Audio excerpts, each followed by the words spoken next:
Whether it's through the live-action movies, the current animated series, or the IDW comic books, new fans are coming to the world of the Transformers all the time. But Transformers has been around for 35 years now, and it can get pretty complicated sometimes. That's where the show comes in, from looking back at the different Transformers series, to charting the histories of your favorite characters, to showing you how key concepts from the Transformers universe have grown and changed. If you've got questions, then you need the basics.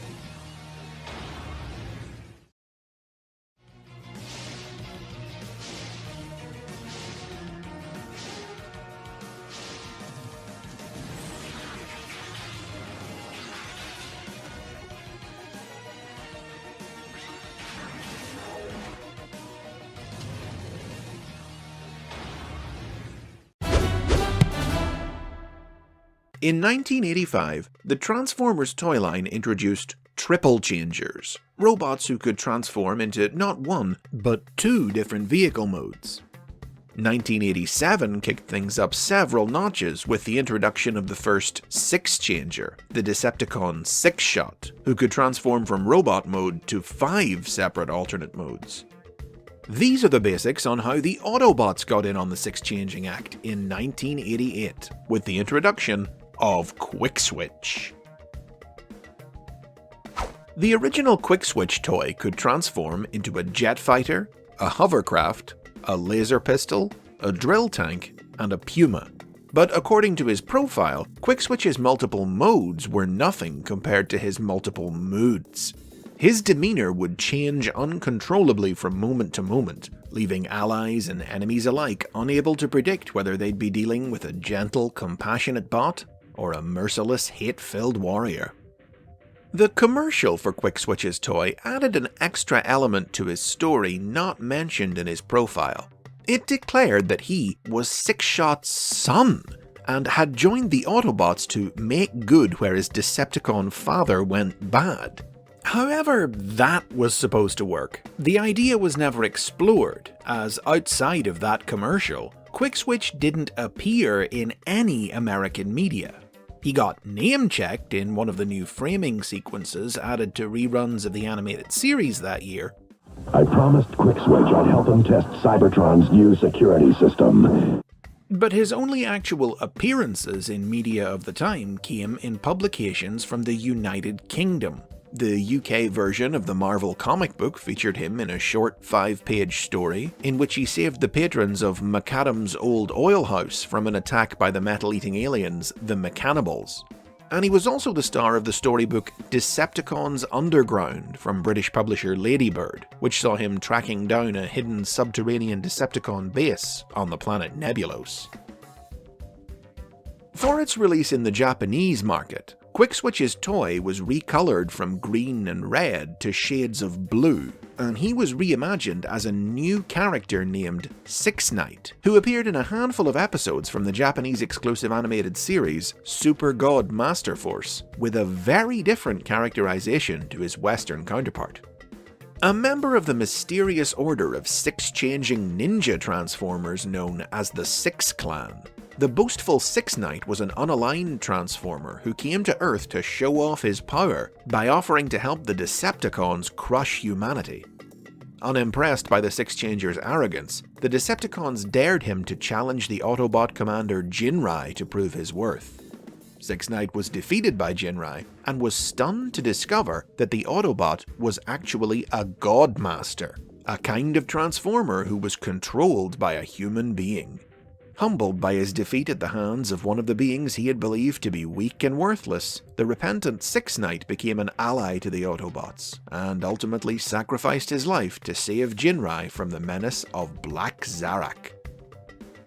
Speaking of recolors, artwork also exists of QUICKSWITCH in a purple and blue Decepticon color scheme, seemingly suggesting that Hasbro had initially intended to release QUICKSWITCH as a Decepticon rather than an Autobot.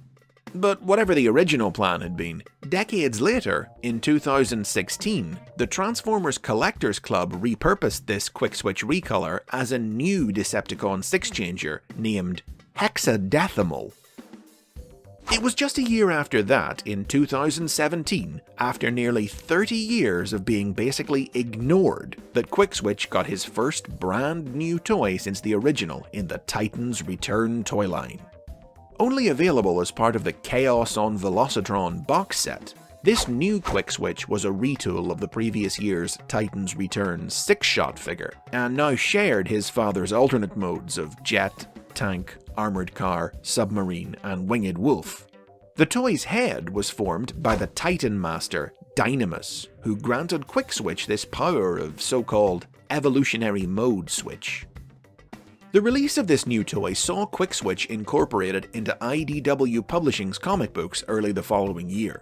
Appearing in the pages of the Transformers vs. Visionaries miniseries, QUICKSWITCH was recruited to use his classic drill tank mode to transport a bomb into the depths of Cybertron in order to stop a magical superweapon from destroying the planet. He managed to successfully deliver his payload, but this first appearance also proved to be his last, as he was destroyed by magical energy in the process. Prior to QUICKSWITCH's appearance in this series, IDW writers Nick Roach and James Roberts had each independently come up with their own takes on the character, but never had the chance to implement them in their comics. Roberts envisioned him as the first of a new breed of Autobot super warrior, built using a super spark from Cybertron's moon, with the ironic twist that he would turn out to be a pacifist. But he wound up reworking much of the story arc to be about Megatron instead. Roach, meanwhile, imagined QUICKSWITCH as having been the victim of an Autobot false flag bombing, his six-changing body an outer shell that served as a huge life support machine for the mortally wounded robot inside. Unaware of QUICKSWITCH's role in the Visionaries miniseries, Roach even slipped the character into a single panel in his own comics, as part of a group of rookie members of the Autobot commando unit, the Wreckers. But upon learning of QUICKSWITCH's death, he retroactively declared that the rookie Wrecker was actually Six Knight instead. It's a sad little coda for QUICKSWITCH, but one befitting his history as a bot who's always been a curious collection of interesting but unfulfilled ideas, who's still waiting for his chance to shine. And those are the basics on QUICKSWITCH. Which of the stories that were never told grabs you the most? Six-Shot Son? Pacifist Super Warrior? Rookie Wrecker? Talk about it in the comments, and come back next week for the fourth and final installment in January's series of weekly episodes about obscure fan-favorite characters. To a master of Metallicato, the coming of this episode must have felt like it was in slow motion. For our first Patreon-sponsored episode of 2019, supporter David O'Hara has requested the basics on Decepticon martial artist and agent of chaos, Bludgeon. Released in 1989, the original Bludgeon toy was a pretender, a transformer who concealed his true robotic form inside a biomechanical outer shell. His small inner robot transformed into a tank, and his shell took the memorable form of a samurai skeleton. Bludgeon's profile described him as a merciless, emotionless master of the Cybertronian martial art known as Metallicato. Introduced in the waning years of the original toy line, Bludgeon could well have faded into obscurity like most of the new toy characters released the same year, had it not been for his role in the Marvel comic book, which turned him into a fan favourite for years to come. The comic built upon his samurai motif, arming him with a katana sword and adding a dash of mysticism to the character, establishing him as a practitioner of dark arts who lived by a twisted warrior's code. Bludgeon debuted in the UK version of the comic, appearing in one of the most memorable stories of the era as a member of the Decepticon elite combat unit, the Mayhem Attack Squad, hunting down Decepticon traitors Carnivac and Catilla. Writer Simon Furman latched onto Bludgeon right away, and soon after, when he began working on the US version of the comic, he continued to make prominent use of the character, promoting Bludgeon first to leader of the Mayhem Attack Squad, and then, in the final few issues of the series, to leader of the entire Decepticon army, reinvigorating them after their decimation by Unicron. Furman would even continue Bludgeon's story into the sequel comic book Transformers Generation 2, in which Megatron returned to retake leadership and swiftly decapitated Bludgeon when he refused to relinquish command. It was a bit of an ignominious end to Bludgeon's tenure as leader, and 20 years later, when Furman revisited the Marvel Universe in his 2013 series Regeneration 1, he penned an alternate fate for him. In this version of events, Bludgeon experienced a vision of his approaching death and launched an all-out attack on Cybertron as a way to go out in a blaze of glory. But fate didn't unfold the way he expected. He was defeated by Autobot leader OPTIMUS Prime, who specifically chose to spare his life in order to deny him the glorious warrior's death he desired. But Bludgeon's exploits on the comic page haven't just been confined to the Marvel Universe. A clear favourite of Furman's, he was frequently featured in the various new Transformers comics that the writer worked on in the decades between these Marvel adventures, in stories with increased emphasis on Bludgeon's mystical tendencies and his obsession with the forces of darkness and chaos.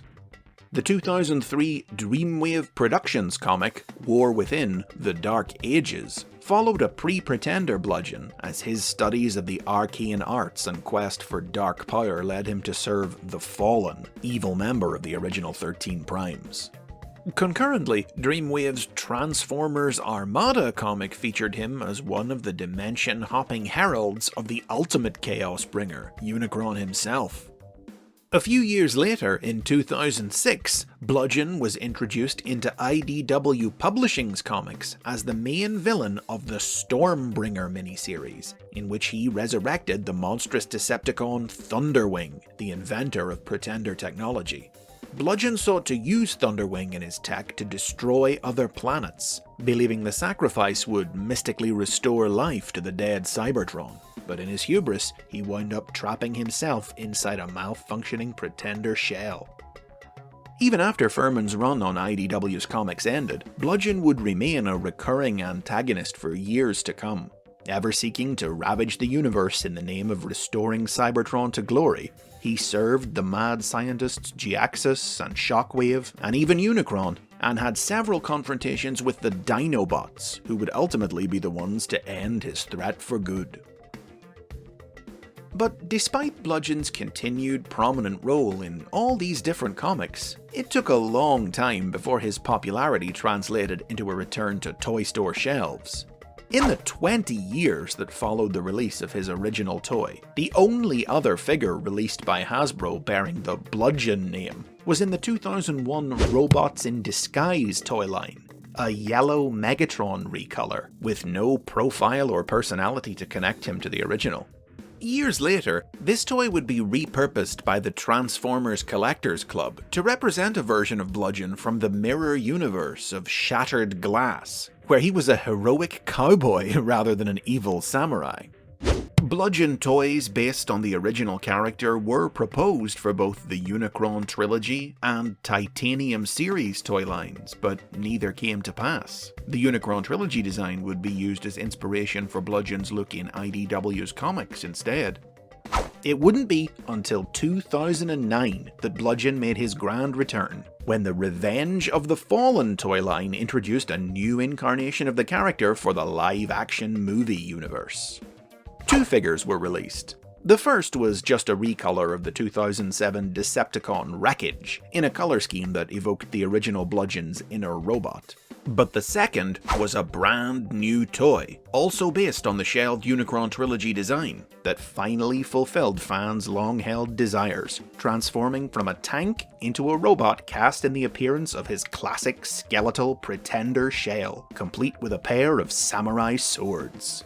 It was in this form that Bludgeon featured in various pieces of ancillary movie media. Most notably, he appeared in animation for the first time, battling Ironhide in the online Cyber Missions cartoon shorts, and he took on a prominent role in the United Kingdom's Revenge of the Fallen comic, with Simon Furman once again writing the character as the leader of his own breakaway faction of Decepticons. Ever since Revenge of the Fallen, Bludgeon has remained high profile enough to continue appearing in multiple Transformers toy and merchandise lines, both at mass retail and as convention and club exclusives, but he hasn't had much luck when it comes to showing up in media. A version of the character reimagined as a pirate instead of a samurai was considered for, but ultimately didn't appear in Transformers Animated.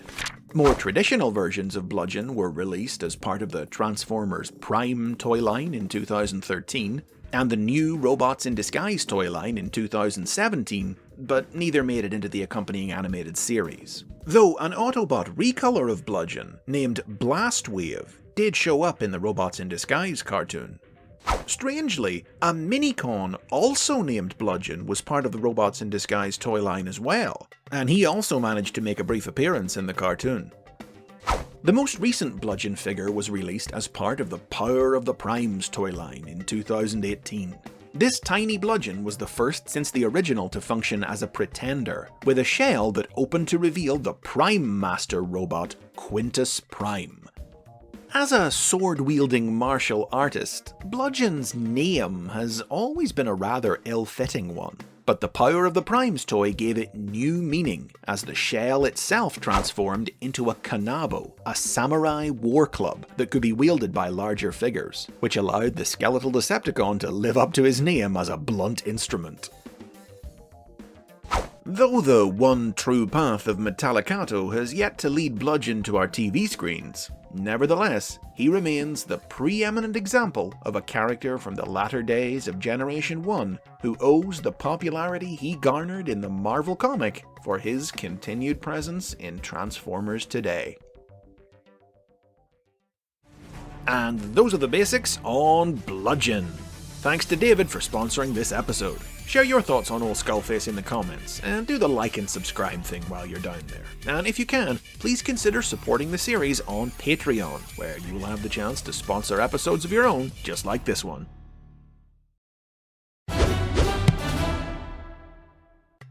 2 weeks ago, I talked a little about the Seekers, the Decepticon jets who all share a body type with Starscream. For the last episode in this short series about cult favourite characters, I'm taking a look at another member of this legion, the very first female Seeker, Slipstream. Slipstream was introduced into Transformers lore in 2008 in the Transformers animated cartoon. In this series, the Seekers were all clones of Starscream, created by the treacherous Decepticon to serve as his own personal army. Each one embodied one aspect of Starscream's personality, like his dishonesty, his cowardice, his ego. But when Starscream wondered what part of him the one and only female clone represented, the only response she gave was, "Don't ask." Strategically minded and sharp-tongued, the female Starscream clone was quick to lead the others in turning on their creator when his attempt to overthrow Megatron failed. And had the show been renewed for a 4th season, plans existed to have her return as the leader of her own splinter faction of Decepticons. Now, in the cartoon itself, none of the Seekers were referred to with individual names. The female clone was credited only as Female Starscream. Each of the others was coloured like a famous pre-existing Seeker, Thundercracker, Skywarp, and so on, so their identities were easy to determine. But the females' purple and teal colours didn't match any existing ones, having been supposedly very loosely based on the Decepticon Overlord. Furthermore, unlike the other clones, no toys of her were released in the animated line, so it wouldn't be until the publication of IDW Publishing's Allspark Almanac guidebook a few months after the end of the series in 2009 that she would officially be given a name: Slipstream. It wasn't the name that had been used for any Transformers toys before, but it had seen some limited use in Transformers media, as the name of a Minicon in the 2004 Transformers Armada video game, and a generic Autobot in one of the live-action movie tie-in comics. As the first female Seeker, Slipstream represented something that fans had spent decades clamoring for, and so it wasn't long before new incarnations of her were appearing in other Transformers media, where she would show up as a regular Seeker, without the clone backstory of the animated original. The first was in the 2010 video game War for Cybertron. This version of the character would later be showcased in the 2012 novel Transformers Exiles, in which she battled Optimus Prime himself over the planet Junkion. And she became the first to get a toy, a recolor of the Transformers Prime Starscream figure released exclusively through the Transformers Collectors Club in 2013. In the years that followed, Slipstream became an increasingly common sight in ancillary media like mobile games. But Hasbro were slow to capitalize on her rising popularity among fans, not featuring her in any major new comics or cartoons, nor releasing any toys of her at mass retail, beyond a minifigure in the Creo building block toy line. As if to punctuate this, the 2015 Robots in Disguise series felt comfortable using the name Slipstream for a totally different character who had nothing to do with the female Decepticon, a male Autobot Minicon. As seen in the Robots in Disguise cartoon, this Slipstream was once a petty criminal in the employ of the Decepticon Shadow Raker, before he and fellow thief Jetstorm changed their ways to become students of the Autobot samurai Drift. As deployer Minicons, the pair's buzzsaw alternate modes connected to Drift's forearms, and they initially worked with him as bounty hunters, before becoming members of Bumblebee's team of Autobots on Earth, where, with the help of their new comrades, they continued working hard to prove themselves to their stern, unyielding master. The same year as Robots in Disguise Slipstream was introduced, however, Hasbro's Japanese partner, Takara, created the first figure of the original animated Slipstream as part of their Transformers Legends toy line. Retooled from the 2014 Transformers Generations Windblade figure, rather than any corresponding Starscream toy, manga packaged with the figure continued Slipstream's story from after the end of the animated cartoon. Left a fugitive after the defeat of the Decepticons, she purchased interdimensional gyro rotors from Swindle and used them to flee the animated universe, traveling to the goofy, slapstick world of the Legends universe, where she was recruited by Generation 1 Megatron to work at his Terrakura trading company. After the end of Robots in Disguise in 2017, better late than never, Hasbro joined in giving Slipstream her due in 2018, returning the name to the female seeker who made it famous, and finally releasing proper action figures of her at mass retail in the Transformers Cyberverse toy line. The Cyberverse incarnation of Slipstream took the role of leading villain in the first season of the accompanying animated series, as the commander of a detachment of Seekers stationed on Earth, hunting down Windblade and Bumblebee in order to discover the location of the Autobots' crashed spacecraft, the Ark. The show has seen her clash with Windblade several times, and just as Windblade has usurped the role of Autobot leading lady from RC in the year since her introduction, Slipstream seems a likely candidate indeed to take over the role of Transformers' go-to female villain. As her profile continues to rise, we can only wait to see if she'll be making appearances in other toy lines and media, and what Cyberverse has in store for her next. And those are the basics on Slipstream. If you've enjoyed January's focus on little seen characters, tell me in the comments, and please do consider subscribing and supporting the channel on Patreon if you can. Next week, it's back to the big guns in our first Patreon-sponsored episode of 2019, Bludgeon. This week's episode is sponsored by Patreon supporter Maple Samurai, who's requested a look at the history of the Predacons.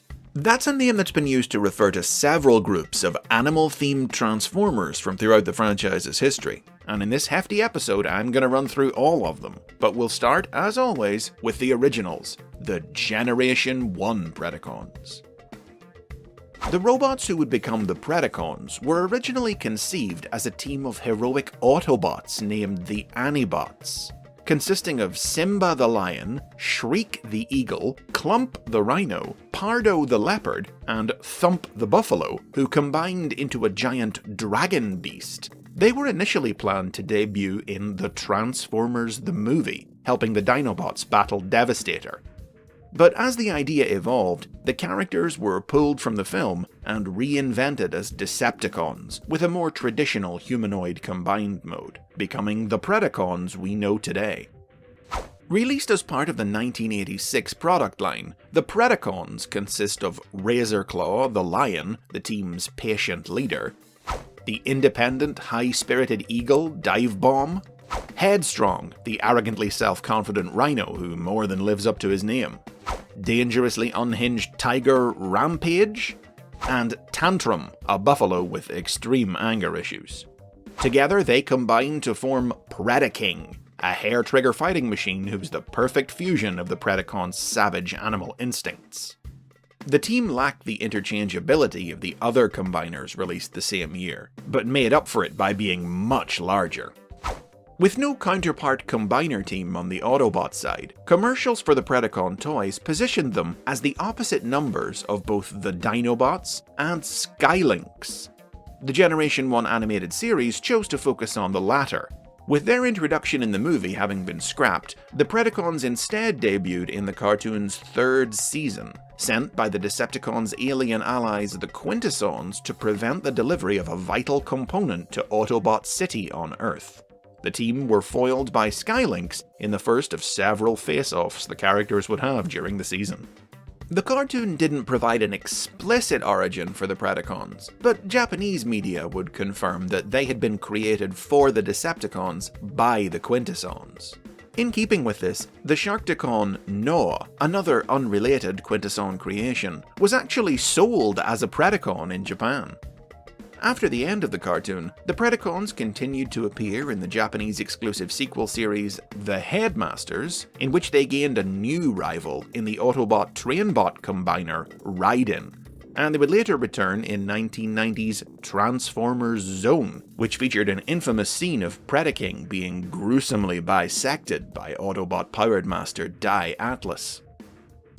Over in the Marvel comic book, meanwhile, the Predacons were a team of elite hunters who were employed by Shockwave to stalk and kill Megatron so he could take over as Decepticon leader. The UK version of the comic would pit them against the Dinobots, when an old rivalry between Dive Bomb and the Dinobot Swoop led the two teams into conflict. But as with so many other characters, the Predacons were eventually phased out of the comic following the discontinuation of their toys in 1988, just some of the many victims taken offline by a cosmically powered Starscream. Following the end of the original Transformers toy line, Hasbro kept their trademark on the word Predacon active by using it as the name of an alien in the G.I. Joe Star Brigade toy line in 1994, which ensured they still owned it a few years later when the time came to introduce the second type of Predacon to the Transformers franchise in 1996's Beast Wars toy line.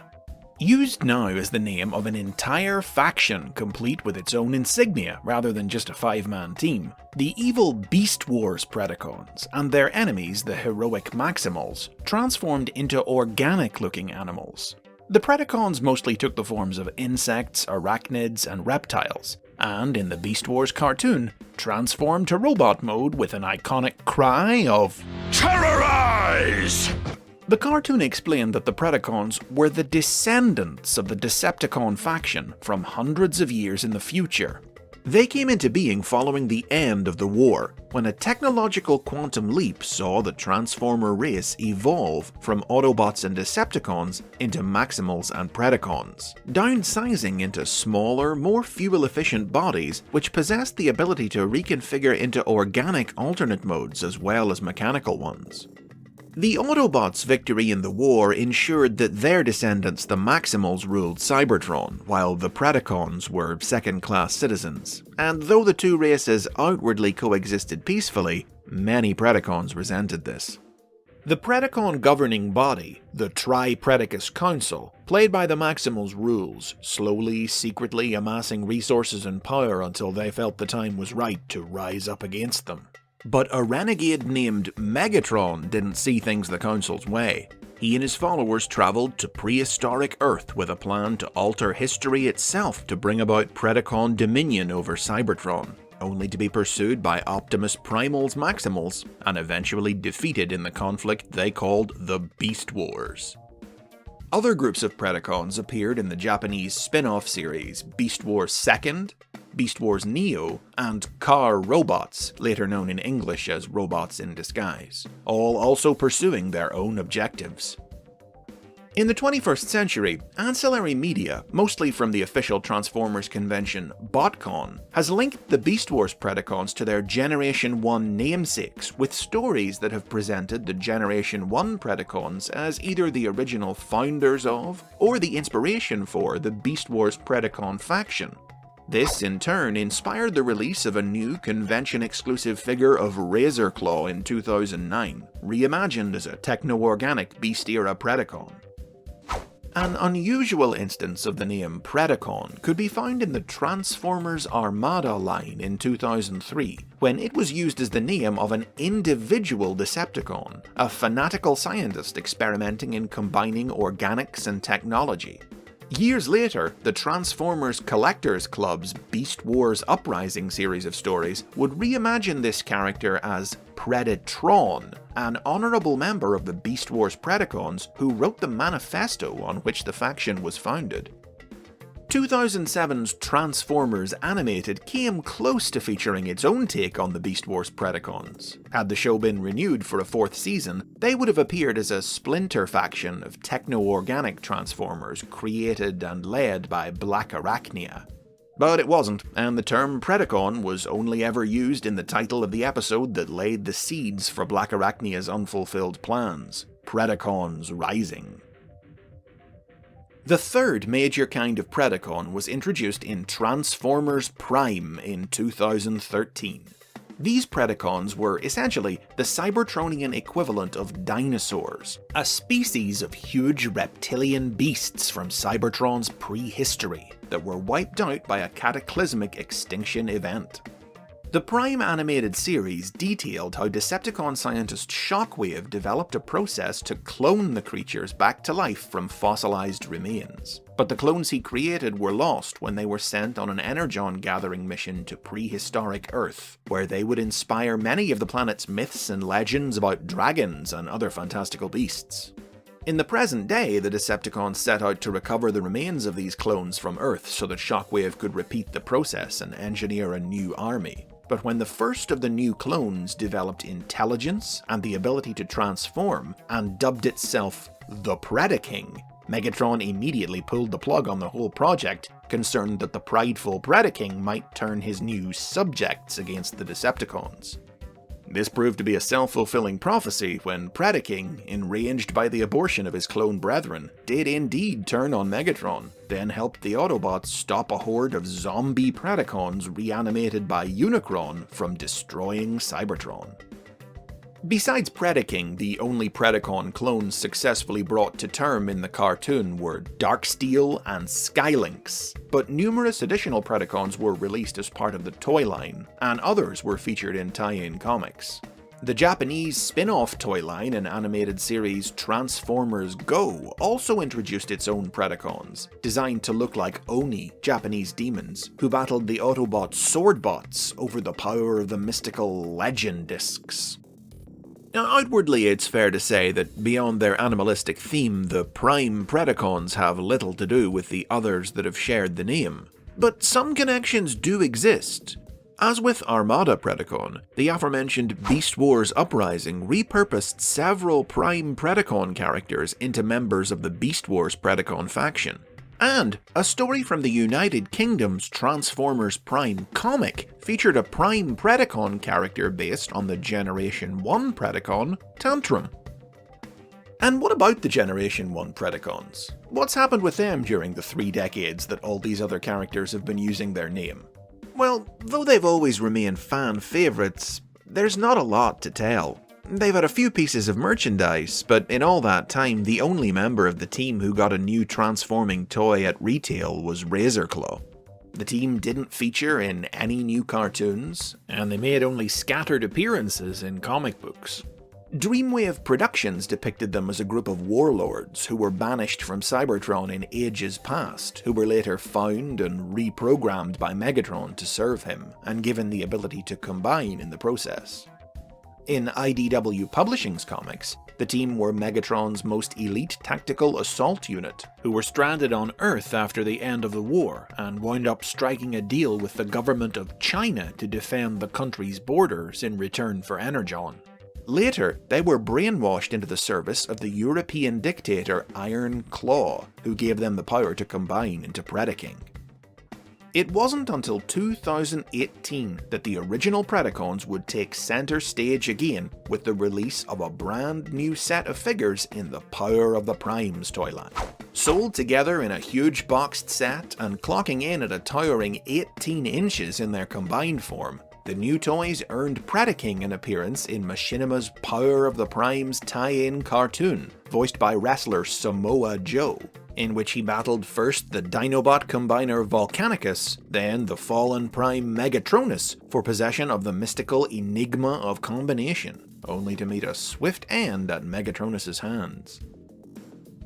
Hasbro spent much of the 2010s reconsolidating widely used Transformers names to give them unique singular meanings again, but that doesn't seem possible with the Predacons. The Generation 1 characters might have been the first, but the use of the name in Beast Wars and Prime was so sustained and prominent, and so tied to the identities and stories of those series, that Predacon has been left a word with multiple equally important meanings that it's hard to see being ignored going forward. You might say, it's one beast that won't be put back in its cage. And those are the basics on the Predacons. Thanks to Maple Samurai for sponsoring this whopper of an episode. Tell me about your favourite version of the Predacons or your favourite team member in the comments. And don't forget to like, share and subscribe for more from the world of the Transformers.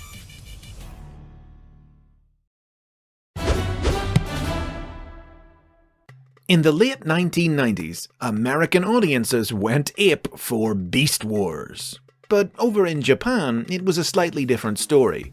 To fill for time during the extended gap between the Japanese broadcast of the Beast Wars cartoon's first and second season, Hasbro's Japanese partner Takara produced 2 lines of Japanese-exclusive toys, each with their own accompanying cartoon: Beast Wars Second in 1998 and Beast Wars Neo in 1999. But the overly complex Neo toys didn't sell well, dealing the Beast Wars franchise a blow it would never recover from in the Japanese market.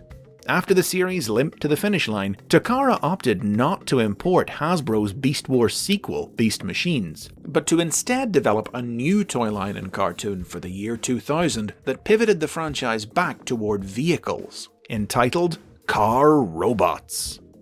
The same year, Hasbro found itself facing similar problems when Beast Machines underperformed, leading the two companies to join forces and co-produce the next series, Transformers Armada.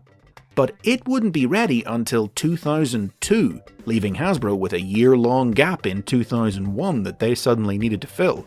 These are the basics on how they did it when they made Car Robots the first ever Japanese original Transformers toy line and cartoon to be imported to their markets, where it was renamed Robots in Disguise. Set on Earth at the dawn of the 21st century, Car Robots was something of a generational mashup. On one side were the Autobots, led by Fire Convoy, who were mostly brand new toys that represented the return of realistic vehicle modes to the Transformers franchise after 5 years of Beasts, combined with the increased articulation and integrated weaponry that had become standard during the Beast era.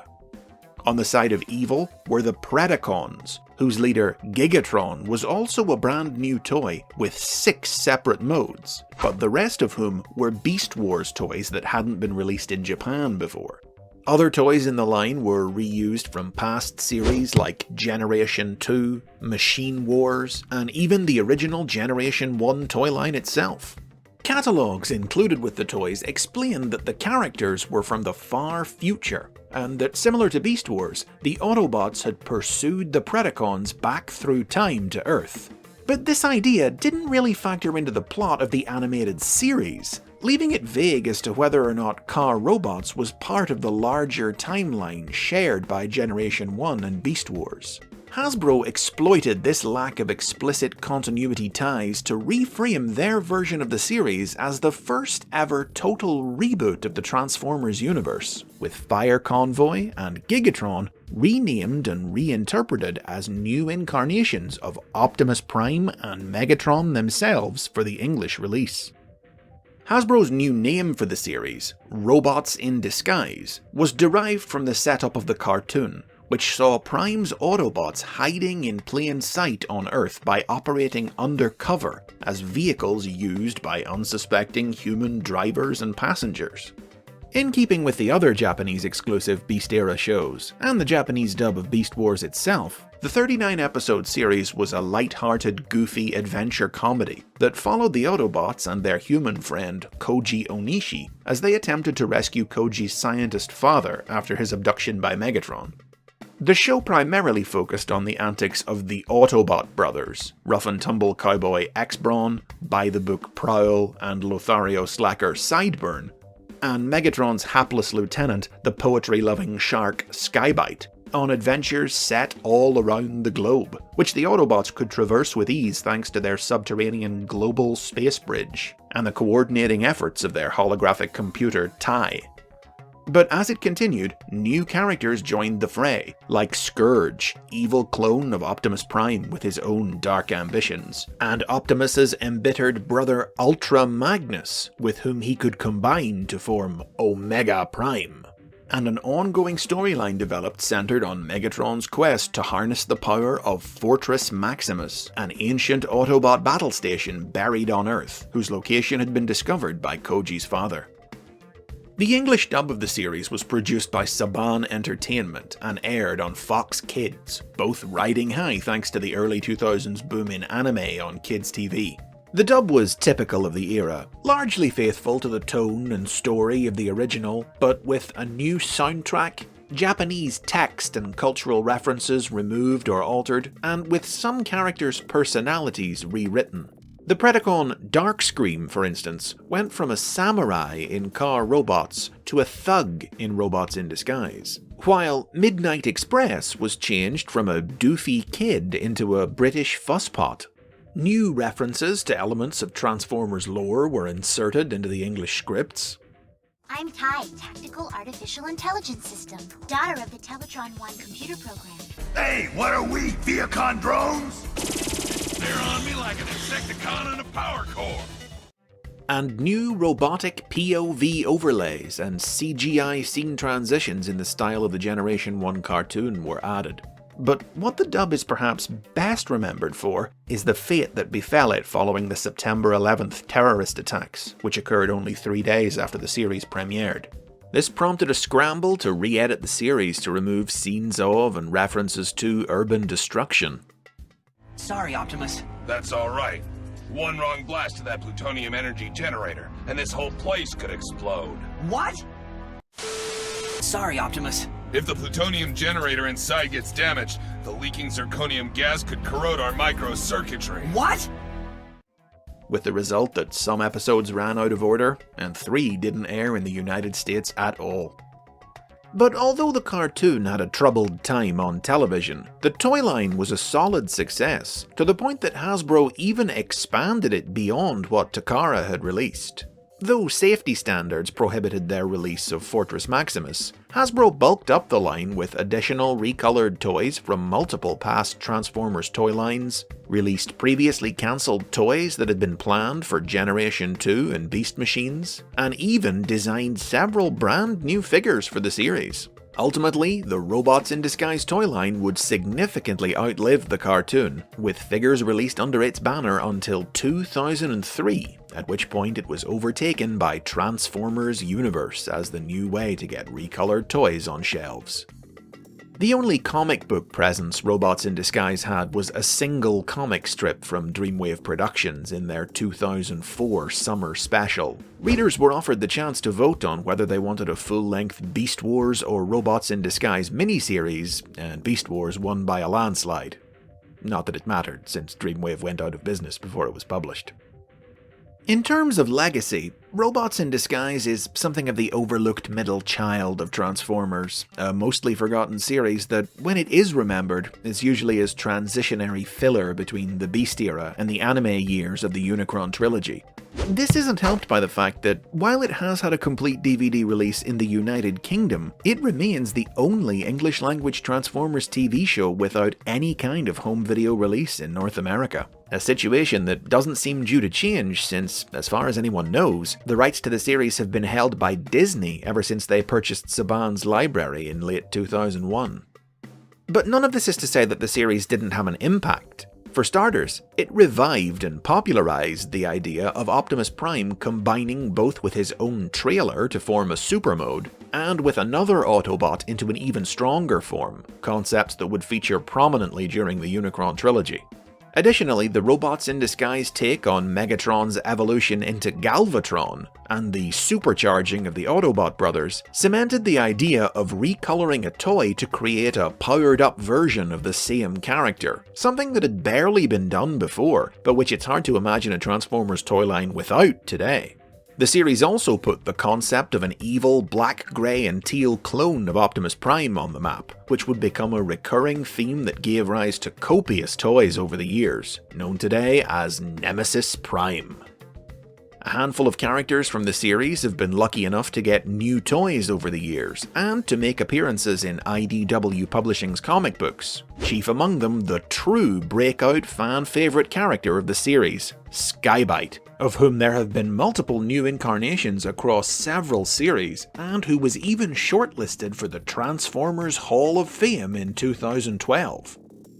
Though Robots in Disguise remains considered its own separate universe, in the Japanese market, series like Kiss Players and Transformers Legends have gone back to explicitly establish that Car Robots is set in the same continuity as the Generation 1 and Beast Wars cartoons, and have continued the adventures of its cast in conjunction with some of those new toy releases. The influence of the series even continues to be felt on Transformers media and toy lines today in 2019, with a new version of Autobot build team leader Wedge debuting in Rescue Bots Academy, and the new Ultra Magnus figure in the War for Cybertron Siege toy line sporting obvious design influences from the Robots in Disguise version of the character. With its 20th birthday just around the corner, a full-blown anniversary celebration for the series doesn't seem too likely, but Robots in Disguise has more than left its mark on Transformers history, even if that other show did come along in 2015 to steal its name. And those are the basics on Robots in Disguise. Were you there back in 2001? Share your fond memories of the series in the comments, and don't forget to like, share, subscribe if you're not already, and if you can, please consider supporting the series on Patreon.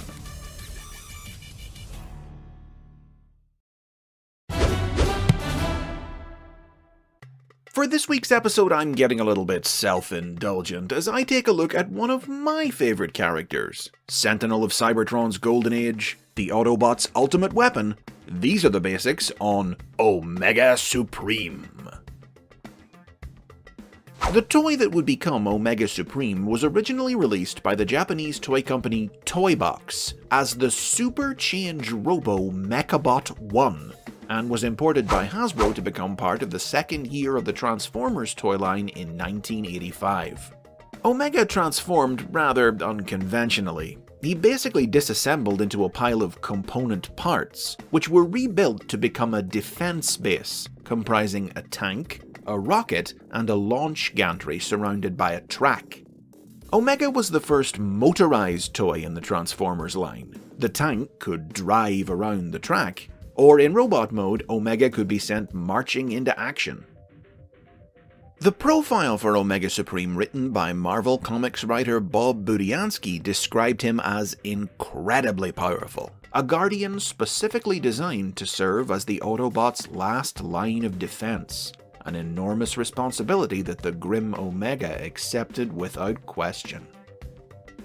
Omega Supreme joined the cast of the original Transformers animated series midway through its second season, his rocket mode broadening the scope of the cartoon's stories by allowing the Autobots to travel to other planets. A formidable opponent the merest mention of whose name could put Decepticons to flight, Omega was explained to be one of the Guardian robots. Massive peacekeepers originally built by the Transformers' alien creators, the Quintessons, who policed Cybertron during the Golden Age before the war. Back then, Omega was the defender of Crystal City, until it was destroyed by the very architects who had built it, the Constructicons, former friends of Omega's who had been reprogrammed for evil by Megatron and his Robo-Smasher.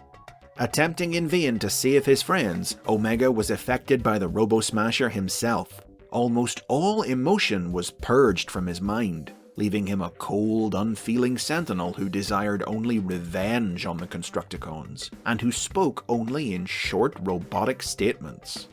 Talk premature. Disturbance unnecessary. Talk excessive. Time limited. Sarcasm not appreciated. However, when Omega's quest for vengeance inadvertently resulted in an alien monster being unleashed on San Francisco, he was finally able to let go of his anger when he chose to save the city over claiming his revenge. Later in the series, he would share a similar lesson with the selfish Aerial Bots when he almost sacrificed his life to transport them from Cybertron to Earth, inspiring them to look beyond their own interests and become heroes. In the Marvel comic book, on the other hand, Omega Supreme was designed and built on Earth by the Autobot architect Grapple. In his frankly awe-inspiring debut outing, he single-handedly destroyed 6 Decepticons, including Starscream, and went on to assume a position of authority in the Autobot ranks, overseeing the funeral of Optimus Prime and lending his voice to debates over who would be the next Autobot leader. But even Omega's power couldn't compete with the power of corporate mandate. The discontinuation of his toy in 1987 led him to be phased out of the comic, when his old victim Starscream returned to life and gained cosmic powers, which he used to offline Omega, just as the giant Autobot had once done to him. No further toys of Omega were released in North America during the original Generation 1 toy line. But in Europe and Australasia, a small-scale Action Master Elite figure of the character was released in 1991, with a new tank alternate mode and a very 90s color scheme. Oddly, this figure was named Omega Spreem, S-P-R-E-E-M, possibly as the result of a miscommunication with the Japanese toy designers. Depictions of Omega Supreme in the 21st century have all tended to forego his Marvel Comics origin as a modern-day creation, hewing instead to the cartoon's take on him as one of a legion of guardians from Cybertron's past. In particular, Dreamwave Productions' comic books gave the Guardian robots a new, more evocative name inspired by Omega himself, the Omega Sentinels, which would carry forward to all future incarnations of the group. The first brand new incarnation of Omega Supreme debuted in Transformers Energon in 2004. This version of the character was a headmaster, a kind of transformer whose head was formed by a smaller robot. And like his Generation 1 predecessor, he transformed by dividing his body into multiple components. In this case, a train and a battleship, which could also transform into weapon emplacements or combine to form an armored super train. Omega could also combine with the Energon version of Optimus Prime to form Optimus Supreme. As seen in the Energon cartoon, this Omega was an ancient warrior who fended off an attack against Cybertron by the evil Unicron in the distant past, after which he entered stasis deep within the planet. When Unicron returned in the present day, the Transformers' god Primus and human ally Dr. Brian Jones located Omega's resting place and reawakened him to join the fight. By merging with Optimus Prime and growing to colossal height, Omega helped defeat Unicron once more. IDW Publishing also depicted Omega as hailing from Cybertron's forgotten prehistory in their comic books. In this continuity, Omega was leader of the Omega Sentinels and served the original 13 Primes, whose capital, the Crystal City, he continued to guard even after the Primes themselves disappeared. When a new Prime, Nova, emerged, Omega helped him establish Cybertron's Golden Age, only for the pair to fall out when Nova revealed his true evil nature. Found years later by Optimus Prime, Omega initially sided with the Autobots in their war with the Decepticons, but eventually chose to leave Cybertron and live out his days in seclusion. However, he would emerge from hiding in the present day to rescue Optimus's forces from the Decepticons' mutant Insecticon swarm. He spent some time serving as the Autobots' headquarters on Earth in his base mode, but upon his return to Cybertron, he sustained injuries in a Decepticon bombing that would leave him comatose for years, and eventually claimed his life. Transformers Animated laid the seeds for the appearance of its version of Omega Supreme in its very first episode in 2007. Activate emergency defense system. Codename Omega. But it wouldn't be until the finale of the second season in 2008 that the giant Autobot was revealed to have been hiding in plain sight all series long in the form of the Autobot spacecraft. Built as a weapon of mass destruction, the simple-minded animated Omega had been instrumental in the Autobots winning the war over the Decepticons millions of years ago. But left badly injured, his mind had been shut down and his body stasis-locked into spacecraft mode, used during peacetime by Optimus Prime's Space Bridge repair team. Reawakened on Earth by his old friend Ratchet and the power of the Allspark, Omega was captured by and fell under the control of the Decepticons. But with the Autobots' help, he broke free and helped defeat a trio of evil clones of himself that the villains had created. Ancillary Media even featured an animated version of Omega Supreme, who in this continuity was a prototype who predated Omega's creation. But unfortunately, no toy of either of them was released in the animated line. Another new incarnation of Omega Supreme was featured in the War for Cybertron video game in 2010. Last of the Omega Sentinels and guardian of the Omega Gate that led to Cybertron's core, Omega transformed into a giant spaceship and served as the final boss of the game's Decepticon campaign. This version of the character did get a toy in 2013, but it was only a recolor of the Energon figure with a new head and claw arm based on the game design. However, the first brand new Omega Supreme toy in 15 years is soon due to arrive as part of the War for Cybertron Siege toy line. A faithful reinvention of the original Generation 1 toy, complete with base, tank, and rocket components, Siege Omega clocks in at a towering 2 feet in height, so big that Micromasters like his pack-in partner Countdown can fit inside his vehicle modes. From his physical appearance to his role as the ultimate Autobot defender to his connections to Cybertron's past, Omega Supreme is another example of a Transformers character whose portrayal has remained remarkably consistent over the years. The same applies to the rest of the Omega Sentinels, who've had enough appearances and toys of their own to justify their own dedicated basics video in the future.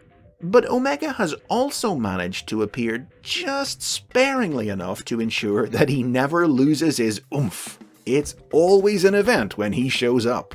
Precedent established. Conclusion inevitable. Omega Supreme. And those are the basics on my boy Omega Supreme. Which is your favorite version of the big guy, or your favorite Omega story? Let's hear about it in the comments. Please hit like, hit share, and hit subscribe for more from the world of the Transformers.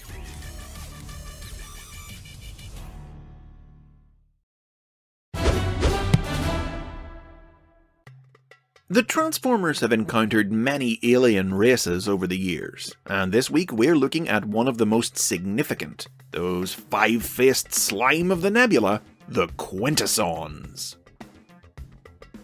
The Quintessons were created by writer Ron Friedman for 1986's The Transformers the Movie.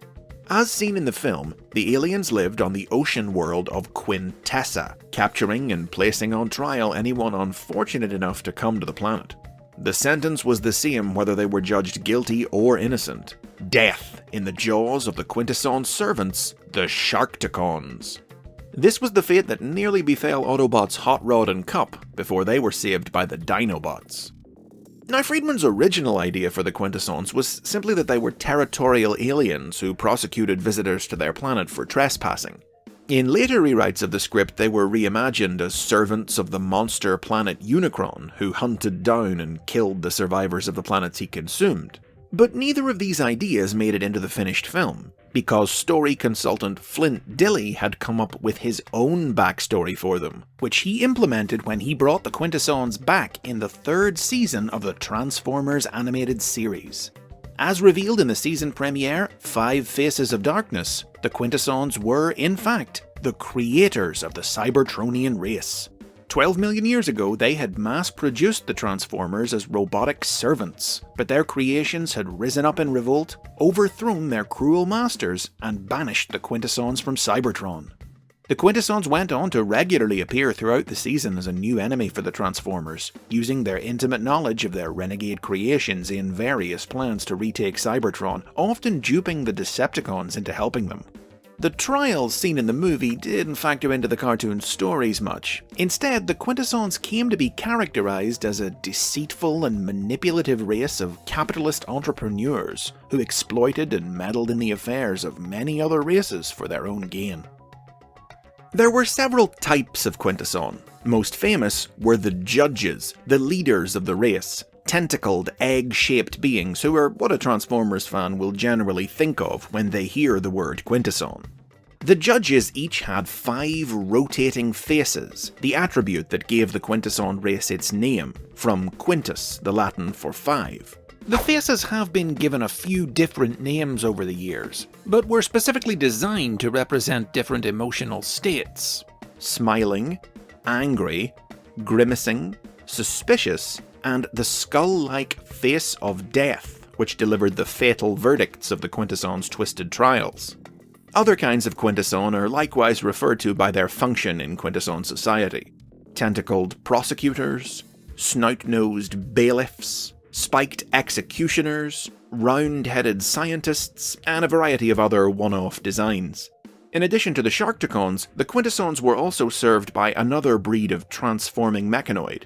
Initially unnamed, these robots' alligator-like beast modes led them to be dubbed Alicons in the 21st century. As cartoon original characters not represented in the toy line, the Quintessons didn't appear much in other media in the 1980s. Their only appearance in the Marvel comic book was an out-of-continuity fill-in issue that adapted an episode of the cartoon. However, they did feature in the UK version of the comic, as the arch-villains of the multi-part serial Space Pirates. It's important to stress, the Quintessons were not presented as the creators of the Transformers in comic book continuity. The comic had already independently developed its own origin story for the Transformers that identified them as the creations of the light god Primus, who slept within Cybertron itself. Here, the Quintessons were merely antagonistic aliens who targeted Cybertron for colonization after learning that their own world was on the cusp of being destroyed by a rift in space and time. In the 1990s, online fandom generally came to consider the Primus origin story for the Transformers superior to the cartoon's Quintesson one, leading it to become favoured by new media in the 21st century. This, in turn, has led to several stories that have sought to reconcile the two origins, finding ways to rewrite the cartoon's Quintesson origin story to retroactively incorporate Primus into it. The first effort came in the Transformers Universe comic from the official Transformers convention BotCon, which in 2004 posited that the Quintessons had not created the Transformers, but had actually conquered and enslaved Primus's creations early in their history. A few years later, Japanese media went one step further, with stories that told of how the Quintessons found the sleeping Primus before he had created anything, and harnessed his powers to build first Cybertron itself and then the Transformers. The most recent reinterpretation of the Quintesson origin story was introduced as part of the new aligned continuity established in 2010. As related in detail in the 2013 guidebook The Covenant of Primus and the 2014 novel Transformers Retribution, this new story flipped the script on the Quintessons entirely. Rather than create the Transformers, it was a Transformer who had created them, specifically Quintus Prime, one of the original 13 Transformers created by Primus at the dawn of Cybertron, who seeded the planet Quintessa with life using the mystical power of his Ember Stone.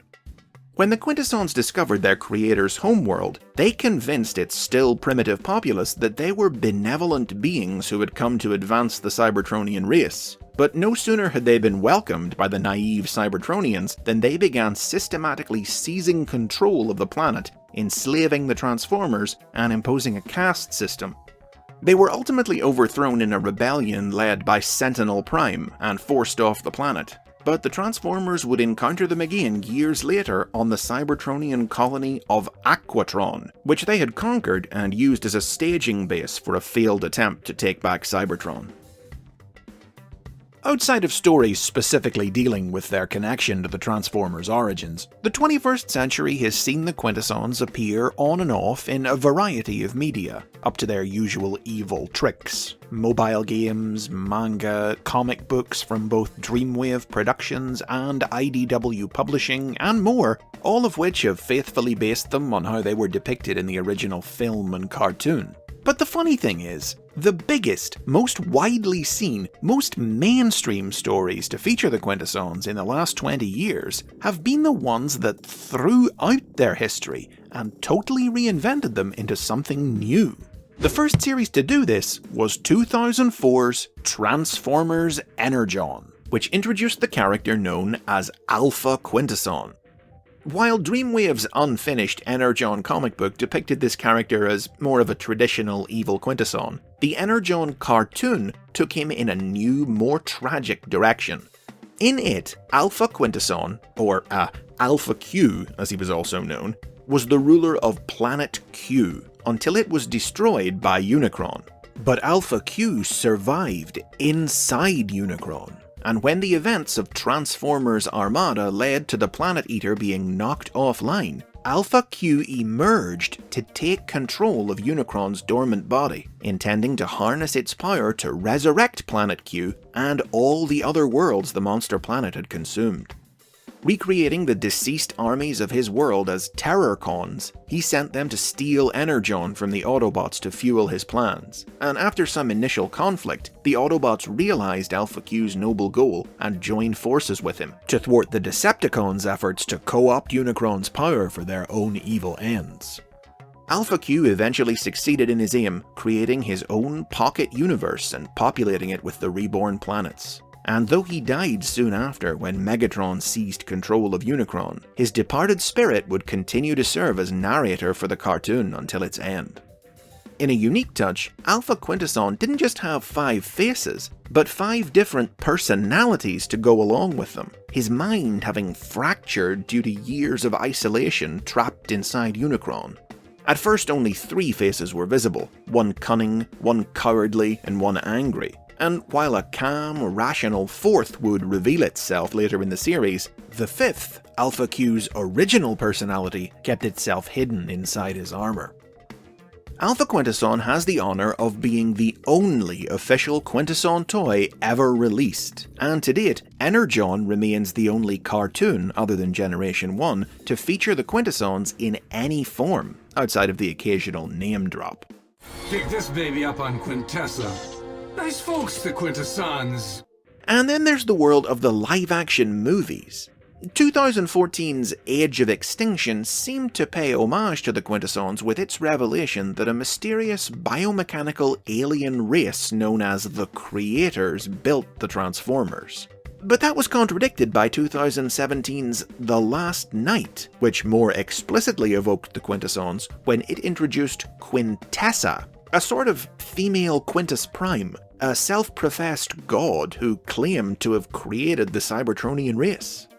She brainwashed Optimus Prime into her service, but he broke her control and foiled her plot to drain the life force of Earth to heal the ruined Cybertron. A small figurine of Quintessa was released as part of the movie toy line, but whether or not her claims were true was left in question by the end of the film. And with the future of the movie continuity currently in doubt, it remains to be seen if any of the mysteries surrounding her and the creators will ever be solved. Though the status they commanded in the 1980s as creators of the Transformers has been lessened over the years as Primus has overtaken them in the creation myth stakes, the Quintessons' role in the original movie ensures that they remain well remembered by even casual fans. Next to humankind, they're undoubtedly guilty of being the most important alien race in Transformers canon. And those are the basics on the Quintessons. Share your favourite Quintesson stories in the comments. Tell us if you're more of a Primus or Quintesson origin fan. Don't forget to like, share and subscribe, and if you can, please consider supporting the series on Patreon to get early access to new episodes.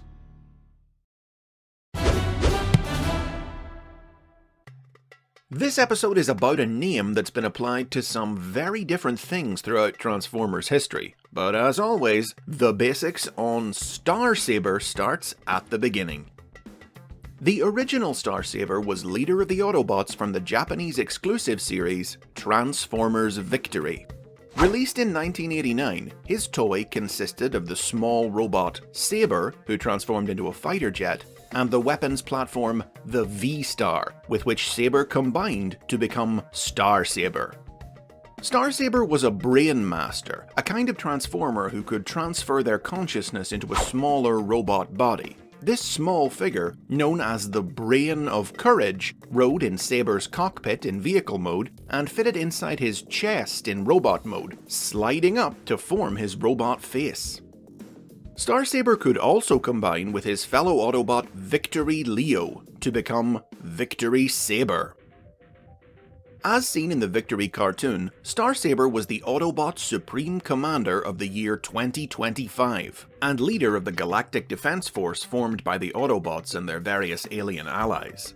He was the greatest swordsman in the universe, who loved justice and peace, roaring into action with a cry of his catchphrase,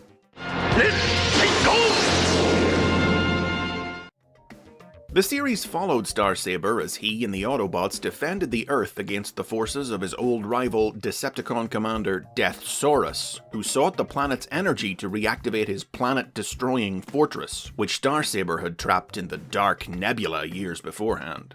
All while raising his adopted human son, Jan Minakaze, who Starsaber had taken in after the deaths of the boy's parents at the Decepticons' hands. Starsaber also appeared in the direct-to-video special Transformers Zone the following year, in which he was badly wounded in the destruction of the planet Feminia and stepped down as Supreme Commander, to be succeeded by Die Atlas. Starsaber has remained a popular character in his native Japan over the last 30 years, where several new toys of him have been released, with tie-in media that saw him battle alongside other Autobot commanders from throughout history in both 2004's Robot Masters and 2013's Transformers GT. Most recently, Japanese fans voted for him to get a figure in the high-end collector-targeted Masterpiece toy line in 2015. Conversely, Starsaber hasn't gained a lot of traction with Western audiences. He served as partial inspiration for the Transformers Energon character Wing Saber, but no toys of Starsaber himself have ever been released in the United States. A super-deformed Robot Heroes figure planned for 2008 was cancelled, and though he was one of the candidates when Hasbro held a fan poll of their own in 2017 for the Power of the Primes toy line, he lost to Optimus Primal. Outside of toys, he made a barely visible cameo in Transformers Animated, and while he has appeared more prominently in IDW Publishing's comic books, the IDW version of Starsaber was a very different character from the Japanese original. Inspired by fan works from the 1990s that reinvented the character as a brutal dictator, writer James Roberts decided to make Starsaber a villain, a religious fanatic who served as enforcer for the Autobots' deranged Chief Justice Tyrest during his insane quest to slaughter all of Cybertron's sinners.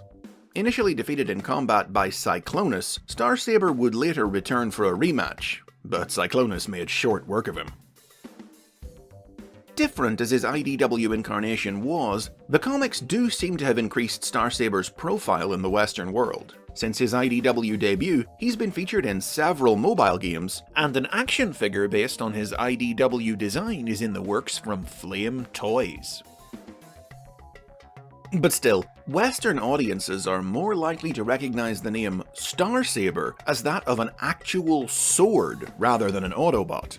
There have been two especially famous blades to bear this name, the first of which was introduced in 2002's Transformers Armada.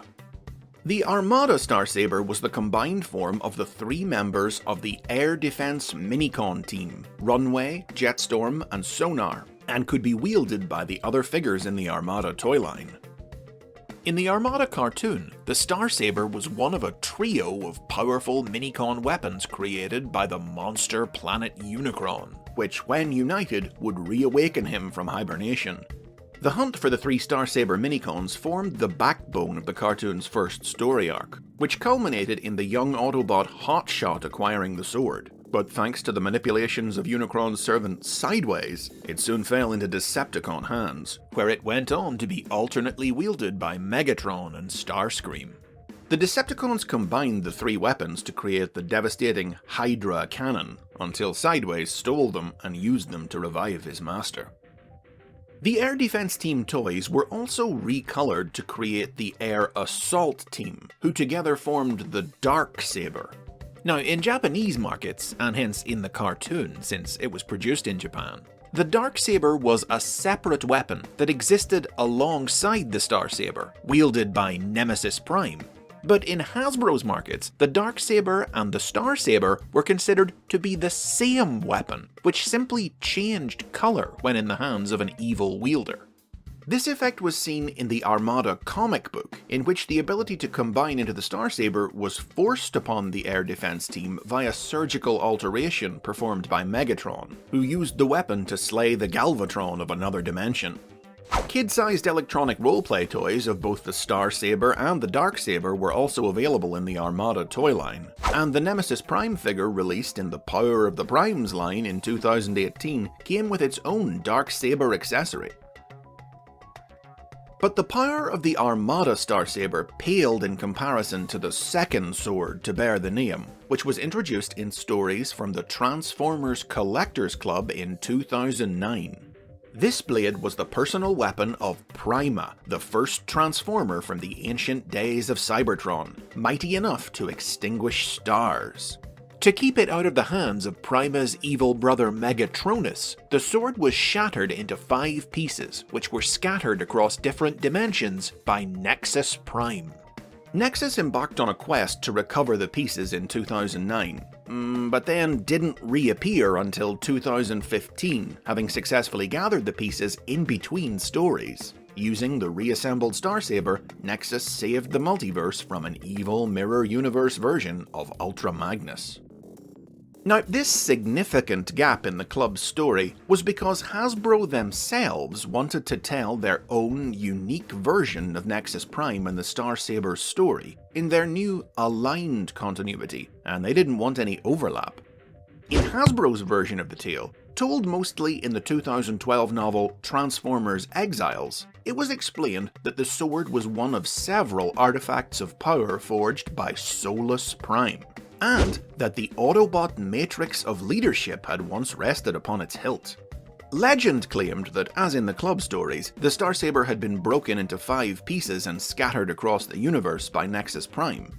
But when Optimus Prime embarked on a quest to locate the pieces, his search led only to some of Solus's other creations, with the Saber's fate remaining a mystery.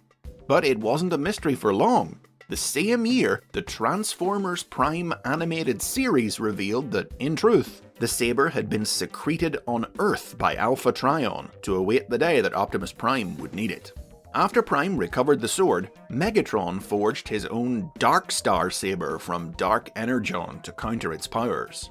The Star Saber was shattered by its dark counterpart, but Optimus was able to use Solus Prime's Forge Hammer to reforge the sword, which Bumblebee then used to end Megatron's life. Numerous toys of the aligned Star Saber were released in the Prime toy line, and it also featured in the version of the original Prime story seen in IDW Publishing's comic books. The Dark Star Saber, meanwhile, returned in 2015's Robots in Disguise cartoon, recovered from the bottom of the ocean by a group of Decepticon scavengers, and wielded by Starscream until his defeat at the hands of the Autobots. Though it might mean different things to different audiences, be they American or Japanese, whether belonging to a sword or a swordsman, the name Star Saber is synonymous with greatness and power. To bear it is to be one of the mightiest warriors in the Transformers universe. And those are the basics on the many and varied Star Sabers. Tell me in the comments what the name Star Saber means to you. Subscribe for more from the world of the Transformers, and click that bell while you're down there to be notified of new episodes. And if you're in a position to, please consider supporting the show on Patreon.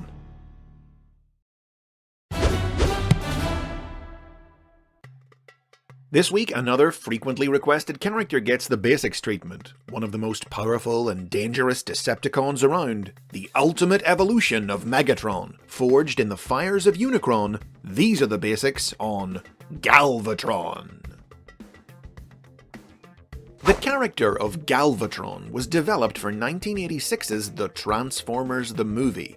His toy transformed into a futuristic laser cannon and a handheld laser pistol, and was created based on the artwork of the film's character designer Floro Deary, which was the opposite of how Transformers toys were normally created at the time, since the toy itself usually came first. But Deary's design underwent further revisions after the figure went into production, meaning that it wound up looking quite different from how Galvatron would appear in animation, most noticeably by having a predominantly grey colour scheme instead of the film's purple.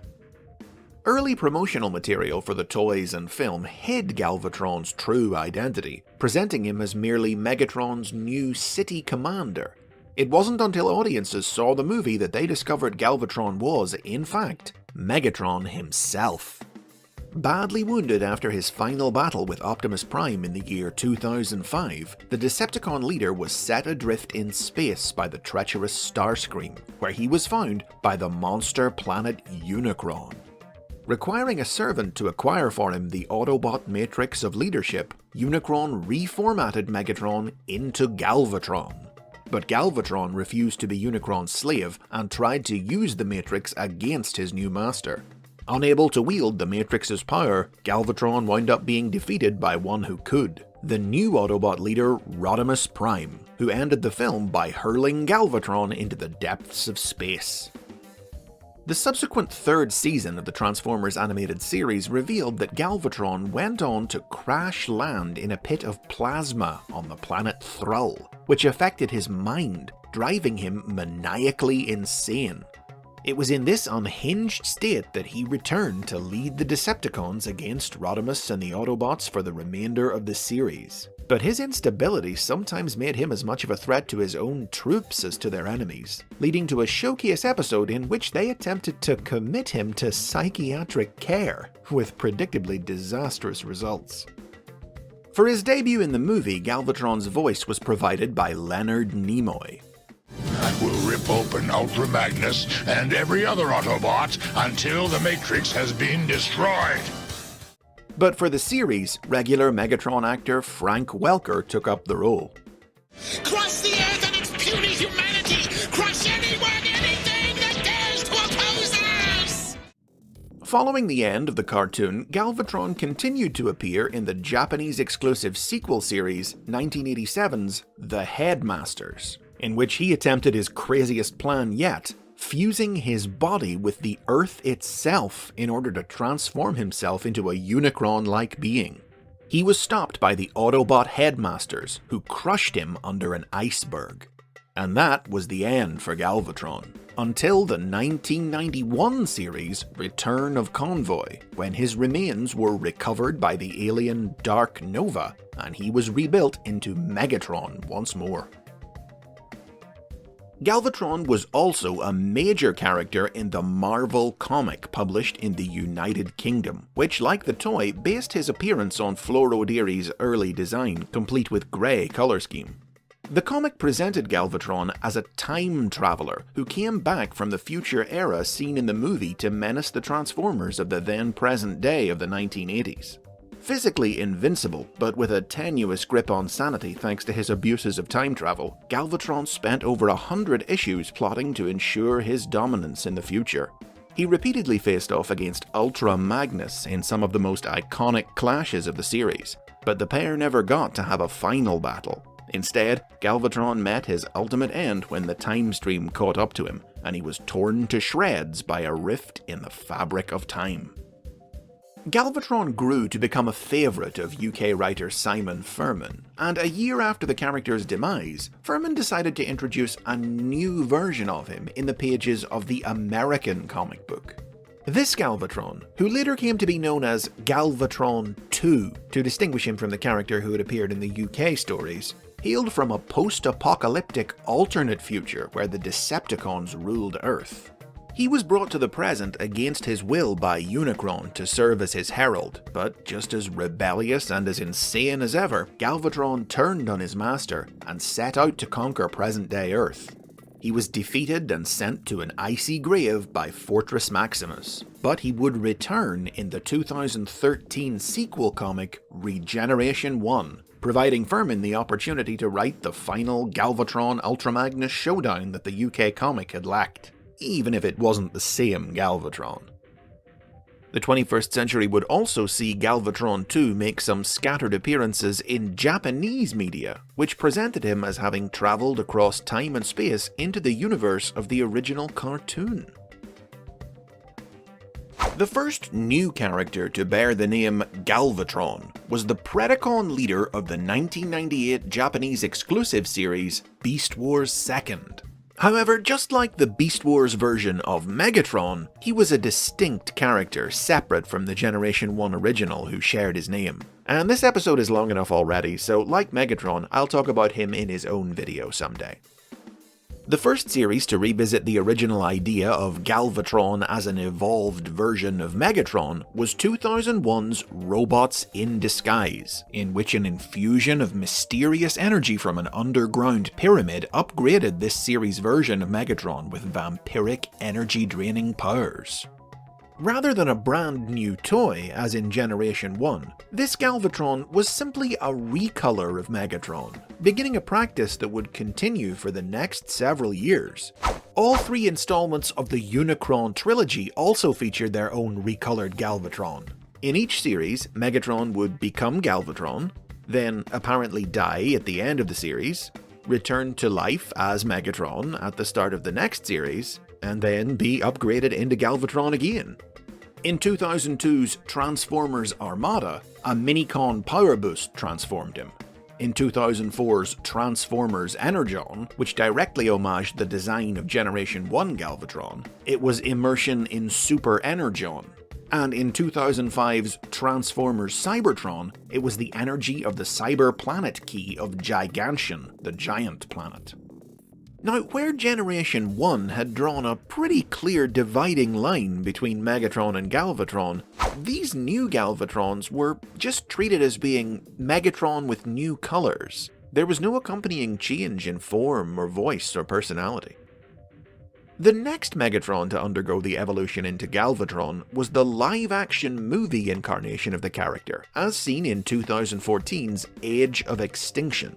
After his decapitation by Optimus Prime in 2011's Dark of the Moon, Megatron's severed head was acquired by tech company KSI.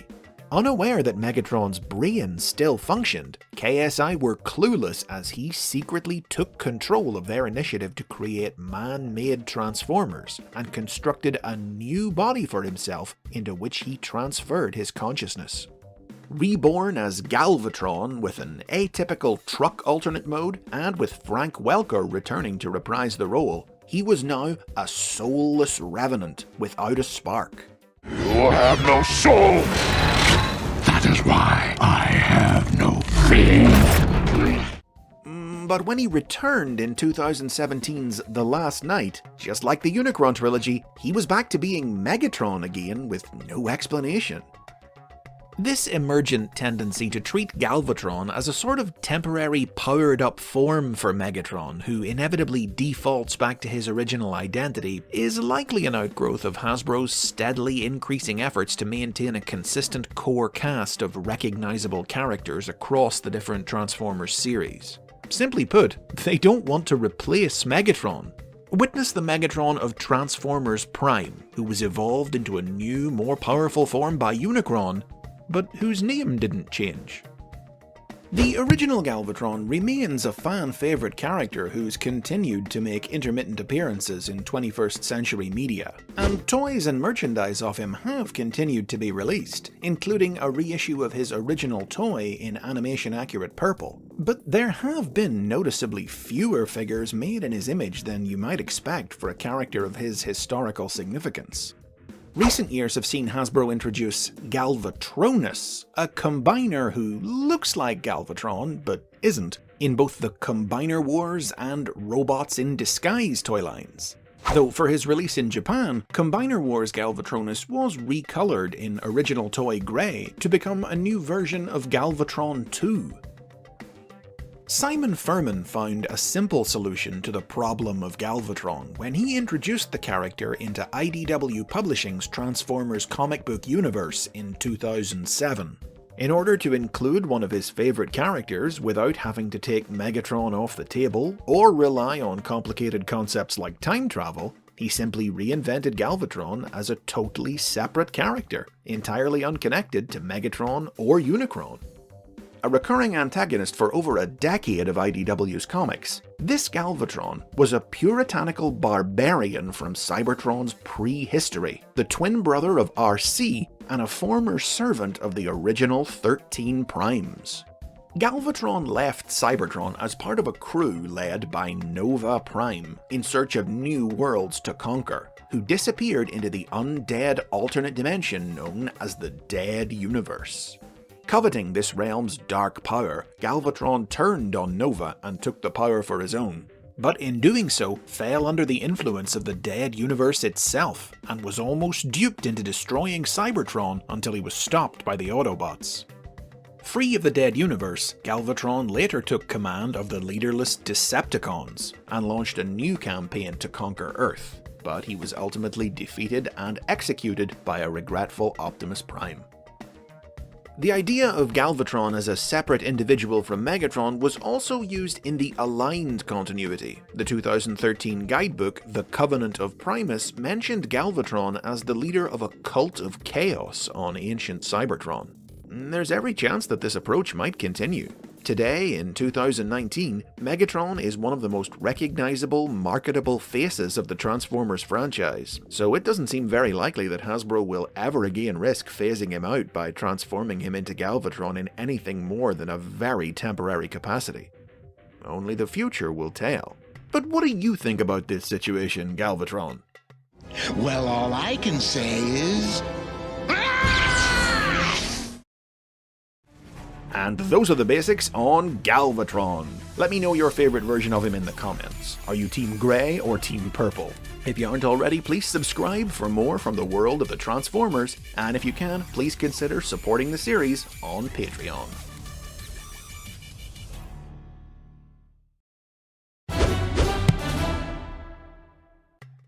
This week's episode looks at a classic Autobot whose name has been used in a lot of very different ways across Transformers' 35-year history. So let's stop leaking lubricant, tighten our shock absorbers, and get started with the basics on Ironhide. The original Ironhide toy was one of the very first Transformers, initially released in Japan in 1982 as one of the first figures in the Diaclone toy line's range of transforming car robot toys. It transformed into a Nissan Cherry Vanette, with the rear portion of the van disconnecting to become a battle platform for the robot, and it was also available retooled and recolored as an ambulance. Both van and ambulance were imported by Hasbro to become part of the first year of the Transformers toy line in 1984, becoming Ironhide and Ratchet respectively. In the world of Diaclone, the characters weren't living robots, but piloted mecha, and Ironhide's squat design reflected that more than most visibly by having a pilot's seat instead of a head, which the Transformers release of the toy tried to compensate for by covering the seat with a sticker bearing a robotic face. Unsurprisingly, he wound up being heavily redesigned for the Transformers cartoon and comic book and looked very little like the figure. This redesign wasn't ready when the comic began production, however. In the first 2 issues, Ironhide appeared looking like the toy. Ironhide was named by Marvel Comics writer Bob Budiansky after TV detective Ironside, and characterized as the Autobots' security officer, a tough old war veteran with a kind heart masked by an ornery exterior, who preferred action to words.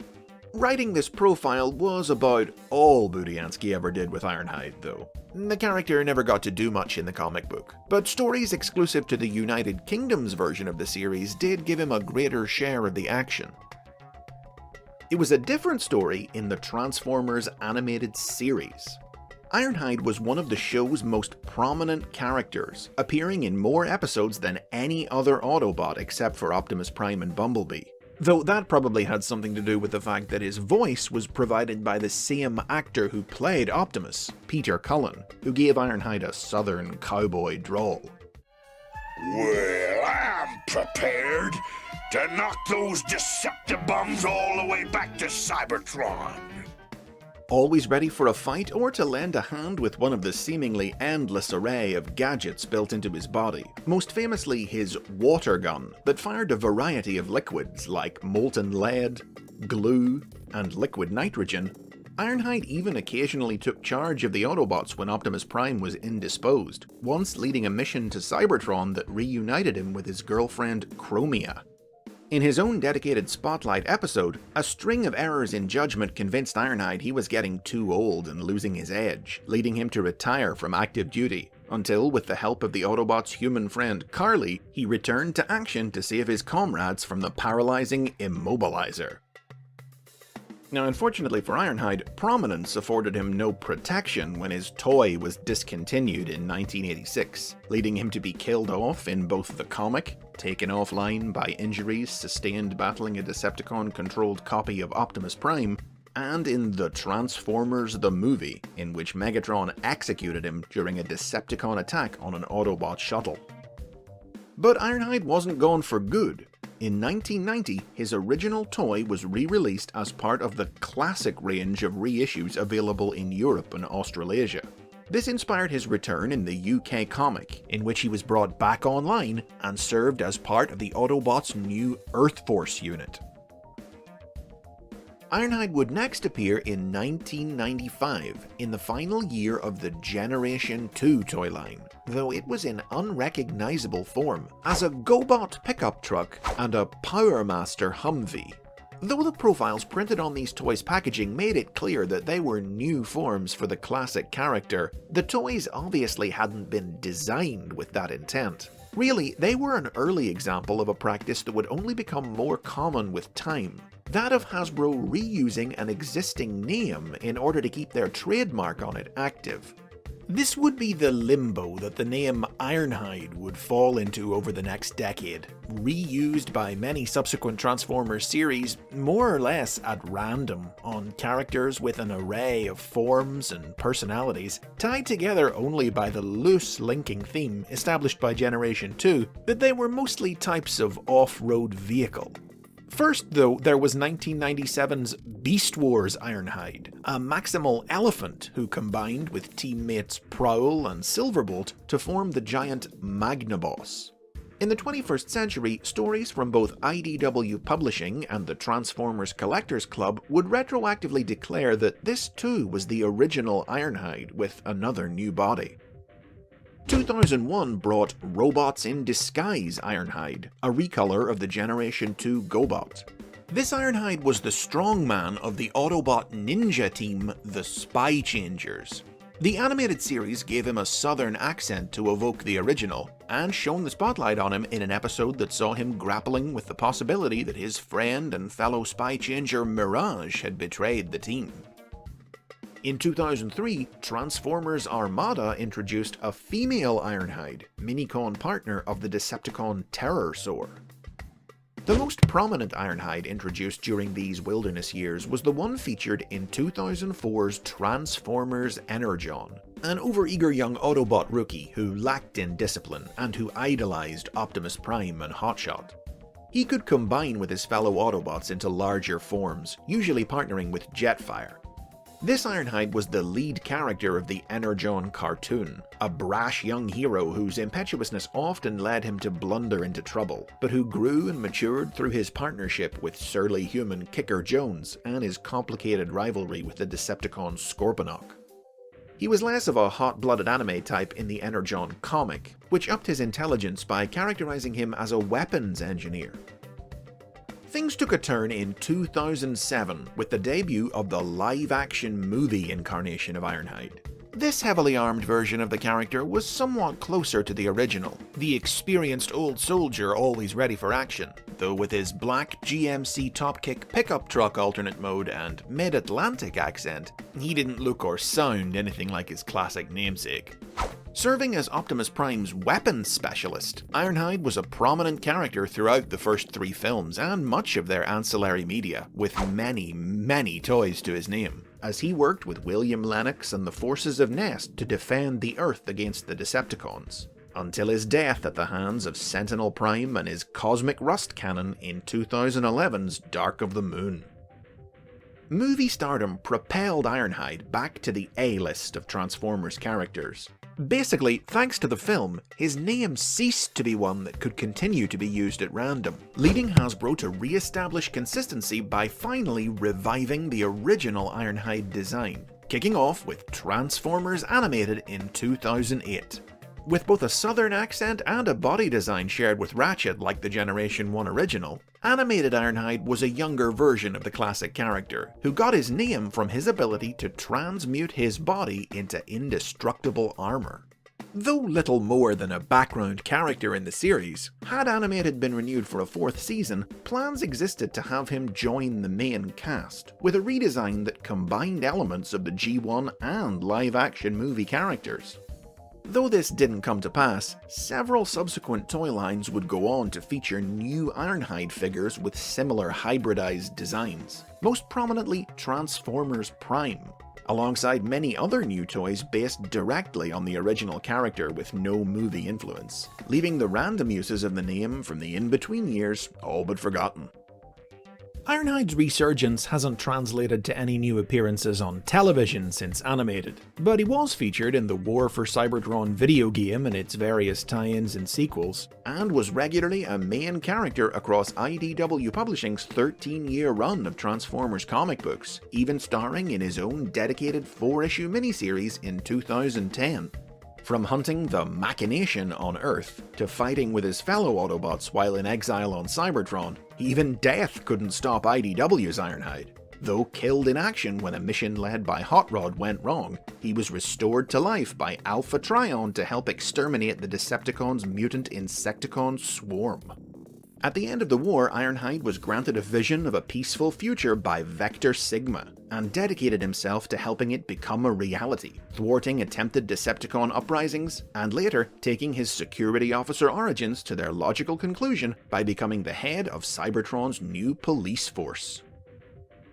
The newest Ironhide toy is hitting shelves right now as part of the War for Cybertron Siege line. He's already appeared in this form in the new IDW comic series, and hopefully the War for Cybertron animated series, due for release on Netflix in 2020, will see Ironhide busting Deceptichops on our TV screens again soon. And those are the basics on Ironhide. One name, many bots. Which one's your favorite? Someone's gotta pick Energon Ironhide, don't they? Tell me in the comments, subscribe if you're not already, click that bell to be notified about future episodes, and if you can, please help the show keep going by supporting it on Patreon. This week's episode is sponsored by Collecticon Toys, and they don't come much bigger than this one. The Chaos Bringer, the World Eater, the Monster Planet, Unicron. Unicron was created as the arch-villain of 1986's The Transformers the Movie, a giant transforming metal planet that sought to devour all life in the universe. Possessed of vast cosmic powers, often used to empower lesser beings who would serve him as his heralds, Unicron's only weakness was the Autobot matrix of leadership. Known during production first as simply the Entity, and then later Ingestor before his name was finalized, Unicron was, like the rest of the movie's new characters, designed by artist Floro Deary. Prototypes for a Unicron toy were created based on Deary's artwork, but the figure was ultimately scrapped and never saw release. Set in the year 2005, the movie saw Unicron set his sights on consuming the Transformers' homeworld, Cybertron. To eliminate the threat posed by the Matrix, he used his powers to reformat Decepticon leader Megatron into Galvatron and sent him to destroy it. But Galvatron rebelled, enabling Autobot leader Rodimus Prime to open the Matrix inside Unicron, destroying him from within. The film concluded with Unicron's severed head settling into orbit around Cybertron, and it remained there in the subsequent third season of the Transformers animated series. In the course of the season, it was discovered that Unicron still functioned, and the Autobots had to thwart his attempt to use Cybertron itself as a new body. While the movie had given no hint of Unicron's origins or motives, the cartoon explained that he was the rebellious creation of an alien scientist named Primacron, who had built him to scour the galaxy of life, leaving it a blank slate on which Primacron could experiment. For his debut in the movie, Unicron's voice was provided by cinematic legend Orson Welles. Your bargaining posture is highly dubious, but very well. But for his appearances in the cartoon, Roger C. Carmel took over the role. Now, do my bidding. Complete the connection. The movie was hugely influential on the Marvel Transformers comic published in the United Kingdom, for which writer Simon Furman crafted original stories that followed on from the film's events, unconnected to the cartoon. 1988's The Legacy of Unicron revealed that in the comics continuity, rather than enter Cybertron's orbit, Unicron's head had been flung to the planet of Junk, where he mentally enslaved the native Junkions to build him a new body. For this story, Furman crafted a very different origin for the comic book version of Unicron. No mere robot, he was a dark god, a primordial being of chaos from the beginning of time, who was the enemy of all life. Long ago, Unicron's nemesis, Primus, the god of light, had sought to end their eternal enmity by trapping them both within asteroids. But over time, Unicron had used his powers to reshape his asteroid into the robotic planet seen in the film. Primus meanwhile reshaped his asteroid into Cybertron, through which he gave birth to the Transformers and created the Matrix to house his power, explaining why Unicron wanted to destroy Cybertron and why the Matrix was so harmful to him. The story ended with Rodimus Prime trapping Unicron's evil life force within the Matrix, where it would remain to haunt Rodimus for the remainder of the series.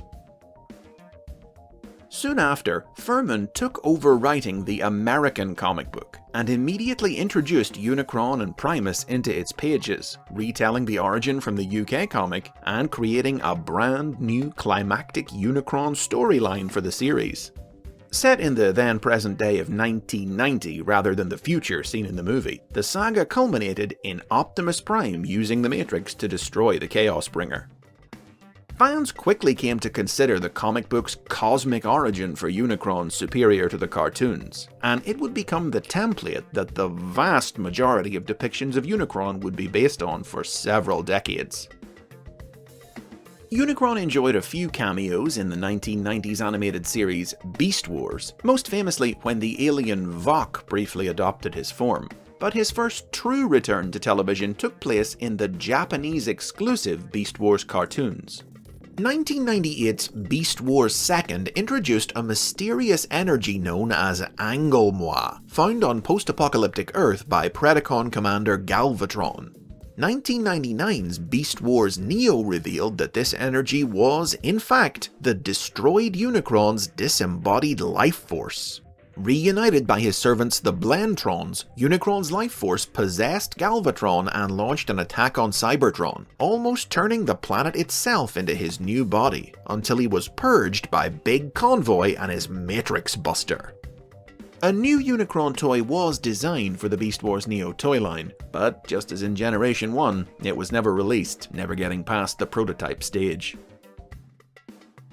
It wouldn't be until 2003 that Unicron would finally be immortalized in toy form as the 16-inch tall crown jewel of the Transformers Armada toy line. This new series came with a new origin for Unicron. Here, he and Primus were a pair of transforming robotic planets created at the dawn of time by an extra-dimensional entity known as the One, for the purpose of exploring the universe, only for the power-hungry Unicron to turn to evil. The Armada animated series saw Unicron strike at the Transformers subtly.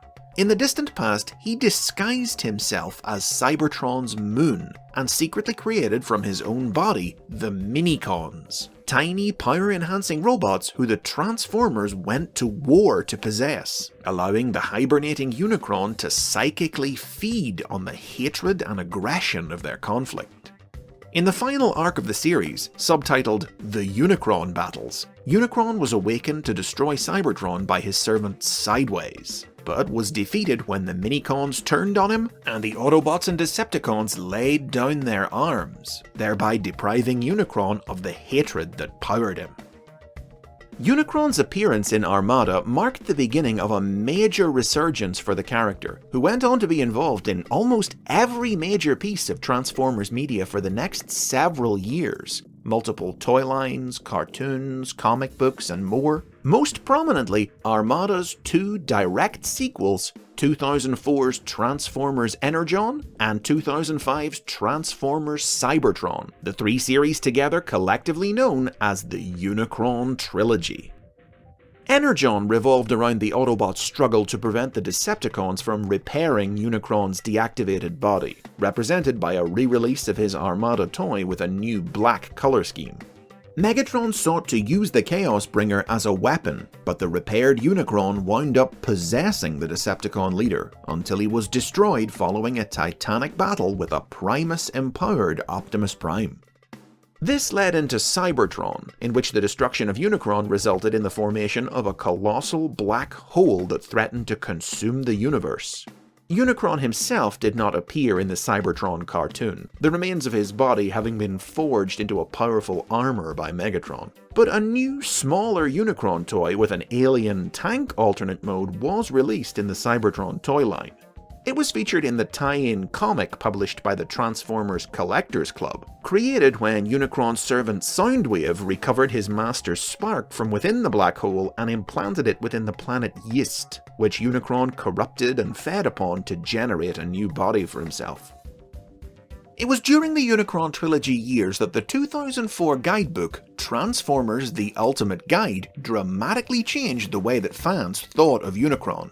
Building upon ideas introduced in both the Armada comic book and 2003's Transformers universe, which both depicted Unicron as having the power to move between dimensions, the book made the bold declaration that across all the different infinite Transformers universes, there was only one Unicron, a single being who actually traveled from dimension to dimension, devouring them as he went. Despite their different origin stories, the Unicrons seen in the movie, the comics, the cartoons, they were all the same being, a multiversal singularity, a fundamental cosmic force who embodied the concept of evil itself, just as Primus embodied good. Unicron took a back seat for the remainder of the 2000s, appearing scarcely and noticeably absent from many of the major new Transformers series that premiered during this time. It wasn't until 2011 that he returned for his next big mainstream role in the Transformers Prime animated series. But his comeback came with a caveat. Not wanting to be constrained by the rules of past stories, Hasbro specifically stated that the Unicron seen in Prime was not the same as the multiversal singularity from other stories. Subsequent material from the Collectors Club offered various quantum mechanics gobbledygook explanations to justify this, but the cracks were now showing in the concept's workability, and eventually the club officially retired the idea in a 2015 story that saw Nexus Prime use the power of the Star Saber to eliminate singularities from existence. This made it so that every universe's version of Unicron was its own distinct entity again, free to be depicted however creators liked. And indeed, Transformers Prime presented one of the most dramatic new takes on Unicron yet. His shadow hung over the series from the outset in the form of Dark Energon, an addictive, unholy energy source formed from Unicron's very blood that could even reanimate the dead. More shocking, however, was the revelation that, following his defeat at the hands of Primus in ancient times, Unicron's dormant body had become the Earth itself. Revived in the present day by a planetary alignment, Unicron's reawakening threatened to wipe out humankind, so Optimus Prime fought his way through avatars of Unicron created from out of the Earth itself to reach the planet's core and unleash the power of the Matrix, forcing the Chaos Bringer back into dormancy. Unicron awoke once more in the series finale, this time possessing Megatron to attack Cybertron with a legion of reanimated Predacons, but he was defeated for good when Optimus imprisoned his disembodied spark. Hasbro would only release a toy of the possessed Megatron, but a figure that transformed from elemental avatar to volcano spaceship was released exclusively in Japan. The concept of Unicron as Earth would also be featured in the 2017 live-action movie The Last Knight, though he remained dormant throughout the film. With the future of the movies currently up in the air, it remains to be seen if the live-action Unicron's threat will ever truly be brought to life. These days, Unicron's back to making pretty regular appearances in Transformers media of all stripes, and his Armada toy has even been retooled, recolored, and re-released several times. Notable appearances in 2018 included his possession of Hot Rod in Machinima's Power of the Primes cartoon, and his major role in a self-titled 6-issue comic book miniseries from IDW Publishing that brought the company's Transformers comic book universe to an end. IDW's Unicron in particular was another radical reinvention. He began life as the planet Antilla, which had been left a dead husk after it was ravaged by Cybertronian colonizers in the ancient past. A talisman created by an Antillan scientist brought the dead Antilla back to life as a weapon of retribution to exact revenge upon the Transformer race. Mystically driven by the dead scientist's spirit, Unicron consumed every Cybertronian colony and even succeeded in destroying Cybertron itself. He was only stopped when Optimus Prime sacrificed his life to confront and make peace with the scientist's spirit, and used the very talisman that had created Unicron to destroy him. His iconic role in the movie, matched with the cosmic concepts Simon Furman added to his story, have ensured that, whatever his precise origins, Unicron will always be remembered as the ultimate all-consuming evil in the world of the Transformers. Though the forces of good may triumph over him, like evil, Unicron is eternal and ever-present, just waiting for his chance to rise again. And those are the basics on Unicron. Thanks to Collecticon Toys for sponsoring this episode. Tell me about your favourite Unicron story in the comments. Give that like button a click, subscribe for more Transformers lore if you're not already, and I'll see you next time.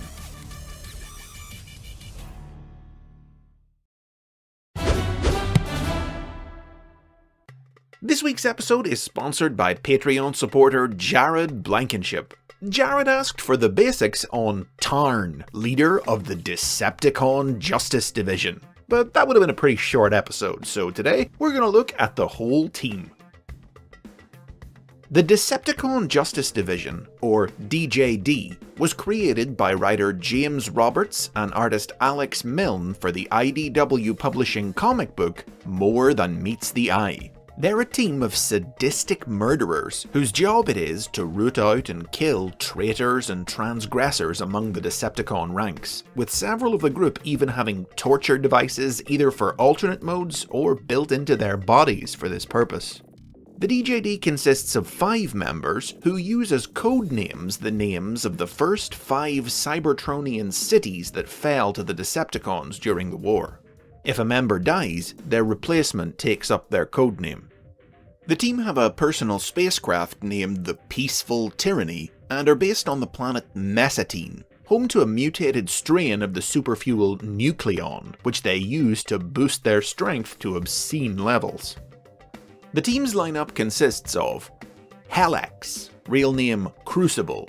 He imprisons Transformers inside his huge body and melts them alive with his built-in smelting pool. His signature move is to remove the brains of his victims and place them in their mouths. Thesaurus, real name Scissor Saw. Sullen, capricious, and easily bored, he's equipped with whirling grinder blades in his torso, into which he slowly lowers his victims, feet first. Kaon, real name Amp. The empty-eyed Kaon transforms into an electric chair and can fire bolts of electricity. He handles communications and maintains the DJD's infamous list of targets. Voss, real name Forstock. A scientist who transforms into a sniper rifle, Voss speaks almost entirely in ancient Cybertronian. His favourite torture technique is to remove his own faceplate, the inside of which is lined with spikes, and drive it into the faces of his victims. The former holder of the Voss codename was Dominus Ambus, an undercover Autobot who had infiltrated the DJD. When his true identity was discovered by his teammates, they lobotomized him, locking him into his Turbo Fox beast mode and keeping him as a pet, who Kaon grew surprisingly fond of. The team's leader is Tarn, the only member known to have been part of the group since it was founded. Red herrings sprinkled throughout the story hinted that under his Decepticon insignia mask, Tarn might have been Optimus Prime's old friend Roller, but in truth, he was really another comrade of the pair's named Damus. He was born with the power to shut down non-living machines with a touch, which earned him the nickname Glitch. But over time, this ability grew and evolved until he could deactivate Transformers with his voice alone. Glitch was turned to the Decepticon side by Megatron specifically as a way of hurting Optimus by corrupting someone close to him.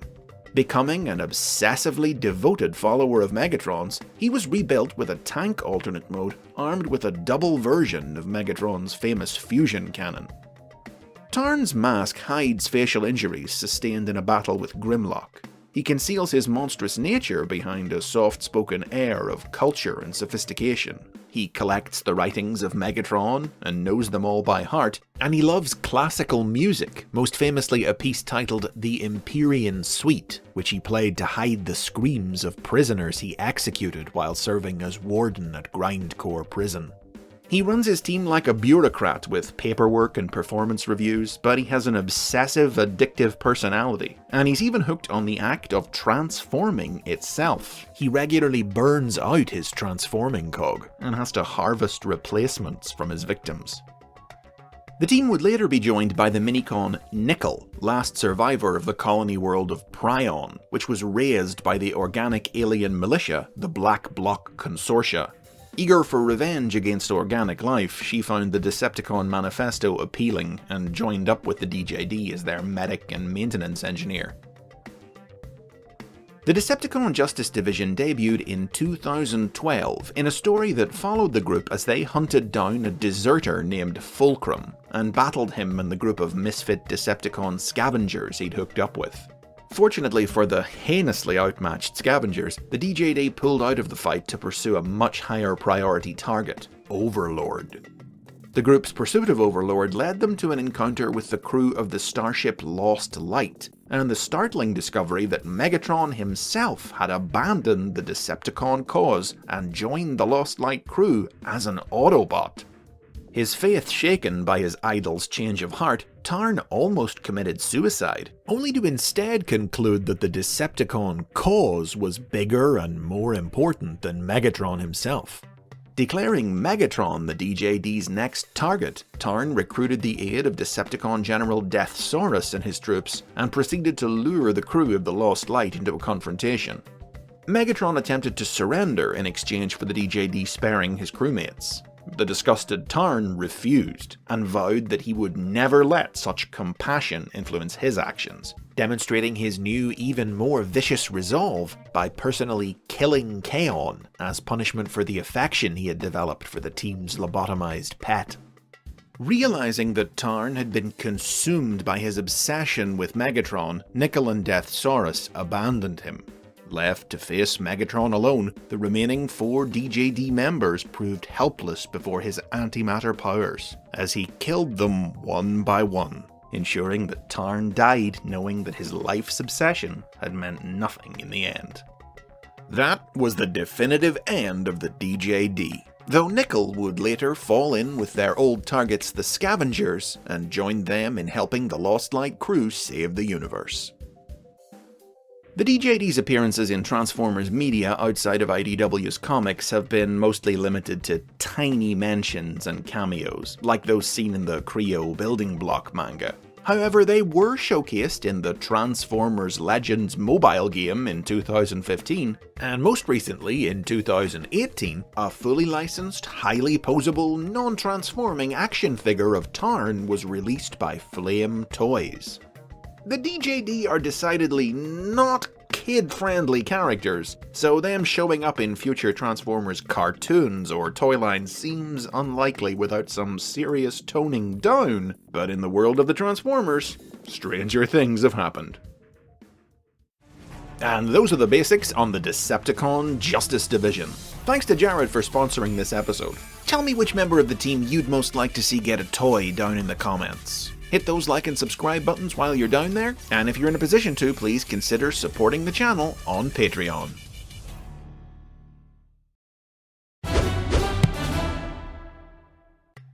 This week's episode is sponsored by Patreon supporter Jeff Arbuckle, who requested the basics on his favourite character, Autobot Communications Officer Blaster.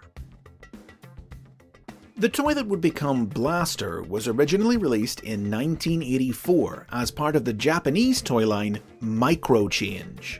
It transformed into a boombox and was known as the Radiocassette Robo, short for radio cassette. The Microchange figure was a working radio, but this feature was removed when the toy was imported by Hasbro to become part of the second year of the Transformers toy line in 1985. With the removal of these electronics, the toy's chest compartment could now hold cassette transformers, just like Blaster's Decepticon counterpart, Soundwave. But it would be 1986 before any Autobot cassette toys were released for Blaster to interact with. The profile written for Blaster by Marvel Comics writer Bob Budiansky characterized him as a bot who liked to do everything in life loudly. With his powerful built-in radio transmitting and receiving abilities, and his electronic disrupting Electro Scrambler gun, he was a dedicated Autobot, but his true passion, and his greatest weakness, was rock and roll. This personality was on prominent display in the Transformers animated series, into which Blaster was introduced partway through the second season, albeit with no explanation for where he had come from. A hip and happening guy who often tested his fellow Autobots' patience with both the volume of his music and his willingness to share it with them, Blaster's voice was performed by actor Buster Jones in the style of a radio DJ, a rhythmic patter full of raps and rhymes. Get down and truly hop to town, yeah! We're gonna shake and roll with a touch of soul. Blaster's spotlight adventures in the series included being captured by the Decepticons so that they could use his broadcasting abilities to hold the Earth's airwaves to ransom, and working with Trax to stop the Decepticons from enslaving New Yorkers with hypnotic rock music. It was during the latter adventure that Blaster clashed with Soundwave for the first time, triumphing over the villain in a sonic duel. The continued availability of Blaster's toy in 1986 earned him a memorable appearance in The Transformers the Movie, unleashing his new cassette troops Steeljaw, Ramhorn, Eject, and Rewind to fight off Soundwaves. Early drafts of the movie gave him a subplot in which he led a guerrilla team of Autobots on Earth in the latter half of the film, but the idea was dropped during production. Blaster and his cassettes continued to appear regularly in the cartoon's subsequent third season, with Blaster now occupying a new position of authority as the commander of Autobot City on Earth. In another showcase episode, he once more faced off against Soundwave over the sonic weaponry of the musical planet Eurythma. Blaster is one of the most famous examples of a Transformer who was characterized very differently between the cartoon and the Marvel comic, which depicted him not as a cool upbeat dude, but a grim, rebellious loner and a vicious fighter without mercy. The comic even interpreted the design of his toy differently from the cartoon, and gave him a different head design with a visor. Introduced as a member of an underground Autobot resistance cell on Cybertron, Blaster was driven by the death of his friend Scrounge to attempt to stop the Decepticons' new space bridge construction project. He wound up being teleported to Earth by the bridge and joined up with the Autobots there, but soon found himself butting heads with their tyrannical leader, Grimlock. This led to a run of stories that saw Blaster essentially become the comic's main character, as he and Goldbug deserted Grimlock's command and struck out on their own adventures, contending with threats like the metal-eating Scraplets.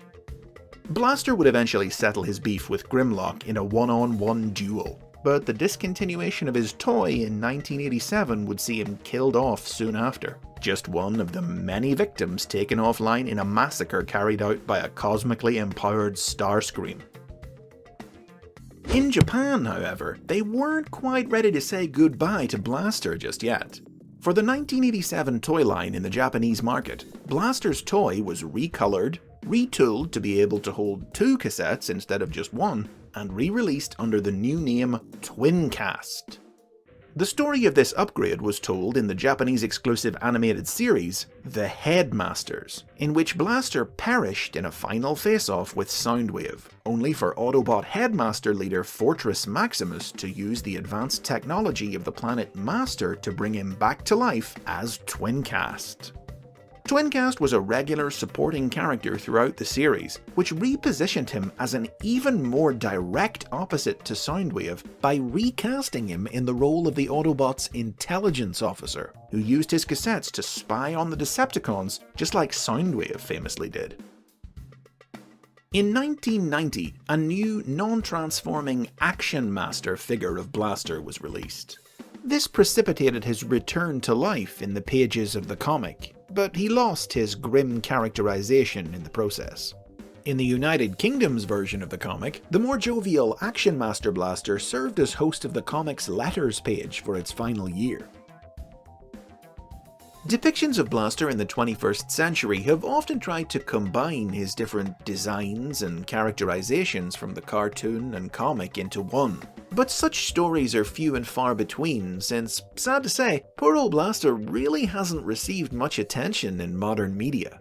What few notable appearances he's had have generally been limited to comic books, most prominently those from IDW Publishing, in which Blaster was a former anti-establishment pirate radio host turned wartime Autobot propaganda broadcaster whose inspiring speeches were key to the war effort. On air, he affected an upbeat cartoon-inspired persona, but off the air, he was much more comparable to the serious figure of the Marvel comic. In his introductory Spotlight one-shot, Blaster was targeted for assassination by Soundwave, and he vowed revenge against the Decepticon. But unfortunately, this plot thread would never be resolved, as Blaster served as little more than a background character for the next decade of IDW stories. But a lack of presence in media hasn't kept Blaster off toy store shelves. His original toy has been re-released numerous times, in its original colours, as Twincast, and even as an evil version of the character from the mirror universe of Shattered Glass, who has a German accent and loves classical music. Like Soundwave, the dated nature of Blaster's alternate mode has also seen several efforts to modernise him for new toy lines. He's been given a variety of vehicle modes, and once, in the Device label toy line, he was even a laptop computer. Most recently though, the 2016 Titans Return toy line went full retro with a new blaster toy that transformed into both a boombox and a bass mode, the head of which was formed by the small Titan Master robot named Twincast.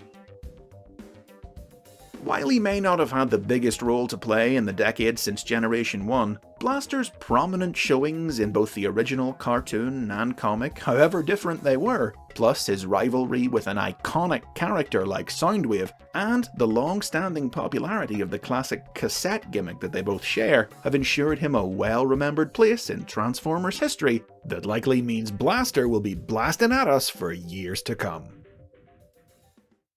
And those are the basics on Blaster.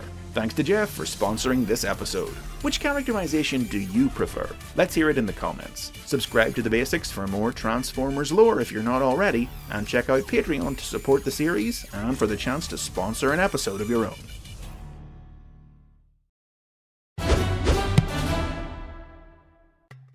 Throughout the 35-year history of the franchise, the vast majority of Transformers toys and media have originated in two regions of the world: North America, home to Hasbro, and Japan, home to Takara Tomy. But for this week's episode, Patreon supporter Safior wanted to hear more about Transformers characters from other parts of the globe. These are the basics on Transformers around the world. Next to America and Japan, the most significant contributions to the world of the Transformers have come from Europe. In the 1980s and 90s, the continent was the birthplace of scores of original Transformers characters, more than can comfortably be named in a video like this, many of whom would later go on to greater fame by making the jump to American media. Some of the most significant were created for the United Kingdom's Transformers comic published by Marvel. Easily the most important piece of European Transformers media, the comic often featured original characters created by the series' writers and artists who weren't part of the Transformers toy line. Some of the most famous include the Transformers creator, Primus, the God of Light, Autobot Resistance leader Emirate Zaron, Impactor, leader of the Autobot commando unit The Wreckers, conjoined Autobot twins Rack and Ruin, evil Autobot scientist Flame, and the robotic freelance peacekeeping agent Death's Head, who Marvel would even later spin off into his own comic. Germany also had its own version of the Marvel comic which did the same, with the most notable original creation from its pages being the Autobot Black Cat, a green recolor of Ravage. But Europe's original Transformers weren't limited to characters invented for comics. Though 1990 marked the final year of the original Transformers toy line in the United States, new toys continued to be released in Europe and Australasia throughout the first half of the 90s that were never made available in the US. 1991 introduced a new range of Action Master figures, non-transforming robots who each came with a partner robot or vehicle that converted into a suit of armor for them to wear. The largest took the form of battery-powered, motorized exosuits. Also available were the Action Master Elites, 4 figures with push-button gimmicks that flipped the Action Master concept on its head by actually transforming. 1992 brought the Turbo Masters, a team of Autobots with missile-firing engines, and the Predators, missile-firing Decepticons with built-in slide viewers. In 1993, there were the Obliterators, Pyro and Clench, with missile-firing battle station trailers, the Autobot Lightformers and Decepticon Tracons, Transformers with large weapons platforms that used light-piped scopes to simulate firing weapons, and the water-squirting Autobot Aquaspeeders and Decepticon Stormtroopers, who changed colour in warm water. Even in 1995, at the tail end of the Generation 2 toy line, there were the Power Masters, Autobots and Decepticons with pullback motors. The early 1990s also saw the release of several toys that had previously been exclusive to the Japanese market, including the infamous Decepticon Overlord and the Combiner Teams, the Brain Masters, and the Breast Force, who were recolored and renamed to become new Autobot groups known as the Motivators and the Rescue Force, respectively.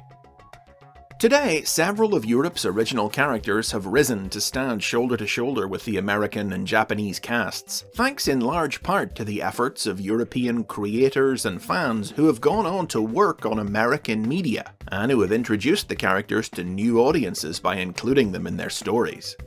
For example, the Turbo Masters had a starring role in Dreamwave Productions' Age of Wrath comic.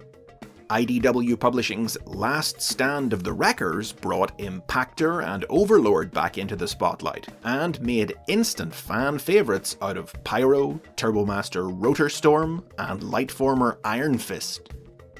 Other characters like Turbomaster leader Thunderclash, Action Master Circuit, and Power Master Bulletbike have also had memorable roles to play in other stories from IDW and from Fun Publications. Always fond of a deep-cut obscure reference, Fun Publications have also been responsible for creating new toys of several of these characters over the years, released both through the official Transformers convention BotCon and the Transformers Collectors Club, while a small number, like Impactor and Overlord, would even gain such popularity that brand new mass-market toys of them would be created by Hasbro and Takara. Rack and Ruin recently made the incredibly rare jump to television, appearing in the Transformers Cyberverse animated series. But far and away the most famous is Primus himself, a character who's become a fixture of Transformers lore, featured in multiple comics and cartoons, and who had a huge toy made in his image in 2005's Transformers Cybertron toy line. New European original characters have still occasionally popped up in the 21st century, like the impossibly cool Autobot Afterburn in the UK's Transformers animated comic in 2008. Swerve, an original toy designed for a European market Chevrolet promotional campaign. Or Bendibus Prime, an Autobot created by Paramount as part of a promotional tie-in with the home media release of Revenge of the Fallen in 2009. In 2016, a Russian original YouTube cartoon, Transformers Portal, crossed over the worlds of Robots in Disguise and the Prime Wars trilogy, hosted by a mysterious figure named The Watcher. After Europe, some of the most notable international Transformers came from South America. In the 1980s, Transformers toys were distributed in Brazil by a company named Estrela. They licensed only a few figures from Hasbro, namely the 1984 Autobot mini-vehicles and the Jump Starters, Topspin and Twin Twist, who they recolored and renamed to create new characters. The Jump Starters were available in 2 color schemes each, rebranded as Saltman X and Saltman Z, from the Portuguese salto, meaning jump, while the mini-vehicles were released in 4 color schemes each, and would later be broken up into 2 newly created factions, the heroic Optimus, consisting of Volks, Carrera, and Sedan, and the evil Malignus, comprising Pickup, Jeep, and Camaro. The rest of Estrela's Transformers range was made up of figures acquired from other Japanese toy companies, which weren't released as part of the Transformers line by Hasbro or Takara. There were the Bat Robo, Turbo and Pickup, vehicles with friction motors that propelled them forward, who would automatically convert to robot mode via spring-loaded mechanism when they collided with something. These were licensed from Fujisho, who had originally released them in Japan as the Powertrons. The Powertrons were released in English-speaking markets by the Ertl Company. And then there were the Elytrix, Jeep, Porsche, and Esporche, remote control operated toys that could transform with the push of a switch. These 3 were licensed from Yonezawa Toys, who had originally released them as part of their Remote Change Robo series. In North America, they were released by Village Toys as part of the Convertibots toy line. Certain of the mini-vehicles were also available in a variety of other colors from Peruvian company Linsa and Argentinian company Antex. Antex also released Estrela's recolored Jump Starters, and in 1994 recolored the 2 figures again to become Robotman X and Robotman Z. Also in Argentina, Commando Toys released the Walkie-Talkie robot, a working walkie-talkie that recycled the design of the anime robot Godmars, and the Radio AM robot, an original toy that mashed up the designs of Soundwave, Blaster, Megatron, and Omega Supreme and transformed into a working radio. Though notable curiosities as some of the earliest foreign additions to the Transformers toy line, the South American characters haven't really gone on to any greater fame in media. They've mostly been limited to rare cameos and name drops in fun publication stories. Except for the Optimus characters, Carrera, Sedan, and Volks, who actually appeared on television in 2009 as background characters in Transformers Animated. International releases of Transformers toys don't tend to be so wildly different in the 21st century, but oddities do still occur. For instance, when South Korean company Sonokong licensed the Car Robots toy line from Takara in 2003, they bulked it up by throwing in a couple of Predacons from the Beast Wars 2nd toy line. Those with vehicular alternate modes were marketed as new Autobot characters, but Beast Wars 2nd Galvatron was renamed Gigatron Z, reconceptualized as a new form for Gigatron, leader of the Car Robots Predacons. The 2010s have seen international media continue to create original characters without toys. In 2012, the first Australian original Transformers were introduced, as part of a promotional tie-in with the Fall of Cybertron video game, when developers High Moon Studios teamed up with Ford Australia to design a pair of new Autobots who transformed into Ford vehicles. Chosen by Australian fans on Facebook, they were the Ford Falcon XR6 Turbo Sedan Falcatron and the Ford Ranger Wildtrak Torque. 2012 also saw the release of the short-lived MMORPG Transformers Online in China, which featured dozens of original characters with florid names like Vermilion Thunderbolt and Stardust Wanderer. Two of the game's Decepticon characters, the backstabbing Doomwings and the insatiable Ursa Major, would unexpectedly show up in the IDW comic ROM vs. Transformers in 2017.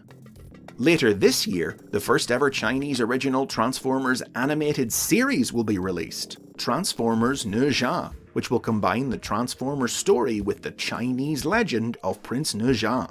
Well known in Chinese popular culture, Ne Zha rides on wheels of fire and wind, and is the patron god of professional drivers, an automotive connection that seems to explain the thinking behind this unusual crossover. We know virtually nothing about this series right now, but word is it will also have its own toy line, and Hasbro's Brian Goldner recently said that it's possible the series might be released globally. Now, this episode has been only the briefest overview of Transformers from around the world. Many of the groups, characters, and even companies that I've talked about here could easily have their own dedicated episodes in the future. There's a whole world of Transformers out there, and I'll get through them all someday. And those are the basics on Transformers from around the world. Thanks to Safior for sponsoring this episode. Did you grow up with any of these characters, or did this episode introduce you to some that you'd never heard of before? Share in the comments. Don't forget to subscribe for more Transformers history, and if you can, please consider supporting the series on Patreon. Lots of you have been requesting the subject of this week's episode in the comments, and you can thank Patreon supporter Stephen Walker Florgo for sponsoring it and making it a reality. These are the spot-on smooth basics on Cheetor. Cheetor debuted as part of the first year of the Beast Wars toy line in 1996. A member of the heroic Maximals, he transformed into a cheetah, if you couldn't tell from the name, and was described by the bio on the toy's packaging as a quiet, confident jungle warrior.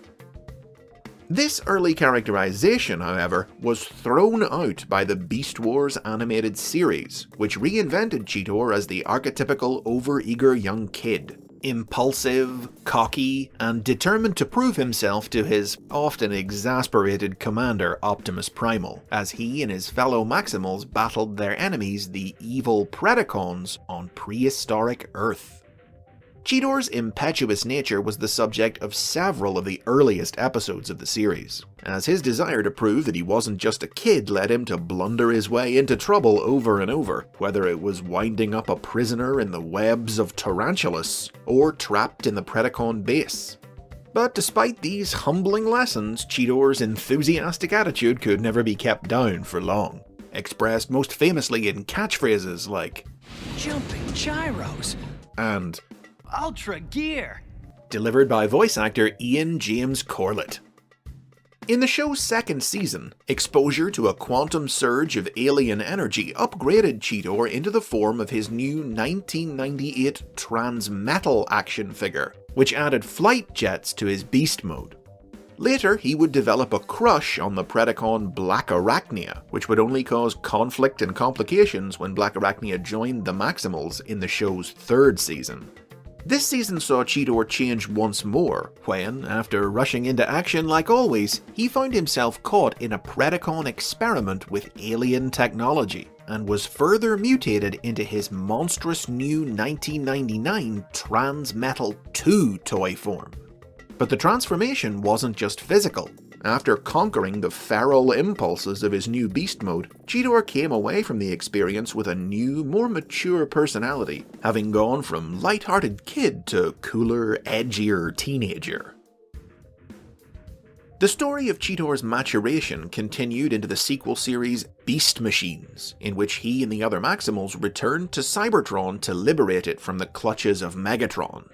The Maximals were reformatted by the Oracle supercomputer into techno-organic bodies. Beast flesh and transformer metal fused at the cellular level. But when Optimus came to trust in the computer too much, blindly following its every instruction without question, the older, angrier, more short-tempered Cheetor, already frustrated that Primal still treated him like a kid, came to doubt his leader's ability to lead, and even found himself having to forcibly take command away from the compromised Primal, until Optimus saw the error of his ways and vowed to treat Cheetor with more respect.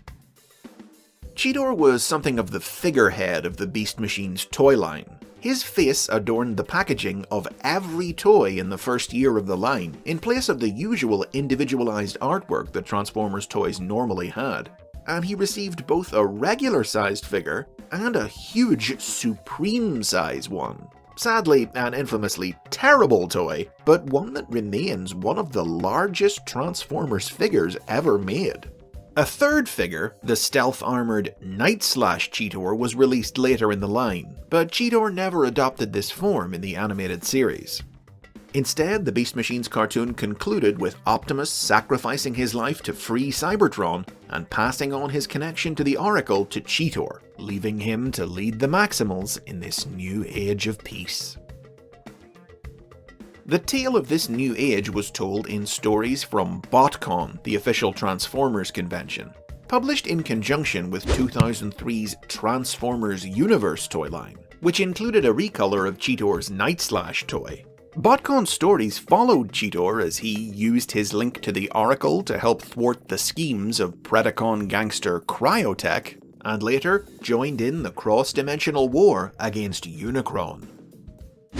Other toys and comics from BotCon over the years would showcase a younger Cheetor in his Cybertronian form from before the Maximals left Cybertron, and a much older, wiser Cheetor from centuries in the future, who had mastered his connection to the Oracle and grown to become Cybertron's spiritual leader as the sage Alpha Trizer.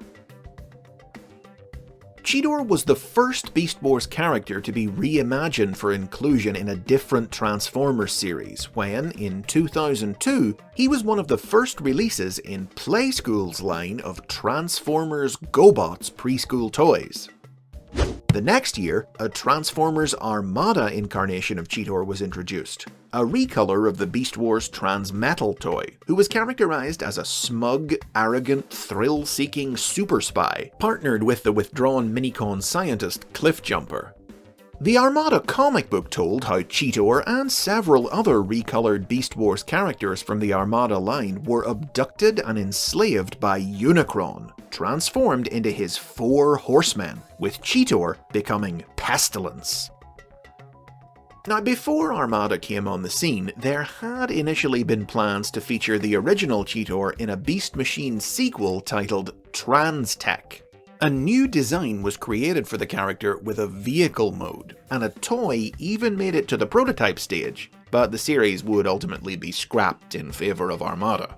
However, in 2008, never once to leave a stone unturned, the Transformers Collectors Club revived the concept, reinventing Trans-Tech as its own unique universe, unconnected to the Beast era. In this world, Cheetor was the cynical but good-hearted chief of security for the multiversal hub city of Axiom Nexus on a highly evolved Cybertron. Though the Trans-Tech toy was never produced, its design did serve as partial inspiration for the Transformers animated incarnation of Blur. Thus, it was only fitting that in 2011, the Collectors Club would retool and recolor the Blur toy to create an animated version of Cheetor.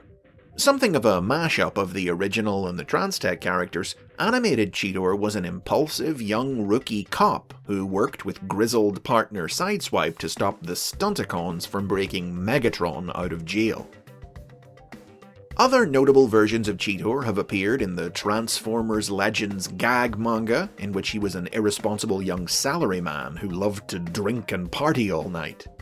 In IDW Publishing's comic books, which depicted him as the leader of the Furwalker tribe of mammalian beast transformers on the Cybertronian colony planet of Eucharis.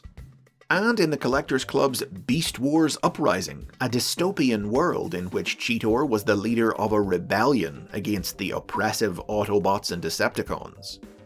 Taken together with appearances in several mobile games, and the various other toys that there have been of him in several different lines, including even the high-end collector-targeted Masterpiece series, these numerous different incarnations of Cheetor combine to make him one of the most frequently appearing Beast Wars characters in the 21st century, even though he hasn't appeared on television since Beast Machines. That, however, is due to change later this year, when Cheetor returns to our screens in the Transformers Cyberverse cartoon. In this series, he serves as the mysterious guardian of the Allspark on Earth, who provides Optimus Prime and Megatron with their new Spark Armor power-ups. We haven't seen it yet, but a Spark Armor Cheetor action figure is also reportedly due in the Cyberverse toy line.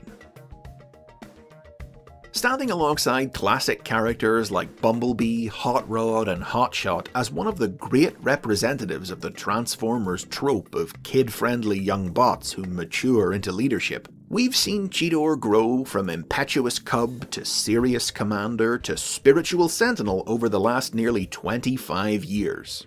They say a leopard can't change its spots, but a Cheetor is another story.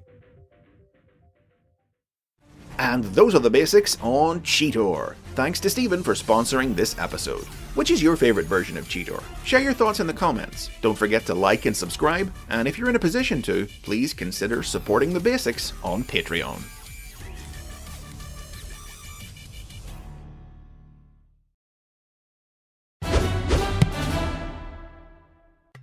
It's our last Patreon-sponsored episode for a while, and this one comes courtesy of supporter Umar Ali, who requested the basics on his favourite character, Earth-loving Autobot Master of Holograms, Hound. The toy that would become Hound was originally released in 1983 as part of the Japanese toy line Diaclone. The figure transformed into a Mitsubishi Jeep J59 and was later imported by Hasbro to become part of the first year of the Transformers line in 1984. Marvel Comics writer Bob Budiansky wrote a profile for Hound that characterized him as a bot fascinated by the natural wonders of Earth, who loved exploring the planet and secretly wished that he could be human himself.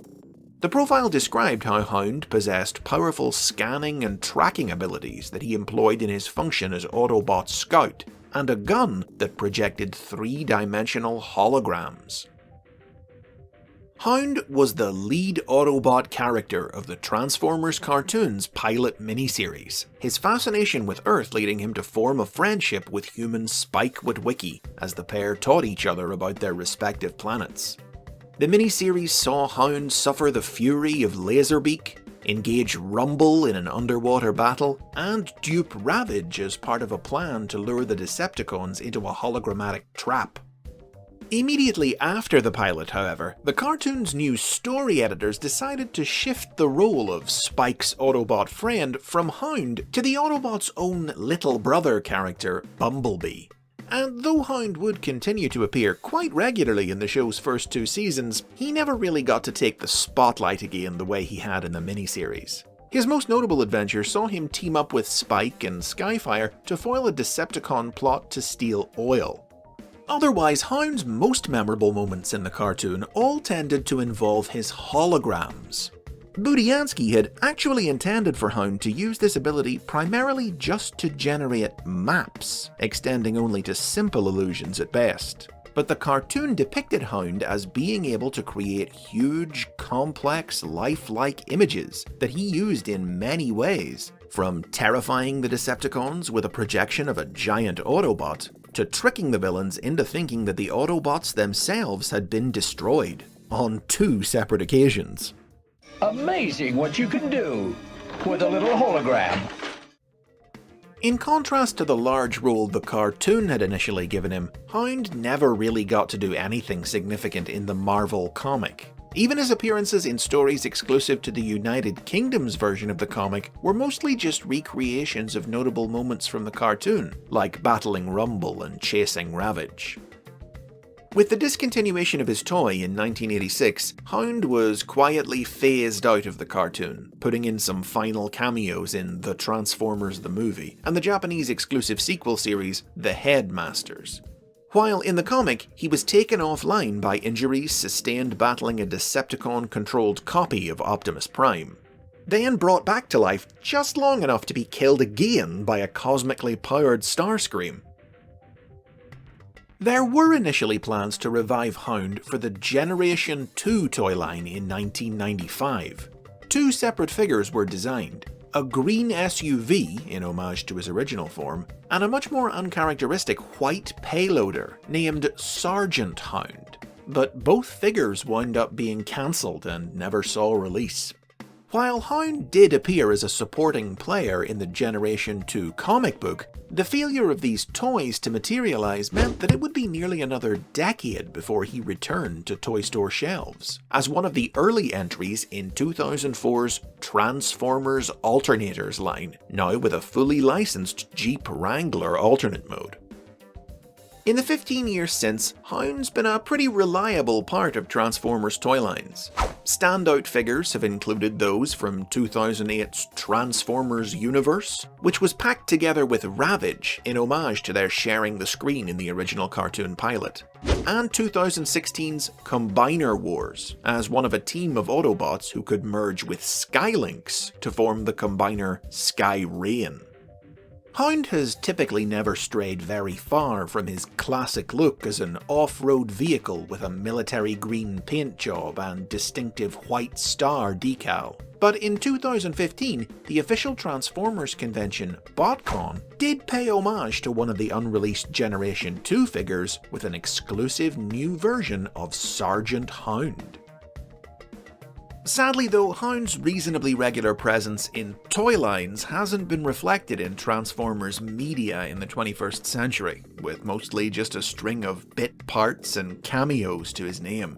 The only truly major role that he's had since the original cartoon has been in the world of the live-action movies, in which 2 rather different incarnations of Hound have featured, but neither of whom has borne anything more than a superficial resemblance to the original, lacking both his characteristic love of Earth and his hologram powers.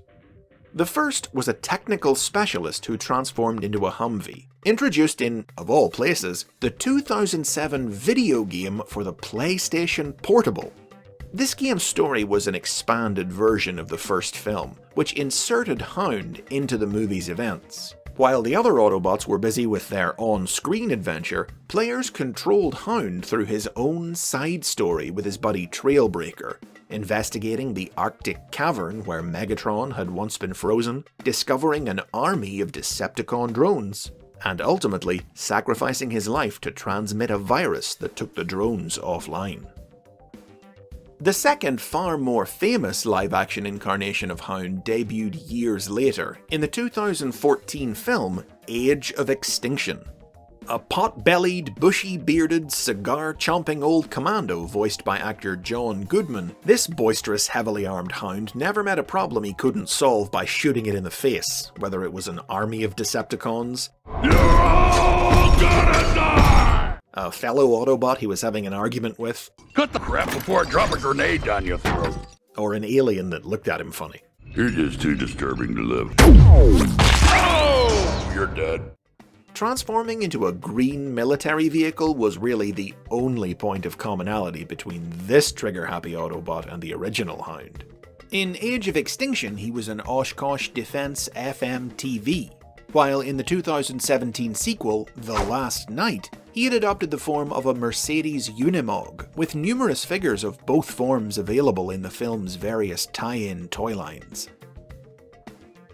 During these years, the original Hound's most significant media presence has been in IDW Publishing's Transformers comic books. He appeared in the early years of the series as the leader of a squad of Autobots who helped battle the threat of Galvatron and the Dead Universe, and later served as a high-ranking member of the bridge crew of the starship Lost Light, sometimes acting as the crew's field commander in battle. But perhaps the release of his most recent new toy, as part of the first wave of the War for Cybertron Siege line, means that we can expect him to appear in Netflix's upcoming War for Cybertron animated series next year. With a high-end figure also on the way in the prestigious Masterpiece series, Hound is clearly set to remain a trustworthy fixture of Transformers, fondly remembered by fans for that one major role in the cartoon. But well, let's just hope that he gets to do something else sometime soon. And those are the basics on Hound. Thanks to Umar for sponsoring this episode. Tell me about your favourite Hound in the comments, and don't forget to subscribe while you're down there and click the bell to be notified about future episodes. Next month we'll celebrate the basics turning 2 years old with some big episodes. See you then.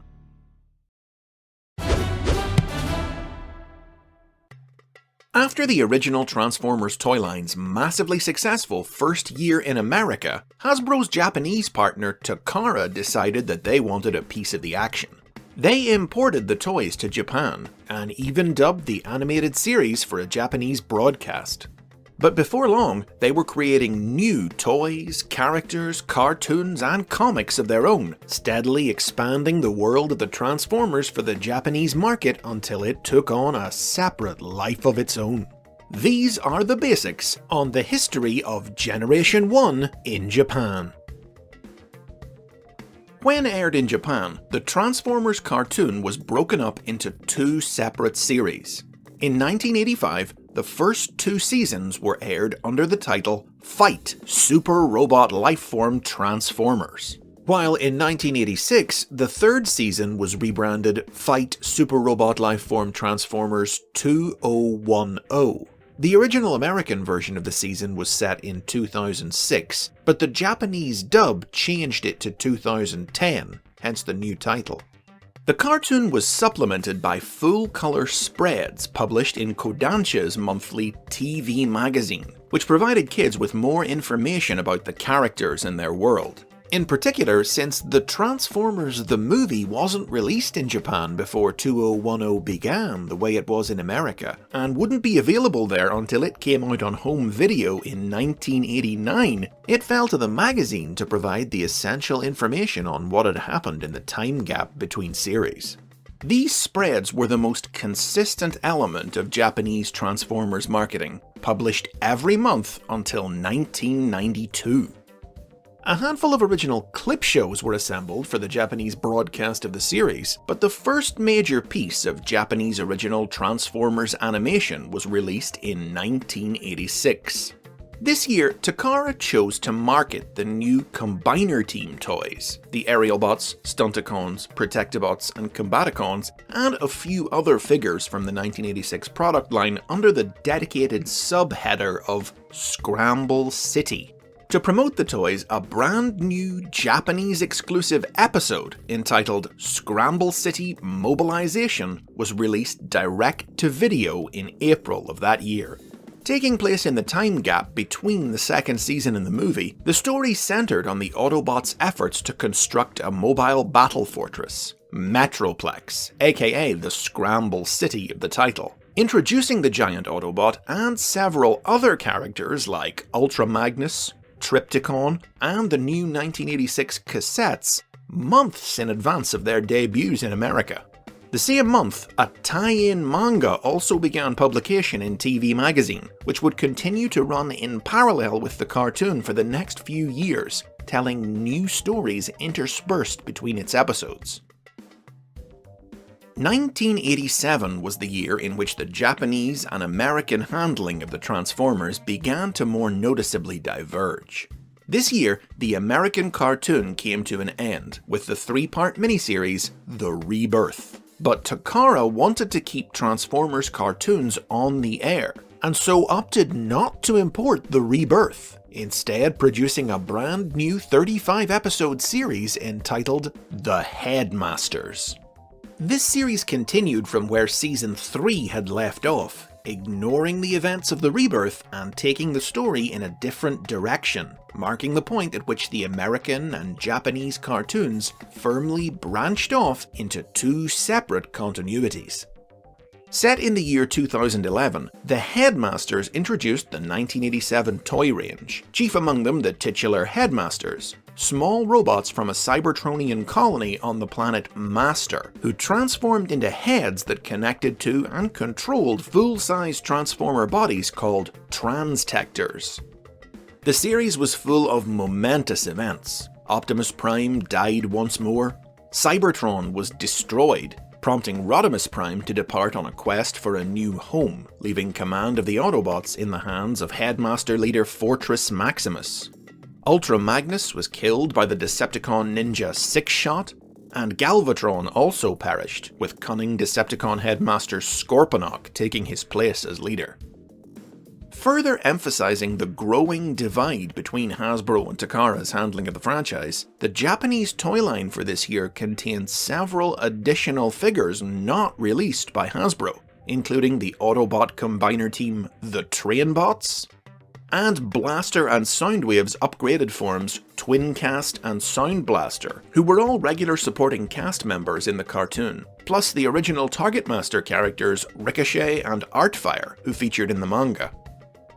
At the end of the Headmasters, the Transformers left Earth, a clean break that set the stage for Takara's drastically different approach to the 1988 toy line.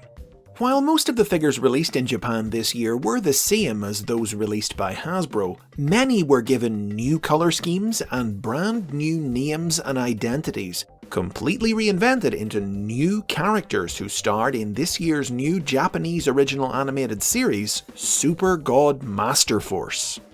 Set years after the Headmasters, Master Force revealed the existence of the Pretenders, Autobots who had been living in secret on Earth for millennia, disguised as humans.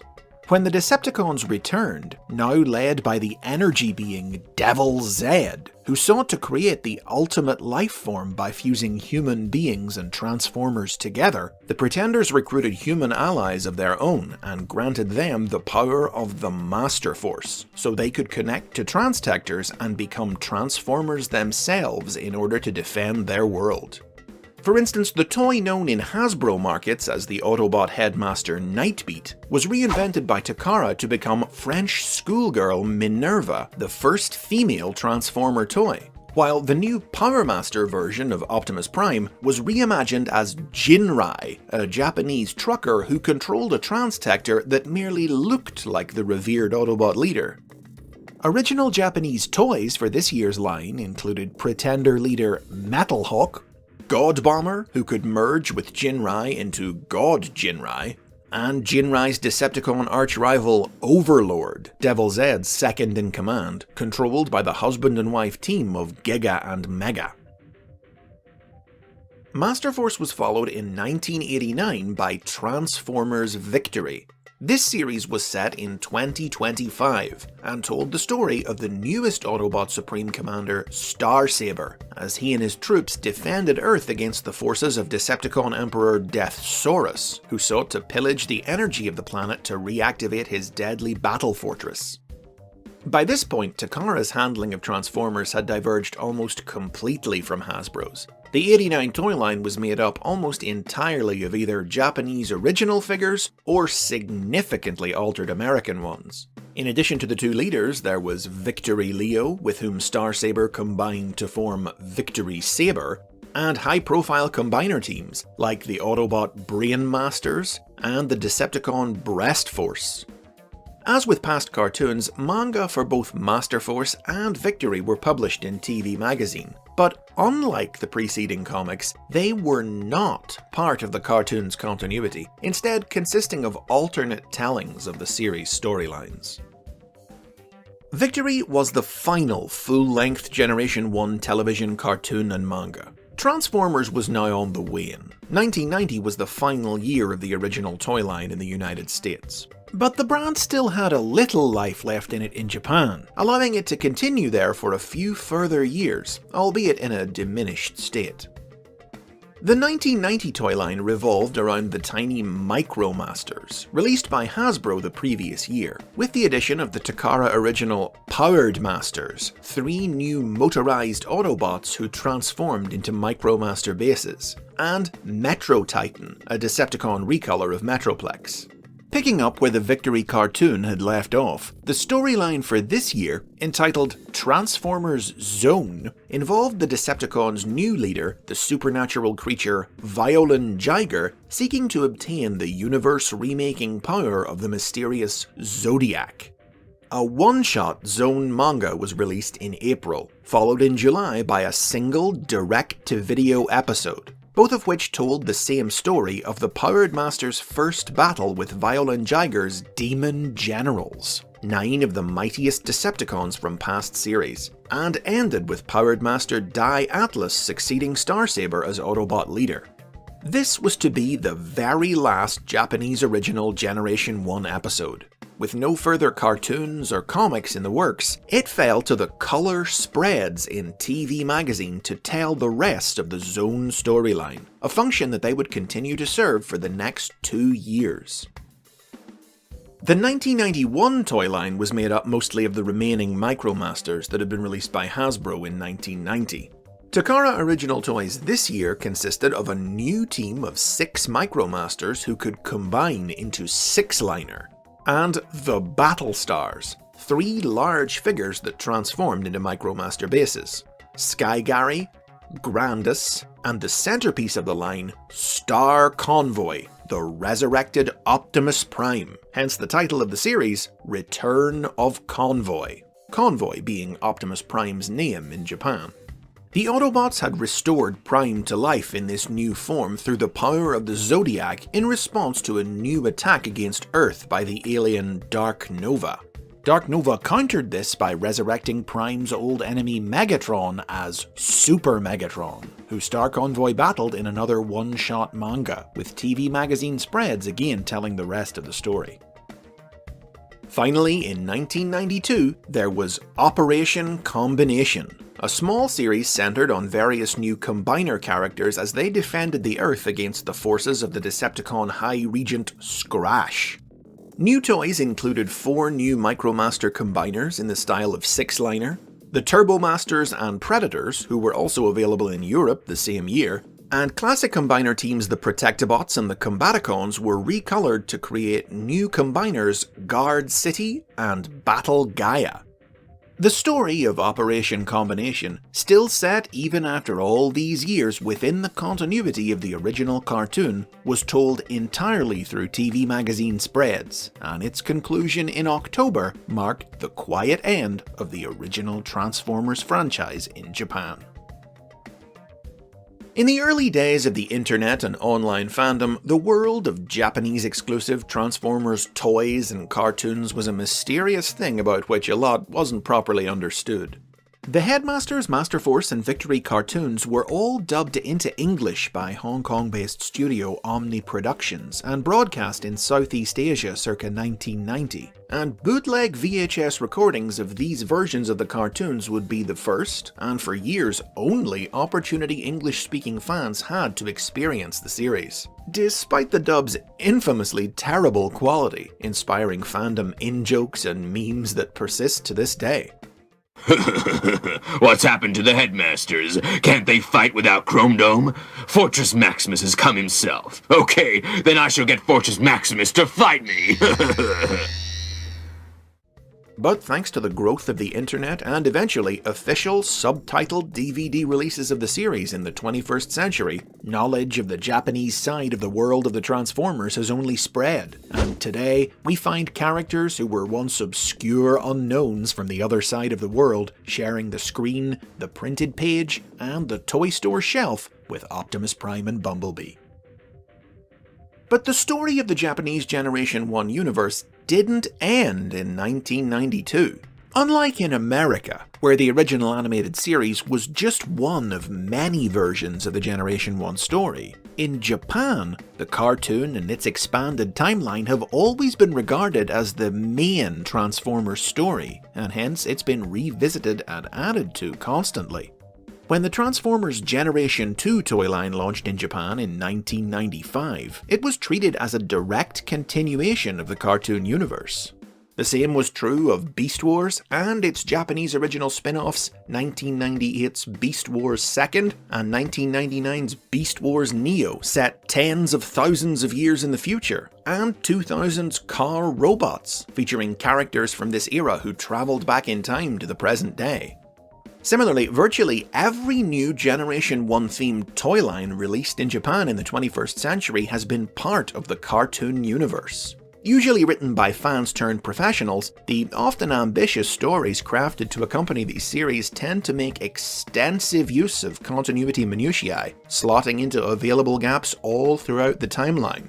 From the time and space bending stories of 2004's Binal Tech and Robot Masters, set between Season 2 and the movie, to 2006's infamous Kiss Players, set between the movie and Season 3, to 2012's Transformers United EX, bridging the gap between Operation Combination and Generation 2, and most recently Transformers Legends, which spans the entire timeline. Each story has built upon the contributions of the last, with detailed retcons that tie together plotlines from multiple different series and stories, from the widely known to the obscenely obscure, bringing everything closer and closer together into a more cohesive, if incredibly complex and sprawling universe that's still growing today and shows no signs of stopping.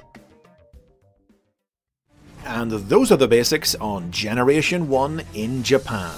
This is an episode I've been wanting to make since I started the basics, and I figured the 2nd anniversary was as good a time as any. If you've enjoyed it, maybe hit like or subscribe, or consider supporting the show on Patreon. And don't miss next episode, which is one that you've all been asking for about as long. You've begged, you've pleaded, you've screamed, and for the Basics 2nd anniversary, it's finally time to give the people what they want. By extremely popular demand, these are the basics on one of the greatest Transformers characters of all time, the treacherous Starscream. The toy that would become Starscream was originally released in the Japanese toy line Diaclone in 1983 under the name Jet Robo. It transformed into an F-15 Eagle jet fighter and was imported by Hasbro in 1984 to become part of the first year of the Transformers toy line, in which it was also released in 2 other color schemes, as Thundercracker and Skywarp. The figure was retooled and recolored to create numerous other additional characters over the years, and from these beginnings, Decepticons who share a body type with Starscream have become one of the longest running staples of the whole franchise, collectively known as the Seekers. Originally named Ulktar by Marvel Comics writers Jim Shooter and Denny O'Neil, Starscream was renamed by Bob Budiansky, who assigned him the function of Decepticon Aerospace Commander, armed him with the paralyzing Null Ray, and characterized him as a ruthless, egotistical upstart whose ambition was to dethrone Megatron and become Decepticon leader. Starscream was one of the main characters of the Transformers animated series. From the very beginning of the show and all through its first 2 seasons, he was always there to plot against Megatron, openly criticizing his leadership and staging duplicitous schemes to seize command for himself. Megatron has fallen! I, Starscream, am now your leader! Decepticons, follow me!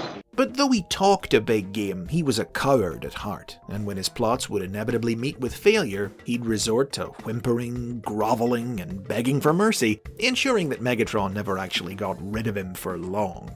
You are either lying or you're stupid! I'm stupid! I'm stupid! Starscream's treachery was the subject of numerous episodes, but perhaps his most notable power play saw him create the Combaticons to serve as his own personal army. The series also fleshed out Starscream's backstory, establishing that before the war, he had worked with his former friend Skyfire as a scientist. Without a doubt, it was the cartoon that made Starscream the character he is today. His well-defined role, equal parts cunning schemer and hapless schmuck, the comedic potential of his and Megatron's endless bickering, and the iconically shrill performance of actor Chris Latta combined to make Starscream one of the most popular Transformers of the era and of all time. As such, it might surprise you to learn that in the early days of the Marvel comic book, Starscream wasn't a particularly notable character, existing mostly in the background and only displaying his personality through the occasional snide remark or treacherous thought. Stories exclusive to the United Kingdom's version of the comic used him to better effect, with key roles for him that saw him scheme and plot and inevitably get himself into trouble, but still, he would be unceremoniously killed off less than 2 years into the series' run, taken out by Omega Supreme. A similar fate awaited Starscream in 1986's The Transformers the Movie. The film saw Starscream jettison the fatally wounded Megatron into space and finally claim leadership, only for Megatron, having been remade into Galvatron by the monster planet Unicron, to crash the coronation and take vengeance on Starscream once and for all by reducing him to ashes.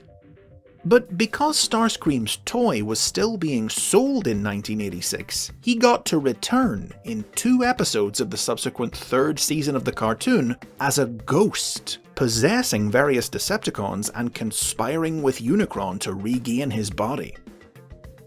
Though his toy was eventually discontinued in 1987, Starscream would also return to life in the comic book in 1988, finally getting a chance to shine in its pages as the villain of one of its biggest stories.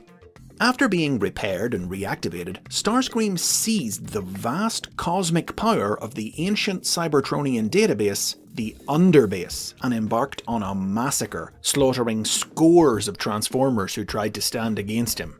The power of the Underbase proved too much for him, however, and destroyed him from within. But he wasn't gone for long. Now well aware of Starscream's popularity, Hasbro released a new toy of him in 1989. A classic pretender who used an outer shell to masquerade as a human being. This new figure ensured that Starscream was soon brought back to life in the comics once again, rebuilt to serve Megatron as a mindless weapon, only to regain his free will thanks to the tampering of Ratchet. This was followed in 1990 by a non-transforming Action Master toy, and though Starscream never adopted this form in the comics, its release ensured that he remained a supporting character in the series throughout its final year, still up to his old traitorous tricks. Now, following the end of the original Transformers toy line, many classic characters wouldn't be seen again until the 2000s, but Starscream maintained a high profile throughout the 1990s. In 1993, his original toy was recolored and re-released with new accessories as part of the Transformers Generation 2 toy line, and he remained a supporting antagonist in the Generation 2 comic, even temporarily seizing the power of the Autobot Matrix, only to give it up when he realized that the purity of its energy was turning him good. In 1997, a new Starscream toy was released as part of the Machine Wars toy line. And the character even returned to TV screens when his ghost from the original cartoon guest starred in the Beast Wars animated series, temporarily possessing Waspinator and usurping command of the Predacons. Starscream's ability to transcend death had always been fairly inexplicable, but Beast Wars justified it by explaining that he possessed a mutant indestructible spark. In 1998, the Japanese-exclusive spin-off series Beast Wars 2nd introduced its own incarnation of Starscream. Now, like many characters from the Beast era, this Starscream was a separate individual who merely shared the name of the original. But he was a very similar bot, an effeminate, narcissistic bootlicker who was always scheming to betray his comrades in order to advance his standing with his superiors. He was partners with the lumbering BB, with whom he combined into a stealth bomber, and later in the series was reformatted into the cyborg shark Hellscream through the power of Angle-Moi energy. As the Transformers franchise has expanded exponentially in the 21st century, Starscream has remained one of its premier legacy characters, with new incarnations of him appearing in virtually every major iteration of the brand. He maintains a constant presence in media and toy lines with more stories and figures to his name than most other Transformers. Iconic imagery and concepts from his past have been repeatedly homaged, like his coronation raiment from the movie, his ghost, or even his friendship with Skyfire. And of course, when a new Starscream toy is made, it's almost inevitable that it'll be recolored into one or more of the other Seekers. Modern media has at times sought to address the logic gap that existed in Generation 1 by justifying why Megatron didn't just get rid of Starscream, suggesting for example that Megatron keeps him close to keep an eye on him, or that he takes delight in watching him fail. But more often, the comics and cartoons of today choose to solve that problem by giving Starscream's treachery permanent consequences that take the character in new directions. This was first evidenced in the Unicron trilogy, starting with 2002's Transformers Armada. While the Armada comic book depicted this Starscream as the traditional backstabbing schemer, the Armada cartoon offered a uniquely different interpretation of the character that became a fan-favourite aspect of the series. Armada Starscream sought to bring down Megatron not because he wanted to be leader, but simply because he hated him, thanks to the abusive Megatron's refusal to treat the proud young warrior with respect. The conflicted Starscream even temporarily defected to the Autobots in pursuit of this goal, where the unexpected friendship of the human Alexis helped him move beyond his pride and pain, ultimately leading to his tragic decision to sacrifice his life in the battle against Unicron, in order to convince the Autobots and Decepticons to join forces to save Cybertron.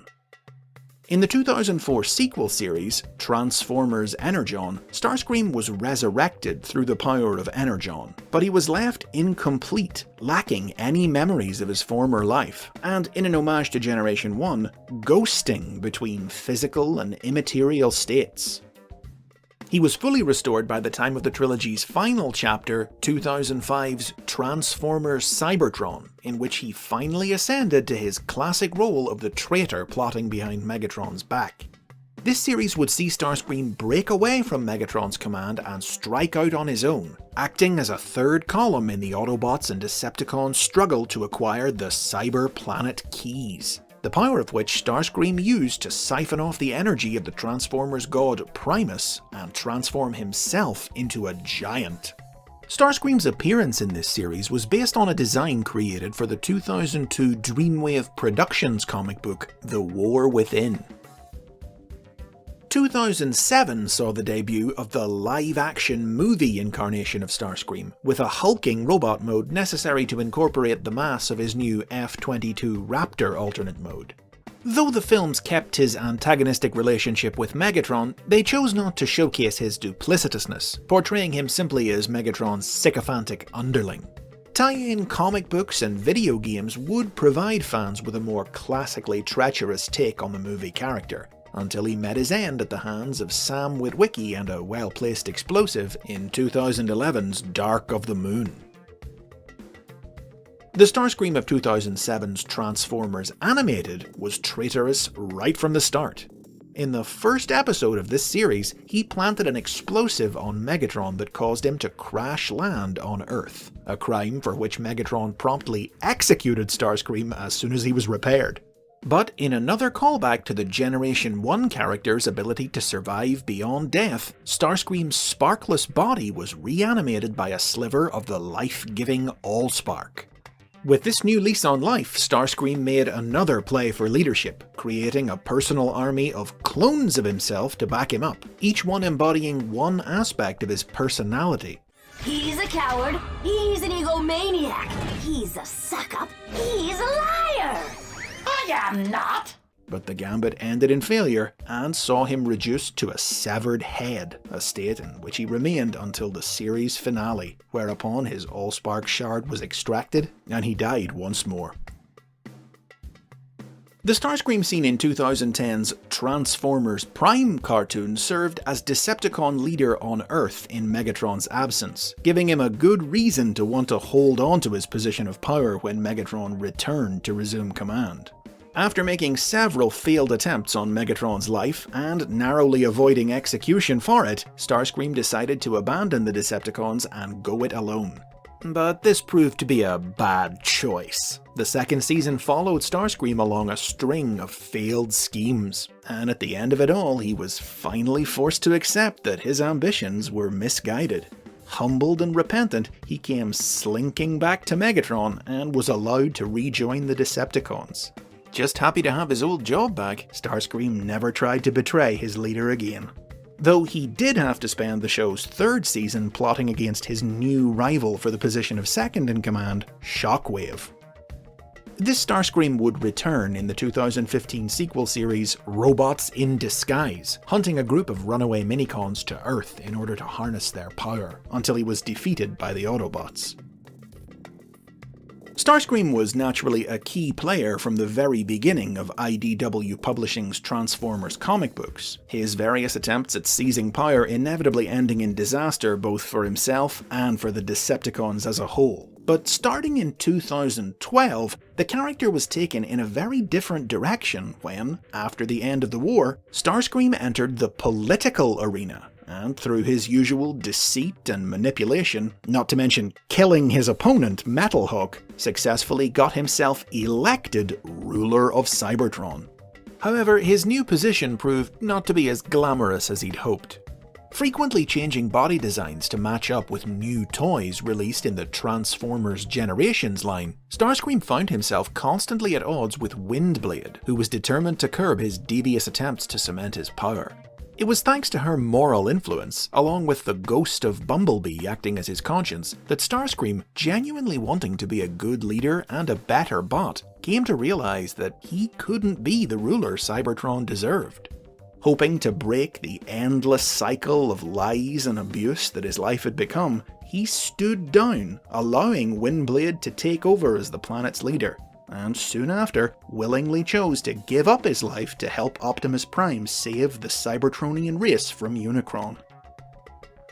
Starscream would also become ruler of Cybertron in Machinima's Combiner Wars cartoon.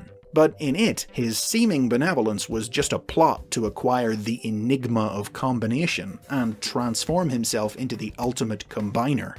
Driven mad by the Enigma's power, he was destroyed by Optimus Prime and Megatron, but returned as a ghost in the sequel series Titan's Return and possessed the Decepticon Titan Trypticon. Other recent screen appearances have included the Transformers Cyberverse cartoon and a cameo in the Bumblebee movie, and the release of a Cybertronian mode Starscream figure in the War for Cybertron Siege toy line portends future appearances in this form in both the upcoming Netflix animated series and IDW's rebooted comic book universe. An iconic figure in not just Transformers lore, but geek culture itself, so well known that TV Tropes refers to the literary archetype of the treacherous underling as the Starscream. It's a sure bet that whatever form the Transformers universe takes in the future, Starscream will be there trying to scheme and betray his way to the top. And those are the basics on Starscream. I hope it was worth the wait. Share your favourite incarnation of Starscream down in the comments. Thanks for all your support over the first 2 years of the basics. I hope you'll stick around as we carry on exploring the history of the world of the Transformers.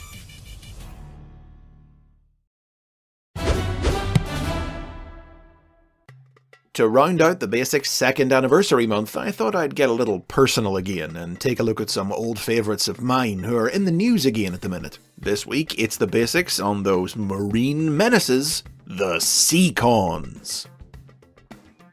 The Seacons are a team of Decepticons originally released in 1988 who transform into monstrous sea creatures. The team consists of Overbite, a shark always obsessively hunting for his next victim, Reconnaissance Operative Seawing, an eerie manta ray who delights in spreading fear and aims to ascend to Decepticon High Command.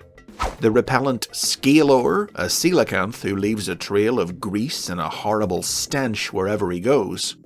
Demolitions Expert Tentakill, a cruel squid who lures his victims in for the kill by deceiving them with kindness. Seafloor Salvage Operative Nautilator, a hopelessly inept lobster who's woefully ill-suited to working underwater. And the team leader Snaptrap, a brutal commander whose tortoise mode's nearly invulnerable shell allows him to storm any battlefield with ruthless efficiency. The team combines to form Piranacon, a single-minded killing machine of incredible power. Snaptrap forms Piranacon's torso, while the smaller Seacons form his limbs, each able to become either an arm or a leg, all totally interchangeable, able to mix and match with the other combiner teams designed the same way. While these other combiner teams had only 5 members, the Seacons had 6. Uniquely, each of the small Seacons could also transform into a weapon mode, and the 6th member becomes a gun for Piranacon. For this reason, the team were marketed as Target Masters. The Seacons were the last interchangeable combiner team released in the original toy line, and unlike their predecessors, they had no direct counterpart on the Autobot side. The Seacons were introduced into the Marvel comic book in stories exclusive to the UK edition of the series, summoned to Earth by Shockwave, where they defended the Decepticons' undersea base against an attack by Galvatron. Famously, the UK comic mistakenly referred to Overbite with his abandoned pre-production name, Jawbreaker. The team would later go on to appear in the American comic, fighting Blaster when he attempted to interfere with their recovery of a pair of Autobot data tapes from the seabed. The data on the tapes led to the ancient Cybertronian database, the Underbase, the cosmic power of which was then stolen by Starscream, who used it to offline the Seacons, killing the poor guys off only 3 issues after their US debut. Though they were released too late to feature in the original Transformers animated series, the Seacons did appear in 1988's Japanese exclusive sequel series, Super God Master Force, though their depiction in this series differed greatly from their characterization in Hasbro markets. Here, only Snaptrap, or Turtler as he was called in Japan, was a normal Transformer. The other Seacons were all animal-like drones. They couldn't speak, and they existed in vast numbers, serving as an endless legion of expendable foot soldiers that were frequently destroyed by the Autobots. None of the Seacons even transformed in the series, except into their combined form, known as King Poseidon in Japan. But they did get a cheerful image song on the Master Force soundtrack, sung by Turtler's voice actor Masato Hirano.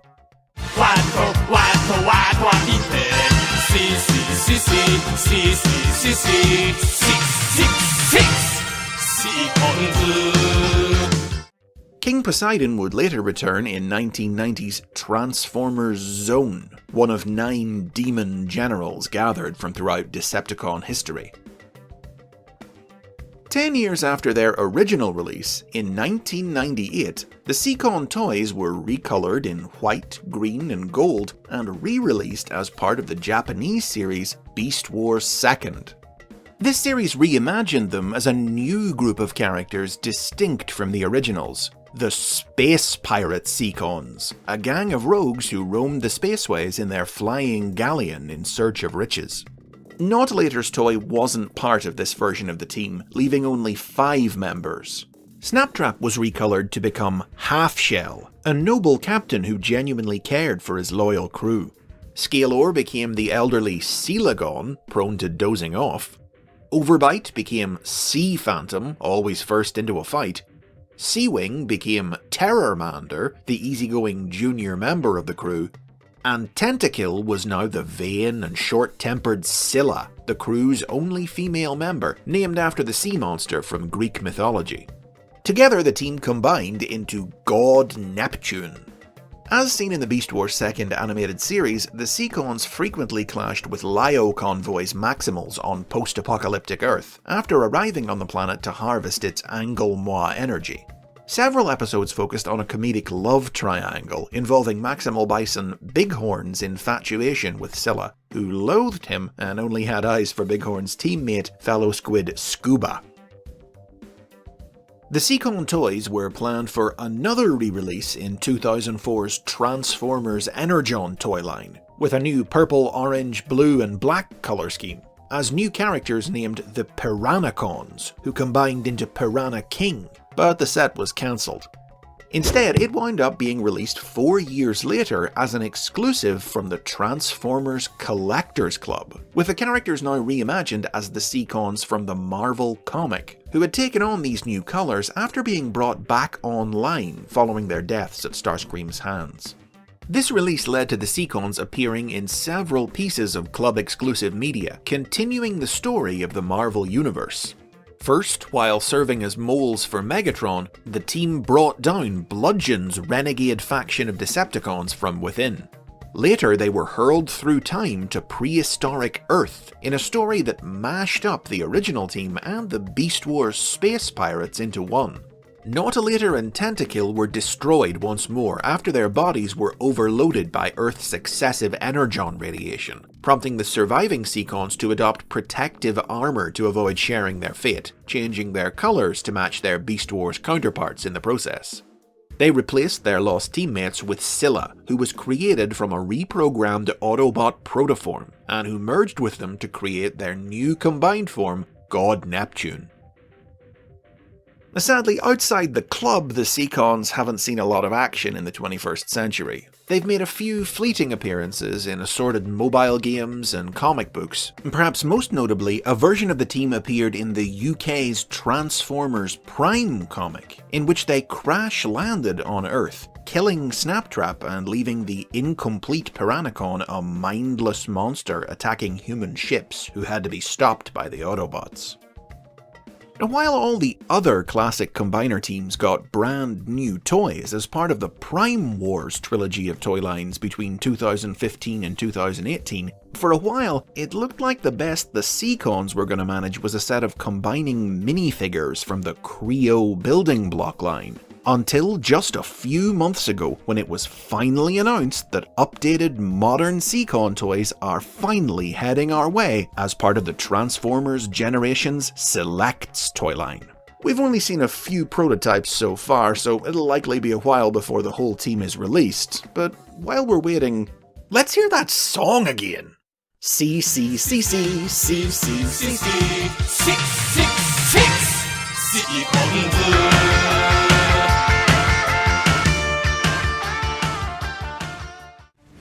And those are the basics on the Seacons. Let's hear your thoughts about them in the comments. They're my favourites because they were the only Combiner team I completed when I was a kid. As always, if you enjoyed, hit like, hit subscribe, and if you can, I hope you'll consider supporting the series on Patreon.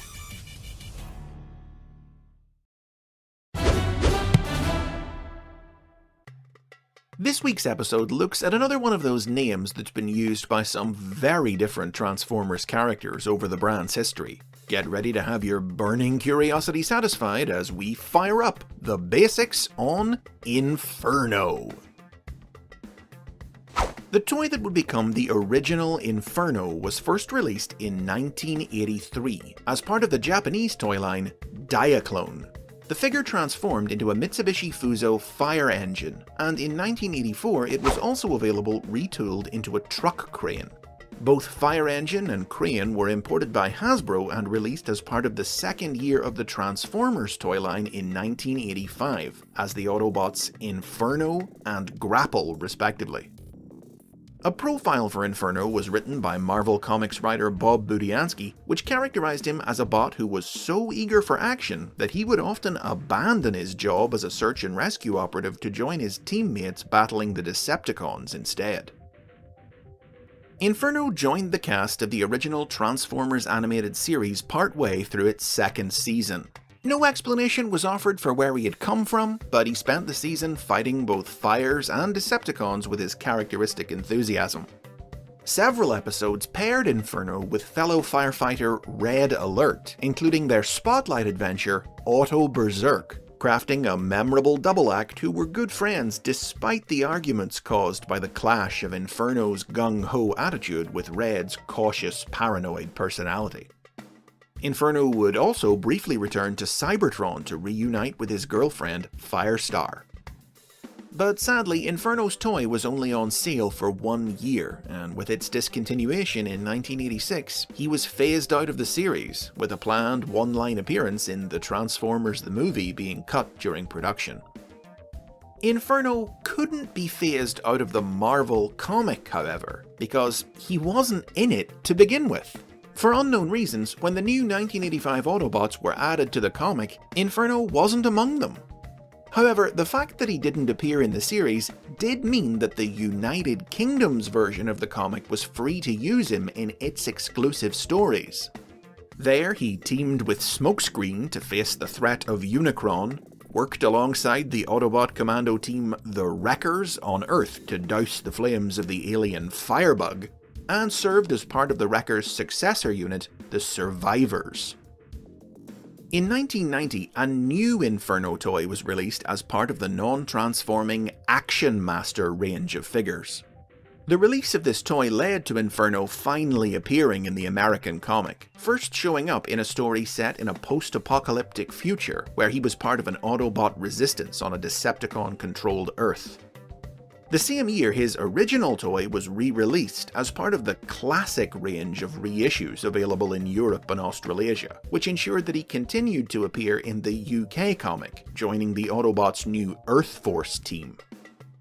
The figure was re-released again in 1993, now with a new water-squirting cannon accessory, as part of the Transformers Generation 2 toy line, earning Inferno an appearance in the Generation 2 comic book. A few years later, in 1997, the Beast Wars toy line introduced the first new character to bear the name Inferno.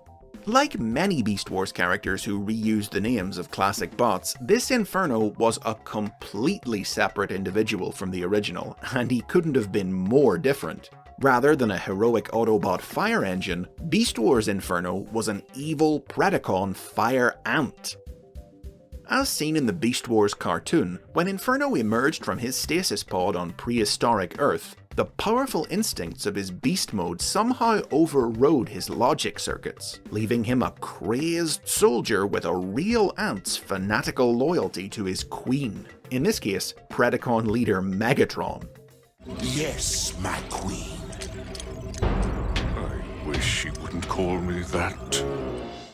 A fearsome warrior unfazed by pain endured in the service of his royalty, Inferno quickly became a favourite with fans, characterised by the insane cackles of delight and often very quotable one-liners that he delivered while burning his enemies with his flamethrower.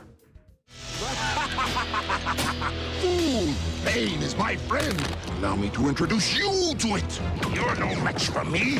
Burn, Predator, burn! Ready to rock and roll, insect? I don't rock and roll.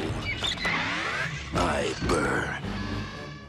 Like most of the cartoon's cast, a new trans-metal toy of Inferno was designed as part of the 1998 toy line. But perhaps because Inferno's first Beast Wars toy hadn't been a great seller, Hasbro instead chose to release the figure as a new character named Scavenger, and Inferno didn't undergo the trans-metal upgrade in the cartoon. He still remained a dangerous opponent, but his erratic personality did come to be played more for comedy as the series went on, culminating in his accidental destruction by friendly fire in the series finale. In the 21st century, it initially seemed as if the name Inferno was doomed to be reused at random, after 2002's Transformers Armada applied it to a Minicon missile truck, who was partnered with the Decepticon Thrust. But 2004's Transformers Energon quickly course-corrected when it introduced a new Inferno who transformed into a fire engine like the original. Though in terms of personality, this new Inferno was practically the original's opposite, a calm and collected sniper who would always think before acting, and who could combine with his fellow Autobots into larger forms. Inferno's showcase storyline in the Energon animated series saw him captured by Megatron and subjected to a torturous forced reprogramming in an effort to turn him into a Decepticon. He fought to prevent the evil programming from overwhelming him, but eventually, preferring to die as an Autobot rather than live as a Decepticon, Inferno plunged himself into the Autobots' Energon Sun, which burned away the Decepticon programming even as it destroyed him. Fortunately, the Autobots were able to recover Inferno's purified spark, and he was soon reborn in a new body as Roadblock. Now, he was an orange truck crane, in homage to Grapple and the way that he shared a design with the original Inferno. 2008 saw the release of another new Inferno as part of the live-action movie toy line. Still a red emergency rescue vehicle, but now an ambulance rather than a fire engine, he was characterized as a psychologist who wrote software patches to help his patients process their feelings. Over the following decade, Inferno's made periodic appearances in Transformers toy lines, in variations of his classic fire engine form, be it as a tanker truck with a water cannon in the Transformers Universe toy line in 2009, as a prestige collector's figure in the high-end Masterpiece toy line in 2016, or as a combiner in 2018's Power of the Primes. In terms of media, he hasn't been very prominent. He appears here and there, but his only truly notable role has been in the 2013 comic book Regeneration 1, a continuation of the Marvel Universe, in which the process that transformed him into an Action Master caused him to lose control of his body temperature, leading him to live up to his name by periodically erupting in flames. Beast Wars Inferno, meanwhile, continues to appear as a separate character, coexisting alongside the Autobot, and for many kids of the 90s, he's still the first bot they'll think of when they hear the name Inferno. While there haven't been any new toys of his original ant form, there have been stories about alternate universe versions of the character who survived the Beast Wars and had their sparks placed into new vehicular bodies. Inferno's also featured in IDW Publishing's comic books as a member of Unicron's Beast Army, and he was considered for inclusion in the unproduced 4th season of Transformers Animated as one of Black Arachnia's Predacon mutants.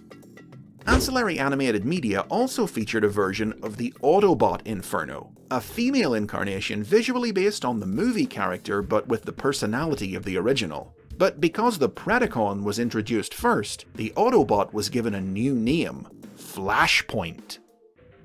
But will it be the classic firefighting Autobot, the cult favourite fire-starting Predacon, or some new version of the character who'll be the next Inferno to blaze a path onto screens and shelves? Well, that's the burning question, isn't it? And those are the basics on Inferno. Some very different bots, but who's your favourite? Sound off in the comments. If you enjoyed the basics, don't forget to give the like button a click, subscribe for more, ring the bell to be notified about future episodes, and if you can, consider supporting the series on Patreon to learn more about the world of the Transformers. We're diving into Cybertronian history this week as we take a look at the Transformer who was the leader of the Autobots before Optimus Prime. These are the basics on Sentinel Prime. The first story to feature any version of the Autobot leader before Optimus Prime was the 1986 Transformers cartoon episode 5 Faces of Darkness Part 4. In this story, a series of flashbacks to the ancient past of Cybertron featured an unnamed blue and orange robot who had once been a gladiator in the days when the alien Quintessons ruled the planet, who rose up to lead the Autobots to victory in their first war against the Decepticons. Identified only as U-Haul Robot in the episode's script, this Autobot was killed by Megatron at the start of the next war, and left the matrix of leadership in the hands of Alpha Trion to be passed on to the next worthy leader. The Marvel Comics continuity would introduce its own version of Optimus Prime's predecessor 2 years later in 1988, when a yellow and orange robot was seen passing the Matrix to Optimus in a one-panel flashback in issue number 150 of the British comic. A further 2 years later in 1990, issue number 65 of the American comic gave this robot a name for the first time: Sentinel Prime. Now, for many years, the character of Sentinel Prime existed only within the world of the Marvel comic, and fans had no particular reason to think that the blue robot from the cartoon and the yellow robot from the comic were the same character. But in the 21st century, Sentinel slowly began appearing in more and more Transformers series, steadily rising in prominence and looking very different each time, leading to the retroactive declaration in 2010 that the U-Haul robot was indeed a version of Sentinel Prime as well. But that's jumping ahead a little. You see, at first, these new series treated Sentinel as little more than a historical footnote, a departed figure from Cybertron's past. Dreamwave Productions' 2002 comic book, The War Within, described how he had been killed by Megatron before the series began, while the 2003 novel, Transformers Hardwired, saw the mysterious aliens The Keepers create a replica of Sentinel to torment Optimus Prime with the fear that he couldn't live up to his predecessor's legacy. It was the 2007 comic book Megatron Origin from IDW Publishing that gave Sentinel Prime his first active role in a Transformers story. In this tale of the beginnings of the war, Sentinel, appearing with a design loosely based on his look in the Marvel comic, was the head of Cybertron's Autobot security forces, who had little time for the bureaucracy of the Senate that he served. When the Decepticons began their revolt against this corrupt system, Sentinel led the fight against them, but was killed in his first battle with Megatron. With its depiction of Sentinel as the militant enforcer of an oppressive government, Megatron Origin was the first story to present him as something of a morally dubious figure, a personality trait that over the next decade would gradually grow to become the defining characteristic of Sentinel Prime across Transformers media. Sentinel made his first named appearance on television and received his first toy in 2007's Transformers Animated, a brand new design with a monster truck snowplow alternate mode. In this series, the Prime rank was held by multiple Autobots simultaneously, so rather than Optimus Prime's predecessor, the smug, arrogant, condescending animated incarnation of Sentinel was his contemporary and rival. Initially, Sentinel's role in the series was intended to be filled by Optimus Prime, but Hasbro didn't like the idea of a classic legacy character like Optimus being, well, a massive jerk, so another Prime was selected from Transformers lore. Sentinel was designed to look like cartoon superhero The Tick, as both characters were voiced by the same actor, Townsend Coleman. Sentinel and Optimus were once friends who trained together at the Autobot Academy, until an unsanctioned mission to an alien planet organized by Sentinel resulted in the apparent death of their fellow cadet Elita 1. Sentinel blamed Optimus and let him take the fall for the debacle. Optimus was expelled from the Academy, while Sentinel graduated to become a member of the Cybertron Elite Guard, serving directly under Cybertron's ruler Ultra Magnus. Sentinel and Optimus's paths would cross again years later when the Elite Guard came to Earth, where the two Primes found themselves constantly butting heads as their teams tried to work together to battle the Decepticons. Sentinel's contemptuous attitude and hatred of organics made him the butt of many jokes as he repeatedly underestimated the dangers of Earth. But eventually, after discovering that Elita was still alive and had joined the Decepticons, he and Optimus managed to achieve a kind of peace with one another. After Ultra Magnus was wounded in a Decepticon attack, Sentinel returned to Cybertron to take his place as the planet's new leader, quickly instituting an authoritarian regime. But unfortunately, the fourth season of the show that would have seen Sentinel's eventual downfall and Optimus's rise to take his place was never produced. Another version of Sentinel Prime appeared in the Aligned continuity that debuted in 2010, though this one didn't have a smooth introduction. See, different pieces of media referred to Optimus Prime's predecessor in this continuity with different names. The War for Cybertron video game identified him as Zeta Prime, the name of another Prime from IDW's comics. But the game's novel and comic book adaptations went with Sentinel Prime. Hasbro would eventually reconcile the mix-up by declaring that his full name was Sentinel Zeta Prime. Sentinel Zeta's story combined elements of all previous versions of the character. He was a former member of the Elite Guard who rose to power during the Quintesson occupation of Cybertron and led the rebellion that drove them off the planet, only for the Decepticons to in turn rebel against his oppressive government. He served as a boss in War for Cybertron, which showed how he was defeated and destroyed by the Decepticons while attempting to protect the Omega Key that led to the core of Cybertron. Sentinel's next appearance would be his biggest yet, when he joined the world of the live-action movies in 2011's Dark of the Moon, voiced by actor Leonard Nimoy with a new alternate mode of a Rosenbauer Panther airport fire truck. The movie incarnation of Sentinel had personally mentored Optimus Prime. He was believed to have died when his spacecraft, the Ark, disappeared during the war on Cybertron, but in the present day, the Autobots discovered that the ship had crashed on Earth's moon. They recovered Sentinel from the wreck and reactivated him, only to be horrified when he turned against them.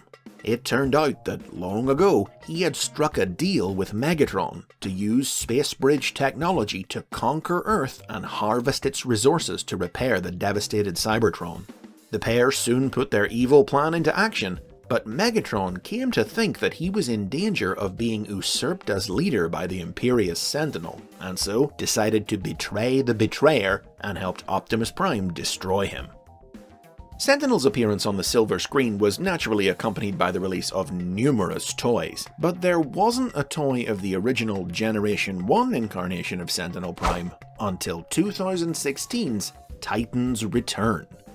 Based on Sentinel's appearance in IDW's comic books, this figure transformed into a train and a spacecraft, and its head was formed by the Titan Master Infinitus, who granted Sentinel the power to slow down time.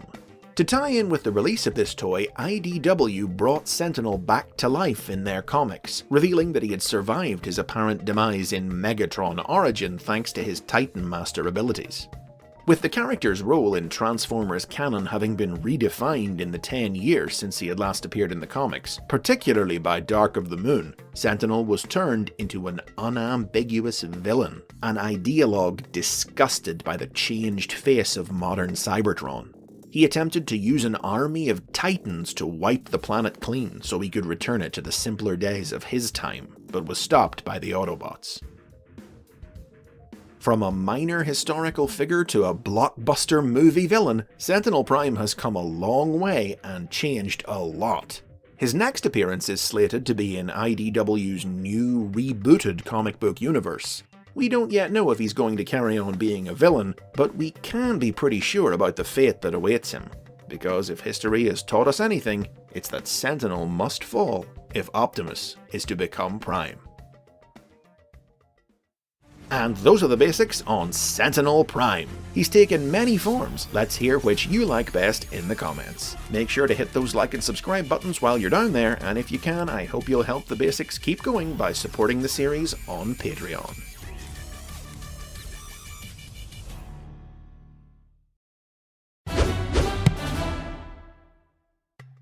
In 1987, the Transformers toy line introduced the Headmasters, robots whose heads disconnected and transformed into small figures. The Headmasters were the centerpiece of the 1987 product line, but the year also saw the release of another kind of master toy, the Target Masters, Transformers whose guns transformed into small partners for the larger robots. Though rarely given the spotlight to the same extent as their Headmaster cousins, the Target Master concept of tiny transforming weapons has been frequently revisited in multiple different Transformers series. Let's look at the basics. The 1987 Target Master lineup consisted of a mixture of new Autobot and Decepticon figures and re-released toys from the 1986 line, each of whom came packaged with a unique Target Master partner. Exactly who and what these small transforming weapons were varied from story to story, with Hasbro in America and Takara in Japan each taking their own unique approach to the idea.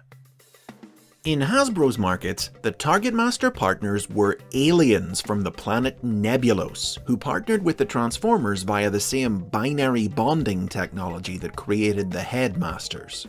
A few pieces of media claimed that the Nebulons were small robots, but most sources identified them as organic beings. In the Marvel comic book, Target Master technology was invented by the Autobots as a way to replace the weapons that several of their number had lost. Some of the Autobots' Nebulan allies underwent extreme reconstructive surgery to biomechanically modify their bodies so that they could transform into new guns for the unarmed robots. Overwhelmed by the Autobots' new firepower, the Decepticons and their evil Nebulon allies copied the technology and became Target Masters themselves. In the animated series, on the other hand, the technology was invented by the evil Nebulons after several of the Decepticons refused to submit to the Headmaster process. Instead of their heads, the Decepticons offered up their weapons, which were converted into transforming exosuits that the Nebulons wore. After the Autobots' first encounter with the Decepticon Target Masters, Autobot scientist Brainstorm duplicated the process to create the Autobot Target Masters. In Japan, on the other hand, the Target Master partners were not organic aliens, but small transformers from a Cybertronian colony on the planet Master.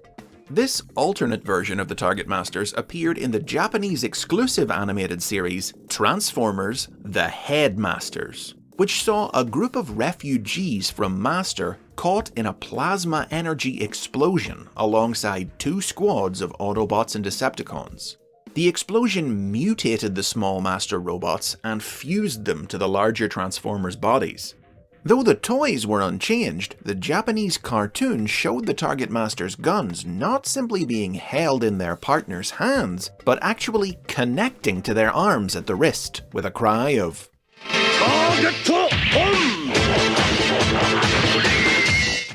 creating a physical and mental bond that allowed the larger robots to understand the robotic beeping language that the small robots spoke in.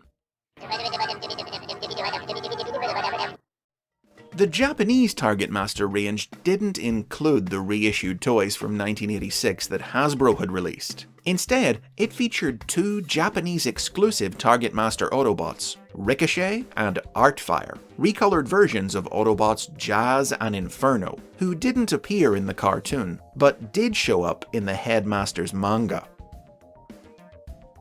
The Target Master concept continued into 1988. The new figures released this year are often referred to by fans as the double Target Masters, as they each came with two Target Master partners who could combine to form a super weapon. 1988 also saw the release of the Decepticon combiner team, the Seacons. In addition to their normal robot and beast modes, each of these full-size figures could also transform into a third gun mode, designed to be wielded by their combined form, Piranacon, and for this reason, they too were marketed as Target Masters.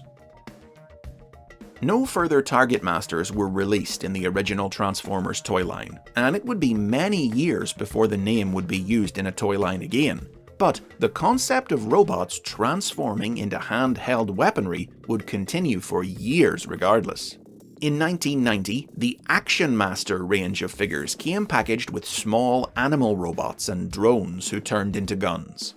In 1998, several characters in Beast Wars Neo had the ability to transform into tertiary weapon modes. In the year 2000, Beast Machines featured the Beast-to-Weapon Deployers. All these characters and more would later be identified as kinds of Target Master by various pieces of 21st century media, illustrating how the term has evolved to the point that it can be used to refer to virtually any transformer of any size who can transform into a gun that other transformers can wield. Now, not every transformer who turns into a gun has been officially labelled a Target Master. Most famously, there's Megatron, the original gunformer. And after their introduction in 2002's Transformers Armada, Minicons with weapon modes have featured in numerous Transformers series. But there are no obvious rules for who gets labelled a Target Master and who doesn't, and there's no real consistency. Some of these Minicons have been called Target Masters, and there have also been Micromaster Target Masters, and even human beings who use the power of the Master Force to transform themselves into Target Masters. The advantages of Target Master technology are also sort of vague, as the original comic and cartoon didn't spend much time exploring the characters or concept, focusing instead on the headmasters. The best idea the Marvel comic had to offer was that a gun that could aim itself allowed the Transformer wielding it to concentrate on other matters in the midst of battle. It's only been in the 21st century that attempts have been made to expand the concept. Dreamwave Productions comic books put forth the idea that Target Master partners draw power directly from their larger partners' sparks, making their gun modes significantly more powerful and dangerous than a normal Cybertronian weapon, an idea that would appear again in the Transformers Collectors Club series Beast Wars Uprising. In the evil mirror universe of Shattered Glass, Target Masters have the power to actually take control of the bodies of those who wield them, an ability shared by the Target Master-like Weaponizer Minicons seen in 2015's Robots in Disguise toyline and cartoon. Such ideas haven't been very widespread, but they do add some depth to the concept of the Target Master partnership, which has always been a bit lacking in comparison to the complex symbiotic relationships of the Headmasters. In the last decade, new toys of several classic Target Master characters have been released in various toy lines, beginning with Cyclonus and his partner Nightstick in 2008's Transformers Universe, and continuing into series like Generations, Masterpiece, and Legends. 2019 has brought the Target Master concept to the fore again as part of the War for Cybertron Siege toy line. Now sold individually, without larger partners, they come with interchangeable blast effects parts and can all be held by any figure in the Siege line. Because the range includes not just classic characters, but also several new bots who turn into melee weapons like swords, axes, and hammers, the toys aren't called Target Masters anymore, but instead go by the new, less gun-specific name Battle Masters. But whatever they're called, tiny transformers who turn into weapons for big ones are a popular and long-lived concept that spanned the brand's history. A straight-shooting idea that's hit the bullseye on the hearts of Transformers fans. And those are the basics on Target Masters. Do you like transforming weapons? Talk about some of your favorites in the comments. If you'd like to learn more about the world of the Transformers, don't forget to hit that subscribe button, and if you're able to, please consider supporting the series on Patreon.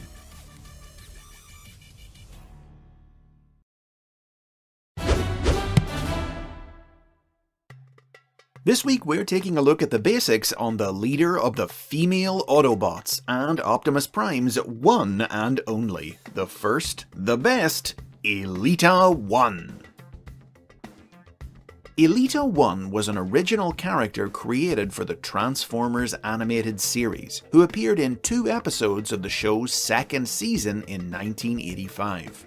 In her youth, she was known as Ariel, but after she and her boyfriend Orion Pax were gunned down by Megatron in a raid on the energy warehouse where they worked, they were reconstructed by the Autobot sage Alpha Trion into the first of a new generation of battle-ready Autobots who could fight back against the Decepticons. Orion became Optimus Prime, and his schematics were used as a base to rebuild Ariel into Elita 1. Elita had the special power to freeze time, a dangerous ability of last resort that drained her life force when used.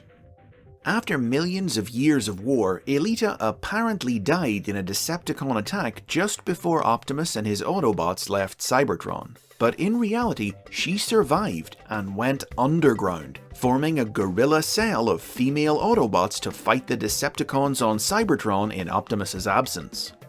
In the present day, a botched raid on the Decepticons' energy storehouse resulted in Elita's capture, and Optimus, learning his long-lost love was still alive, immediately surrendered to the Decepticons in return for her release.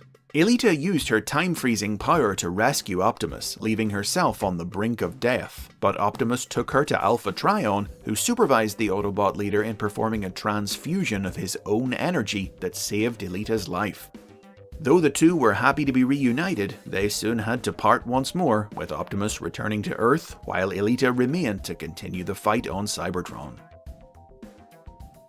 As a cartoon original character not represented in the toy line, Elita dwelled in relative obscurity for years, with no appearances in other media and no merchandise, except for a small model kit released in Japan in 1996.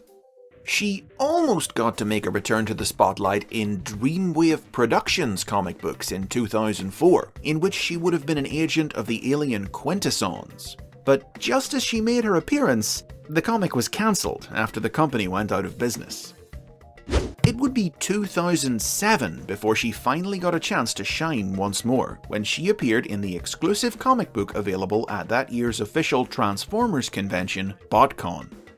Set within the world of the original Marvel comic, this story's version of Elita was a martial artist of mysterious origins with light-bending armor. Elita's appearance in the comic was based on the Decepticon speedboat Thunderblast from 2005's Transformers Cybertron, a figure that 2 years later would be recolored to create an actual toy of Elita, released as an exclusive at BotCon 2009. However, that wasn't the first toy of Elita 1. That honor belonged to the figure released in the 2007 live-action movie toy line. A recolor of the Autobot motorcycle RC from 2004's Transformers Energon, the movie universe incarnation of Elita was characterized as the first female Transformer, a cunning and talented sharpshooter who could generate an energy field that caused her opponents to overheat. She didn't appear in the film itself, but did show up in tie-in comic books, with her appearance modified to make her look more like the original cartoon character. Elita made the jump to the big screen in the 2009 sequel Revenge of the Fallen, but it was a confusing debut. The film introduced a new trio of female Autobot motorcycles, but it wasn't clear from the film who these characters were. Some sources said that the three bots were all components of RC, whose single mind controlled all three bodies. But others, like the movie toy line, presented the bikes as separate individuals, three sisters, the purple Elita 1, the red RC, and the blue Chromia. Tie-in comics from IDW Publishing would clear up the matter and explain how Elita had acquired this new form. They detailed how Elita and Chromia were killed by the Decepticons and had their remains acquired by the mad scientist Flatline for use in his experiments into reanimation. Flatline captured RC and used her spark to reignite those of her sisters, bringing them back to life in new bodies. Now, they were one life force animating three bots, still individuals, but mentally bonded together, sharing thoughts and feelings. The comics would also depict Elita as having once been close to Optimus Prime, until the violence of the war consumed them both and drove them apart, eventually leading to Elita's second and final death at the hands of Shockwave. In the years between the two movies, Elita also returned to TV screens in the Transformers animated cartoon. This version of the character was a cadet in the Autobot Academy, who had the special ability to download and copy the powers of other Transformers. When an off-the-books mission with fellow cadets Optimus and Sentinel to an alien planet of giant spiders went wrong, Elita attempted to use her power on the creatures, only to wind up irreversibly mutating herself into a monstrous techno-organic form. Mistakenly believed dead by her friends, the abandoned and resentful Elita renamed herself Black Arachnia and joined up with the Decepticons. Her efforts to cure herself would lead to her crossing paths with Optimus again years later on Earth, their tragic history and feelings for one another complicating the Autobot leader's attempts to stop her harmful schemes.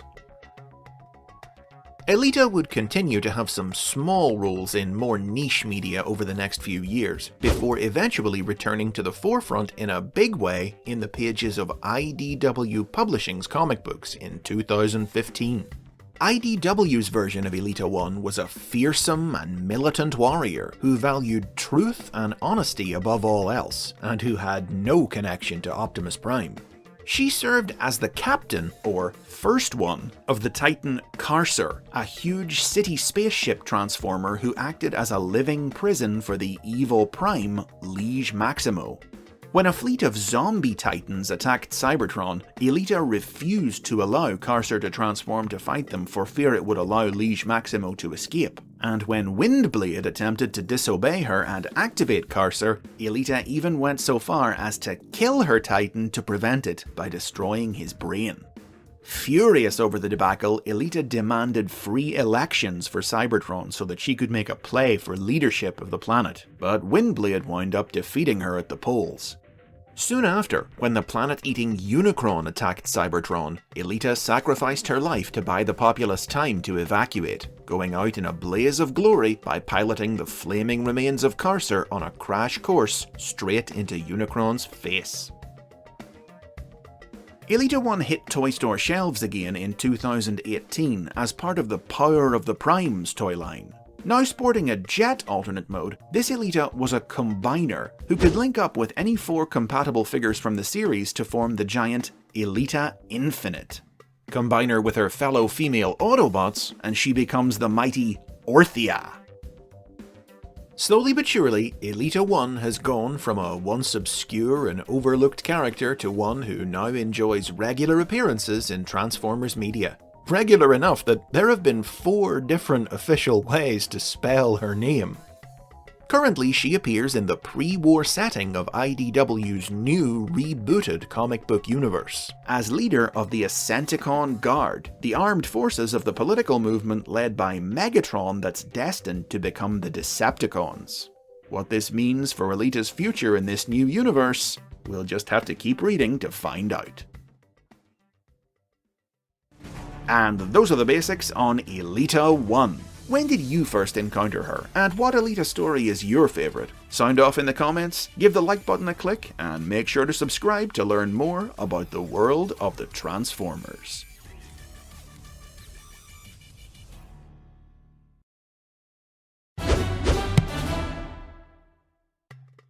Who's the baddest shark around? Who's the smartest shark in town? The Basics has the answers, as this week, just when you thought it was safe to go back into the water, we take a look at the cult favourite Predacon poet, Skybite. The original Skybite toy was released in the year 2000 as part of the Japanese original series Transformers Car Robots. The figure was a recolor of the 1999 Transmetal 2 Cyber Shark from the Beast Wars toy line, and transformed into a biomechanical great white shark. In Japan, the character was known as Gel Shark, but when the series was imported by Hasbro in 2001 and given the new title Robots in Disguise, Gel Shark was renamed Skybite. As seen in the Robots in Disguise animated series, Skybite was the second in command of Megatron's small team of Predacons, who battled Optimus Prime and the Autobots on Earth at the turn of the millennium. In theory, Skybite was a cunning, merciless, and fiercely intelligent warrior, whose beast mode's abilities to both fly and burrow underground made him a triple threat across land, sea, and air. But in practice, he was a luckless loser for whom little ever went right. A bit too theatrical for his own good, and prone to panic when things didn't go his way, whose constant failures were the source of much of the show's comedy. Skybite's other defining characteristic was his love of poetry, particularly haiku, and he often composed poems of his own. Would you like to hear my latest work? The cobalt ocean roils. Zephyrs blow cold and another hapless foe is crushed beneath my heel. Your imagery is derivative. It lacks semiotic cohesion, and the hapless foe is you. As the series went on, Skybite came to fear that he was in danger of being replaced as Megatron's right-hand man by the far more competent Scourge, which only drove him to greater extremes in an effort to discredit his rival and prove his worth to his leader, which in turn only led to bigger failures, as Skybite's desperate attempts to gain approval repeatedly backfired on him in increasingly embarrassing ways. Some particularly high-profile screw-ups, like the time he took a tower full of humans hostage and then had to save them from a disaster he caused, or when he accidentally released the Predacon's human prisoner Dr. Onishi, even caused the humans to think that he was a good guy. Though initially mortified, Skybite eventually realized that he quite liked having someone look up to him, and when the other Predacons were imprisoned at the end of the series, Skybite managed to evade capture and swam off into the sunset to enjoy life on Earth. Who's the smartest shark around? Who's the coolest shark in town? Skybite, that's me! Skybite was the breakout character of Robots in Disguise, a lovable underdog who quickly became a hit with fans, and whose popularity would grow well beyond the confines of the often overlooked series. That said, it took quite a while before his fan-favourite status would translate into any new appearances or toys. It wasn't until 2010 that a new incarnation of Skybite would be introduced, as an exclusive toy released at that year's official Transformers convention, BotCon. The figure was a recolor of the shark-themed Decepticon submarine Sharkticon from 2004's Transformers Energon. As seen in the convention's exclusive comic book, set within the continuity of the original 1980s Transformers cartoon, this new version of Skybite was a creation of the alien Quintessons, built to lead their Sharkticons. But in terms of personality, he was functionally identical to the Robots in Disguise character. Later stories released through the Transformers Collectors Club saw this Skybite ally himself with fellow Quintesson creations, the Generation 1 Predacons, with whom he would go on to found the Predacon faction seen in Beast Wars. Over the next few years, Skybite's persistent popularity continued to bear fruit. In 2011, a Transformers animated version of the character was introduced in that year's BotCon comic, and in 2012, an online fan vote saw him shortlisted for the Transformers Hall of Fame, though sadly he lost in the final round of voting to Wheeljack. But only 1 month after that, the character made his debut in the pages of IDW Publishing's comic books. In this continuity, Skybite was a Decepticon who had abandoned the war when he could no longer stand the atrocities committed by his side. He returned to Cybertron after the war's end, and formed a musical partnership with the Autobot Jazz, reciting his poetry for audiences at McAdam's old oil house while Jazz played bass. He would remain a regular background character for the next several years of IDW's comics, later relocating to Sanctuary Station, a space station commune for peaceful Decepticons in Earth's solar system, where he continued to pursue a career in the arts. Eventually, he would meet a heroic end defending Sanctuary against the armies of the planet-eating Unicron. In 2014, Skybite received a brand new figure in the Transformers Generations toy line, the first that wasn't just a retool or a recolor of a pre-existing one, as part of the series' celebration of the Transformers franchise's 30th anniversary. This figure was subsequently released in Japan as part of the Transformers Legends toy line, prompting Sky-Byte to appear in the tie-in manga published alongside it, which continued his story after the end of the Robots in Disguise cartoon. The manga sent him on a series of dimension-hopping adventures, including a visit to the goofy parallel universe of the Legends world, which culminated in him joining the Autobots' Dimensional Patrol to help protect time and space from evil. In addition to these various ongoing comics appearances, Sky-Byte would also continue to occasionally pop up in unexpected places. His original Robots in Disguise voice actor, Peter Spellos, would reprise the role for a short video released through the Collectors Club's Ask Vector Prime Q&A column in 2015. And a super deformed figurine of Sky-Byte was released in the Tiny Titans line in 2016. Now, in 2019, Sky-Byte is about to make his first return to TV screens since Robots in Disguise in the second season of the Transformers Cyberverse animated series, with multiple new toys in the accompanying toy line, which rather ominously describe the series' version of the character as a harbinger of doom. The Cyberverse cartoon depicts Sky-Byte as the Decepticon rival of the Autobot Jetfire, and we'll see the two enemies being played off against one another by Starscream for his own ends. Fans' love for this shark earned his place in history, our hero, Sky-Byte. Those are the basics on Sky-Byte, and that's my attempt at a haiku. Let's hear you write one about him in the comments. Wait, let me try again. Click the like button, support me on Patreon, and subscribe for more. Nailed it.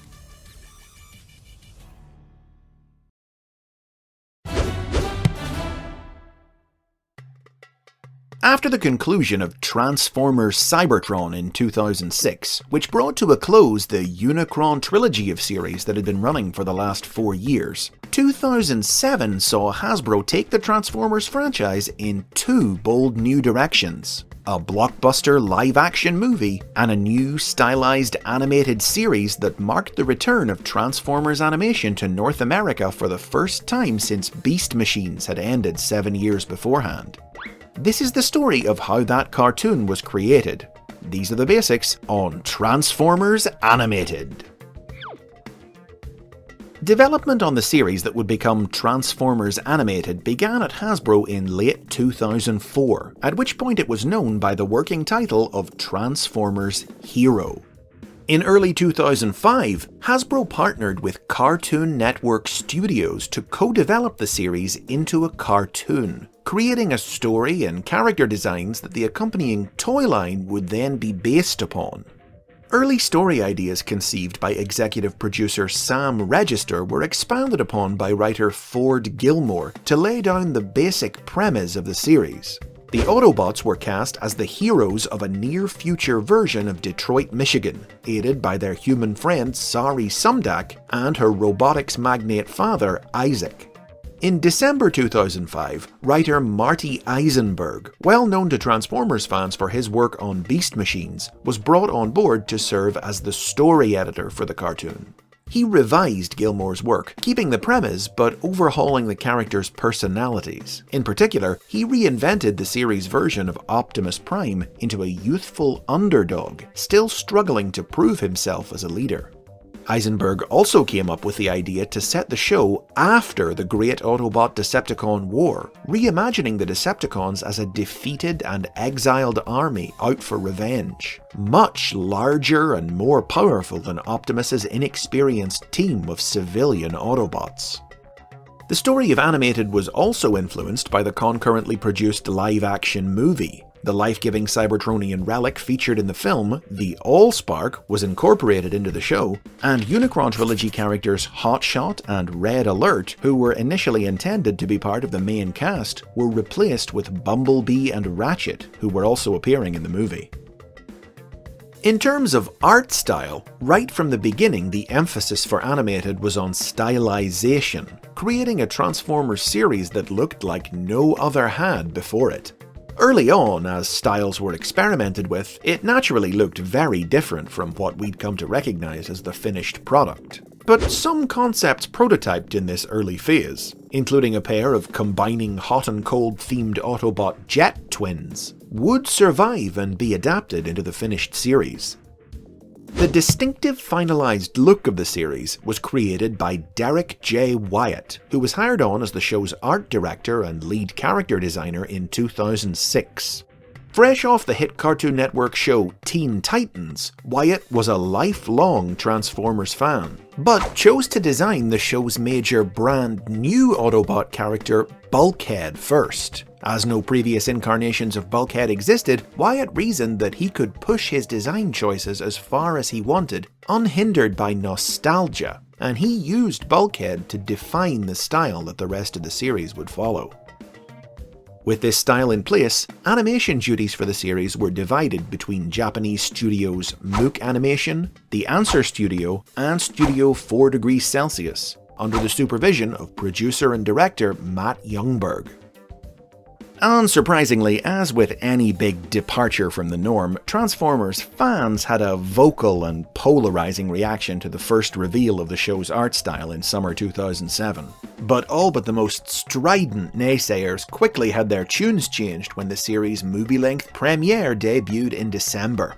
This three-part adventure told the story of an Autobot space bridge repair crew, made up of loudmouth pipsqueak Bumblebee, gentle giant Bulkhead, cranky old medic Ratchet, cyber ninja Prowl, and their captain, disgraced Autobot Academy cadet Optimus Prime, who stumbled upon the long-lost Allspark in the depths of space. Attacked by Decepticon leader Megatron, their ship crashed on Earth, where they lay in stasis on the bottom of Lake Erie for 50 years, until awakening in the 22nd century.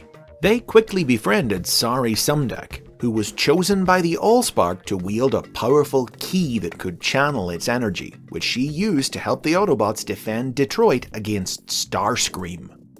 The movie concluded with the revelation that Sari's father had built his robotics company on Cybertronian technology reverse-engineered from the remains of Megatron, a twist that led directly into the first season in January 2008, which saw the Autobots protecting Detroit against threats engineered by the still-living Megatron in his efforts to repair his body, as well as human supervillains and more invading Decepticons.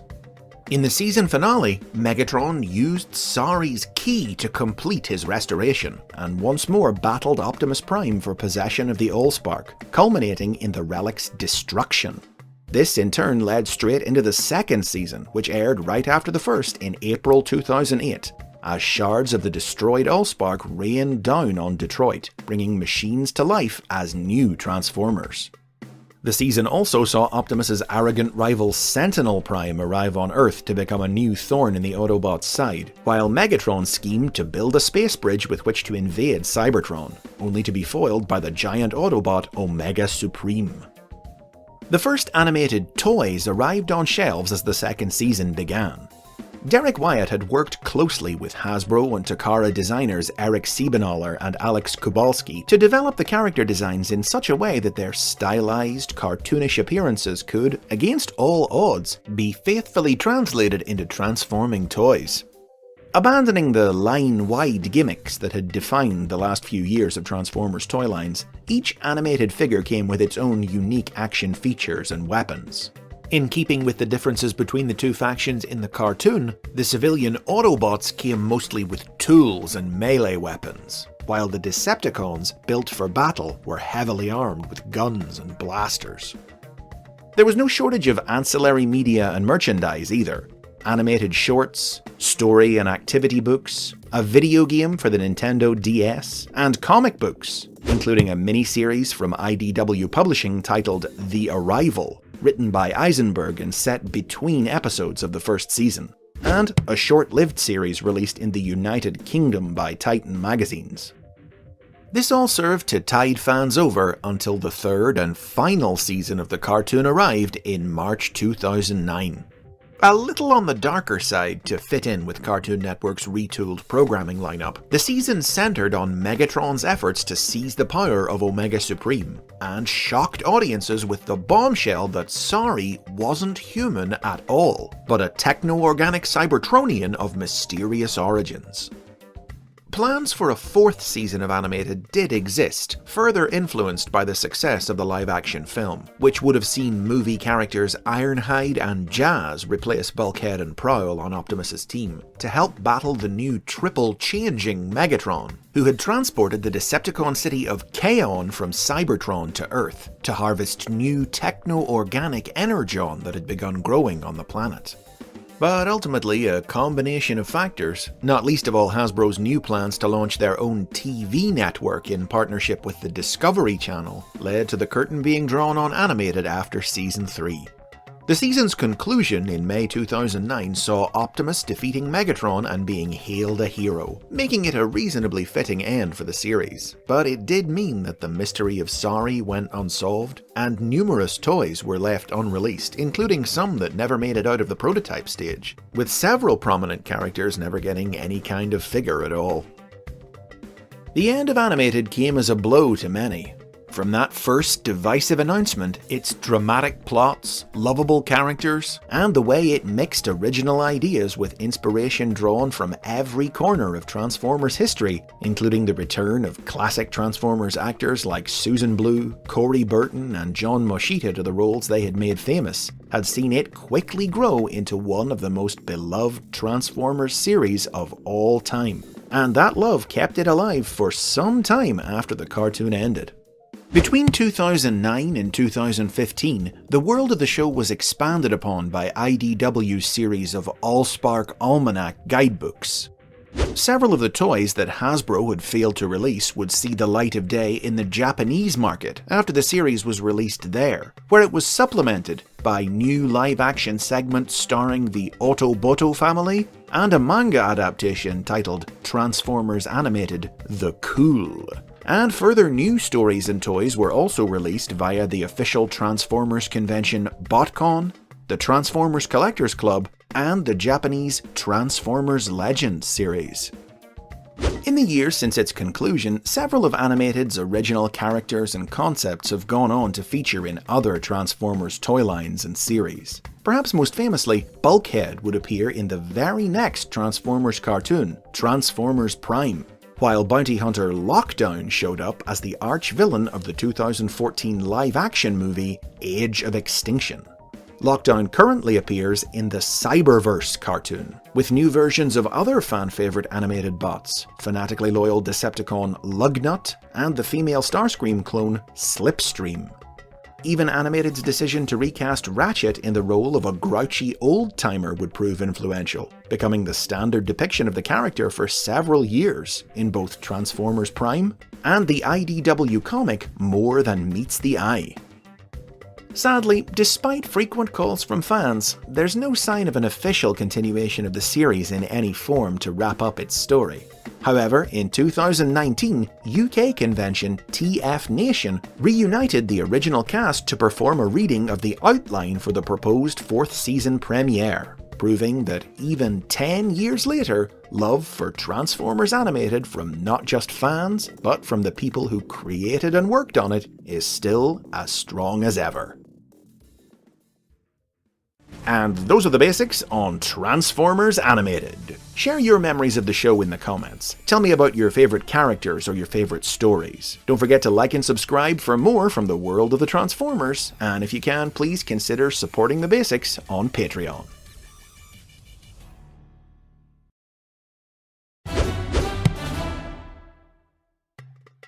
This week, The Basics has a spring in its step as we take a look at the history of the leader of the Wreckers, the Autobots' own action hero, Springer. The character of Springer was created for 1986's The Transformers the Movie.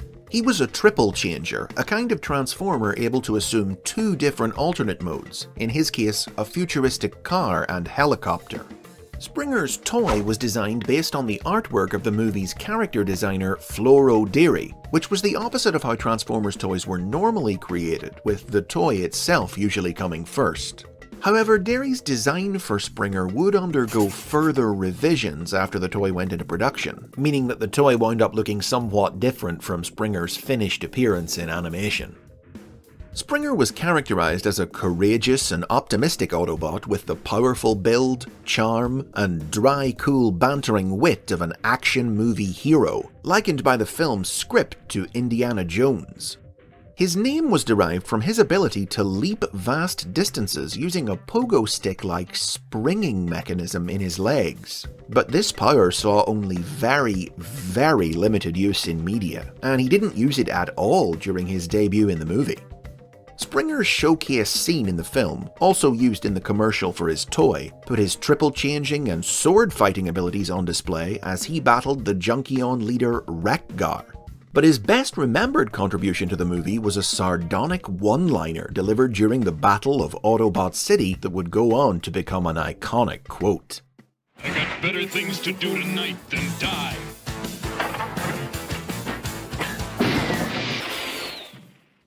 After the film, Springer continued to appear semi-regularly in the third season of the Transformers animated series, which established that a romantic relationship had formed between him and fellow movie cast member RC. Some notable adventures for Springer in the cartoon included teaming up with the Predacon Razorclaw to battle a dragon, and having his mind transferred into a synthetic human body. The path to true humanity, only $4.95 tax deductible. Sorry, pal, I'm a robot at heart. The discontinuation of Springer's toy in 1987 saw him phased out of the cartoon as it neared its end, but he still made a few brief appearances in that year's Japanese exclusive sequel series, The Headmasters. Springer didn't appear in the Marvel comic book published in America, but this left him open to star in the exclusive stories written for the United Kingdom's version of the series, which, like the toy, based his appearance on Floro Deary's early design. Springer was introduced into the comic as a new member of the Autobot commando unit, the Wreckers. But not long after Springer joined, the Wreckers' leader Impactor was killed in action, and Springer became their new commander. Springer's fear that he couldn't live up to Impactor's legacy initially left him struggling to make command decisions, but when renegade Autobot scientist Flame reanimated Impactor as a zombie, Springer was inspired to overcome his indecision and act to end Flame's schemes. Springer and the Wreckers later joined forces with the Decepticons' Mayhem Attack Squad to combat the time-traveling Galvatron, but Galvatron wound up killing most of them, leaving Springer to unite the surviving members of both groups to form a new team named the Survivors. Springer and Decepticon member Carnivac didn't see eye to eye with one another, but that didn't stop Springer from fighting to defend Carnivac when the Decepticons came seeking to terminate him for working with Autobots. No further toys of Springer were released in the Generation 1 toy line, but his original figure was made available again in 1991 as part of the Classics line of re-releases sold in Europe and Australasia, and he put in a few appearances in Marvel's Transformers Generation 2 comic in 1994. In the 21st century, there's been a bit of a tendency for Springer to almost but not quite appear in new Transformers projects. For instance, the Autobot Bulkhead from 2004's Transformers Energon was seemingly designed as an homage to Springer, and in the Japanese market he was even named after him. But Bulkhead's characterization as a crazy old coot meant that the two characters had nothing in common besides both being green helicopters. His presence in the Transformers animated cartoon amounted to only a blink-and-you'll-miss-it cameo in 2009, while a new version of the character designed for inclusion in that year's live-action movie Revenge of the Fallen was cut from the film during production. However, toys of this live-action Springer, who transformed into a V-22 Osprey helicopter, had already been designed, and they wound up being released anyway, leading him to make a few appearances in the tie-in comic published in the UK. Similarly, Springer was designed for, but didn't make it into, the 2012 video game Fall of Cybertron, and instead only showed up in tie-in novels as a member of the Wreckers. Springer's membership in the Wreckers has, in fact, been his defining characteristic throughout what notable appearances he has had in modern media, which have all taken place in comic books. In the early 2000s, Dreamwave Productions comics featured him establishing the Wreckers as their own splinter faction during Cybertron's dark ages. 2013's Regeneration 1, a sequel to the Marvel comic, saw Springer and the Wreckers battle Megatron on a post-apocalyptic Earth, only for Springer to die at the hands of the Decepticon leader. In 2014, the Japanese Transformers Legends manga, set within the continuity of the original cartoon, would even see him found a version of the Wreckers in that universe. But Springer's biggest modern role by far has been in IDW Publishing's comics, particularly in the Wreckers trilogy, Last Stand of the Wreckers, Sins of the Wreckers, and Requiem of the Wreckers. These stories revealed that IDW's version of Springer was an artificial life form created in a lab by the mad scientist Tarantulas, and was originally named Osteros, after Ostara, the Anglo-Saxon goddess of spring. Recovered by Autobots Prowl and Impactor and raised with no knowledge of his origins, Springer was trained by the Old Warrior Cup, and later joined the Wreckers, eventually becoming leader of the unit after being forced to turn in Impactor for unlawfully executing Decepticon prisoners. Years later, Springer reunited with a repentant Impactor to battle the deadly Overlord, sustaining injuries that left him in a coma for several years. When Prowl was abducted by a revenge-seeking Tarantulas, Cup managed to awaken Springer to lead a rescue mission, which resulted in the truth about Springer's origins coming out. In his own twisted way, Tarantulas hoped that he could reconcile with the son who had been taken from him, but his efforts ultimately resulted in the deaths of both Impactor and himself. With his father figures dead, Springer, weary of the endless loss of life that he had seen as a wrecker, chose to use Tarantulas' final invention, a time machine, to travel back to before the Transformers War began, and live out the rest of his life in the past in the hope that he could change history and create a world where the Wreckers would never be needed. A lack of major roles outside of comic books hasn't kept Springer from receiving several new toys over the years, but they've mostly tended to be recolors of existing figures which weren't triple changers like his original toy was. It wasn't until 2014 that a truly brand new triple changing Springer was released as part of the Transformers Generations toy line. Based directly on Springer's design from IDW's comics, the figures come to be widely considered by fans to be one of the best Transformers toys ever. And that's pretty fitting for a character who's always been presented as a real hero's hero, a bot who, in the original cartoon, the Marvel comic, and the IDW comic, has been identified as a potential candidate to one day carry the matrix of leadership and become Autobot leader. But far be it from Hasbro not to try to improve on perfection. 2019 has seen another new triple changing Springer released as part of the War for Cybertron Siege toy line. This one based very closely on his design from the original animated series. Whether that means we'll be seeing Springer in Netflix's upcoming War for Cybertron cartoon, we don't yet know, but we can wait to find out. I don't know about you, but it's not like I have anything better to do tonight. And those are the basics on Springer. Spring on down to the comments and share your thoughts on this green machine. Make sure to hit the like button and hit subscribe for more history and lore from the world of the Transformers like this. And if you can, I hope you'll consider visiting Patreon to support the series.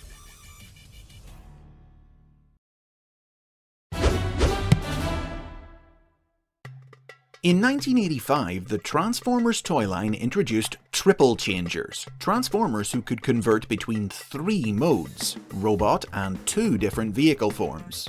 In 1987, this concept was significantly advanced with the introduction of the bot we're taking a look at in this episode, the very first 6-changer, 6-Shot. 6-Shot's toy transformed from robot to starfighter, armored car, laser pistol, winged wolf, and tank. The figure's unparalleled number of transformations saw him marketed as the ultimate Transformers challenge, and his instructions came sealed with a sticker, daring kids to try and figure out as many of his different modes as they could on their own before opening them. Sixshot was characterized as a Decepticon whose only purpose in life was to kill and destroy, whose variety of alternate modes made him a one-robot army. His sole redeeming feature was a warped sense of honor that saw him always speak respectfully of those he had killed. But despite his toy being treated as a big deal, Sixshot appeared in very little English language media at the time. The Transformers animated series featured him in only one short scene in its final season, in which he used each of his 5 alternate modes to take out the aerial bots one after the other. 5 up, 5 down. It's like shooting cyber ducks in a barrel.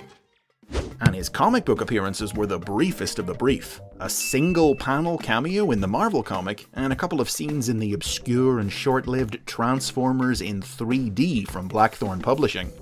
But overlooked by media as he may have been, his toy continued to be sold in 1988, and a 6th changer was added to the Autobot ranks the same year, QUICKSWITCH, who was advertised as being Sixshot's son. Don't ask me how that works. Where Sixshot really rose to prominence was in 1987's Japanese original animated series, Transformers: The Headmasters. He was one of the main Decepticon characters in the cartoon and its ancillary media, serving as the commander of the Decepticons' Earth-based forces. The series reimagined Sixshot as a ninja, able to cloak himself in shadow, appear and disappear at will, alter his appearance, and even create duplicates of himself. He frequently clashed with Chrome Dome and the Autobot Headmasters, and was responsible for the deaths of Chrome Dome's friends, Abel and Jack. But his most famous kill was his opposite number, Autobot Earth Commander Ultra Magnus, who he offlined using his secret 7th mode, the Wing Wolf, a form invented for the cartoon which combined the strengths of all his modes into one. But Decepticon Headmaster leader Scorponok didn't trust Sixshot, and eventually he betrayed and abandoned the ninja during a battle in space. Stranded on the planet Dyra, Sixshot had to work with the Autobots' human friend Daniel Witwicky to fend off the planet's native rock monsters.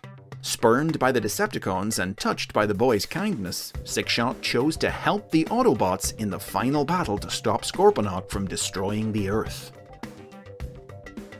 In 1989, Sixshot's toy was retooled and recolored to create the Autobot 6-changer Great Shot.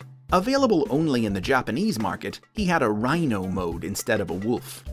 A member of the same ninja clan as Sixshot, the Six Clan, Greatshot was a former criminal turned wandering samurai who appeared in a few episodes of the Transformers Victory animated series, helping Star Saber's Autobots battle his ex-comrades, the Decepticons Blue Bacchus, Black Shadow, and Skyhawk.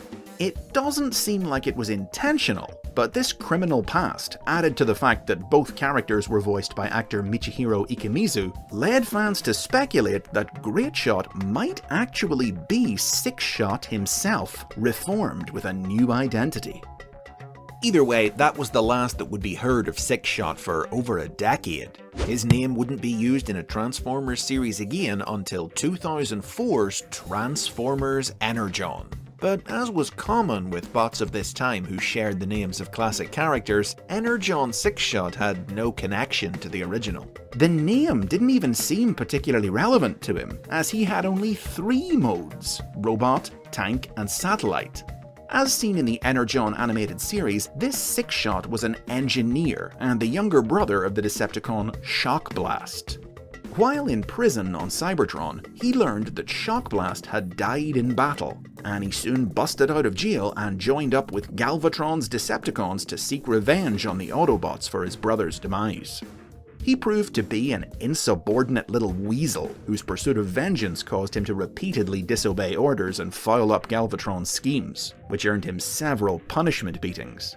Luckily for Sixshot, Galvatron needed his technical skills enough not to kill him. But eventually Sixshot pushed his luck too far when he attacked Galvatron, and Galvatron, powered up on Super Energon, grew to colossal height and stomped the treacherous Sixshot to death.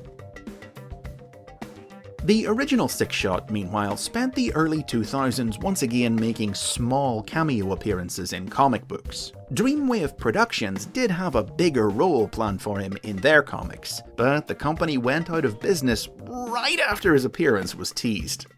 But he would eventually get his chance to shine in IDW Publishing's comic books, which introduced the character in his own Spotlight one-shot in 2006. IDW's Six-Shot was a specially engineered super warrior capable of ending all life on a planet, so terrifyingly powerful that even his fellow Decepticons feared him. But a life of only death and destruction left Six-Shot haunted by a feeling of emptiness. So, when the aliens known as the Reapers offered him a new purpose by inviting him to join their crusade to wipe out war by killing those who waged it, he accepted. Six-Shot and the Reapers attacked the Decepticons, but Six-Shot's defection was short-lived, as he was immediately taken offline by a shutdown code that Megatron had programmed into him for use in the event that he ever turned traitor. Six-Shot would later be revived and briefly mind-controlled by the mad scientist Jaxus, after which he set out on his own, his pursuit of new targets bringing him into conflict with the Throttlebots and the giant Metroplex. Six-Shot would fall out of the spotlight again until 2016, when a new figure of him was released in the Titans Return toy line, a faithful update of his original toy, albeit one that inverted his laser pistol mode and rebranded it a submarine. The toy's head was formed by the Titan Master Revolver, who granted Six-Shot mastery of all forms of combat, and who was designed to look like Six-Shot's old victim from the Headmasters, Jack. This figure was also released in the Japanese Transformers Legends toy line, for which it was also exclusively retooled and recolored to create a new version of Great Shot. Manga packaged with the figures continued Six-Shot's story after the events of the Headmasters, revealing how he came to be targeted by the Six Clan for his crimes. To escape their wrath and atone for his misdeeds, Six-Shot faked his death and, with Star Saber's help, joined the Autobots under the new identity of Great Shot, retroactively declaring that that decades-old fan theory was right and that the two characters were indeed the same bot. Though he is perhaps the original example of a Transformers character who was big in Japan while being largely overlooked in the rest of the world for most of his history, Six-Shot has nevertheless always been a fairly well-remembered cult favourite among Western fans, for his toy if nothing else, and the 21st century has finally given him a little of the attention that he's long lacked. He currently appears in the pre-war setting of IDW's new rebooted comic book universe, as a prominent member of the Rise, the terrorist cell that will one day become the Decepticons. And the birth of the Cybertronian War feels like an appropriate place for a killing machine like Six-Shot. As he says himself, life is only worth living as long as there are enemies worth destroying.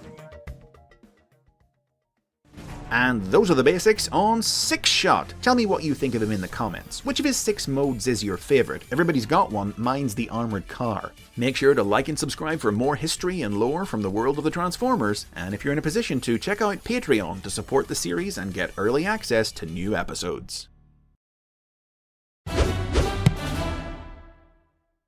Time for another episode chosen by popular demand, as this week we look at the history of another of the all-time great Transformers, the coolest Autobot of them all, Jazz. The toy that would become the original Jazz was first released as part of the Japanese Diaclone toy line in 1983, and was imported by Hasbro to become part of the first year of the Transformers toy line in 1984. The toy transformed into a Porsche 935, sporting the specific Deco and Martini sponsorship logos of the real-life car that won the 1976 World Sports Car Championship for makes. Marvel Comics writer Bob Budiansky wrote a profile for Jazz that characterized him as the Autobot's special operations agent and saboteur, as well as Optimus Prime's right-hand man. A daring, stylish, and all-around cool dude who loved Earth culture, particularly music and dance, a love he could even put to use on the battlefield by using built-in lights and speakers to disorient and deafen Decepticons. In the Marvel comic book, Jazz's personality made him a key player in some early stories as the Autobots tried to acclimate to life on Earth. He was the one to acquire the Autobots a steady fuel supply by establishing relations with human businessman G.B. Blackrock. And in an eerie tale from the United Kingdom's version of the comic, he befriended the young Sammy Harker to gain intel about Cybertronian activity on Earth. Conversely, the Transformers animated series initially chose to focus on Jazz's role as Optimus Prime's right-hand man, with the show's pilot miniseries depicting him as responsible for organizing the Autobot ranks for battle. As the series went on, however, Jazz would never really be shown to have that level of authority again. He was more likely to be found chilling out, enjoying tunes. He was one of the more frequently appearing Autobots in the cartoon's first 2 seasons, with notable adventures that included saving the other Autobots after the Decepticons reprogrammed them for evil, and travelling to Saturn's moon Titan to free the natives from Decepticon oppression. Jazz's voice was provided by actor and musician Scatman Crothers, whose rich, gravelly tones combined with the Autobot's cool personality and slang-laden dialogue to make him one of the most uniquely recognizable and most popular Autobots of the era. Man, if I could put on a light show that cool, I'd dazzle multitudes of music lovers. Jazz's toy was discontinued in 1986 and he was phased out of both the comic and the cartoon, but unlike many other discontinued characters, this didn't mean he died. In the Transformers the movie, Jazz and Cliffjumper were consumed along with Cybertron's first moon by the monster planet Unicron, but were rescued during the film's climax, and Jazz even went on to make a few cameo appearances in the subsequent 3rd season of the cartoon and the Japanese exclusive sequel series Transformers The Headmasters. In the comic, meanwhile, injuries inflicted by a Decepticon-controlled copy of Optimus Prime did take Jazz offline, but he was revived to feature in further stories exclusive to the UK comic, including one in which he was lobotomized and used as a mind-controlled puppet by Galvatron, before eventually being deactivated once more, one of the many victims felled by a cosmically powered Starscream. Recognizing Jazz's popularity, Hasbro released a new toy of him in 1989, a classic Pretender, a kind of Transformer who used an outer shell to masquerade as a human being. Though many fans have since observed that a Caucasian shell was a poor choice for Jazz. The release of this toy saw Jazz return to life in the pages of the comic, as Autobot medic Ratchet used Pretender technology to repair him. The following year, a non-transforming Action Master figure of Jazz was released, his cool personality emphasized by his accessory, the Turbo Board, which transformed from gun to skateboard. And his original toy was re-released in Europe and Australasia as part of the Classics line of reissues. Both these releases ensured that Jazz maintained a presence in the comic for its final year, particularly in the UK series, in which he served in the Autobots' new Earth Force unit. The original Jazz toy was re-released again with a new deco and new accessories as part of the Transformers Generation 2 toy line in 1993, leading him to make a few appearances in Marvel's Generation 2 comic. And a new Laser Cycle toy of Jazz, in rather atypical green and yellow, was planned for release in 1995, but was cancelled. Jazz would be largely absent from Transformers during the years of the Beast era and the Unicron trilogy, but as one of the most famous Generation 1 Autobots, he inevitably began rising back to prominence in the mid-2000s, quickly becoming a reliable staple of the toy lines and media of the 21st century, in which he's enjoyed the privilege of being portrayed both visually and in terms of personality with a remarkable consistency that very few other Transformers characters can boast.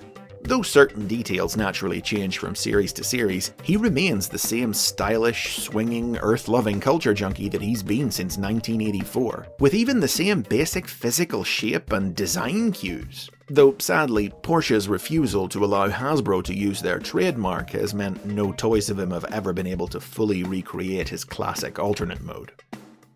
For instance, the first major new incarnation of Jazz, introduced in the live-action movie in 2007, transformed into a Pontiac Solstice instead of a Porsche. He was Optimus Prime's first lieutenant, who eagerly adopted Earth's speech patterns and dance moves after arriving on the planet and scanning the internet. This looks like a cool place to kick it. Sadly, he didn't make it out of the first movie alive, as he was torn in two by Megatron when he tried taking the Decepticon leader on alone. But subsequent toy releases and comics would feature stories where he was brought back to life by the power of the Allspark. 2008 saw the introduction of the Transformers animated version of Jazz, a Hepcat cyber ninja armed with a pair of laser nunchaku, who served as a member of the Cybertron Elite Guard. He often had to play peacemaker when his boss Sentinel Prime butted heads with Optimus Prime, and eventually, tired of Sentinel's attitude, he decided to leave and hang out with Optimus's crew for a while, where he helped fellow martial artist Prowl complete his cyber ninja training. Had a fourth season of Animated been produced, it would have seen Jazz formally quit the Elite Guard and join Optimus's team full-time, but these plans never came to fruition.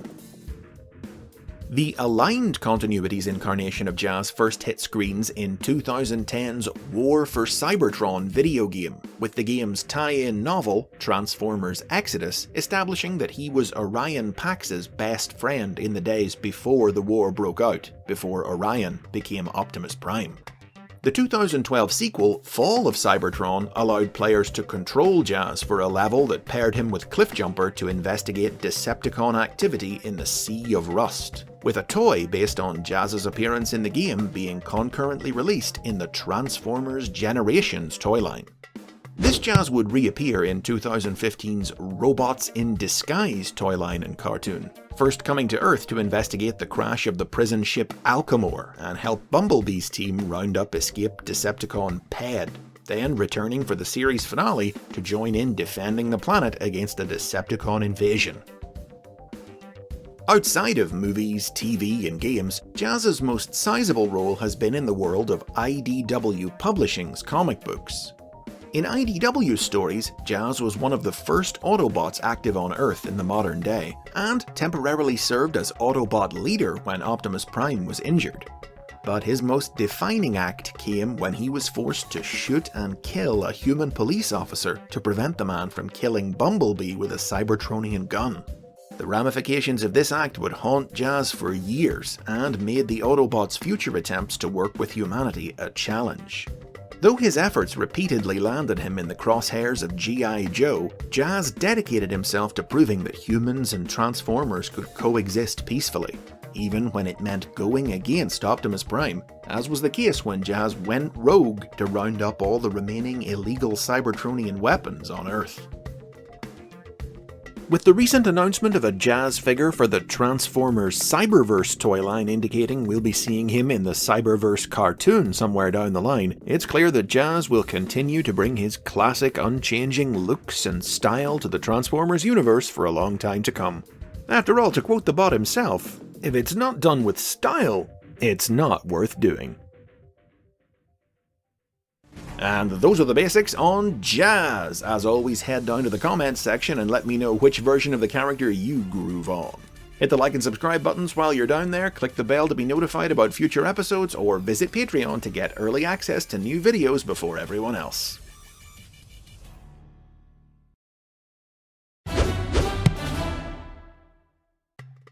This week's episode is about a fan-favourite bot with an eye for trophies, a head for business, and a hook for a hand. The Basics is here to give you the lowdown on Lockdown.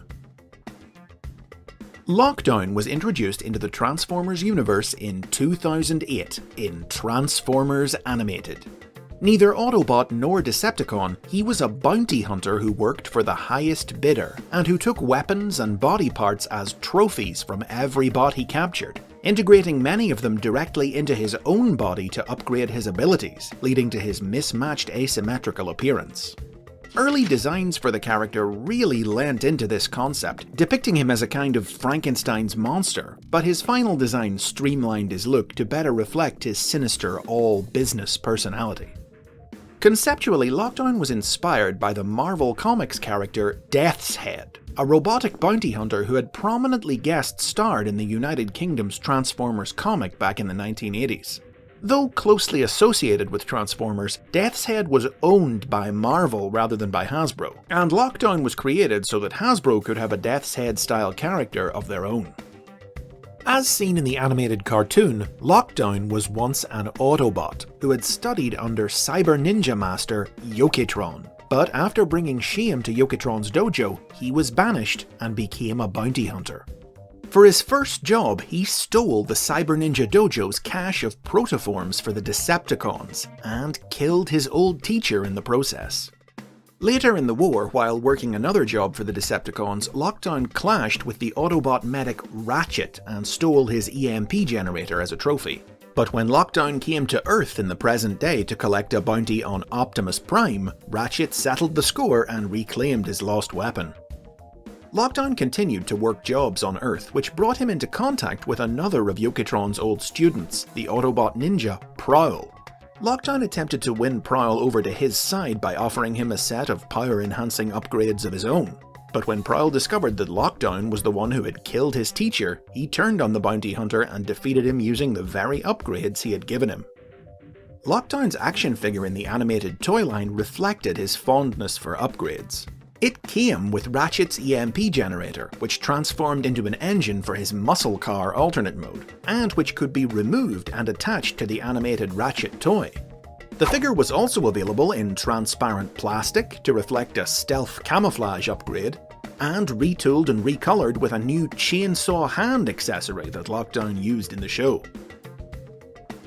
As one of the stand-out original characters created for animated, it wasn't long before Lockdown was appearing in other Transformers series and toy lines. Most subsequent incarnations of Lockdown have kept his profession as a bounty hunter, but the animated character's fondness for upgrades and body modification hasn't really been revisited, and he's often depicted as a Decepticon rather than an unaffiliated free agent. The first such new version of Lockdown was introduced in the live-action movie universe in 2010, with the release of a new figure in the Revenge of the Fallen toy line. Just like his animated counterpart, this Lockdown had a rivalry with the movieverse version of Ratchet, and in homage to the animated toys, the Revenge of the Fallen Ratchet figure came with an EMP blaster that could be removed and attached to Lockdown. This Lockdown enjoyed some appearances in comic books and video games, with a prominent role in the Dark of the Moon game for Nintendo DS, but his most significant appearance was probably the Cyber Mission series of online animated shorts, which showcased his rivalry with Ratchet and saw him steal the medic's EMP blaster, only for Ratchet to take it back with a little help from Sideswipe. Also in 2010, Lockdown was incorporated into the world of IDW Publishing's comic books, when he debuted in the pages of the Transformers Drift miniseries with a look based on the Revenge of the Fallen toy. The series saw Lockdown team with a crew of alien slavers to track down and apprehend the turncoat Decepticon Drift for Megatron, only to be foiled when he and his allies were outnumbered and defeated by Drift's new comrades, the Circle of Light. In later years, Lockdown was hired by the Autobots' insane Chief Justice Tyrest to hunt down the gigantic city spaceship transformers known as the Titans so he could harness their technology. This mission led Lockdown and his team of Titan hunters into conflict with the crew of the starship Lost Light, who put a stop to Tyrest's plan. Lockdown hit the big screen in the 2014 live-action movie Age of Extinction. Though his Lamborghini Aventador alternate mode made him quite different in appearance from the original Lockdown, he was still loaded with weapons like his hand hook and a huge head-mounted gun, and in terms of personality he was definitely still the same cold, unaligned, business-oriented bounty hunter who considered himself above the Autobot-Decepticon conflict. Lockdown had been hired by the Transformers' mysterious alien creators to capture Optimus Prime, and he allied with CIA agent Harold Attinger and his Strike Force Cemetery Wind to accomplish this goal. Hunting down and killing the Autobots one by one, he successfully flushed Optimus out of hiding and imprisoned him aboard his ship. But the surviving Autobots were able to rescue their leader just before Lockdown departed Earth. Discovering that his prisoner was no longer aboard, Lockdown quickly returned to Earth, where Prime, aided by human allies of his own, defeated and destroyed the bounty hunter in a final showdown. As the villain of the movie, Lockdown had multiple action figures and featured in several pieces of tie-in media, though none of it really made any effort to reconcile this Lockdown with the pre-existing live-action movie version of the character, even though they were both based on the original animated character concept. Perhaps his most notable ancillary media appearance was in the Japanese Q Transformers toy line and cartoon, a super deformed fourth-wall breaking comedy series in which he hung out at highway service stations with Bumblebee and Optimus Prime and talked about the history of terrible video games. In subsequent years, Lockdown has also featured in mobile games like Transformers Earth Wars, in the Aligned continuity via the Japanese Transformers Adventure toy line, which recolored his original animated figure into Age of Extinction inspired colours, and most recently he's returned to TV screens in the Transformers Cyberverse animated series. Cyberverse Lockdown is probably the most different version of the character. Rather than a menacing bounty hunter, he's a low-ranking Decepticon goon who hangs out with fellow mook Clobber. When Lockdown took his first bow in the early days of Transformers Animated, fans quickly took a liking to him, but nobody could have predicted the meteoric rise to fame that would lead to him becoming the arch-villain of a mega-budget movie only 6 years later. While his affiliation and profession might change as he continues to appear in new stories, there's no doubting that Lockdown is a bot who sunk his hook into the heart of Transformers fandom. And those are the basics on Lockdown. If you could do what he does and steal a power or a weapon from any Transformer, let me know in the comments what you'd take. Don't forget to hit like, hit subscribe, and if you can, please consider supporting the basics on Patreon.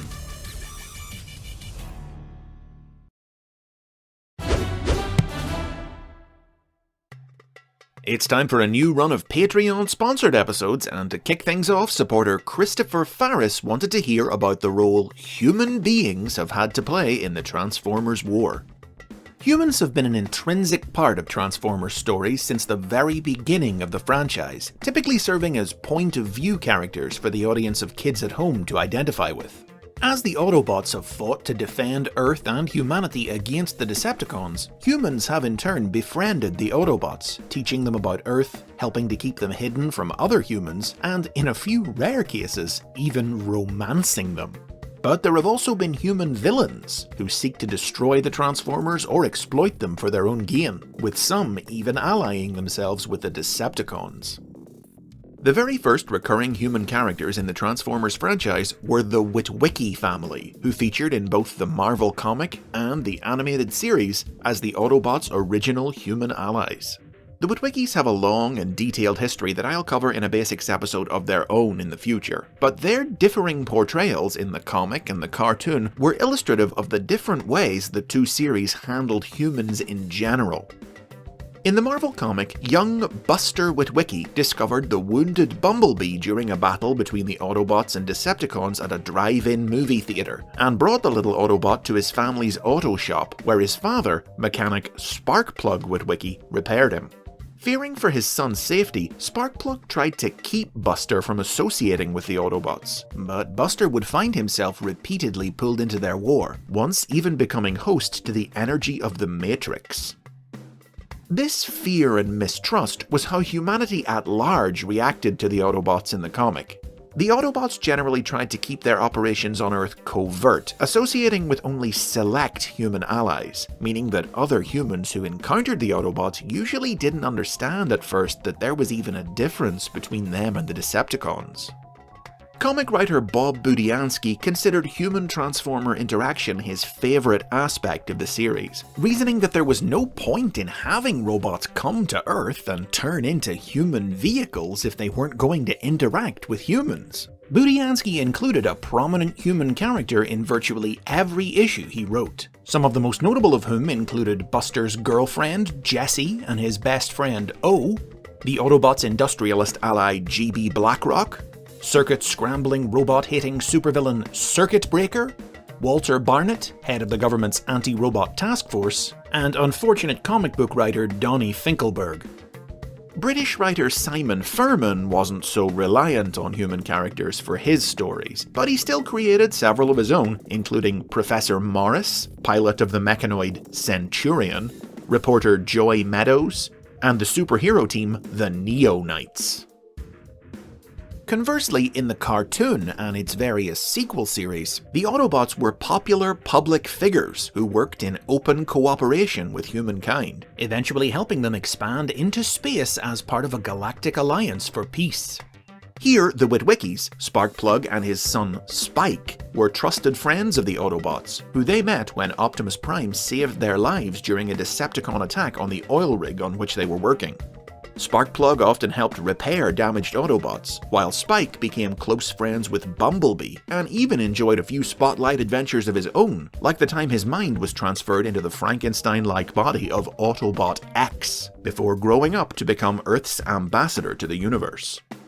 The cartoon lacked the comic's inherent conflict between humans and Transformers, and as such it relied much less on guest human characters. But memorable ones included Carly, Spike's MIT graduate girlfriend and later wife, with whom he had a son, Daniel; Spike's best friend, computer genius Chip Chase; evil cyborg scientist Dr. Arkeville; greedy businessman Sean Berger; big game hunter Lord Chumley; and Earth Defense Command Captain Marissa Fairborn. Humans were granted a way to take their partnerships with the Transformers to the next level in 1987, when the Transformers toy line debuted Master Technology. This technology, which was incorporated into both the comic and the cartoon, allowed humans, including Spike and Daniel, to transform into heads, weapons, and more for the Transformers and fight alongside them like never before. The 1988 toy line then introduced Pretenders, Transformers who could disguise themselves as human beings. Check out the individual episodes on these different topics for more details. Human beings have had a role to play in virtually every Transformers series since the original. The notable exceptions were the Beast-era cartoons of the 1990s, which were set exclusively in other time periods and on other planets, though even 1996's Beast Wars, set on prehistoric Earth, featured a pair of cavemen named Chuck and Una. Series with significant or unusual human presence have included the 1988 anime Super God Master Force, the cast of which was made up mostly of humans who used master technology to actually turn themselves into Transformers. 1989's Transformers Victory, which saw Autobot leader Starsaber adopt orphaned human Jan Minakaze as his son. The Unicron trilogy of the early 2000s, which made the Autobots' human allies central characters around which many significant story arcs revolved. And of course, the live-action movies, in which the humans were naturally the lead characters, portrayed as they were by actual human actors, while the Transformers were only visual effects. Almost every Transformers series of the 21st century has begun with a setup similar to the original Marvel comic, the Autobots operating in secret on Earth with only a small group of humans as their close allies. There have been various reasons for these humans to be involved with the Autobots. Some, like Jack Darby, Miko Nakadai, and Raph Esquivel, or father and son Denny and Russell Clay, simply found themselves in the middle of an Autobot-Decepticon battle by being in the wrong place at the wrong time. Characters with mechanical talents like Kobe Hansen, Cade Yeager, and Charlie Watson found and repaired injured Autobots. And some were even personally victimized by the Decepticons, prompting the Autobots to come to their aid. For instance, Koji Onishi befriended the Autobots after the villains abducted his scientist father. Rad White, Carlos Lopez, and Alexis T. Dang became targets after they discovered the power-enhancing Minicons. And characters like Sam Witwicky, Verity Carlo, and others came into possession of objects and information sought by the Decepticons, requiring the Autobots to protect them. Some series have explored the idea that Transformers have been active on Earth since the ancient past and played a role in the shaping of humanity's history, from the pyramids and the moon landing to myths and legends about gods, monsters, and the lost city of Atlantis. These secret activities tend to make them targets for government organizations like Sector 7, and several series have seen the Autobots emerge from hiding to make peace with these groups and formally ally with humanity. The live-action movies placed a particularly heavy emphasis on the Autobots collaborating with Earth's military to fight the Decepticons as the Joint Strike Force NEST, a concept that would also be featured in media like IDW Publishing's comics, which saw the Autobots join forces with Special Task Force Skywatch, and Transformers Prime, in which the Autobots allied with the military via their liaison, Special Agent William Fowler. In Rescue Bots, another series with significant human involvement, the Autobots worked in direct partnership with the Emergency Services, going into action alongside Police Chief Charlie Burns and his family of first responders. Humans have also been known to fight alongside the Transformers in more unconventional ways, by bonding with them via master technology, building piloted mecha so they can fight on a Transformer scale, or using powered battlesuits like the one worn by Kicker Jones. The only series of this era to not present the Autobots as initially working in secret on Earth was 2007's Transformers Animated, which instead cast them in the role of robot superheroes publicly defending 22nd century Detroit. With the help of both their civilian friends, half-human, half-Cybertronian hybrid Sari Sumdak and her roboticist father Isaac, and their ally in the police, Captain Carmine Fanzone, they often battled Detroit's human supervillains, like the acid-spewing Meltdown, the body-snatching Headmaster, and others. Animated marked the beginning of a run of human villains appearing in Transformers media to an extent not seen since Generation 1, with threats that included unscrupulous tycoons like Porter C. Powell, Dylan Gould, and Madeline Pinch, corrupt CIA operative Harold Attinger, high-tech hunter Quint Quarry, and those seeking Cybertronian technology for their own evil ends, like Silas, leader of the terrorist organization Mech, and the immortal mad scientist Thaddeus Morocco. Sadly, human collaboration doesn't always work out in the Autobots' favour. The destruction the Transformers War brings to Earth has been known to lead to the breakdown of their alliances, forcing them back into hiding while their former human allies turn on them and hunt them down. Fortunately though, some greater evil will usually come along that will make humanity see sense and join forces with the Autobots once more.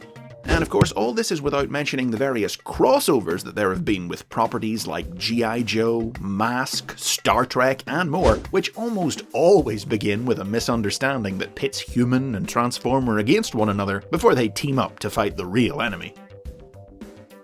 Toys of human characters have been fairly rare for most of the brand's history, with little more than a handful of unposable PVC figurines released in its first 25 years. But they underwent a surge in popularity thanks to the live-action film series, with numerous characters being released in the movie's tie-in Human Alliance line, packaged with Transformers figures they could ride. Since then, toy lines like Transformers Masterpiece, Prime, GT, the Creo building block range, and more have made figures of both new and classic human characters a more common occurrence. Recently though, the presence of humans in Transformers media has dropped off. Though set on Earth, the current cartoon, Transformers Cyberverse, has no regular human characters, while IDW's current comic is set wholly on Cybertron and lacks humans entirely. Humans have always been polarizing figures in Transformers stories, with some fans sharing Bob Budiansky's love of the storytelling potential they embody, and others being loudly opposed to including them in any way. But as long as Cybertronians continue to visit our planet and turn into our vehicles, fleshlings like us will never stop being a part of the world of the Transformers. And those are the basics on humans in Transformers. Leave a comment below about some of your favourite human characters from Transformers history. Don't forget to like, subscribe, and click the bell to be notified about future episodes. And consider supporting the series on Patreon for the opportunity to sponsor an episode of your own.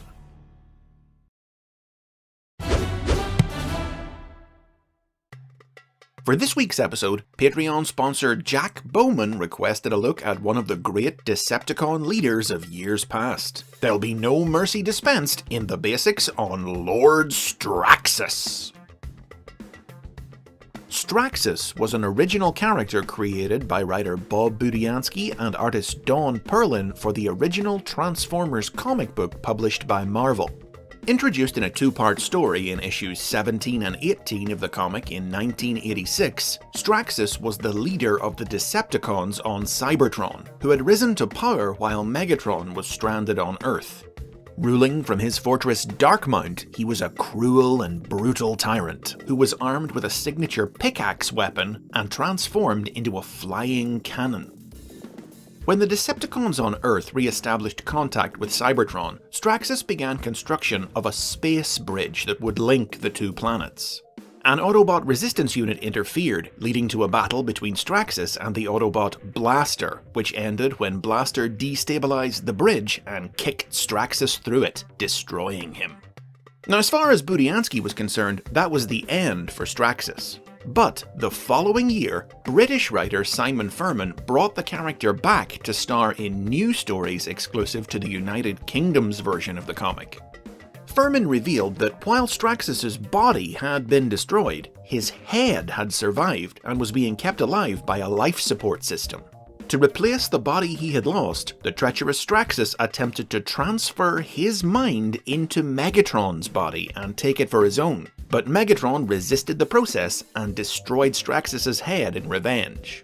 Once again, Straxus appeared dead, but future stories revealed that once again, that wasn't the case. Straxus had a contingency plan. He had created a clone of Megatron, into which his mind was able to escape after the transfer failed. Unfortunately for Straxus, however, the clone was activated prematurely after the real Megatron disappeared in a space bridge accident before Straxus was able to take full control of its mind and body. It was this clone who appeared in the comic for the next 2 years, his true nature unknown both to himself and to the comic's readers who believed that he was the real Megatron. With Straxus's consciousness eating away at his mind from within, still trying to take over, the clone was slowly driven insane. It was only when the real Megatron finally returned that the truth was exposed, whereupon Straxus made one final effort to seize control of the clone's body. Refusing to allow Straxus victory, the clone committed suicide, finally ending Straxus's life along with his own. As an original character created for the comic who wasn't represented in the toy line, Straxus would remain relatively obscure, and wouldn't reappear in any new media for nearly 20 years, until 2008, when Simon Furman revisited the character in the new continuity of IDW Publishing's comic books. The IDW version of Straxus was an ancient Cybertronian, part of a crew led by Nova Prime, who left Cybertron in search of new worlds to conquer. Sucked through a wormhole into a sinister alternate dimension known as the Dead Universe, the crew became undead beings who sought to have the dead universe consume the living one. Straxus attacked Earth to harvest Energon to power the process, but when the Autobots successfully closed the wormhole to the Dead Universe, Straxus was cut off from its power and simply dropped dead. Straxus almost made the jump to television in 2009, when a version of him was designed for the Transformers animated cartoon. Straxus was intended to appear in a flashback to the war on Cybertron in the 3rd season of the show, but sadly, the scene was cut for time. Though denied a TV debut, Straxus passed an even bigger milestone in 2010, when the very first toy of him was released in the Transformers Generations line. The name Straxus wasn't available to trademark, however, so the figure was instead sold under the name Darkmount, taken from his old fortress. It transformed into both a self-propelled artillery vehicle and an artillery emplacement, and even came with Straxus's classic pickaxe weapon. In 2012, this figure was recolored by the Transformers Collectors Club to become a heroic version of Straxus from the mirror universe of Shattered Glass, where he was a playwright and poet known as the Bard of Darkmount. 2012 also saw the release of the second figure of Straxus in the Japanese Transformers United EX toy line. A recolor of the Decepticon Ice Pick from the Power Core Combiners toy line. This Straxus transformed into a snowplow and was sold under the name Rollermaster. Like all figures in this series, he could combine with 4 power core drones into a larger Prime mode. The story of the United EX toy line, set within the continuity of the original Transformers animated series, hinted that this was the Straxus from the Marvel comic, who had somehow travelled across the multiverse into the cartoon universe, where he joined up with the Decepticons under the command of the High Regent Scratch and helped steal power core combination technology from the Autobots. The subsequent manga Metro Wars and Transformers Legends would go on to depict this Straxus as briefly taking control of the Decepticons by subduing and brainwashing Megatron, attacking the Autobots with the giant Metro Titan until he was defeated by the Autobot city Metroplex. The 2010s have also seen Straxus make an assortment of scattered appearances in other comic books, as well as in mobile games like Transformers Earth Wars, in which he conspired with Starscream to overthrow Megatron. Some stories have paid homage to the clone storyline from the Marvel comic by depicting Straxus as the creator of the evil Optimus Prime clone, Nemesis Prime. His fondness for cloning also played a role in one of his more unusual appearances, which saw 2 separate incarnations of Straxus from different universes team up as the villains of a series of manga released through Japanese retailer E-Hobby between 2016 and 2018. These Straxuses were members of the Primus Vanguard, a group of Transformers gathered together from across the multiverse who defended it against evil. Coveting the power of the Matrix sword wielded by the Vanguard's leader, the Straxuses betrayed the group, killing them all and stealing the blade. As part of an experiment to create a new generation of biomechanical Transformers, they then used the residual spark energy of the Vanguard's leader held within the sword to clone him, creating Convobat. But Convobat turned on his creators and teamed up with a Primus Vanguard drone named Magna Convoy to reclaim the sword and defeat the villains.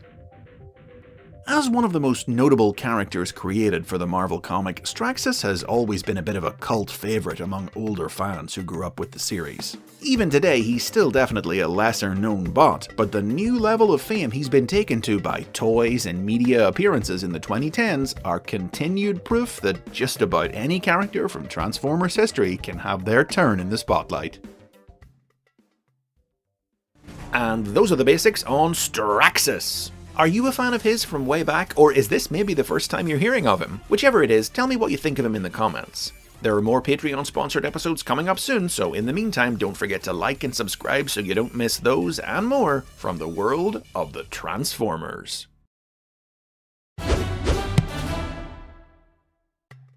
Today's episode is one some of you have been requesting for a while, and you can thank Patreon supporter Colby Parker for sponsoring it. From Decepticon Warrior to Autobot Samurai, these are the basics on Drift. Drift was an original character created by writer Shane McCarthy and artist Guido Guidi for IDW Publishing's Transformers comic books. A samurai Autobot of few words, armed with a great sword powered by his very spark, he transformed into a Nissan Silvia S15, a sports car popularly used for Japanese drift racing, for which the character was named. Debuting in the pages of All Hail Megatron issue number 5 in 2008, Drift wasn't the first IDW original character, but he was the first to receive a significant promotional push, with a spotlight one-shot following in 2009 and a dedicated 4-issue miniseries in 2010, which told the story of his origin. Before the war, Drift lived on the streets and stole to survive. When he attended a Decepticon rally, he was picked from the crowd by Megatron to join the ranks of his army, and given the new name, Deadlock.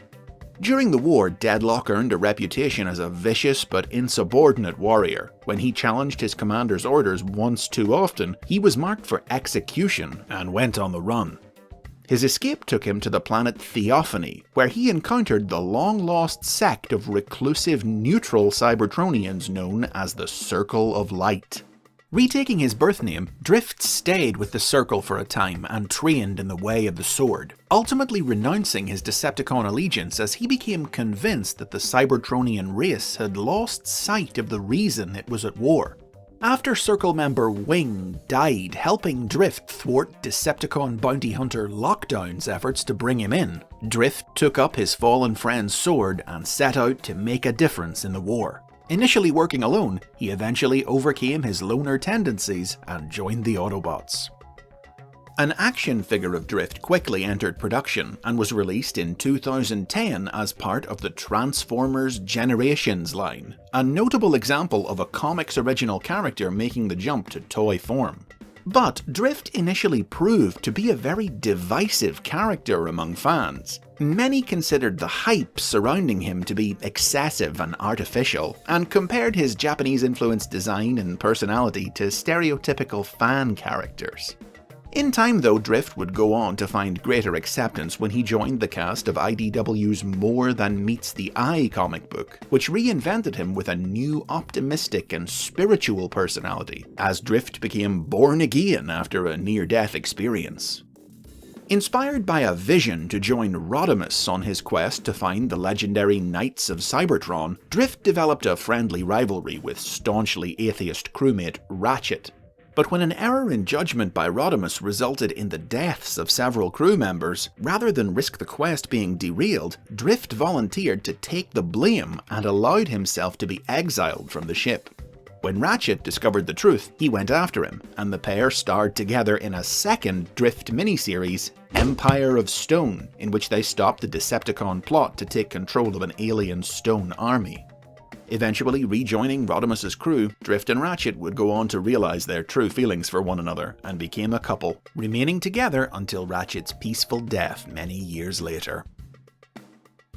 Beginning in 2010, efforts were made to incorporate Drift into other Transformers series. That year, a Transformers animated version of the character appeared in IDW's Allspark Almanac guidebook, and it was also planned to have Drift join the world of the live-action movies in the form of a non-transforming die-cast car released as part of the Revenge of the Fallen toy line, but this toy wound up being cancelled. However, despite this false start, Drift would eventually appear in the movie universe in the 2014 film Age of Extinction. Designed to look even more like a human samurai, this Drift was a Zen figure who liked to meditate and speak in haiku. Loyalty's but a flower in the winds of fear and temptation. What the hell are you saying? It's a haiku. It wasn't mentioned in the film, but ancillary media noted that, like his IDW counterpart, he too had once been a Decepticon. The live-action Drift was a triple changer, able to convert into two alternate modes, a helicopter and a Bugatti Veyron sports car. But unfortunately, the complexity of live-action movie character design has meant that none of the many toys of Drift that have been released in the various movie toy lines have been able to triple change, with separate figures instead being released for his car and copter modes. For his return appearance in 2017's The Last Night, his alternate mode was changed to a Mercedes AMG GTR. Capitalizing on the character's appearance in film, Drift was also featured in the 2015 series Robots in Disguise, with a new orange and black look that was based on an early abandoned color scheme for the movie character.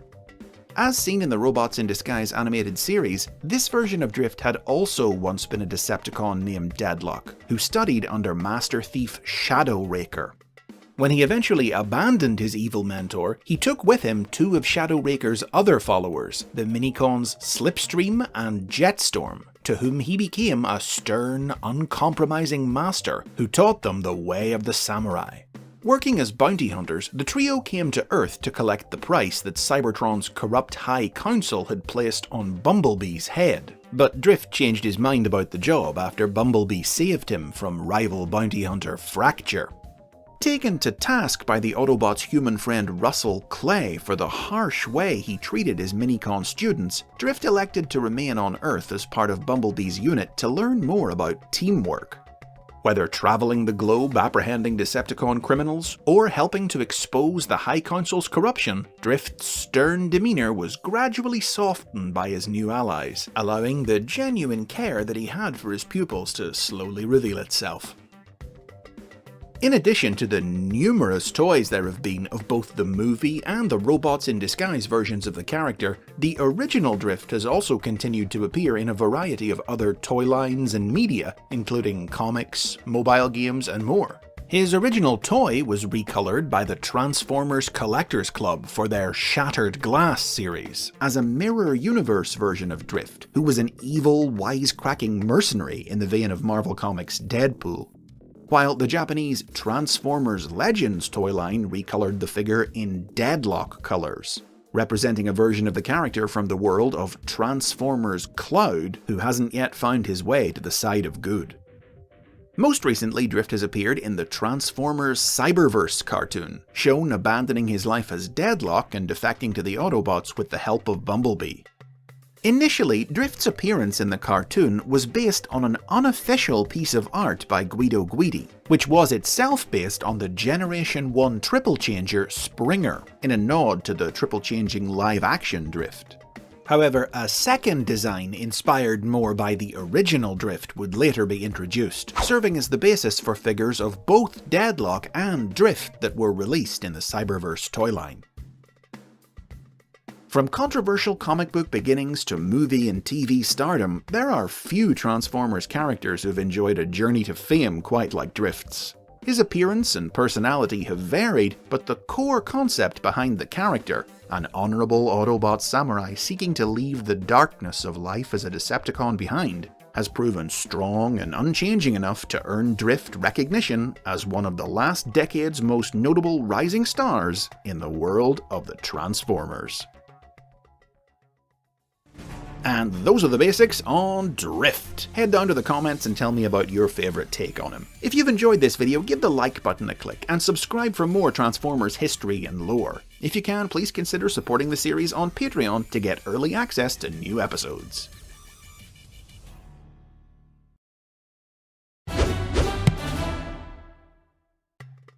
It's the holiday season, so it's time to give the people what they want. By popular demand, this week we're looking at the history of the sonic-booming Decepticon who isn't convinced he's on the right side.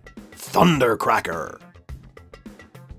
The toy that would become Thundercracker was originally released in the Japanese toy line Diaclone in 1983, under the name Jet Robo. It transformed into an F-15 Eagle jet fighter, and was imported by Hasbro to become part of the first year of the Transformers toy line in 1984, in which it was also released in two other color schemes as Thundercracker's fellow Decepticon jets, Skywarp and Starscream.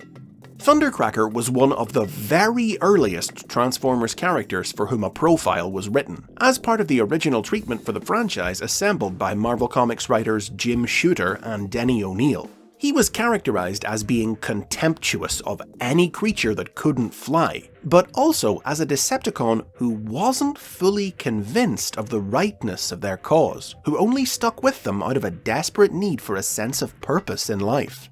Now, that said, Shooter and O'Neil initially ascribed this personality to Starscream. It was during later revisions that writer Bob Budiansky reattributed it to Thundercracker and gave him the special power to generate deafening sonic booms at will, which he used to sow terror among his victims.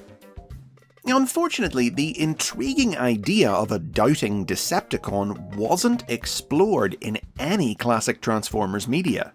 Much like his flying partner Skywarp, Thundercracker just wasn't a very notable character back in the 80s.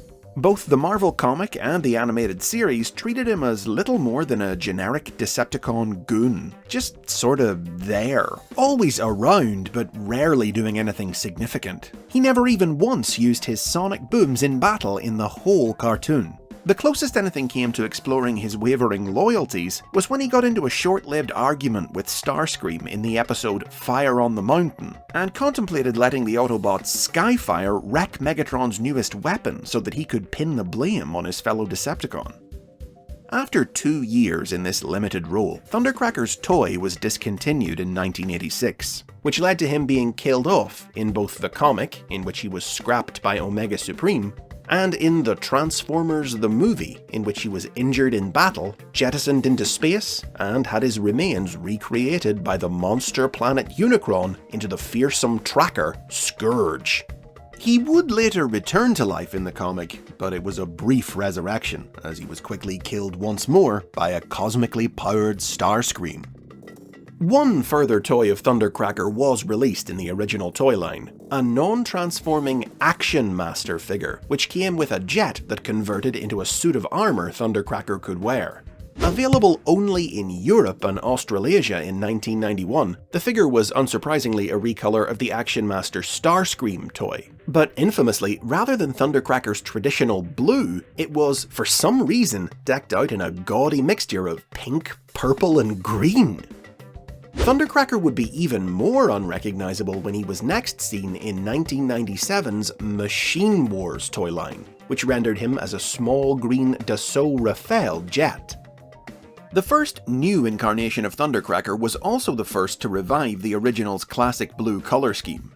Introduced in Transformers Armada in 2003, this new Thundercracker was a recolor of the Armada Starscream toy, and was characterized as an overlooked member of the Decepticons who often took dangerous risks in his efforts to prove himself to Megatron. In the Japanese market, however, this toy was reimagined not as Thundercracker, but as a powered-up version of Starscream himself. And since the Armada cartoon was produced in Japan, this was how the toy was incorporated into its story, leading to this line of dialogue being inserted into the English language version of the show after Starscream got his new colors to reconcile the two ideas. It looked like Thundercracker. Armada Thundercracker got a makeover for the 2005 sequel series Transformers Cybertron, acquiring his own unique design distinct from that series' Starscream, transforming into a Sukhoi Su-37 jet fighter. In this form, he appeared in the Cybertron cartoon, still very much a goon, but a memorably enthusiastic and goofy one, always up for a fight, and with a fondness for over-the-top, overlong attack name callouts. Super electric lightning thundercracking punch! Oh, that got a punch? But this eagerness didn't translate into a lot of success. Thundercracker spent much of the show getting his butt soundly kicked, and in the series finale, he decided to give up evil and join the Autobots, just so he could be on the winning team, until his fellow Decepticons dragged him back to their side at the last minute. With his original design and regular presence in the cartoon, the Cybertron character was very much the exception among Thundercrackers in the 21st century. In the years that have followed his release, there have been a great many more Thundercracker toys, and virtually all of them have been recolored Starscreams, just like the original was. It's a practice that's resulted in the creation of many different incarnations of Thundercracker in the various different Transformers universes. But while their personalities have all been pretty different, like the original, none of them have ever been the subject of much focus in media. For instance, the Thundercracker of the live-action movie universe was a chaotic Decepticon who thrived on the fear he instilled in his victims, of whom several toys were released. But his appearances were limited to tie-in video games and comic books, in which he was groomed by Starscream to be his second-in-command, and developed a rivalry with the Autobot RC. Transformers Animated chose to emphasize the fact that Thundercracker was just a recolor by depicting him, Skywarp, and the other characters who have shared their design over the years as literal clones of Starscream. Each clone represented an aspect of Starscream's personality. Thundercracker was a self-aggrandizing egomaniac, with only a brief role in the series that ended when he and Skywarp were hurled through a portal into deep space. A full-size toy of animated Thundercracker was designed, but it was never released, with only a small-scale activator figure of him being sold at retail. The Thundercracker of the aligned continuity, meanwhile, had toys made in his image in both the Transformers Prime and Generations toy lines, but his only significant media appearance was in a single level of the War for Cybertron video game, which characterized him as a calm, intellectual scientist. So yeah, while Thundercracker has maintained a reputation as a significant legacy character with a bigger and more regular presence in the many iterations of the Transformers franchise than most, outside of the atypical Cybertron Thundercracker, it's not really because he's ever done much, with his status being more a product of the fact that he originated in the brand's first year, he's an easy recolor to make, and he's part of a classic set of 3 that fans want to see completed each time a new toy of one of them gets released. But there has been one piece of media that has put the spotlight on Thundercracker and explored the original idea of the Decepticon who didn't fully believe in what his side was fighting for. And that was IDW Publishing's comic books. Thundercracker was one of the first Transformers to appear in IDW's comics when they launched in 2005. But it was in the 2008 series All Hail Megatron that the atrocities the Decepticons committed during their full-scale invasion of Earth led the doubting Thundercracker to conclude that they had lost their way. Turning against his comrades, he saved the Autobots from a nuclear bomb strike Megatron had orchestrated. Injured by Skywarp in retaliation for his betrayal, he proceeded to go into hiding on Earth, spending his time watching human television broadcasts, fascinated by the adaptability of the human species, unlike Transformers, who had been locked in unchanging war for millennia. In the years that followed, he became an ally of the Earth Defense Command, who granted him sanctuary and companionship in the form of a dog named Buster. And his love of television evolved into a desire to become a screenwriter himself. He periodically found himself having to emerge from his cozy life to help the Autobots defend his new adopted homeworld against the dangers posed by the Decepticons and other alien forces. Reluctantly at first, but with growing resolve each time there was a new threat to face. And he gradually formed a friendship with EDC Commander Marissa Fairborn, piercing her tough exterior with his enthusiastic, if slightly goofy and wide-eyed approach to his new life. Thundercracker would ultimately get the chance to realize his dream, first making a movie about the life of Starscream, and then another about the G.I. Joe Chuckles, and the comics came to an end in 2018, with Thundercracker waiting to hear if he'd won the award for Best Screenplay. Other recent appearances by Thundercracker have included cameos by multiple robots wearing his colors in the Bumblebee movie, a recurring supporting role in the Transformers Cyberverse cartoon as one of the Decepticon jets under the command of Slipstream, and a new figure in the War for Cybertron Siege toy line based on his Cybertronian mode from the original cartoon. If this toy will lead to appearances by Thundercracker in IDW's new rebooted comics, or the upcoming War for Cybertron Netflix animated series, we don't yet know. But hopefully, writers will continue to see the potential in old TC's unique personality and not let him fall back into the background. And those are the basics on Thundercracker. Which version is your favourite? Head down to the comments and sound off. If you've enjoyed this video, maybe hit the like button and subscribe to the basics for more Transformers history and lore.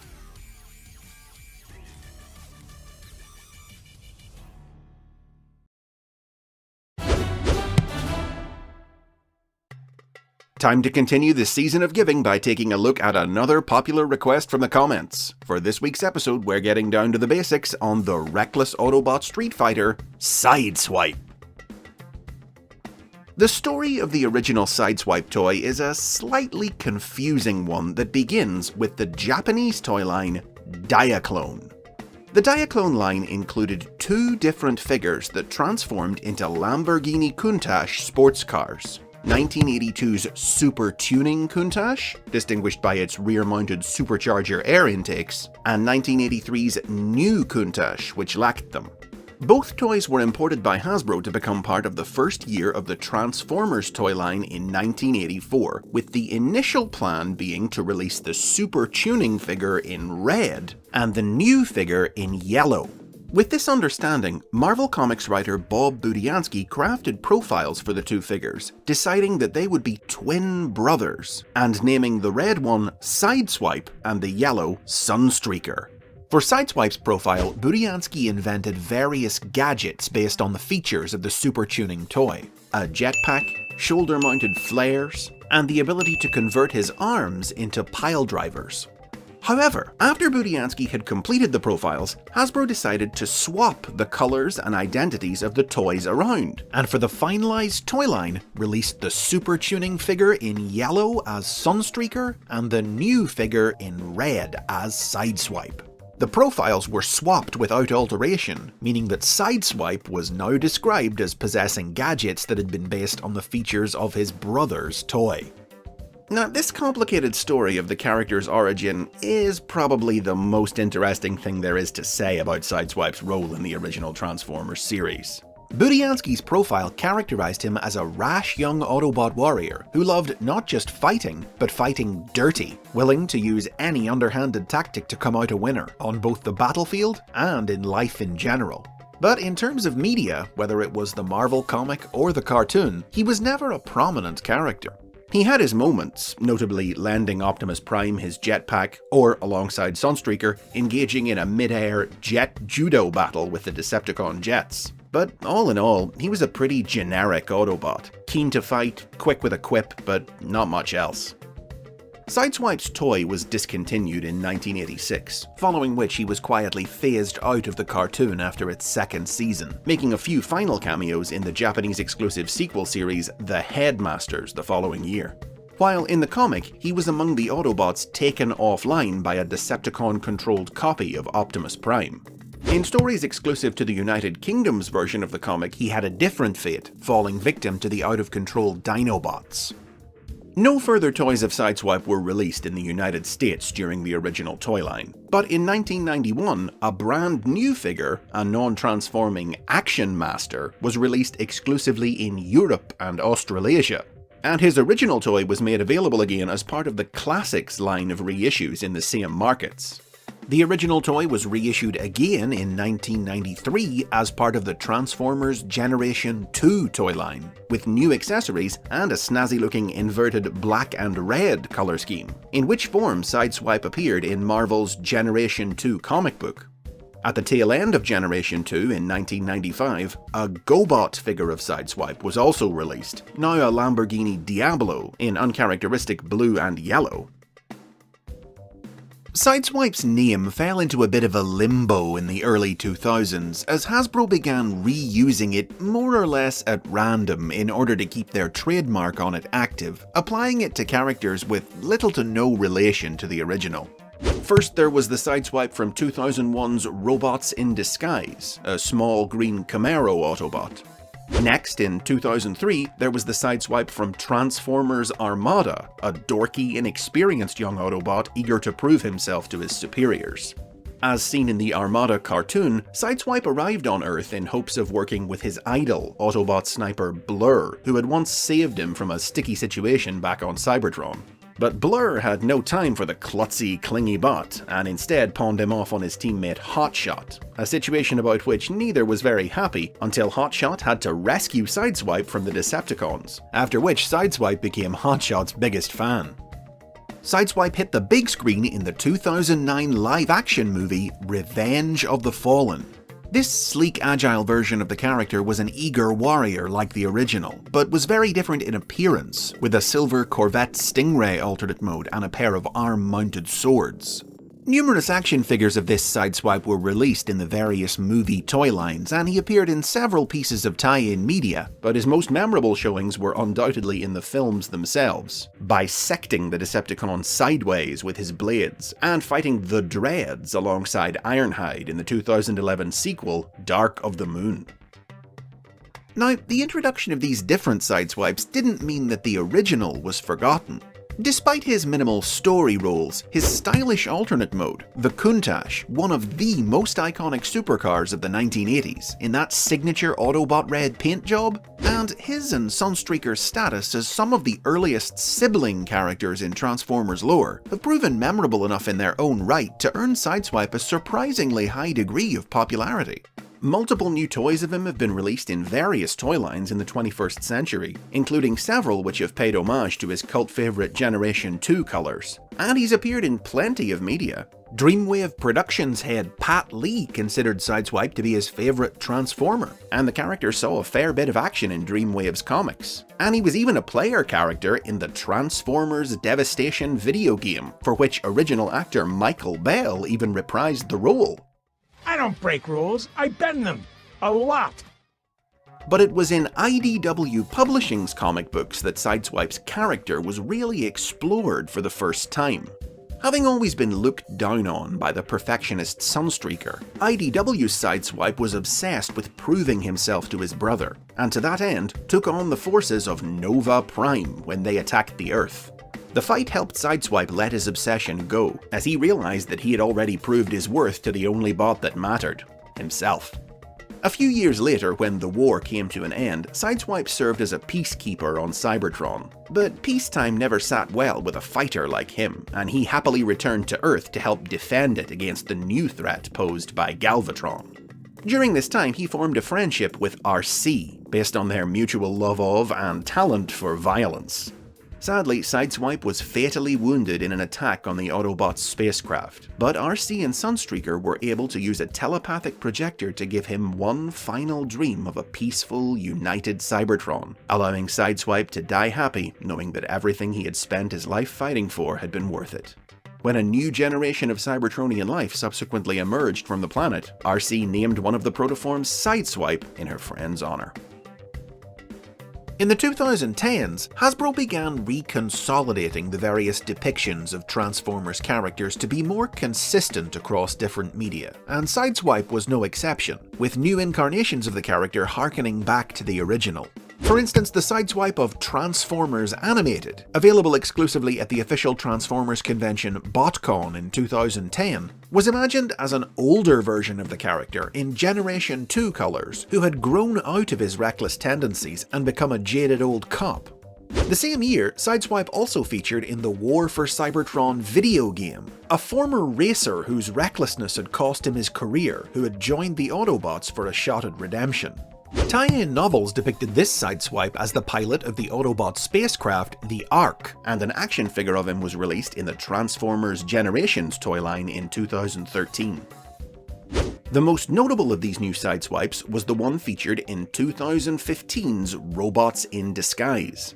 Though notionally set in the same continuity as War for Cybertron, the Sideswipe of this series wasn't the same as the one seen in the game. Rather, he was a younger bot, an immature, thrill-seeking, smart-alecky lone wolf who was originally going to be named Fastlane, after a 1987 Autobot with a similar personality. Sideswipe's role in the Robots in Disguise cartoon began with him being arrested by police cadet Strongarm for causing a public disturbance, which in turn led to him being dragged along when Strongarm and Bumblebee headed for Earth to apprehend the Decepticon escapees of the prison ship Alchemore, which had crashed there. Sideswipe agreed to join them in the task, but his anti-authority attitude didn't make things easy. He constantly butted heads with the officious Strongarm and got himself in all sorts of trouble, like the time his body was stolen by Decepticon Vertebrake. But as the team's adventures on Earth continued, Sideswipe slowly matured and learned to work with others. And he would even guest star in an episode of sister series Rescue Bots, and get a figure in that series toy line, in addition to the many toys of him released in the Robots in Disguise line. Most recently, a new figure of Sideswipe has been released as part of the War for Cybertron Siege toy line, which has led to him appearing in IDW's new rebooted comic book universe as a member of Cybertron's security forces, just as eager to bust heads as ever. Based on his limited role back in the 80s, it wouldn't have been easy to predict that Sideswipe would become such a frequently appearing archetypal Autobot soldier today, but bending rules has always been what Sideswipe does best. And those are the basics on Sideswipe. Which one's your favourite? Make your choice in the comments. If you enjoyed this video, like and subscribe for more Transformers history and lore, and consider supporting the show on Patreon to get early access to new episodes.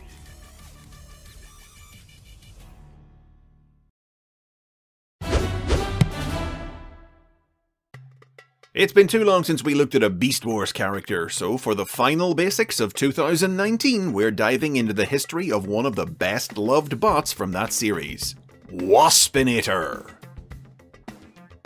Waspinator debuted as part of the first year of the Beast Wars toy line in 1996. As his name suggests, he transformed into a giant wasp, and was characterized by the profile printed on the toy's packaging as an evil Predacon who instilled terror in his enemies with the sound of his buzzing before attacking. The Beast Wars cartoon, however, had its own unique take on the character. Rather than the sinister figure described in the toy profile, the show reinvented Waspinator as its primary source of comic relief. A luckless stooge who was constantly being shot, blown up, crushed and otherwise reduced to bits in the Predacons' many battles with their enemies the Maximals on prehistoric Earth. The reason for this change was his signature buzzing voice, provided by actor Scott McNeil. Inferno blow up was Benito salvage. Was Benito blow up nobody's salvage. Oh, why universe hate was Benito? Story editors Larry DiTillio and Bob Forward were frustrated by this slow, drawling manner of speech, finding that it ate up too much screen time, so they took to limiting Waspinator's presence in the show by blowing him up. This evolved into a running gag, and in the end, poor Waspinator's endless misfortune, which memorably included being possessed by the ghost of Starscream, wound up endearing him to the audience and turning him into a fan favourite character. In 1998, a second toy of Waspinator was released as part of the new Transmetals range of Beast Wars figures, which gave Waspinator the ability to transform into a third jet fighter-like mode. Sadly, Waspinator wasn't upgraded to this form in the cartoon. In fact, Hasbro initially wanted him to be killed off at the beginning of the show's second season, and it was only thanks to DiTillio and Forward arguing for his survival, based on his popularity with fans, that he avoided this fate and continued to appear in the series. As the show went on, Waspinator's brushes with death became even more outrageous and cartoonish, culminating in the series finale, in which, thoroughly sick of being blown to pieces all the time, he quit the Predacons. But for all his suffering, Waspinator got a happy ending. As the other Transformers left Earth to return to Cybertron, he remained behind and became the revered leader of a tribe of cavemen. Sadly, Waspinator's happily ever after didn't last forever. As seen in the 1999 sequel series Beast Machines, the cavemen got tired of him pretty quickly, and he was forced to leave Earth and return to Cybertron as well, where his spark was extracted by Megatron and used to give life to the Viacon General Thrust. Waspinator's personality was buried under the cool, brooding Viacon's programming, but he was perfectly happy with his new life, until misfortune struck again in the series finale, when Optimus Primal triggered the reformatting of Cybertron and all its inhabitants into techno-organic forms, and Waspinator's personality was reawakened as Thrust's body was reduced to a tiny techno-organic wasp. The cartoon didn't really explain how Waspinator returned from Earth to Cybertron. The official Transformers convention BotCon was going to offer an explanation, revealing that he had used a transwarp portal built by his fellow Predacon Tarantulas. But unfortunately, the showrunners at the time, 3H Productions, lost the license for the convention, and the story would never be told. The convention license would later be picked up by Fun Publications, who produced several of their own exclusive toys and stories about Waspinator, which included a figure of him in his Cybertronian jet form from before the Predacons left Cybertron, and an alternate post-Beast Machines incarnation of the character who represented Waspinator and Thrust fused body and personality into a single techno-organic being named Thrustinator, who travelled the multiverse correcting anomalies in the time stream. A new incarnation of Waspinator, more monstrous and sinister than the original, was introduced in 2008 in Transformers Animated. This Waspinator began life as an arrogant Autobot named simply Wasp, who attended boot camp at the same time as Bumblebee, with whom he shared a body design. Discovering that the boot camp had been infiltrated by a Decepticon spy, Bumblebee mistakenly believed that the rude and condescending Wasp was the culprit, and the real spy, Shockwave, seized the opportunity to maintain his cover by helping Bumblebee get Wasp arrested and imprisoned. Years of wrongful incarceration drove Wasp crazy, giving him the buzzing speech pattern of the Beast Wars character. Wasp make Bumblebot pay for ruining Wasp's life! Eventually, he escaped and travelled to Earth to get revenge on Bumblebee by exploiting their physical similarity to impersonate him and steal his life, but Bumblebee's teammates saw through his deception. Fleeing, Wasp was rescued by the mutant techno-organic Decepticon Black Arachnia. Seeking to understand her own biomechanical form better, Black Arachnia experimented on Wasp, mutating him into the techno-organic Waspinator, boosting his strength and giving him a beast mode. However, the process left Waspinator with a buildup of unstable transwarp energy in his system, which eventually caused him to explode. But just like his Beast Wars predecessor, Waspinator survived the experience, and was last seen pulling himself together and plotting for the future. He would have returned if Animated had been renewed for a 4th season, but unfortunately both it and a planned toy of the pre-mutation Wasp went unproduced. In 2011, Waspinator proved that his popularity hadn't diminished since the days of Beast Wars when he became the 2nd ever character voted by fans into the Transformers Hall of Fame, defeating significant competition from some of the biggest Generation 1 Transformers in the process. Perhaps it was this reiteration of his fan-favourite status that led to new toys of him being released in the Transformers Generations toy line in 2013. First, there was a small figure which could transform from robot to Wasp to gun, which came packaged with Starscream, in homage to the Decepticons' possession of Waspinator in the Beast Wars cartoon. Then, there was a new full-size figure based directly on Waspinator's appearance in the cartoon. In conjunction with the release of this figure, Waspinator was incorporated into the world of IDW Publishing's Transformers comic books, and the figure came packaged with his showcase issue.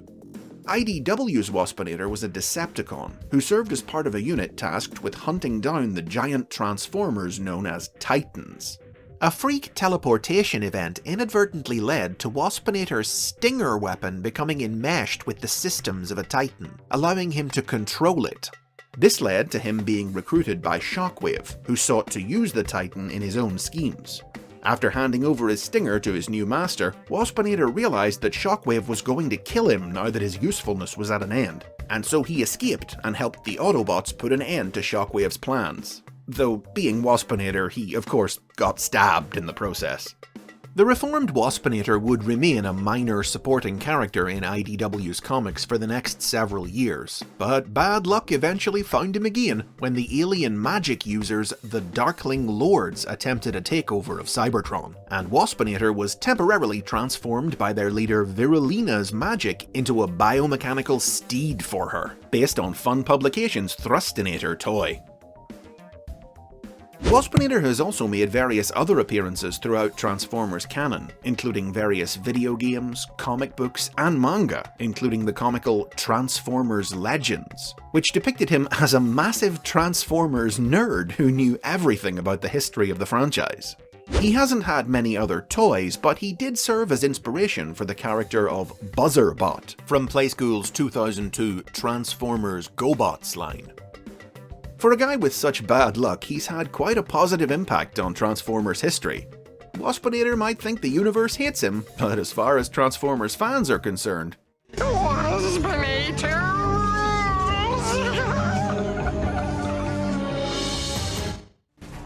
And those are the basics on Waspinator. Get that comment section buzzing and share some love for him down below. Don't forget to like and subscribe for more Transformers history, and consider supporting the series on Patreon. Enjoy the holidays, and I'll see you in the new year for more of the basics.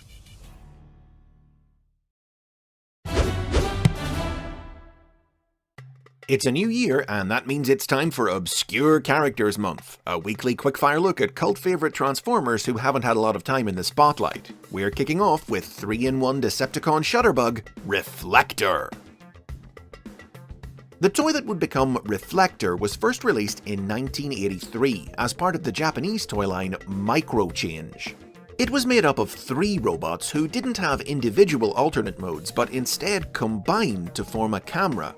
The toy's somewhat complicated journey to becoming part of the world of the Transformers began when Hasbro acquired the rights to import it with the intention of releasing it as part of the first year of the franchise in 1984.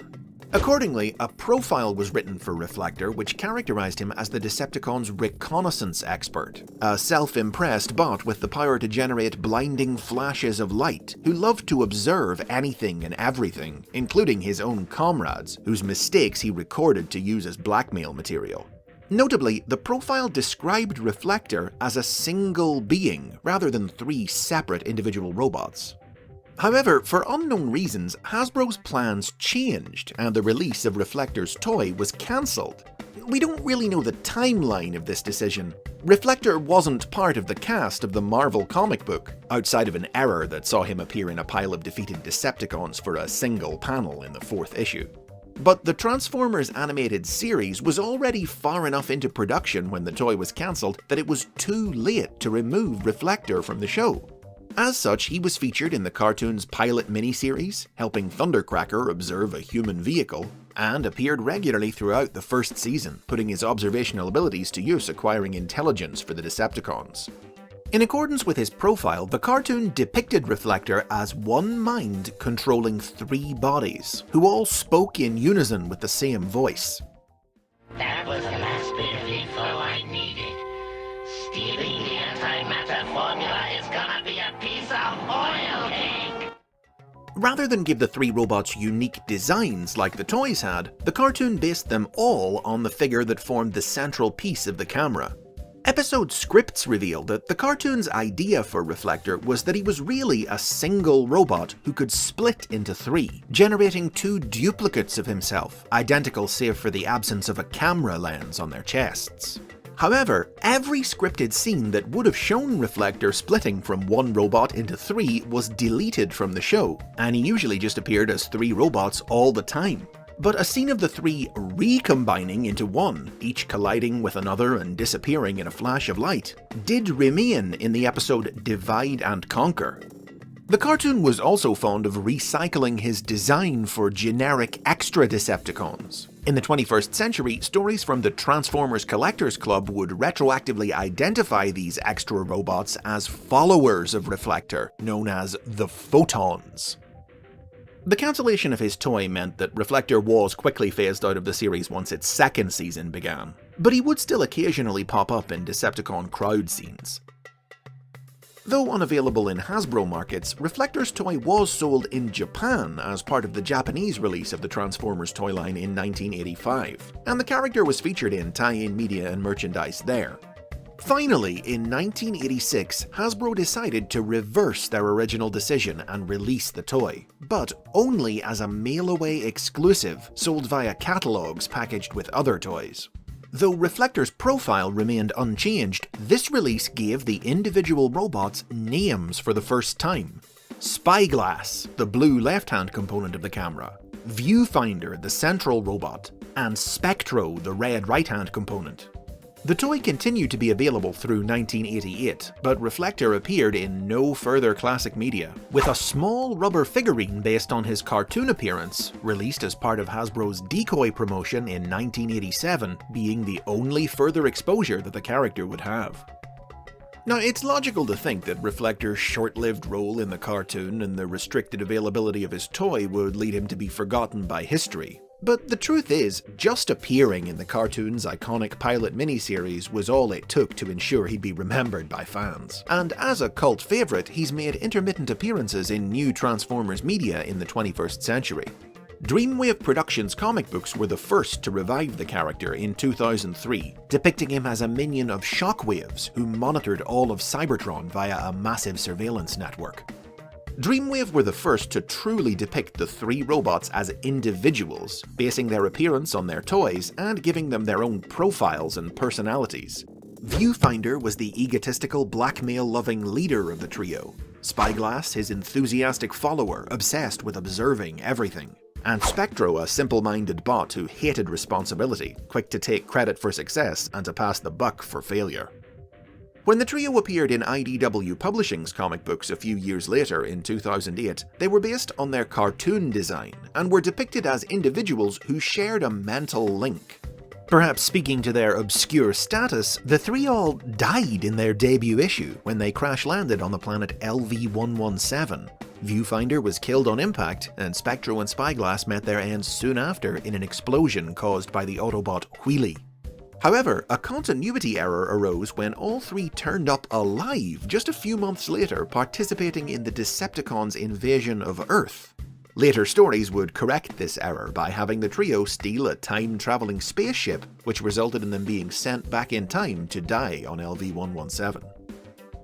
Reflector's also appeared in a handful of other comic books and mobile games, his appearance usually varying between being based on the original toy and the cartoon. But he hasn't yet returned to television. He was going to show up in the third season of Transformers Animated in 2009, in a flashback to the war on Cybertron, but the scene was cut.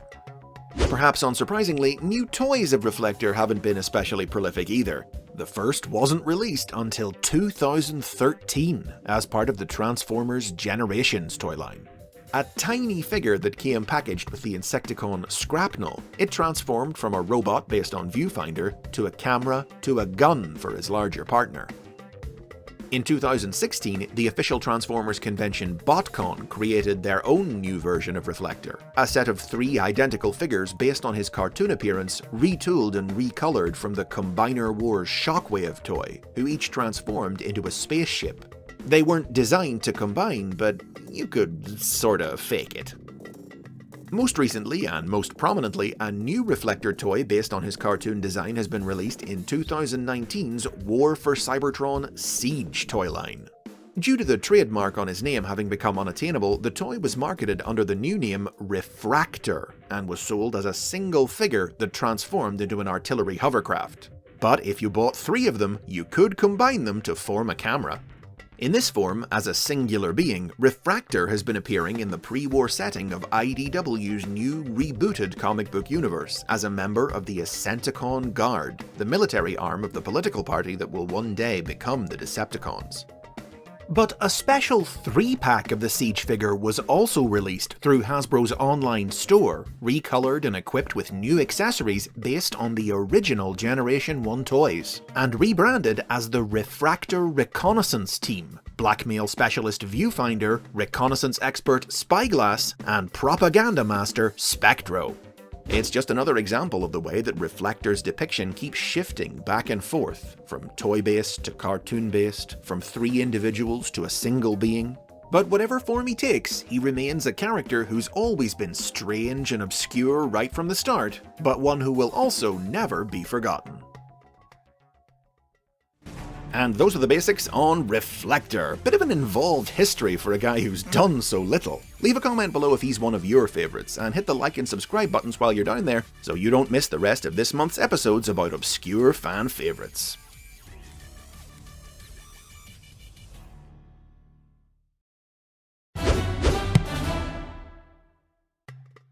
As Obscure Characters Month continues, we're going back in time and across the water to take a look at some of the earliest Japanese-exclusive Transformers. In 1987, Hasbro introduced the Target Masters into the Transformers toy line, robots who came with small partner figures that transformed into guns for them to wield. There were 6 brand new figures, 3 Autobots and 3 Decepticons, and 5 re-released figures from the 1986 toy line: Hot Rod, Cup, Blur, Cyclonus, and Scourge. Hasbro's Japanese partner Takara opted not to release these 5 figures in their markets. Instead, they created 2 exclusive new Autobot Target Masters by recoloring older toys.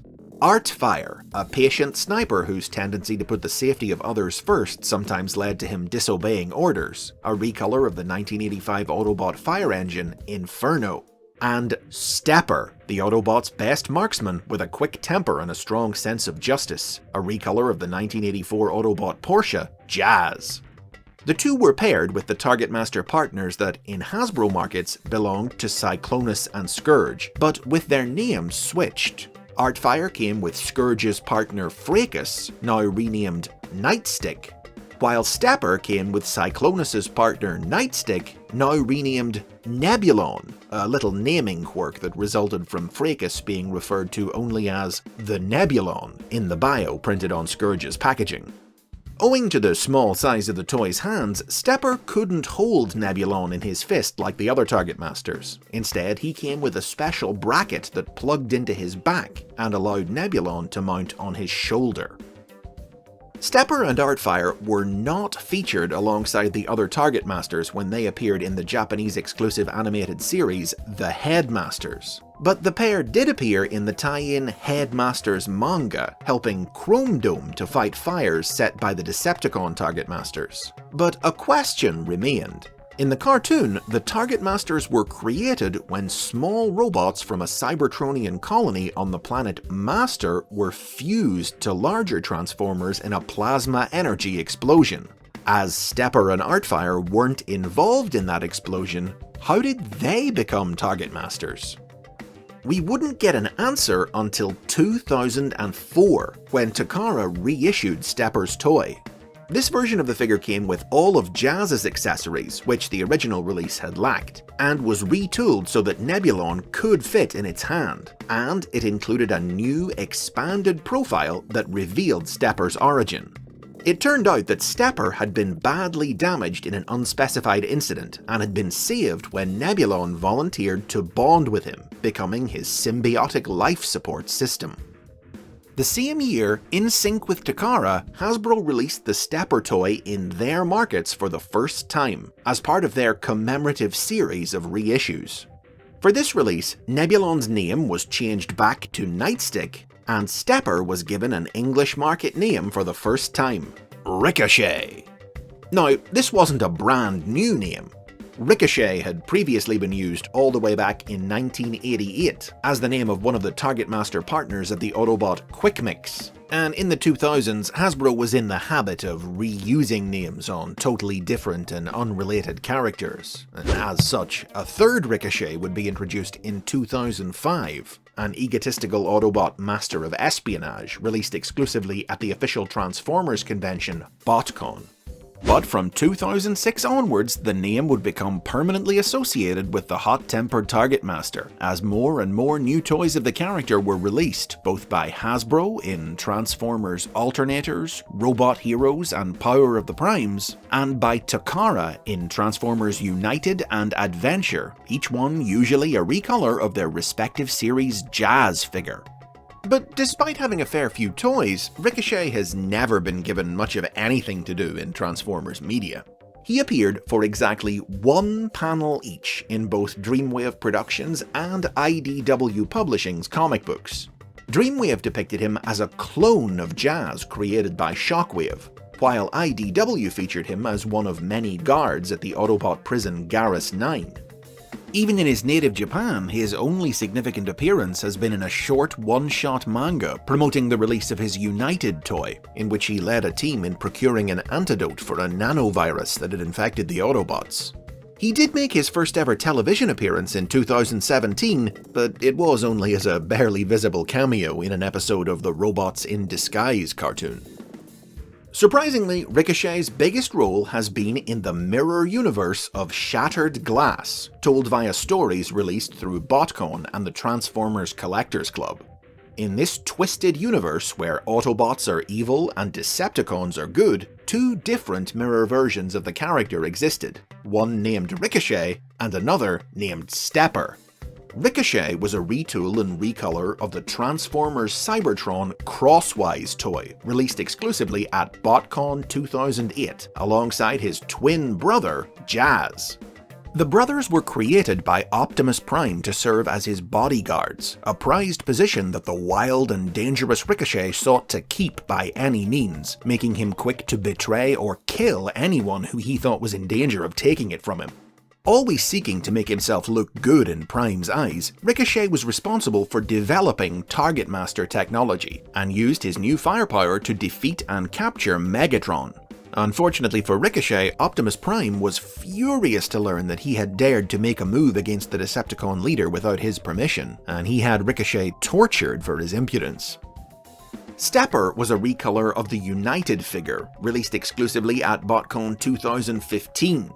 This timid and mentally unstable Autobot was envious of Ricochet's Target Master partner Nightstick, and built his own, a lifeless drone named Nebulon, which he controlled like a ventriloquist's dummy, pretending as if the little robot was actually the one in charge in their partnership.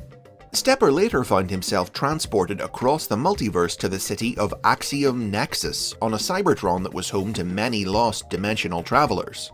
There, he met an actual living version of Nebulon from an alternate universe, who really did take charge of him, manipulating the meek Autobot into doing what he wanted. Ricochet and Artfire are both great examples of characters whose cult favourite status is due really just to them being Japanese exclusive toys, which made them exciting and highly prized to a young fandom in the 1990s that was still learning about the different forms the franchise took across the world. Ricochet's been a good bit luckier than his buddy. Artfire has never been released in Hasbro markets in any form, with his only new figures coming in Takara's United and Masterpiece toy lines. And there's still never been any explanation offered for how he became a Target Master. All obscure Transformers are created equal, but Ricochet and Artfire prove that some are more obscure than others. And those are the basics on Ricochet and Artfire. Leave a comment below if you've got a soft spot for these Target Master teammates. Make sure to like and subscribe for more Transformers history and lore as Obscure Characters Month continues. And if you enjoy, please consider supporting the series on Patreon.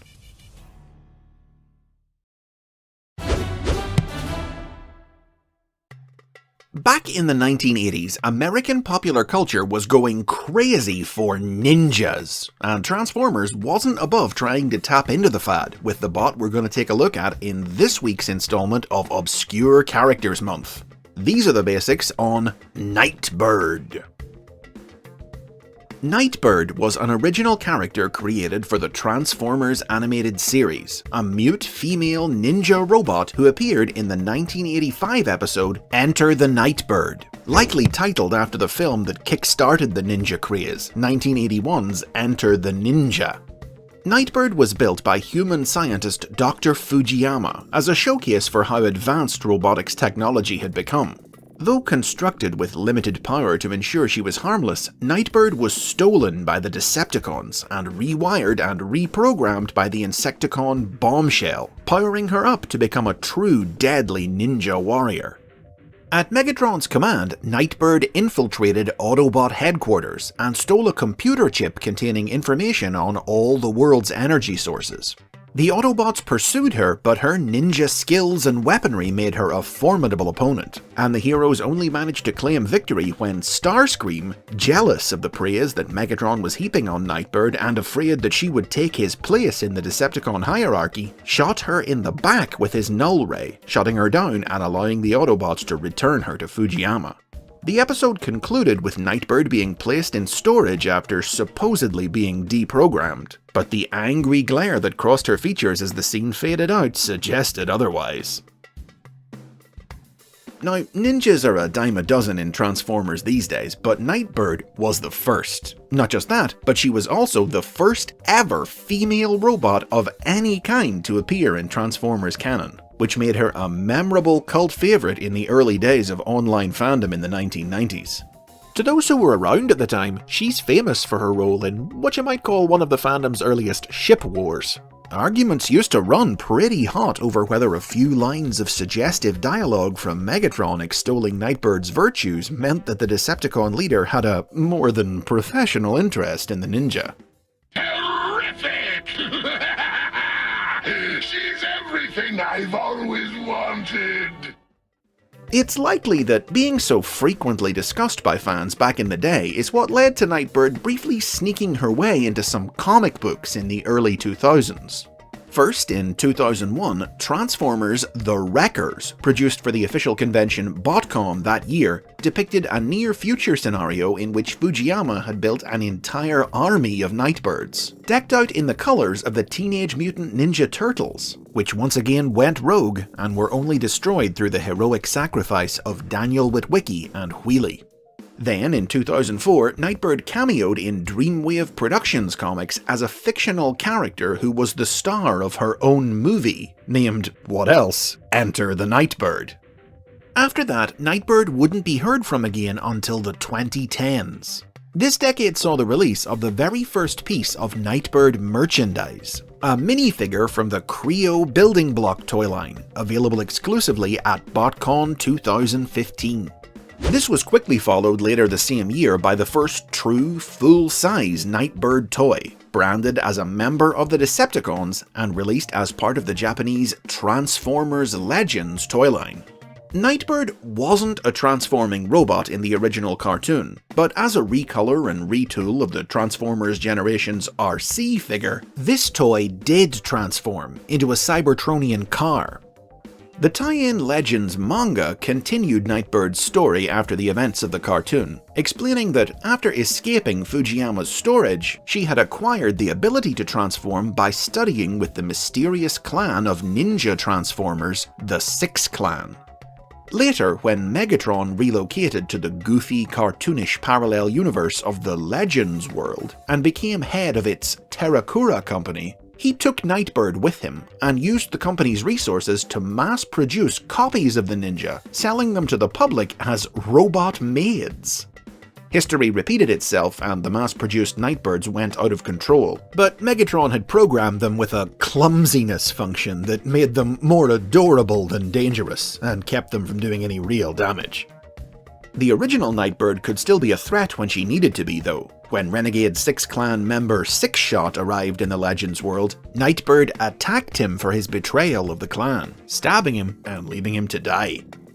Now, something else fans used to argue about back in the day was whether Nightbird was a lifeless, pre-programmed robot, or if Bombshell's upgrades had turned her into a sentient being. The cartoon was unclear, hence the debate, but the Legends manga depicted her as sentient, as did the Transformers Earth Wars mobile game, which was just one of several pieces of ancillary media in which Nightbird would make appearances during the 2010s as her profile began to rise once again.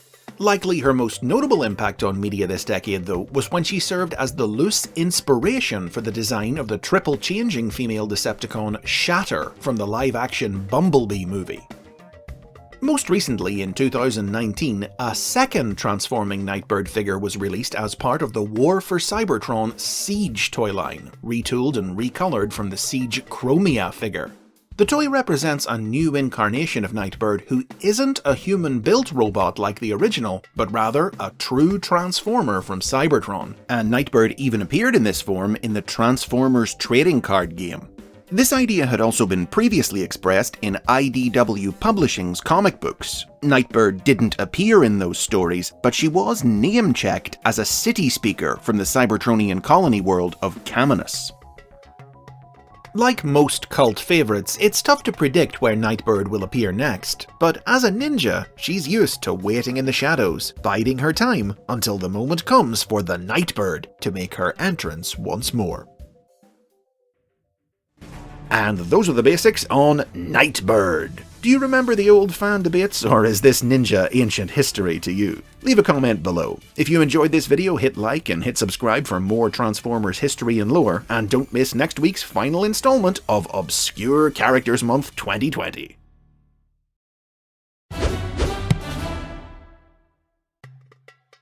This week we're wrapping up Obscure Characters Month with a look at the short history of one of the earliest bots who could possibly qualify for the title, Hauler.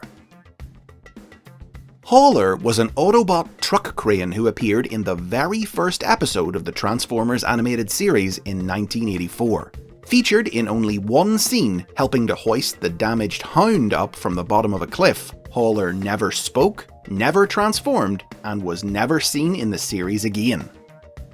He would be an enigma to fans for many years. He wasn't part of the Transformers toy line, but he was clearly based on a toy, specifically the truck crane figure that had been released early in 1984 as part of the Japanese toy line Diaclone. We still don't know the full story, but it's generally assumed by fans that Hasbro must have planned to import the figure and release it as part of the first year of the Transformers toy line as Hauler, only for its release to be cancelled at the last minute, too late to remove Hauler from the first episode. Supporting this theory is the fact that the 1984 assortment of Autobot cars were distributed to toy stores in boxes of 12. But there were only 11 figures in the range, with a second Mirage figure being included in each box to make up the numbers, suggesting that Hauler might have been intended to be the 12th figure. Whatever the story behind its absence, the truck crane figure would eventually be released as part of the Transformers line in 1985, reimagined as a new character named Grapple. For nearly 20 years, Hauler seemed destined to be remembered only as an obscure oddity from the early days of the franchise. International dubs of the cartoon removed his name, and an action card released in 1985 depicting his one scene even relabeled him as Grapple. But then, in the year 2003, Hauler suddenly hit the big time when a toy of him was released through Japanese online retailer eHobby. Sold under the name Road Hauler, the toy was naturally a recolor of the Grapple truck crane figure, but with a new green and purple color scheme based on the Decepticon combiner team, the Constructicons. The profile included with the toy gave Hauler a personality and a backstory for the first time, revealing that he used to be a member of the Constructicons back on Cybertron before his teammates were reprogrammed for evil by Megatron, as seen in the cartoon episode The Secret of Omega Supreme. Hauler managed to escape being reprogrammed and went on to join the Autobots. Soon after arriving on Earth, he took to traveling the world full-time, locating and securing energy resources for his new comrades, a justification for his disappearance from the cartoon after the first episode. He was characterized as a fickle bot, prone to sudden changes in mood and behavior, which he expressed by frequently changing his color scheme, explaining why the toy's colors didn't match the cartoon.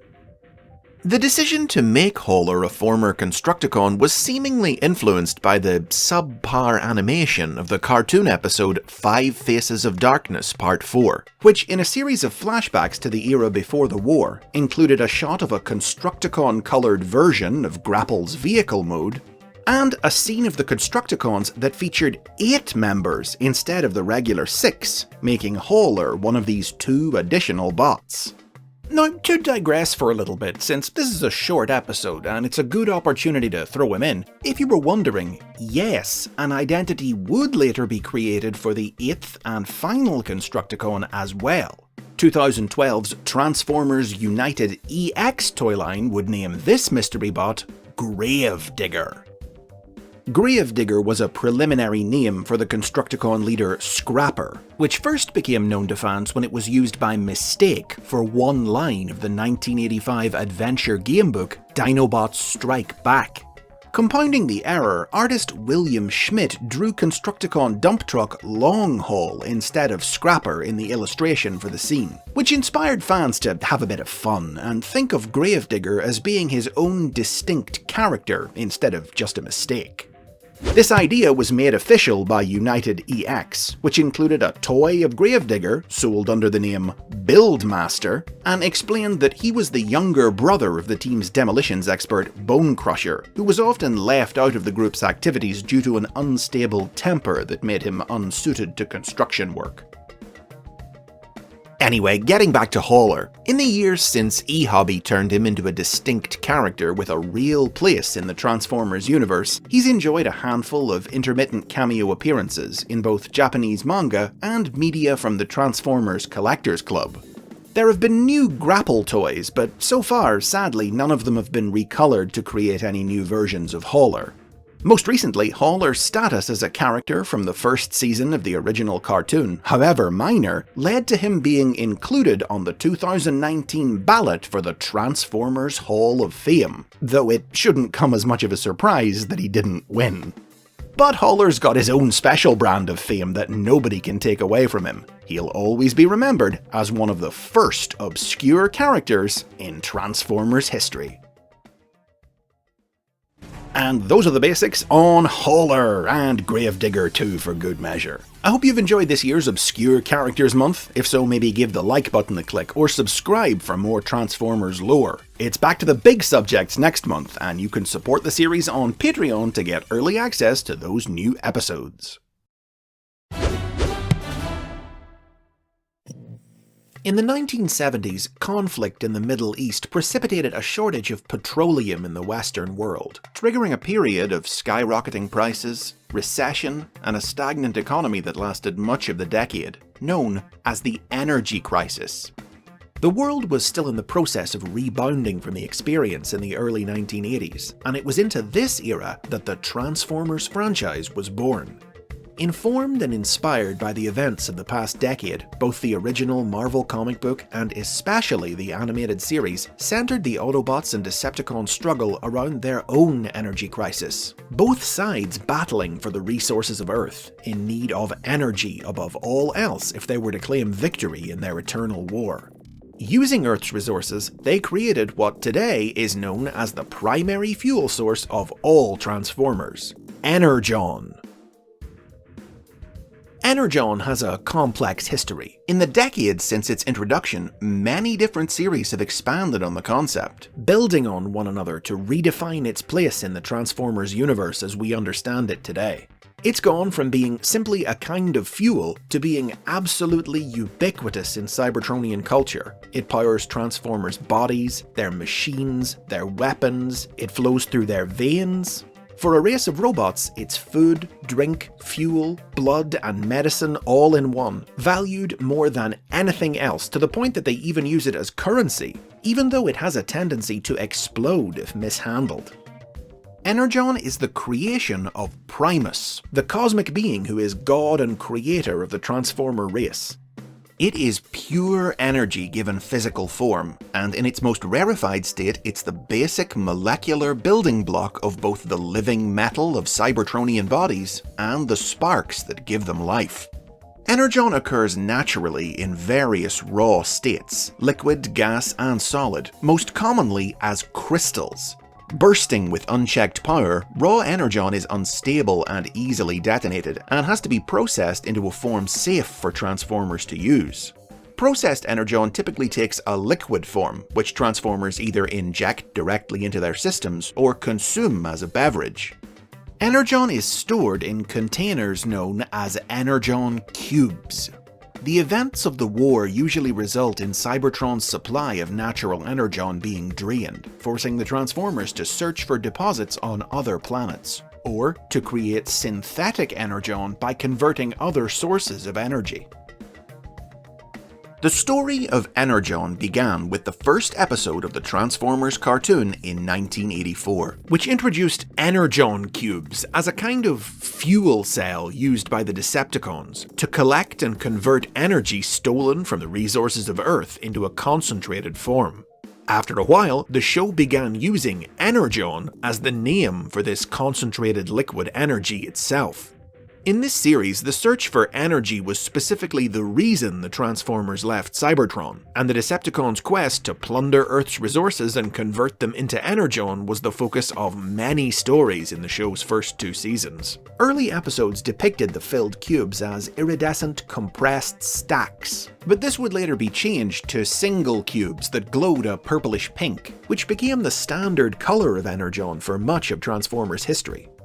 Initially, the cartoon presented Energon as being an invention of the Decepticons, which only they used, the empty cubes famously being generated by Soundwave, while the Autobots instead powered themselves using recharging chambers. But as the show continued, the continuity got kinda blurry, and it started to show the Autobots using Energon too, even setting up Autobot City on Earth to generate it by harnessing renewable natural resources. By the 3rd season, the notion that Energon was or had ever been a Decepticon-only innovation was abandoned, and the fuel was shown to be in use even by alien species all across the galaxy. As a creation of the cartoon, Energon wasn't featured in the Marvel comic book at first. The Transformers hadn't specifically come to Earth to look for energy in the comic, but the acquisition of fuel was still a key element of those early stories, which involved a search for a way to convert Earth's gasoline into a form they could use, which Sparkplug Witwicky helped them develop. However, Energon cubes were quickly introduced into the comic in late 1985, and just like the cartoon, were created through the conversion of other energy sources, including geothermal power and even the sonic energy of a rock and roll concert. The first piece of media to present Energon as something other than a synthetic fuel created by converting other resources was, surprisingly, the short-lived 1987 comic book Transformers in 3D by Blackthorn Publishing, which debuted the idea that true Energon existed as a naturally occurring element. By coincidence, this same idea would also be hit upon by 1996's Beast Wars animated series, through which it would go on to much greater fame. The two series took very different approaches though. In Blackthorn's comic, True Energon was a liquid that was, well, it was being pooed out by aliens. But Beast Wars introduced the enduring concept of raw, natural Energon crystals. Beast Wars saw the Predacon criminal Megatron travel back in time to prehistoric Earth in search of Energon, only to discover that the planet was so rich in raw crystals that the amount of Energon radiation in the atmosphere would overload a Transformer's body after only a few minutes exposure. To protect themselves, both Megatron's Predacons and their pursuers, Optimus Primal's Maximals, were forced to adopt beast modes with organic skins that screened the radiation out. Energon began to take on more fantastical, almost magical abilities in the various Japanese original Beast Wars spin-off cartoons, which introduced Energon matrices, personal Energon sources carried by high-ranking Maximals and Autobots, which responded to emotions and instilled incredible transformations in their wielders, powering them up into new forms and inducing combinations. Energon also exhibited these powers in 2004's Transformers Energon. As you can likely tell from the title, the fuel played a key role in this series, which saw the Autobots work with humanity to mine deposits of raw Energon on Earth and around the solar system, only to face attacks by the Decepticons, who sought to obtain enough Energon to repair the monster planet Unicron. Subgroups specially bred to handle raw Energon, the Autobot Omnicons and the Decepticon Terrorcons, processed and sculpted the dangerous element into various usable forms, including power-enhancing Energon stars and modular Energon weapons for their comrades, which came packaged as accessories with the figures in the Energon toy line. Though rather than the classic pink, in this series the refined Energon used by the Autobots was red, while the Decepticons used an unrefined green. This series was the first to link Energon with the Transformers god Primus, furthering its increasingly unearthly nature, depicting it not simply as a fuel, but as the mysterious source of life itself, its energy giving life to stars and planets. This concept was mirrored in 2007's live-action Transformers movie, in which Cybertron and the Transformers were given life by the Energon-generating relic known as the Allspark, which was originally named the Energon Cube during production of the film, the Energon radiation of which could even bring ordinary machines to life. The same year, stories from the Transformers Collectors Club established that Transformers' bodies and sparks were made from a rarefied form of Energon itself. All these different scattered ideas were united in the new aligned continuity that debuted in 2010, cementing our current understanding of Energon.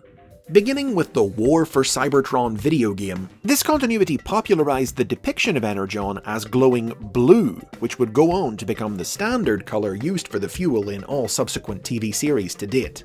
While synthetic Energon, as seen in the Transformers Prime animated series, was green in color. In this series, the formula to create synthetic Energon, or Synth-N, had been lost for eons, until Autobot medic Ratchet rediscovered it in the present day, though his early experiments to recreate the fuel yielded a dangerously addictive brew that increased both the performance and aggression of users.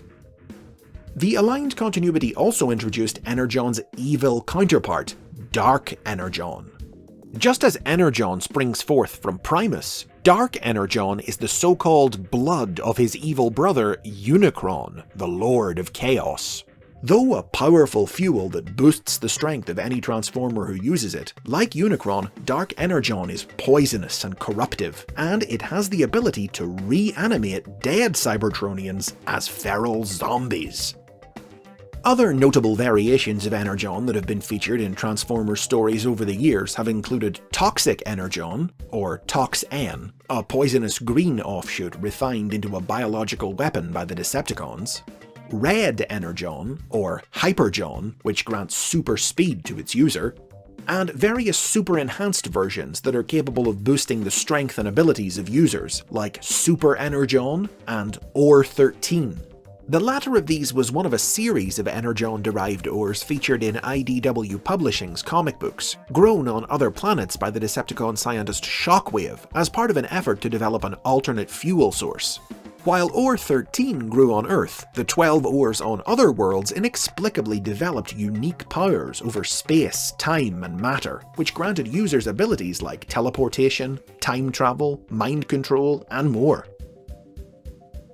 Energon continues to regularly feature in new Transformers media, a constant objective required to fuel the war. In IDW's new rebooted comic book universe, government rationing of Energon is one of the inciting factors that leads to the rise of the Decepticons. Energon's life-giving powers have even recently been central to the premise of 2019's BotBots toy line, responsible for bringing to life all the various products in a shopping mall. From just a fuel to the mystical stuff of life itself, Energon is quite simply one of the most important concepts in the world of the Transformers. And just as it was when it was created in the 80s, a real-world reminder of the material cost of war and the fact that some resources don't last forever. And those are the basics on Energon. If you liked this video or learned a little something, hit the like button and subscribe for more Transformers history and lore. Ring the bell to be notified about future episodes or get early access to them by supporting the series on Patreon.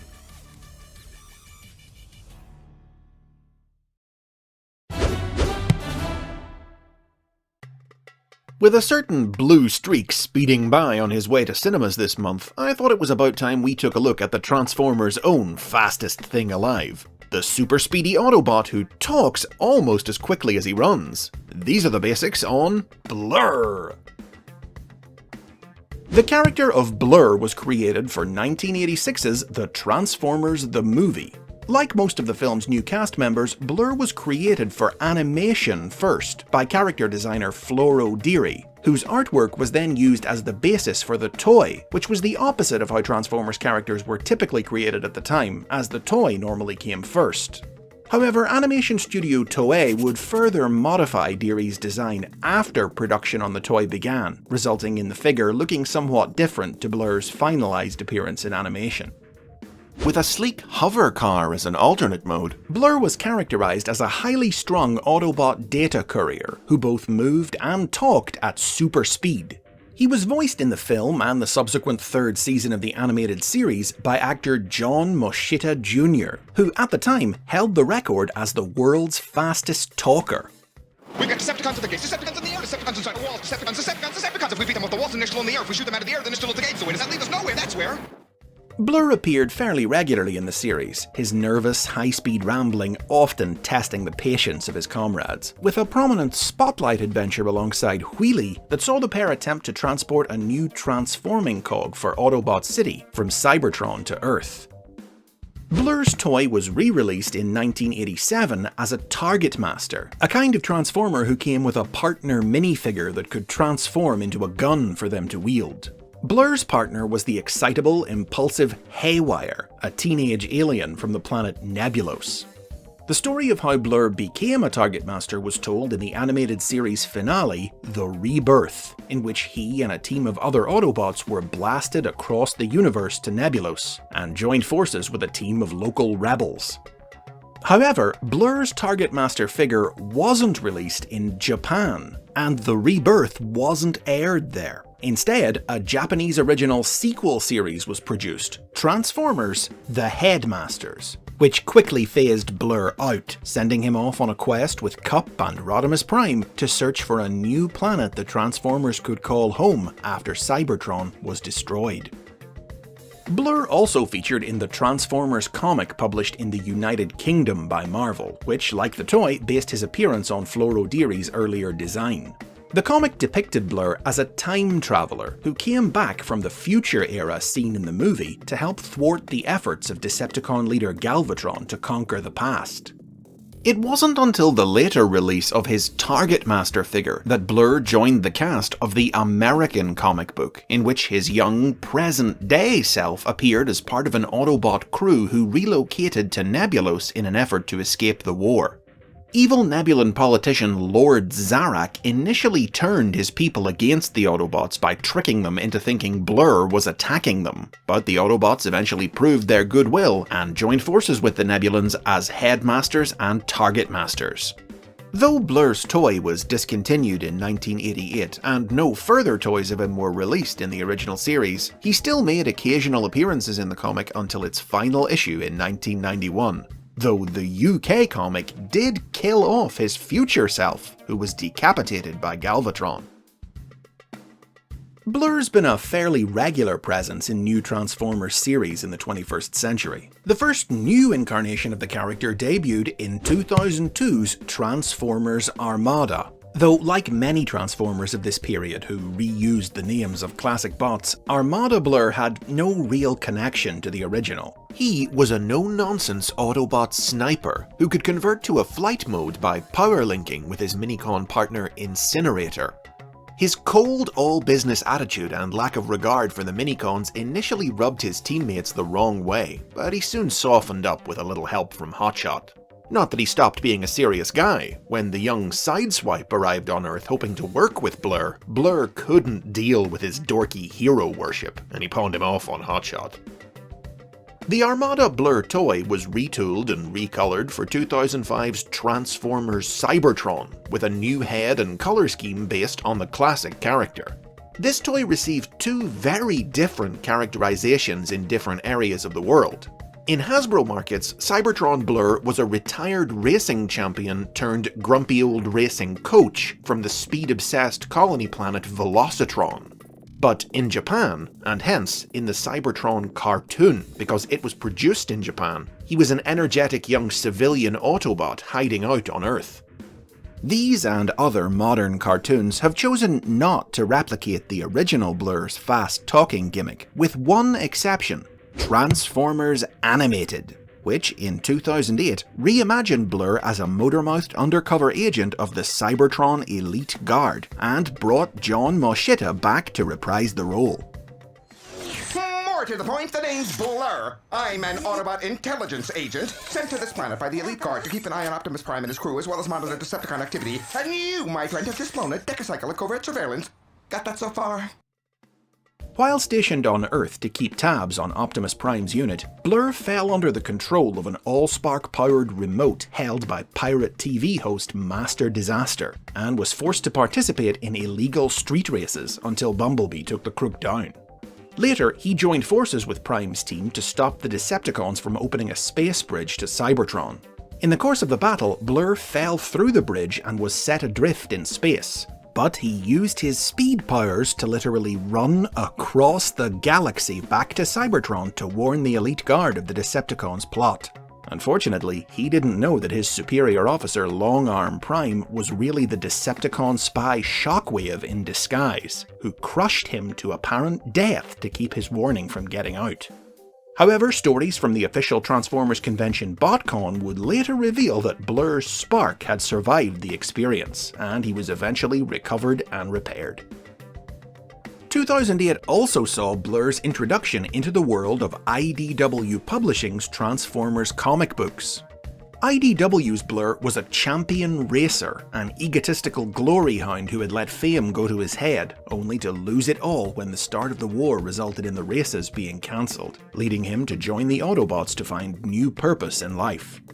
After the war came to an end, Blur fulfilled his old retirement dreams when he took over the running of the famous Cybertronian bar, McAdam's Old Oil House. Though he would get one more shot at racing when Windblade recruited him for a mission to Velocitron. When Cybertron came under attack from the monster planet Unicron, Blur heroically sacrificed his life using his super speed to get civilians to safety, but he wasn't fast enough to save himself. In 2010, Blur's look in IDW's comic would influence the design of his new figure in the Transformers Generations toy line. Blur was also characterized as an arrogant young racer in the Aligned continuity. Initially depicted as a native of Velocitron in the 2011 novel Transformers Exiles, the character would later be added to the Transformers Rescue Bots toy line in 2015. As seen in the Rescue Bots cartoon, Blur and his shipmate Salvage crash-landed on Earth 10,000 years ago. The pair were found and reactivated in the present day by the Rescue Bots of Griffin Rock, who welcomed them onto their team. But Blur proved difficult for the bots to tolerate, as his reckless, selfish attitude repeatedly fouled up their rescue work and caused accidents.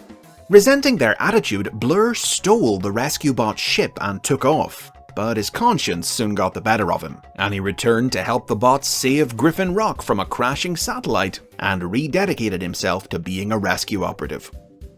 This Blur would later guest star in a few episodes of sister series Robots in Disguise in 2017, and get several figures in the Robots in Disguise toy line, sporting a new design that blended his Rescue Bots look with the original Generation 1 character. Other appearances by Blur in recent years have included a new figure in the 2016 Titans Return toy line, the head of which was formed by the speed-boosting Titan Master Hyperfire, and a guest role in the Transformers Cyberverse animated series in 2018, which once again depicted him as a hotshot young racer from Velocitron. Blur's role in the series was a tragically brief one, which saw him infected and killed by the Rust Plague sweeping across his homeworld. Though the original Blur's fast talking has always made him memorable with fans, it's fair to say that his over-anxious mile-a-minute jabbering meant he was never exactly well loved for his personality. However, his 21st century reinvention as an egotistical racer in need of some humility has brought him new fame and popularity at last. So, what do you think the chances are of IDW putting him in a Transformers vs. Sonic crossover? And those are the basics on Blur. Gotta go fast down to the comments and let me know which one's your favourite. Give the like button a click if you've enjoyed this video, subscribe for more Transformers history and lore, and if you can, consider visiting Patreon to help support the series.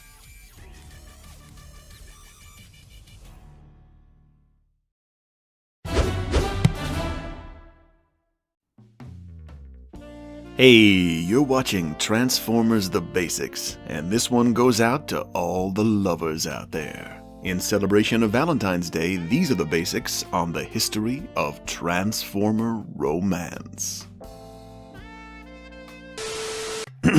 Love has always been a part of the world of the Transformers. As fictional characters created by human beings, Transformers have always exhibited very human behaviours, consistently depicted as living beings with souls and feelings. Social creatures who form all types of interpersonal connections and emotional bonds with one another, including romantic ones. Transformers don't sexually reproduce, which tends to be the main rationale in any argument that claims it doesn't make sense for their robotic race to feel love. But Transformers has never been the kind of hard sci-fi story that worries about evolutionary logistics like that. And anyway, sex and love are different things. Social asexual beings can feel romantic love and desire partnership and closeness too. If they can hate each other enough to wage a war for 4 million years, there's no reason Transformers can't love each other as well. Of course, it's most common for Transformers to fall in love with one another, but there have been many romances that have crossed species lines and seen Transformers fall for humans, aliens, and more. The very first Transformers love story was told in the original animated series in the 1985 episode Sea Change. This adventure saw the Autobot Sea Spray fall in love with Alana, a member of the alien Tlalocons, a race of shape changers who used a magic pool known as the Well of Transformation to alter their bodies into whatever form they desired. To prove to Alana that he was a living being with a feeling heart and not just a machine, Sea Spray braved the waters of the well and used it to transform himself into a Tlalocon so the pair could be together. Sadly, an attack by the Decepticons forced Sea Spray to return to his robot form, and Alana used the well to temporarily turn herself into a robot to fight alongside him. But in the end, the pair realized that their outsides didn't matter, as long as they felt the same way about each other inside.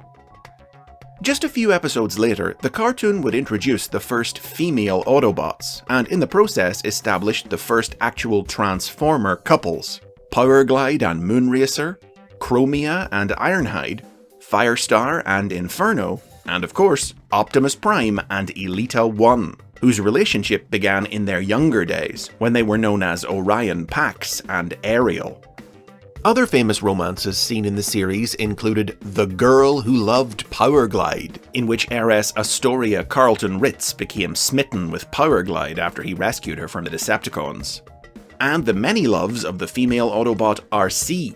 She was introduced in The Transformers the movie as having a mutual attraction to Hot Rod, but in subsequent episodes of the cartoon, she was instead shown in a relationship with Springer, while the Japanese sequel series, The Headmasters, paired her with Chrome Dome.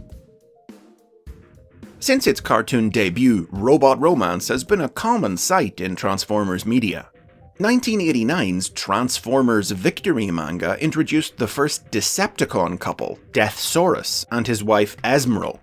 Many significant plot developments in 1996's Beast Wars hinged on the story of love across the battle lines between Predacon bad girl Black Arachnia and chivalrous Maximal Silverbolt.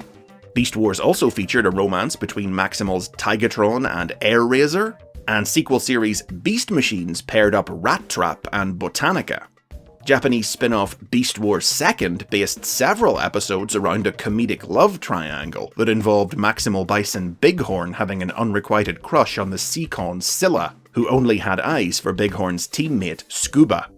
Transformers Cybertron featured love-crazed Decepticon Thunderblast, who lusted after anyone big and powerful, while Transformers Animated explored the Batman and Catwoman-like relationship between the series' versions of Optimus Prime and Black Arachnia.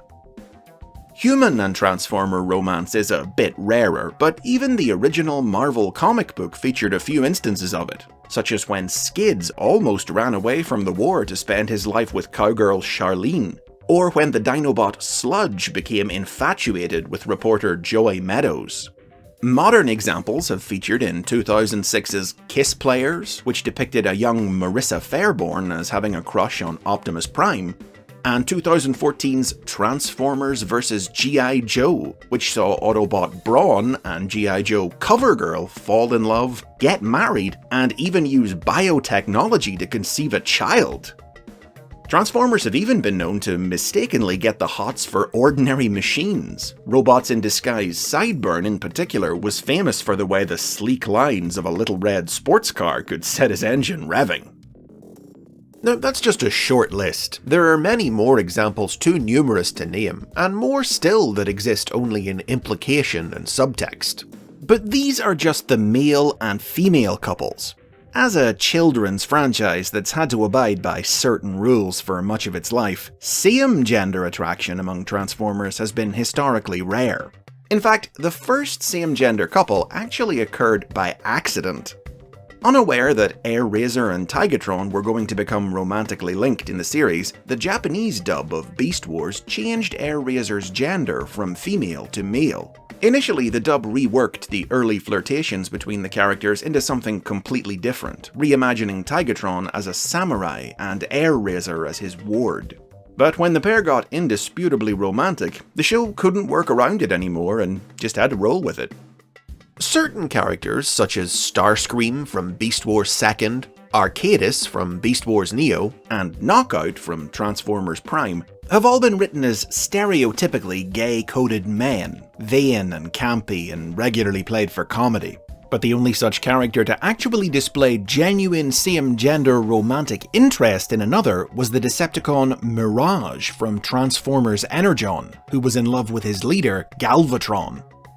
Perhaps most audaciously, the Japanese dub of Beast Machines transformed the character of Nightscream, previously an angsty teenager in the original version of the show, into a flamboyant caricature based on Japanese comedian Masaki Sumatani's character, Hard Gay.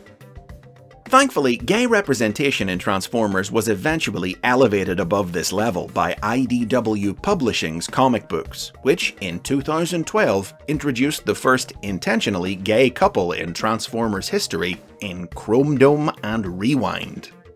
You see, early in the IDW universe's life, writer Simon Furman established that Cybertron's population was made up entirely of male-coded robots. Later writers built upon this to establish that if the planet was all one gender, it therefore stood to reason that same-gender relationships would be the norm on the planet. Female Transformers would later be revealed to exist on Cybertron's colony worlds, but this didn't change anything. Same-gender relationships were common on the colonies, and many native Cybertronians, having grown up with no knowledge of the concept, didn't even really understand what different genders were, and therefore didn't consider gender a factor in a potential romantic partner. Other notable relationships featured in IDW's comics included the star-crossed saga of Cyclonus and Tailgate, the franchise's first lesbian couple Greenlight and Lancer, Aileron and RC, Anode and Lug, and Drift and Ratchet, to name just a few.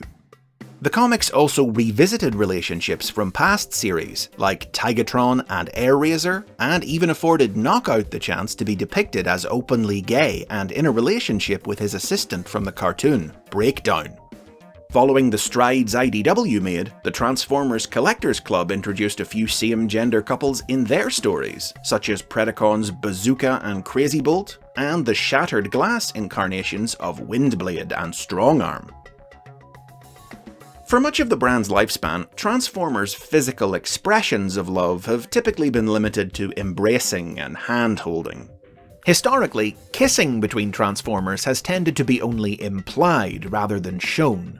Other than Ariel giving Orion Pax a peck on the cheek, cartoons tend only to show the act in a comedic context. For moments of romance, it's typically obscured or interrupted, or otherwise kept off screen. On the other hand, some stories have had the Transformers express confusion when they see humans kissing. As recently as 2015's Robots in Disguise, Autobots were shown to be puzzled by the concept. Why are they smashing their mouths together? It was IDW who depicted the first visual, unambiguous, played straight, on-the-mouth kiss between Transformers when RC planted one on Aileron in 2018. Terminology to describe Transformer couples has been surprisingly limited. We've heard human terms like girlfriend and boyfriend and husband and wife, and Cybertronian terms like sparkmate and life bond partner have been used in a few scattered instances. IDW coined conjunx endura as a formal term for a Transformer's significant other, roughly comparable to a human spouse. Though, as noted, the comics would feature several such relationships, it's been observed that, in the grand sweep of things, they're rather rare, and most Transformers go through life without ever finding that special someone. Though it's been around since almost the beginning of the franchise, robot romance has never been more celebrated in Transformers stories than in the last few years, with even a Valentine's Day special having just arrived from IDW this week. While they're most famous as war machines, make no mistake, Transformers are just as good at being love machines too. And those are the basics on love in Transformers. Go make a hot date with the comments section and tell me about some of your favourite Transformer couples. And remember, today is about celebrating love, okay? Show some love yourself by giving the like button a click and subscribing for more history and lore from the world of the Transformers. There's a sting in the tail in this week's episode as we take a look at the basics on a big bot with a big history. Scorponok! The original Scorponok toy was released in 1987 and transformed into two alternate modes, a Scorpion and a Defense base. Characterized as an exceptionally cruel bot who delighted in the corruption and exploitation of others, Scorponok was leader of the Decepticon Headmasters, Transformers whose heads disconnected and transformed into partner minifigures that piloted their alternate modes. Scorponok's partner was Lord Zarak, the leader of a faction of evil aliens from the planet Nebulos, and he also came packaged with Fast Track, a Decepticon assault buggy designed to interact with his base mode. Scorponok was one of 4 giant city-size Transformers released in the original toy line, and at 14 inches in height, he was one of the tallest figures in the entire series. But the toy was still substantially shorter than that of his rival, 2-foot-tall Autobot Headmaster leader Fortress Maximus. Scorponok was one of the most significant villains in Transformers media in the late 1980s, often rising to the position of Supreme Decepticon leader, with each series that he appeared in taking its own unique approach to the character. In the Marvel comic book, for instance, Scorponok wasn't a giant city robot, but simply a regular-sized Transformer who commanded his own unit of Decepticons. He and his troops relocated from Cybertron to Nebulos in response to a message from Lord Zarak, a corrupt Nebulan politician who desired their help in ridding his planet of Fortress Maximus's Autobots. Scorponok's forces bonded with Zarak's followers as headmasters to accomplish their goal.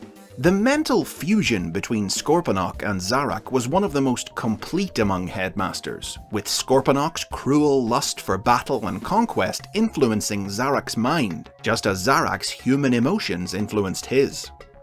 Scorponok later came to Earth and took command of the Decepticons based there by killing their leader, Ratbat. But his leadership proved an unpopular one, resulting in Decepticon civil war when Shockwave launched an attempt to overthrow him, only for the conflict to be cut short by the attack of the monster planet Unicron. Influenced by Zarak's mortal fears, Scorponok agreed to ally with Optimus Prime against Unicron, but in the battle he was hit by a blast of Unicron's fire breath and died in Prime's arms. In the Transformers animated series, on the other hand, Scorponok was a giant with a very different origin. Appearing only in the multi-part series finale, The Rebirth, the cartoon version of Scorponok was built by Lord Zarak out of the Nebulan's own city, and didn't seem to have much of a personality of his own. However, The Rebirth wasn't aired in Japan. Instead, an entirely different sequel series was produced for the Japanese market, Transformers: The Headmasters. In this version of Scorponok's story, there was no Zarak. Scorponok was the name of the small headmaster, not the giant robot. He was a Transformer who left Cybertron millions of years ago as part of a group of refugees that settled on the planet Master. A cunning and treacherous bot who sought to harness the power of plasma energy, Scorponok was banished from Master after he attempted to stage a coup. He and his followers went on to join up with Galvatron's Decepticons, and before long, Scorponok overthrew Galvatron and became Decepticon Emperor. His other feats included orchestrating the destruction of Cybertron and constructing a giant robot body for himself, known as a Transtector, to which he connected as a headmaster. In this new form, he renamed himself Mega Zarak, and almost succeeded in destroying the Earth itself, until he was stopped when Fortress Maximus destroyed his Transtector. In 1988, Scorponok's toy was retooled, recolored, and re-released exclusively in the Japanese market under the new name Black Zarak, representing a new Transtector Scorponok built to replace the one he had lost in the Headmasters. As seen in the Super God Master Force animated series, as Black Zarak, Scorponok fell under the mind control of the alien energy being Devil Zed, and was summoned back to Earth by his new master to aid in his efforts to wipe out humankind. Devil Zed possessed Black Zarak's body, and transformed him into a two-headed serpent form, but he was defeated and destroyed by the Autobot commander God Jinrai. However, Scorponok himself survived, and would reappear in 1990's Transformers Zone, with a rebuilt Black Zarak body, as one of 9 generals assembled by the new Decepticon leader Violin Jiger. Over the last 30 years, multiple new Transformers series have reused the name Scorponok for evil bots with scorpion modes, but few of these characters have had any real similarity to the original. The first of these new bots was released in 1996's Beast Wars toy line, an evil Predacon with a firing Cyber Bee drone. This Scorponok appeared regularly in the first season of the Beast Wars cartoon, in which he served as Megatron's loyal second-in-command. but he was honestly just a bit of a brainless goon and never really a significant character, and he was unceremoniously killed off at the start of the show's second season when he fell in a pool of lava. In 2016, the Transformers Collectors Club released a Cybertronian mode figure of Scorponok, and gave him some time in the spotlight in their alternate universe series of prose stories, Beast Wars Uprising. The Scorponok featured in 2004's Transformers Energon was a Terrorcon who transformed into a jet and a Scorpion-themed construction vehicle, a proud, defiant warrior who served the alien Alpha Quintesson as general of his Terrorcon armies. In the Energon cartoon, Scorponok and the Terrorcons were created when Alpha Quintesson used the power of Energon to reanimate the dead inhabitants of his destroyed homeworld. Scorponok was patterned after the planet's Grand Chamberlain, and led the Terrorcons in acquiring the additional energon that Alpha Quintesson needed to rebuild their world. When Megatron seized control of the Terrorcons, Scorponok remained loyal to his creator, and acted as a mole for him within Megatron's forces, until Megatron discovered his deception and wiped his mind, reprogramming Scorponok to obey him. The brainwashed Scorponok repeatedly clashed with the Autobot Ironhide, who was determined to make him remember his noble past. But sadly, Scorponok's memories would only return in the final moments of his life, after he was fatally wounded in one last battle with his young rival. Energon Scorponok was a rather different character in Dreamwave Productions comic books, which depicted him and the Terrorcons as disgruntled Decepticons who had allied with Alpha Quintesson in return for power. In this series, Megatron killed Scorponok for threatening his authority. Energon Scorponok returned in 2005's Transformers Cybertron toy line, his toy recolored in black Zarak colors and re-released under the new name Dark Scorponok. The bio on the toy's packaging explained that following his death, he had been resurrected by the power of Unicron and was now a mindless, undead zombie, in which form he appeared in the Cybertron comic published by the Collectors Club. Introduced in 2007, the live-action movie version of Scorponok was an animalistic transformer, the symbiotic partner of Decepticon helicopter Blackout. He was dispatched to hunt down and kill human soldiers who had survived Blackout's attack on a US Army base, but was fended off by a military airstrike. In the film itself, Scorponok didn't have a robot mode, transforming out of parts of Blackout's helicopter engine, but a robot form was designed for his release in the movie toy line. He briefly returned for the 2009 sequel Revenge of the Fallen, in which he was destroyed by Jetfire. 2016 saw the addition of Scorponok to the world of Robots in Disguise, a tough-talking, short-tempered Decepticon intimidator who was among the criminals detained aboard the prison ship Alchemore. After the Alchemore crashed on Earth, Scorponok and fellow escapees Saberhorn and Glowstrike took command of the other prisoners, but his position of power was soon stolen by the conniving Steeljaw after he set Scorponok up by luring him into a battle with the Autobots that ended with his capture. With all these other characters using his name, the original Scorponok hasn't seen a lot of action in the 21st century. His only sizable appearances have been in comics, including new stories set in the Marvel and cartoon universes, and most notably the world of IDW Publishing's comic books. As in the Marvel comic, IDW's Scorponok was a normal-sized Transformer. A former gladiator who once briefly usurped Megatron as Decepticon leader early in the war, he later became an interstellar criminal working with alien races to co-develop advanced technology.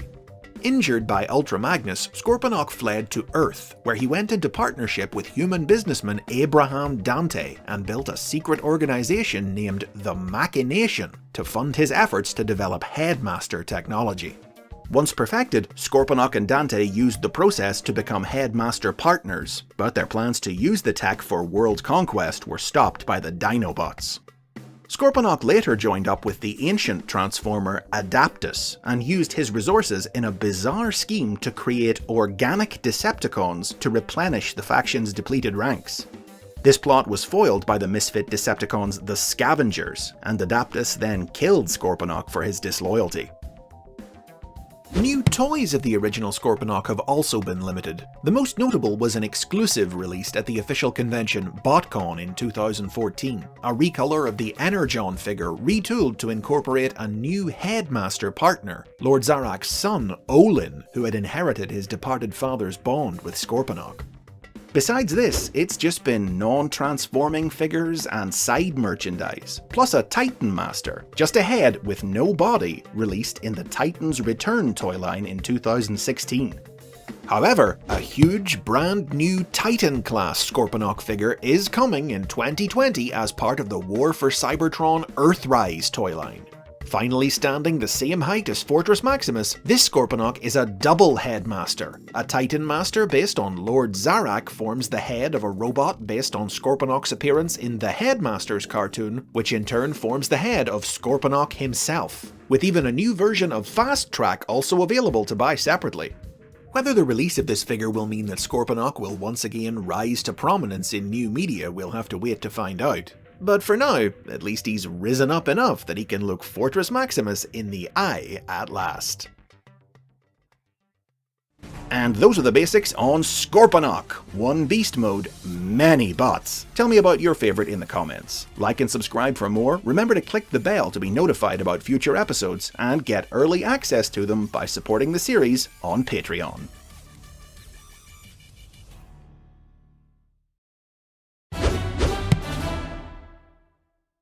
When I realized this episode would fall on February 29th, I knew I had to do something for the leap year. So today, we're taking a look at the basics on the leapinest, jumpinest Autobots there are, the Jump Starters. The toys that would become the Jump Starters were first released in 1983 in the Japanese toy line Diaclone. Known as the Bakuten Attack Robo, there were two figures in the range, the Jet type and the Drill Tank type, each of which featured a simple one-step spring-loaded transformation and a pull-back motor that propelled them forward in vehicle mode. After driving a short distance, the toys would automatically transform to robot mode, jumping up and, if you were lucky, landing on their feet. The figures were imported by Hasbro to become part of the second year of the Transformers toy line in 1985 as the Autobot Jump Starters. The Jet-type figure became Topspin, a rugged land and sea operative who loved the challenge of conquering nature, his ambiguous-looking alternate mode reimagined as an amphibious vehicle instead of a jet. While the Drill Tank became Twin Twist, a wild, reckless demolitions operative whose tendency to sink his drills into anything close at hand caused many of his comrades to view him as a dangerous liability. The pair were characterized as brothers with high-speed transformation powers able to convert between modes in less than half a second. The Jump Starters are famous for having been available in massive quantities, shipping to stores in boxes of 24 figures. They were also notably licensed by Brazilian company Estrela, who recolored and renamed them for their markets. Topspin and Twin Twist became Saltman X and Saltman Z, respectively, from the Portuguese salto, meaning jump. These recolors were also sold by Argentinian company Antex, who in 1994 would recolor them again into Robotman X and Robotman Z. But despite the wide availability of their toys, the Jump Starters had almost no presence in American media. They appeared in only a handful of adventure game books. For unknown reasons, they weren't featured in either the original animated series or the Marvel comic book, aside from a single-panel crowd scene cameo by Twin Twist. However, their absence from the comic did mean that they were free to appear in the exclusive stories written for the United Kingdom's version of the series, in which they were depicted as members of the down and dirty Autobot commando unit, the Wreckers. In their first appearance, Twin Twist and Topspin called for the Wreckers to back out of taking part in the suicidally dangerous mission Operation Volcano. However, Twin Twist's conscience later caught up to him after he witnessed an innocent bot being harassed by a Decepticon thug. Realizing that being an Autobot meant he had a responsibility never to shy away from fighting evil, he stepped in to knock the Decepticon out, then convinced his fellow Wreckers to go through with Volcano after all. The Jumpstarters went on to regularly appear among the Wreckers' ranks throughout the comic's run, but the team eventually bit off more than they could chew when they took on the combined might of Megatron and Galvatron. Hopelessly outmatched, the Wreckers were slaughtered, with the Jumpstarters each being brutally decapitated by their opponents. Thanks to their lack of appearances anywhere else, the Jumpstarters' membership in the Wreckers became one of the most notable things about the characters, and they've served as members of the group in every major piece of 21st century media they've appeared in. That said, they've still never been hugely significant characters, rarely little more than faces in the crowd. Their most notable role was in IDW Publishing's comic book miniseries Last Stand of the Wreckers, which followed the pair as they and the Wreckers were sent on a mission to liberate Autobot prison Garrus 9 from Decepticon control. The miniseries introduced the idea that the Jumpstarters shared a branched spark, giving them a sort of psychic link that caused them to share each other's pain, as was the case when Twin Twist was captured during the mission and Topspin felt his agony as he was tortured to the brink of death by the Decepticons. Unable to rescue his brother, and knowing that if one of them died, their link would mean the other would die too, Topspin tragically took his own life, causing Twin Twist to die along with him, thereby sparing him a torturous, prolonged death at enemy hands. Over the years, Topspin has seen a bit more action than his brother, getting new figures in the Tiny Titans and Creo building block lines, plus his name's been reused a few times for new, unrelated characters. These new Topspins have included a Decepticon helicopter released by the Transformers Collectors Club in 2008, who was a component of the original combiner Nexus Prime and had the power to manipulate Transformers sparks. And the Topspin of the live-action movie universe, a rough-and-tumble Autobot NASCAR track car who was introduced in the 2011 film Dark of the Moon. Like the Jumpstarter, this Topspin was a member of the movie version of the Wreckers, and he briefly reappeared in the 2017 sequel The Last Night. The first new incarnations of the Jumpstarters to actually be inspired by the originals were introduced in 2013 in the Transformers Generations toy line. These versions of Topspin and Twin Twist hailed from the world of the Fall of Cybertron video game, and could combine with their fellow Wreckers to form the giant Ruination. New figures based directly on the original Topspin and Twin Twist were released in the Titans Return toy line in 2017. Lacking the spring-loaded transformations of the Generation 1 toys, these figures transformed normally, and the head of each was formed by a Titan Master. Topspin's head was formed by Freeze-Out, who had the special power to disable enemy Transformers' ability to transform, while Twin Twist's head was formed by Flameout, who could cause Transformers to rapidly, uncontrollably convert back and forth between modes. The Titans Return figures were also released in the Japanese Transformers Legends toy line, packaged with new Target Master partners who became guns for them, Topspin with Peacemaker and Twin Twist with Spoilsport. The tie-in manga packaged with these toys introduced the Jumpstarters into the world of the original Transformers cartoon for the first time, depicting them as members of both the Wreckers and the group of Autobot space explorers, the Powered Masters. It was Topspin and Twin Twist, working in conjunction with the alien Zamojin, who were responsible for creating the peculiar little pocket dimension known as the Legends world, in which many of the Legends manga stories took place, by combining the universe-creating power of the Zodiac with the Zamojin's telepathic powers. When the Legends world was destroyed by the evil alien Devil Zed, the brothers united with their fellow Powered Masters to recreate it once more. Though Topspin and Twin Twist might not have the most complex history, the precedent that they established as the first spring-loaded one-step Transformers paved the way for the many auto-transforming figures that have been released across many different Transformers series and toy lines over the years, and which continue to form a big part of the franchise today. In 2012, Hasbro even released Spider-Man and Avengers Flip and Attack toys based directly on the original Jumpstarter figures. From Diaclone to Transformers and beyond, it was one small step for Topspin and Twin Twist, and one giant leap for Transformer kind. And those are the basics on the jump starters. Take a flying leap down to the comments section and let me know if you were one of the many kids who had one of these guys. Give the like button a click while you're down there, and remember to subscribe for more history and lore from the world of the Transformers.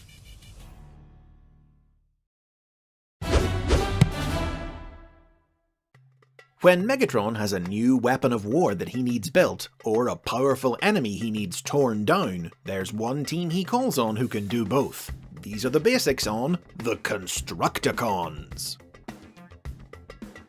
The toys that would become the Constructicons were first released in 1983 as part of the Japanese toy line Diaclone.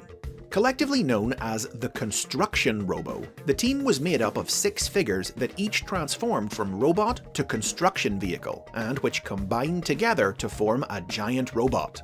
The Construction Robo were imported by Hasbro to become part of the second year of the Transformers toy line in 1985, and given a new unified green and purple color scheme to become the Constructicons, the first combiner team in the franchise. This group of Decepticon master builders consisted of Bulldozer Bone Crusher, a violent demolitions expert, Surgical Engineer Hook, a snobbish perfectionist truck crane, the bitter Long Haul, a dump truck who'd rather be fighting than transporting stuff, Concrete Mixer Mixmaster, a cackling chemist responsible for fabricating building materials, Mining and Salvage Operative Scavenger, an excavator desperate to prove his worth, and Payloader Scrapper, the team's leader, an architect and artist who loved to create using the bodies of his fallen enemies. Together, they formed Devastator, a primitive-minded robot capable of great destruction. The Constructicons' role in the original Transformers animated series was infamously tied up in one of the show's most notable continuity errors. In their debut episode in the first season, it was said that the team had been built on Earth by the Decepticons. In the second season, however, it was instead stated that they had existed back on Cybertron, where they had been good robots and friends with the giant Autobot Omega Supreme, before Megatron reprogrammed them for evil and gave them the power to combine. But then, a flashback in the third season showed the Constructicons present at Megatron's creation, implying that they had built him. But multiple contradictory origin stories or not, the Constructicons enjoyed a large number of spotlight episodes in the series, responsible for building numerous Decepticon structures and weapons. While as Devastator, they were the Decepticons' ultimate weapon, able to take on Autobot heavy hitters like the Dinobots, and in a particularly memorable role, laying siege to Autobot City in 1986's The Transformers the Movie. Nothing defeats the Devastator! Nothing! The Constructicons were the only Decepticons to appear in all 4 seasons of the show, as well as Japanese media like the sequel series The Headmasters and the direct-to-video specials Scramble City and Transformers Zone. In the Marvel comic book, the Constructicons were built on Earth by Shockwave for the purpose of constructing a huge communications array to re-establish contact with Cybertron. The team appeared only intermittently in the series, and curiously, Scrapper wasn't portrayed as their leader, with different stories variously depicting Scavenger, Bone Crusher, and Mixmaster in command. The Constructicons' toys were discontinued in 1987, which resulted in them being phased out of the comic. But a non-transforming Action Master figure of Devastator was later released in 1990, inspiring a one-shot story in the UK version of the comic, where the Constructicons lost the ability to combine and attempted to recreate Devastator as an independent robot of his own, only to be foiled by Ironhide. The original Constructicon toys were re-released in Europe and Australasia in 1992, with a new yellow colour scheme, but the accessories required to combine them weren't included. Just a year later though, in 1993, they were re-released again, this time complete with all parts, in the new Transformers Generation 2 toy line, in both yellow and orange colour schemes. As the first combiners in the Transformers franchise, the Constructicons have always been memorable bots, and the concept of a team of Decepticon construction vehicles is one that's been revisited and reimagined in numerous very different ways by new Transformers series in the 21st century.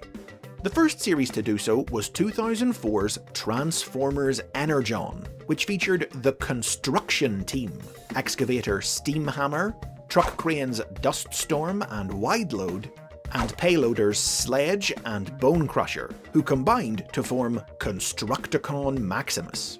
As seen in the Energon cartoon, these 5 weren't independent individuals, but were all controlled by Constructicon Maximus's singular intelligence. Constructicon Maximus was one of 4 combiners sealed into stasis in the ancient past to guard a subterranean reservoir of Super Energon. Awakened by Megatron in the present day, he and Bruticus Maximus chose to side with the Decepticon leader, but were eventually destroyed by fellow Guardian Superion Maximus for their betrayal. Introduced in 2008, the Constructicons of Transformers Animated were created when ordinary construction vehicles were brought to life by shards of the mystical Allspark. The first to come online were Mixmaster and Scrapper, a pair of coarse blue-collar working bots who preferred guzzling oil to fighting. Though they initially befriended the Autobot Bulkhead, the promise of high-grade oil soon lured the pair to the Decepticon side to help complete construction of a space bridge, their paint job switching from yellow and grey to classic Constructicon colours in the process. Abandoned by the Decepticons after their work was done, the pair then fell under the command of a newly created third Constructicon, diminutive mobster Dirt Boss, a forklift with a Napoleon complex and the ability to control the motor functions of other Transformers. Dirt Boss sought to form his own criminal empire by taking control of Detroit's oil supply, but his scheme ended explosively when an oil tank blew up in the trio's faces. Scrapper was blown to Dinobot Island, where he befriended the Dinobot Snarl. Mixmaster and Dirt Boss would have returned had Animated been renewed for a 4th season, in which the trio would have developed the ability to combine into Devastator, but sadly the show was cancelled, and no toys of any of the animated Constructicons were ever made.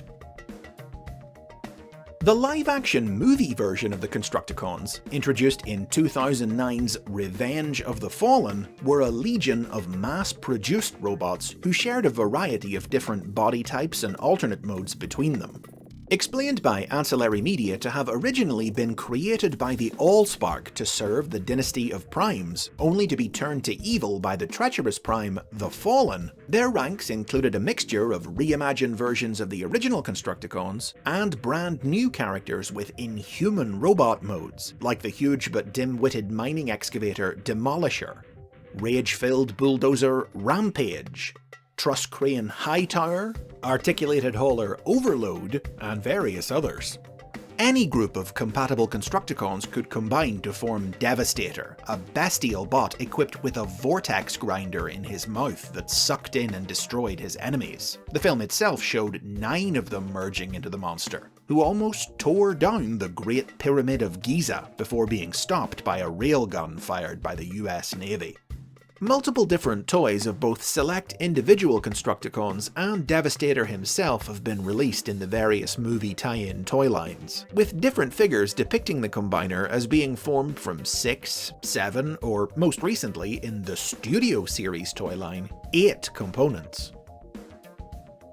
Now, these are just some of the most notable reinventions of the Constructicons from throughout the years. There have been a plethora of other versions of the team and its members featured in other series, and their iconic green and purple paint job is one of the most recognizable color schemes in Transformers history.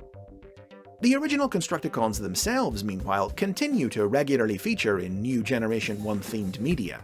Their ranks have been added to with new members like the fickle Hauler and the unstable Gravedigger, and though many other combiners have come after him, Devastator's status as the original and most famous means he's still frequently depicted as the Decepticons' greatest weapon of mass destruction.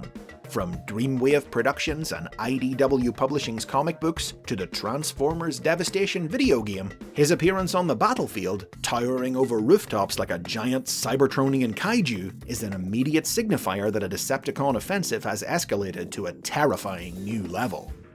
Befitting this reputation, the team served as the centerpiece of 2015's Combiner Wars toy line. New toys of all 6 Constructicons were released in a boxed set, able to merge into a huge 18-inch tall Devastator who towered over all the other Combiners released in the line. But there's still room for new and unusual takes on the original team as well, as perhaps best exemplified by IDW's comics. After Spike Witwicky was able to trap and destroy Scrapper, leaving Devastator incomplete, Megatron captured the Autobot Prowl and used him as a guinea pig for a new, improved Combiner process, re-engineering him to merge with the remaining Constructicons as the head of a new Devastator. Prowl was later freed from Megatron's control, but the Constructicons found that they had quite liked merging with the Autobot's cold, logical mind, and so decided to leave the Decepticons and follow him instead.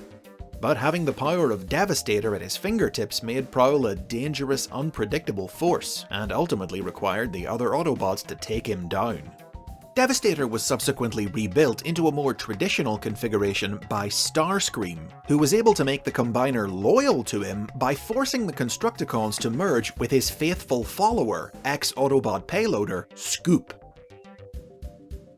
Other notable appearances by the Constructicons in recent years have included Machinima's Prime Wars trilogy of cartoons, and most recently a dedicated spotlight story arc in IDW's new Transformers Galaxies series, which explored a new origin story for the team, following their turn to the dark side after they gained the ability to combine and were exiled from Cybertron by Optimus Prime out of fear for their new destructive power. And there'll no doubt be many more stories in the years to come, as the Constructicons remain a standout fan-favourite team, famous as both Cybertron's foremost builders and creators, and its greatest force of destruction. And those are the basics on the Constructicons. Construct a comment down below about your favourite member of the team, or the version you like best. Like and subscribe for more Transformers history and lore, and if you can, consider visiting Patreon to support the series.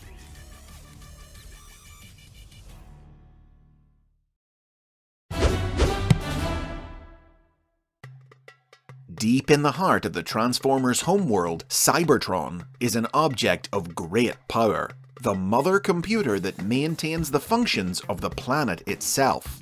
More than just a machine, this spherical supercomputer is a source of vast, ancient knowledge, and serves as a conduit for the power and the will of the Transformers' god, Primus, through which it can grant new Transformers life.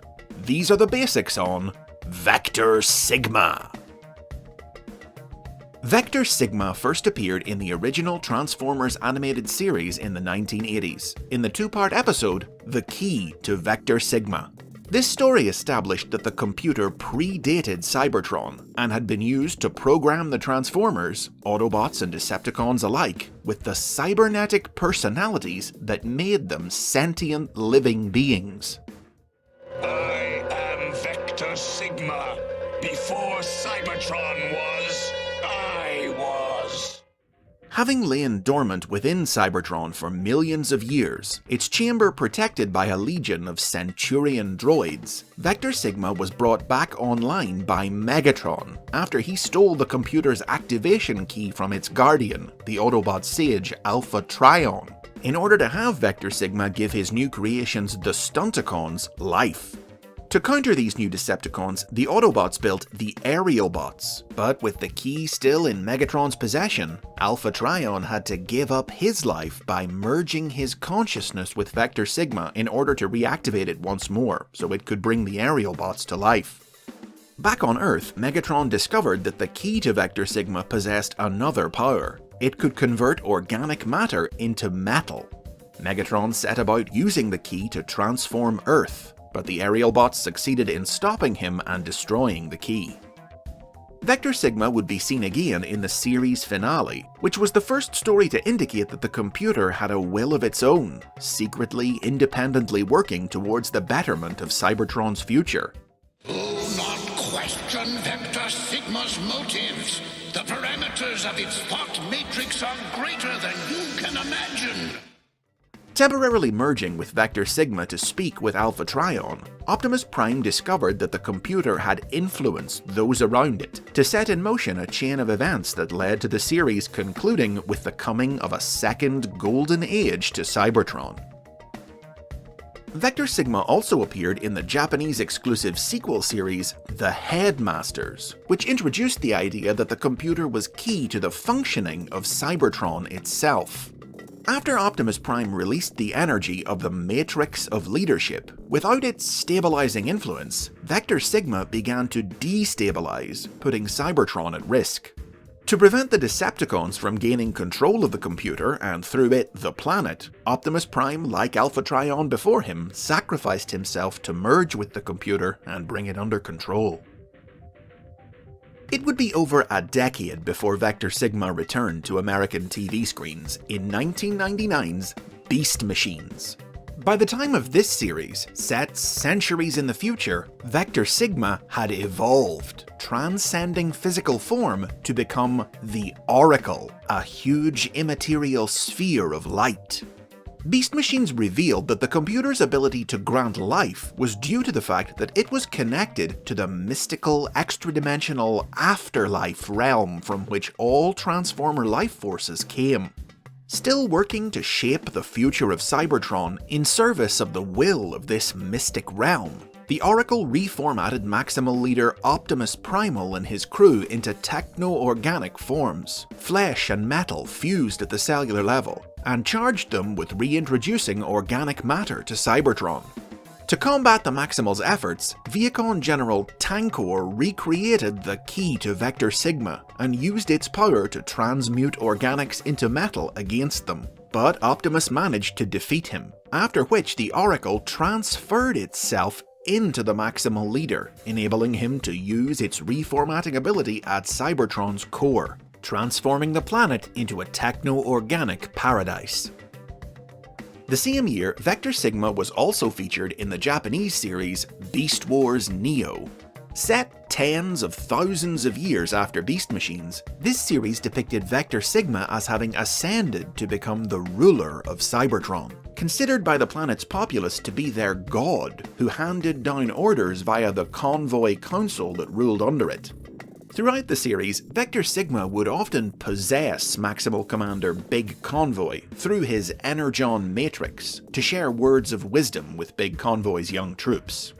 In the series finale, Vector Sigma was possessed by the spirit of the monster planet Unicron, who desired to take Cybertron as his new body, only to be driven out by Big Convoy's team. As the Transformers franchise has expanded in the 21st century, Vector Sigma has become a major recurring element of Transformers lore, appearing, or at least being name-dropped, in practically every major new iteration of the brand.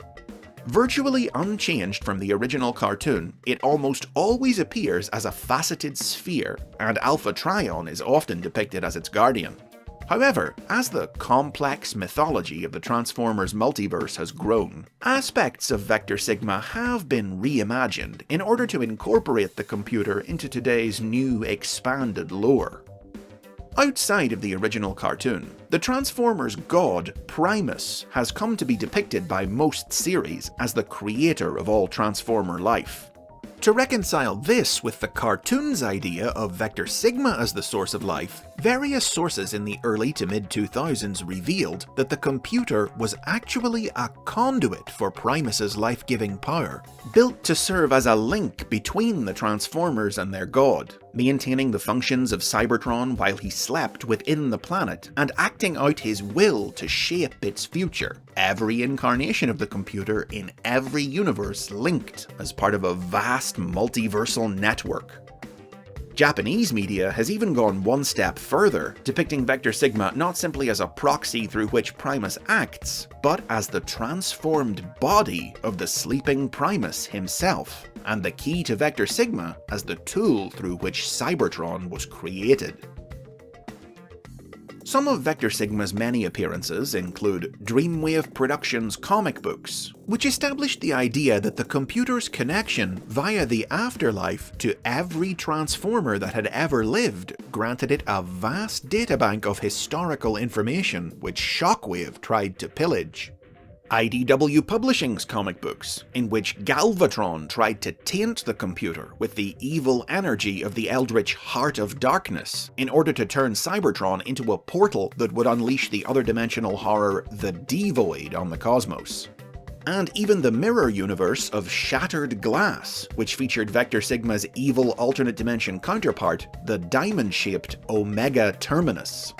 2 official toys of the computer have been produced, one exclusive to official convention BotCon in 2007, and one that came with the Asian release of the Masterpiece Optimus Prime figure in 2014, each with its own removable key, and a key accessory was also included with 2017's Masterpiece Megatron. But in the last decade or so, Vector Sigma's role as the source of life has largely been superseded in new media by the Allspark, another life-giving relic introduced in the live-action film series. In compensation for this, new stories have instead placed increased emphasis on Dreamwave's idea of the computer as a database of knowledge. You have accessed the data tracks of Vector Sigma, preserved by the great historian Alpha Trion. It was in this capacity that Vector Sigma appeared in the Transformers Prime animated series in 2012. In this series, Optimus Prime lost his memory after releasing the energy of the Matrix and the wisdom it contained in battle with Unicron. Having earlier been entrusted by Optimus with the key to Vector Sigma, it fell to human ally Jack Darby to travel to Cybertron and download that wisdom from the computer's database, which was then used to restore Optimus's memories. Vector Sigma most recently appeared in the Transformers Cyberverse cartoon. This series reincorporated the computer into the process of creating life, by depicting Vector Sigma as responsible for programming the Allspark with designs for new life forms. Seeking to reprogram the Allspark to create a new generation of Decepticons, Megatron seized control of Vector Sigma, but Optimus Prime foiled his plans by casting the Allspark out into the universe through a space bridge. After the Allspark was found on Earth, the treacherous Starscream used Vector Sigma to temporarily place its power in his control. Ultimately, to prevent the Decepticons' further misuse of the computer, the Autobots were forced to banish Vector Sigma to the void between dimensions. Before Cybertron was, Vector Sigma was. And whatever form the Transformers universe takes next, Vector Sigma will be there, shaping its future. And those are the basics on Vector Sigma. If you've enjoyed this video, leave a comment below and hit the like button. Subscribe for more history and lore from the world of the Transformers, and remember to click the bell to be notified about future episodes, or get early access to them by supporting the series on Patreon.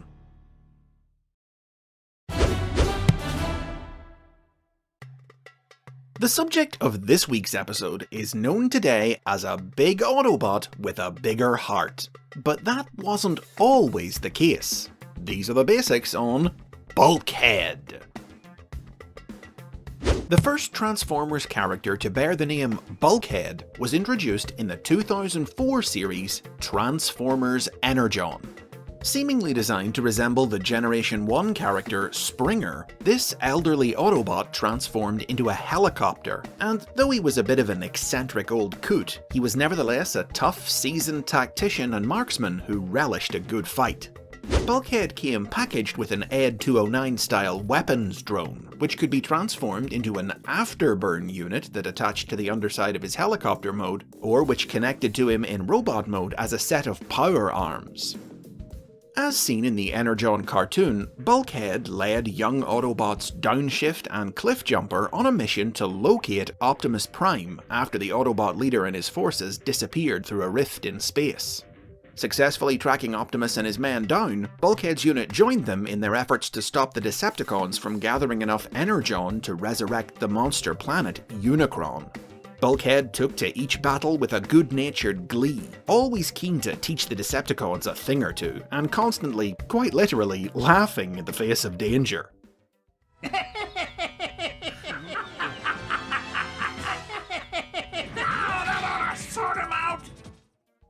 Now, it's fair to say that Bulkhead wasn't a particularly appropriate name for the Energon character, having basically nothing to do with his personality or design. But it was a different story for the next bot to bear the name. A big, lumbering Autobot bruiser who starred as part of the main cast of 2007's Transformers Animated. Early concepts for animated Bulkhead imagined him as a grizzled, mustachioed old soldier who was Optimus Prime's second in command and oldest friend. Ideas that make it sound like originally he wouldn't have been too far removed from the Energon character.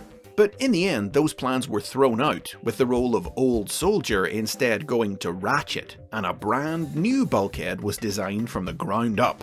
In fact, Bulkhead was the first character that artist Derek J. Wyatt designed for the series.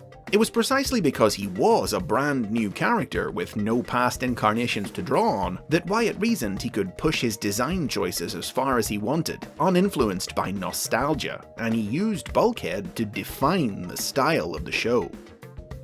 Animated Bulkhead was a gentle giant who transformed into an armoured personnel carrier.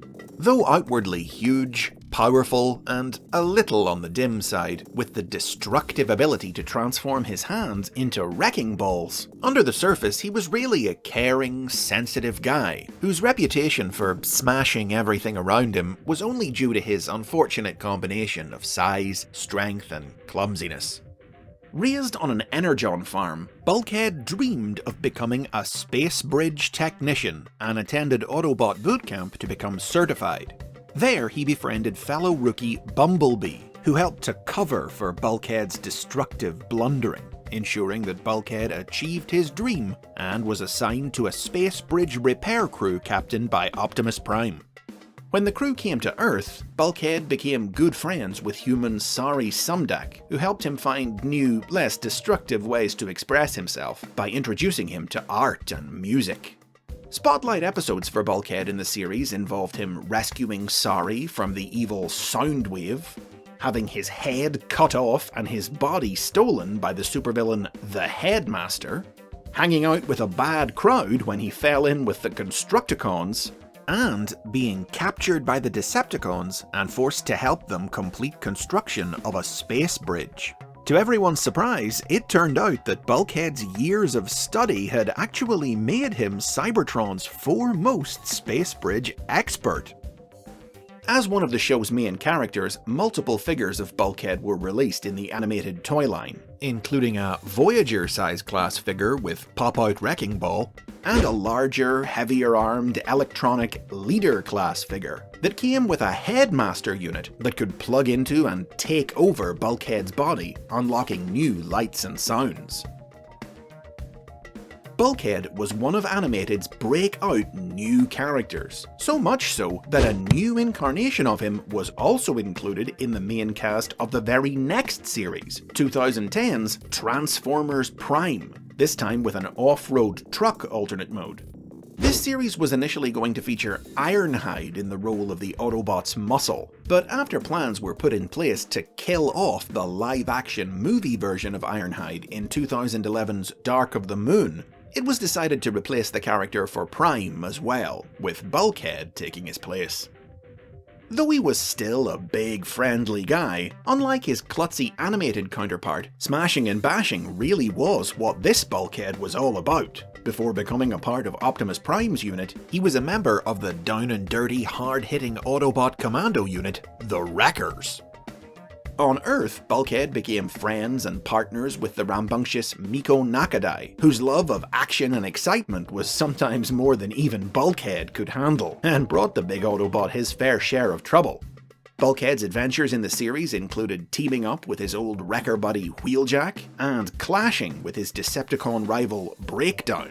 But Bulkhead's story almost came to an end when exposure to toxic energon and injuries inflicted by the Insecticon Hardshell left him on the brink of death. He survived thanks to Ratchet, and went on to form a new Wreckers team with Miko, Wheeljack, and Ultra Magnus. Though at times he did have to play peacemaker between the officious Magnus and the rebellious Wheeljack.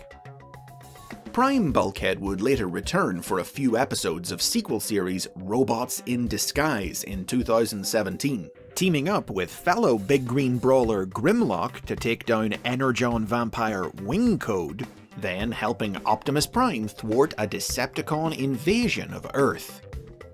As with the animated character, numerous toys of Bulkhead were released in the Prime toy line, and as the character's popularity continued to grow, Bulkhead toys were also released in several other Transformers series in the first half of the 2010s.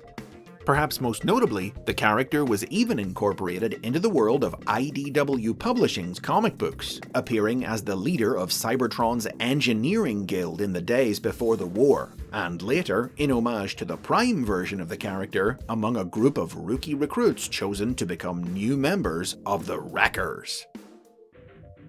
So that's the story of how Bulkhead went from a randomly applied name that barely fitted its bearer to one that's become permanently associated with a completely different character archetype.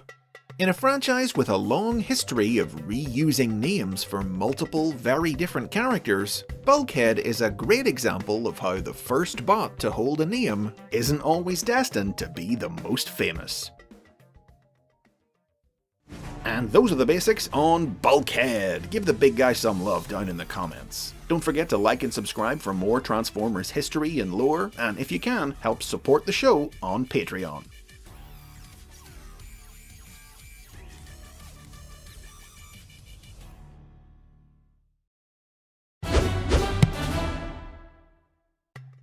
If you've been curious about the history of the Decepticon we're taking a look at in today's episode after his recent return to toy store shelves, wonder no longer as we dig into the basics on Spinister.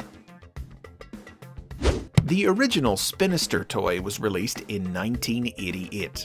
This Decepticon helicopter was characterized as an eerie, mysterious loner, a deadly warrior of few words who revealed little of himself to his comrades, so silent and stealthy that other Decepticons thought he had to be secretly equipped with a cloaking device.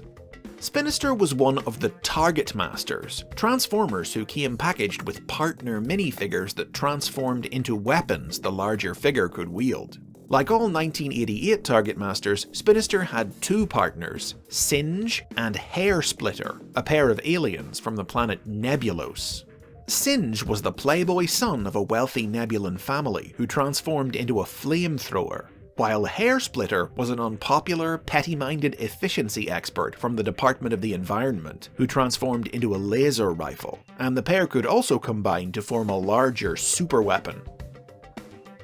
Spinister was introduced into the Transformers comic published in the United Kingdom by Marvel as a high-ranking member of the elite Decepticon combat unit, the Mayhem Attack Squad, responsible for selecting and training new squad members for a mission to eliminate the Decepticon traitors Carnivac and Catilla.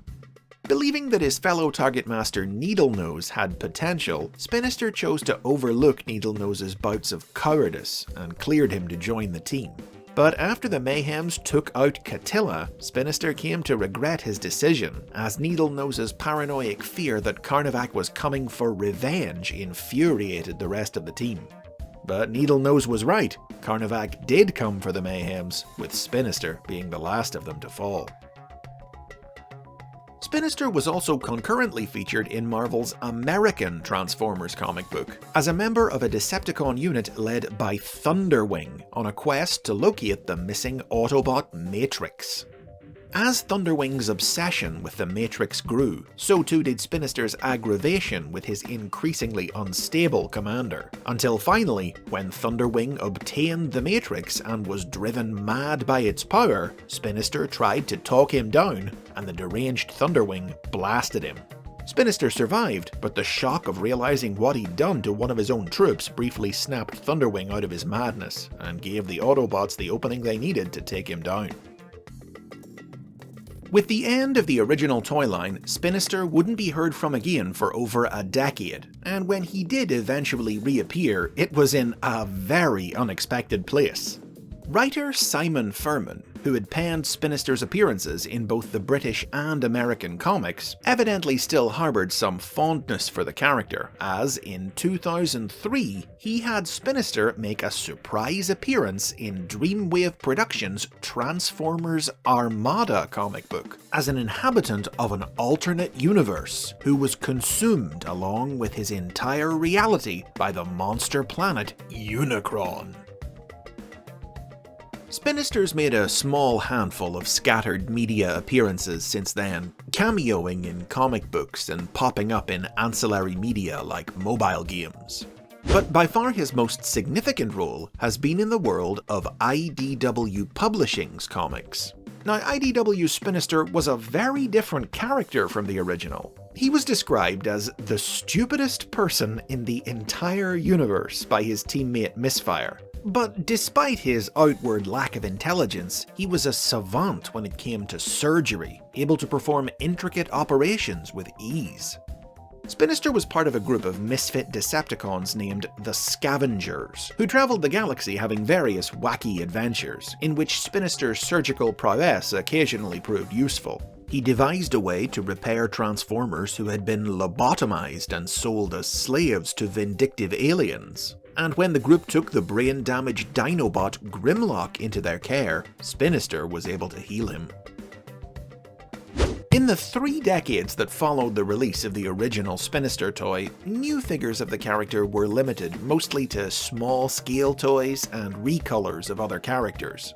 The first was a live-action movie version of Spinister, a recolor of the Decepticon helicopter Blackout, released in 2009 as part of the Revenge of the Fallen toy line, with a minifigure in the Creo building block series following in 2012, then a recolor of the tiny Autobot Blazemaster in the Transformers Generations line in 2014.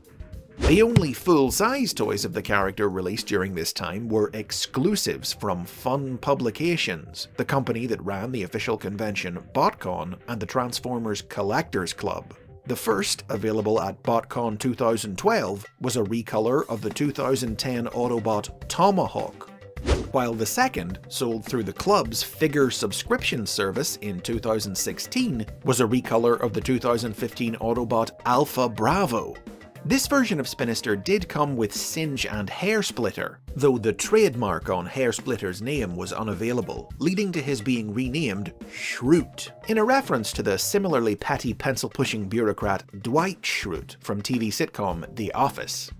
This Spinister could merge with his fellow Mayhem Attack Squad members released through the subscription service to form the combiner Thunder Mayhem. Eventually, in 2018, Hasbro ran a poll that gave fans the chance to vote for Spinister to get a truly brand new toy in the War for Cybertron's Siege toy line. Sadly, he didn't win. But the new toy still got made anyway, a faithful update of his original figure which hit the shelves in 2019. Siege Spinister came only with ordinary guns, which could combine like his original Target Master partners. But non-combining Siege versions of both Singe and Schrute were also available to buy separate from Spinister, allowing the trio to be reunited once more. Spinister and his partners were definitely some of the most surprising inclusions in the Siege line, but sneaking up on you unexpectedly is what Spinister is all about. And those are the basics on Spinister, a bit less mysterious now, I hope. Sound off in the comments if you gave his Siege toy a spin. Like and subscribe for more Transformers history, click the bell to be notified about future episodes, and if you can, please consider supporting the series on Patreon.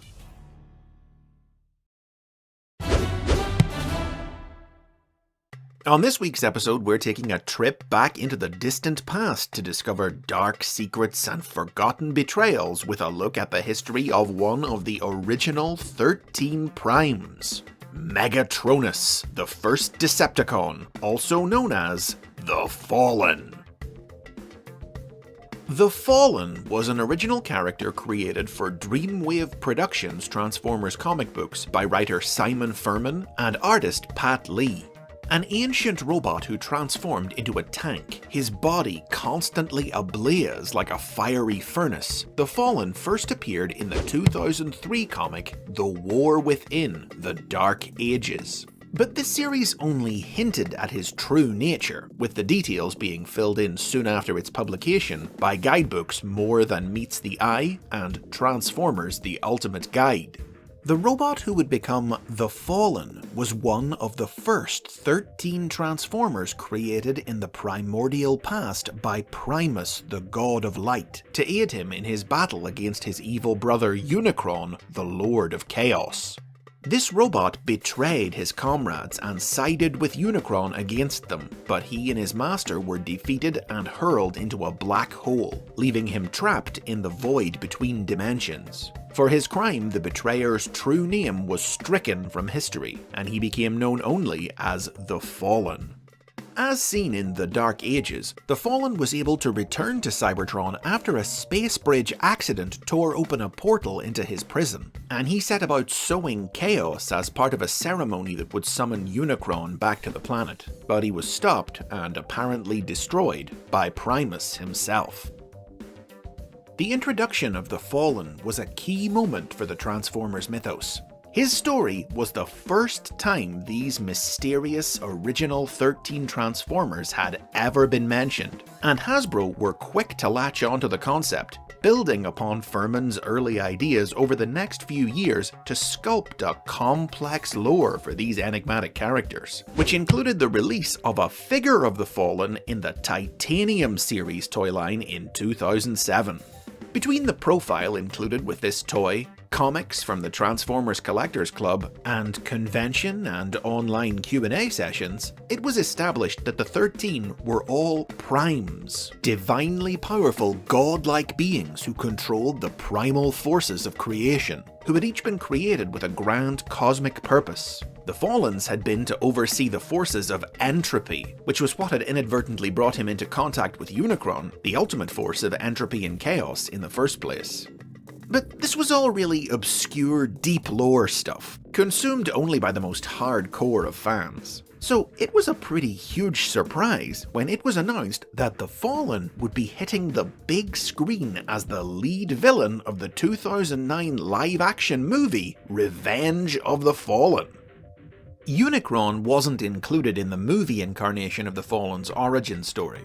In this version of events, he and his fellow Primes came to Earth in 17,000 BC, intending to harvest the planet's sun for Energon.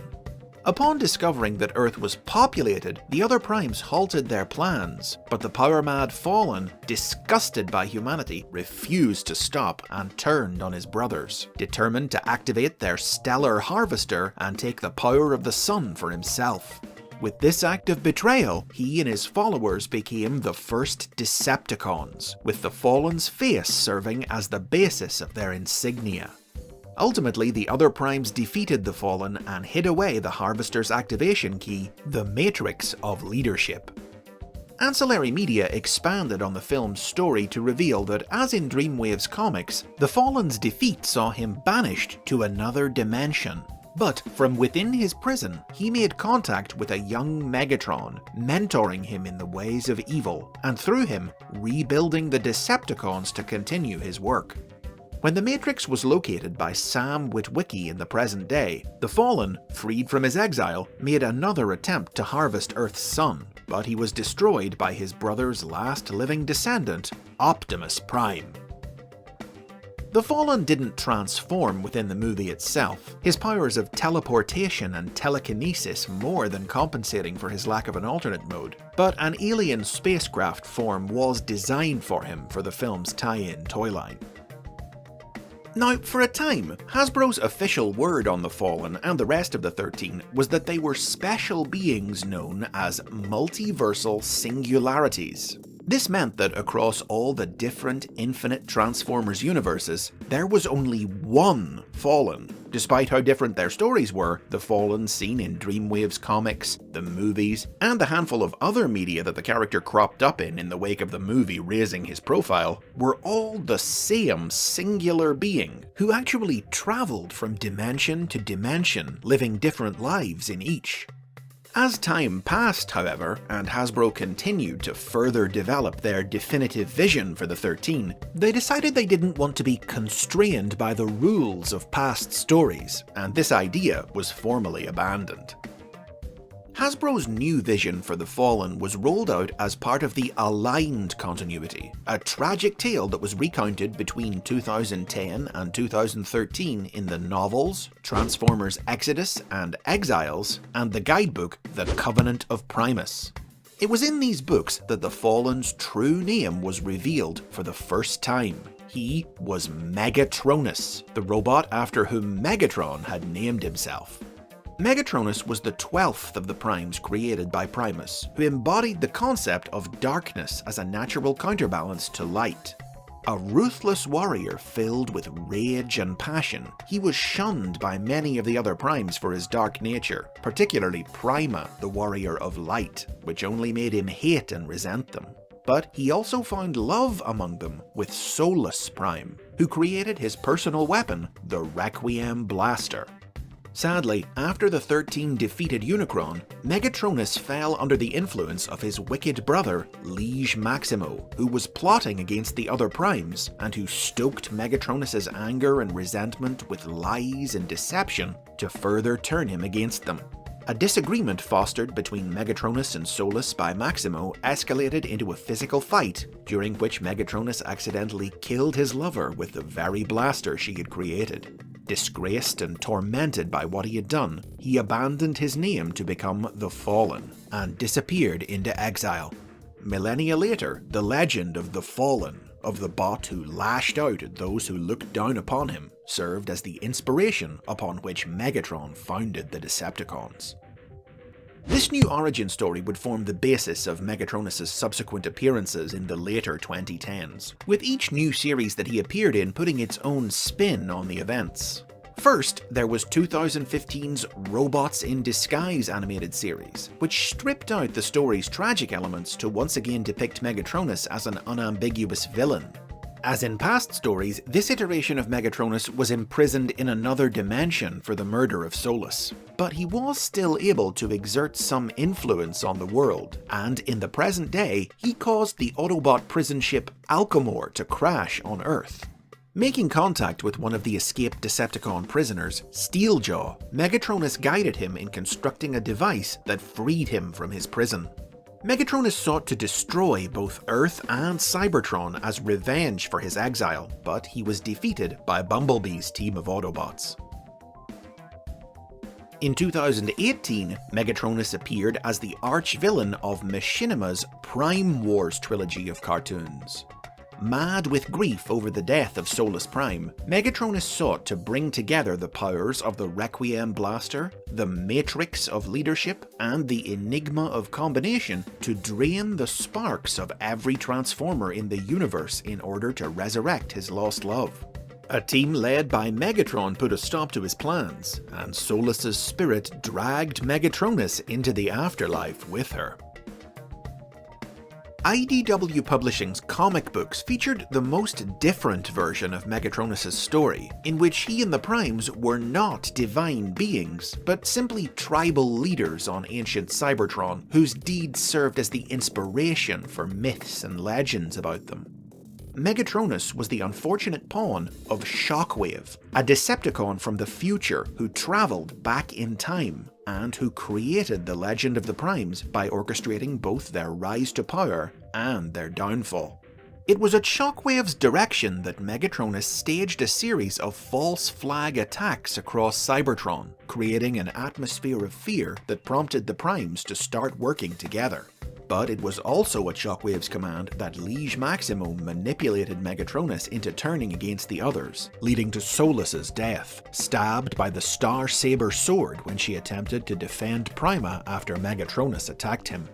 Megatronus subsequently slew Prima in a final battle on the planet Seishi, after which Shockwave destroyed Megatronus to prevent his role in events from coming to light. Megatronus' journey from mysterious comic book beginnings to unexpected screen stardom to a key figure in Transformers lore has been one represented by toys of all shapes and sizes, including a dynamic action figure from Flame Toys based on his original Dreamwave design, scheduled for release in late 2020. He's been a heartless villain, a tragic fallen anti-hero, a betrayer, a murderer, the first Decepticon both literally and metaphorically, and while he's been defeated many times, it seems certain that the Fallen will eventually rise once more. And those are the basics on The Fallen. Leave a comment below about where you first encountered the character and which of his origin stories you like the most. Like and subscribe for more Transformers history and lore, and I'll see you next time for the long-awaited 100th episode of The Basics.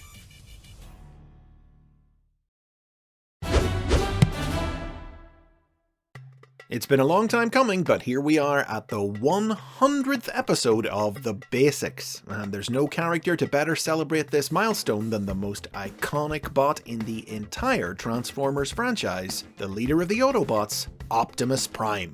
I admit it's maybe a bit strange that it's taken 100 episodes to cover such a major character, but Optimus Prime is so significant, ubiquitous, so famous that I always felt like I needed a special reason to do it.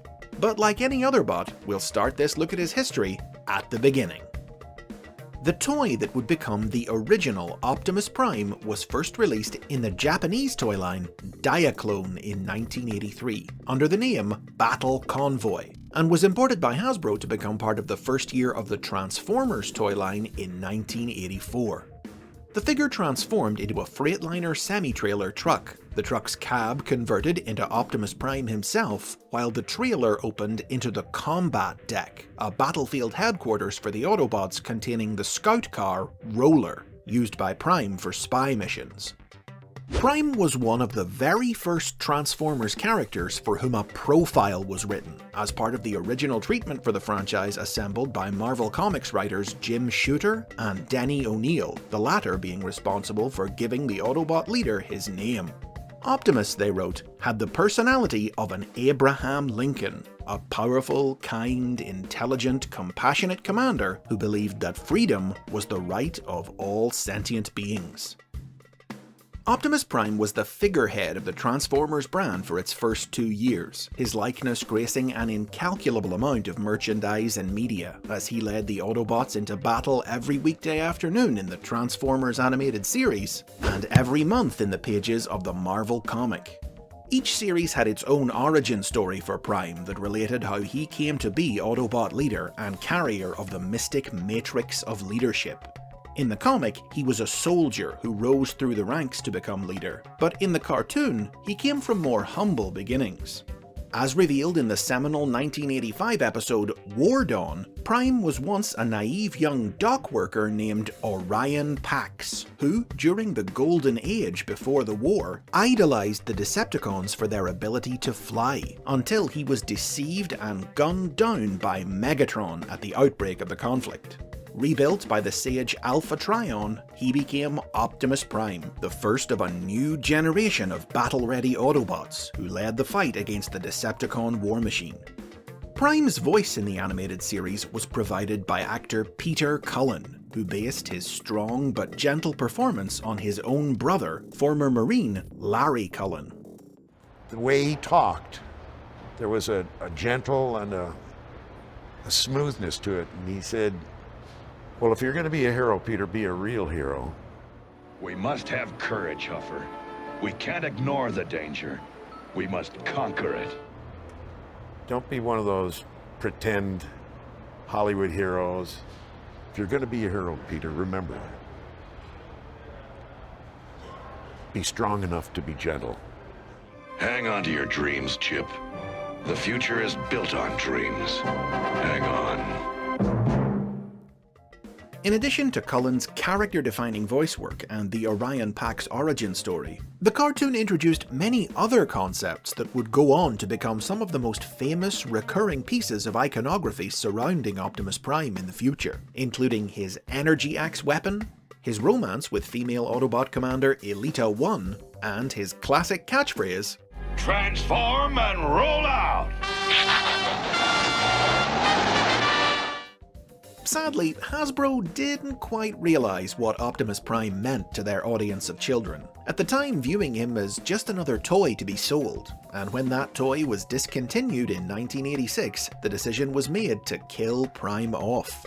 The cartoon sent him out with style on the big screen that summer, as the Transformers the movie saw him succumb to fatal wounds sustained during his final battle with Megatron, to be replaced as leader by Rodimus Prime. In the comic, meanwhile, he fell victim to his own strong morals, which prevented him from accepting victory in a life-or-death virtual reality video game showdown with the Decepticon leader. Unsurprisingly, the decision to kill off their hero didn't sit well with young audiences, and the appearance in the cartoon of a reanimated zombie version of Prime a few months later was just salt in the wound. A torrent of letters from upset kids soon showed Hasbro the error of their ways, and a two-part episode was quickly commissioned for February 1987 that saw the Autobot leader brought back to life by one of the alien Quintessons. Taking this profound lesson in the popularity and importance of Optimus Prime to heart, Hasbro set to work creating a brand new toy of the Autobot leader for the 1988 product line. A huge, futuristic, heavily armed truck whose cab and trailer could combine to form a super robot. This new Optimus was a Power Master, a kind of Transformer who came packaged with a partner minifigure that transformed into an engine for their vehicle mode, which was required to unlock the larger figure's ability to transform. Prime's partner was an alien scientist from the planet Nebulos named High Q. Though the cartoon had come to an end by the time of Power Master Optimus Prime's release, the toy did lead to Prime's resurrection in the Marvel comic, in which it was discovered that Prime's brain had been preserved on a floppy disk after his video game demise, allowing it to be implanted in a new Power Master body constructed by High Q. One further toy of Prime was released by Hasbro in the original series, a non-transforming Action Master figure, which came with a huge truck that converted into a battle station, and Prime adopted this form in the final issue of the Marvel comic, when exposure to the superfuel Nucleon fused him and High Q into a single being. Now, over in Japan, on the other hand, it was a slightly different story. Despite his resurrection in '87, Hasbro's Japanese partner Takara clearly believed that Prime, known in the Japanese market as Convoy, had had his day. Only a few months after his return to life, in the opening episodes of the Japanese-exclusive sequel cartoon Transformers: The Headmasters, they immediately killed him off again by having him sacrifice his life bringing the unstable megacomputer Vector Sigma under control. And when they released the Power Master toy in their markets the following year, it was marketed as a new Autobot named Jinrai, who only looked like the departed Optimus. Still, in 1991, with the original series on its last legs, they finally decided to bring Prime back once again as part of that year's Return of Convoy series. Through the life-giving power of the mysterious Zodiac, Prime was reborn as Star Convoy, a motorized figure that converted from futuristic truck to giant robot to a base for the line's tiny Micromasters. In the decades since the end of the original toy line, Optimus Prime has remained the premier legacy character of the Transformers franchise. The very next series, Transformers Generation 2, included 4 separate figures of him between 1993 and 1995, and he's continued to appear in virtually every new incarnation of the brand that's followed, ever present in both media and toy lines, with more stories and figures to his name than literally any other Transformers character. His form changes from series to series. He typically turns into various types of semi-truck, both flat-face cab-over and long-hood conventional models, sometimes with a trailer, sometimes without. But several notable iterations of the character have also turned into fire engines, not to mention the other random one-off forms he's had, including sports cars, various types of animal, and more. He's been a headmaster, a pretender, a combiner, and nearly everything else in between. But whatever his shape, he has a consistency of design that virtually no other Transformer can boast. Almost always recognizable by his classic red and blue color scheme, his mouth-plated helmet, or his bodybuilder-style window pecs and grill abs. The only series from which he's notably absent are the Beast-era cartoons of the 1990s, but even then, his role as leader was filled by lookalikes, like his descendant, Optimus Primal, featured in 1996's Beast Wars, which also included a guest appearance for Prime himself when the evil Predacons traveled back in time and attempted to alter history by killing him. Putting it simply, Optimus Prime is both a legend in the fictional world of the Transformers and an icon of 20th and 21st century popular culture, recognizable to kids and adults alike all around the world. Story elements from classic media that commonly recur in new series include explorations of Optimus's civilian life from before he became Prime, with Dreamwave Productions comics introducing in 2002 the enduring idea that he was originally a data clerk, while other stories have depicted him as a scientist, a police officer, and more. And perhaps most famously, his repeated tendency to sacrifice his life and return from the dead, something that almost every version of the character has done at least once. Continuing a trend begun by his Power Master form, it's common for him to combine with his trailer or with other Autobots into new, more powerful forms. And Optimus toys also have a history of being recolored to create new characters, in white as his Autobot brother-in-arms Ultra Magnus, and in black and teal as his evil clone, Nemesis Prime.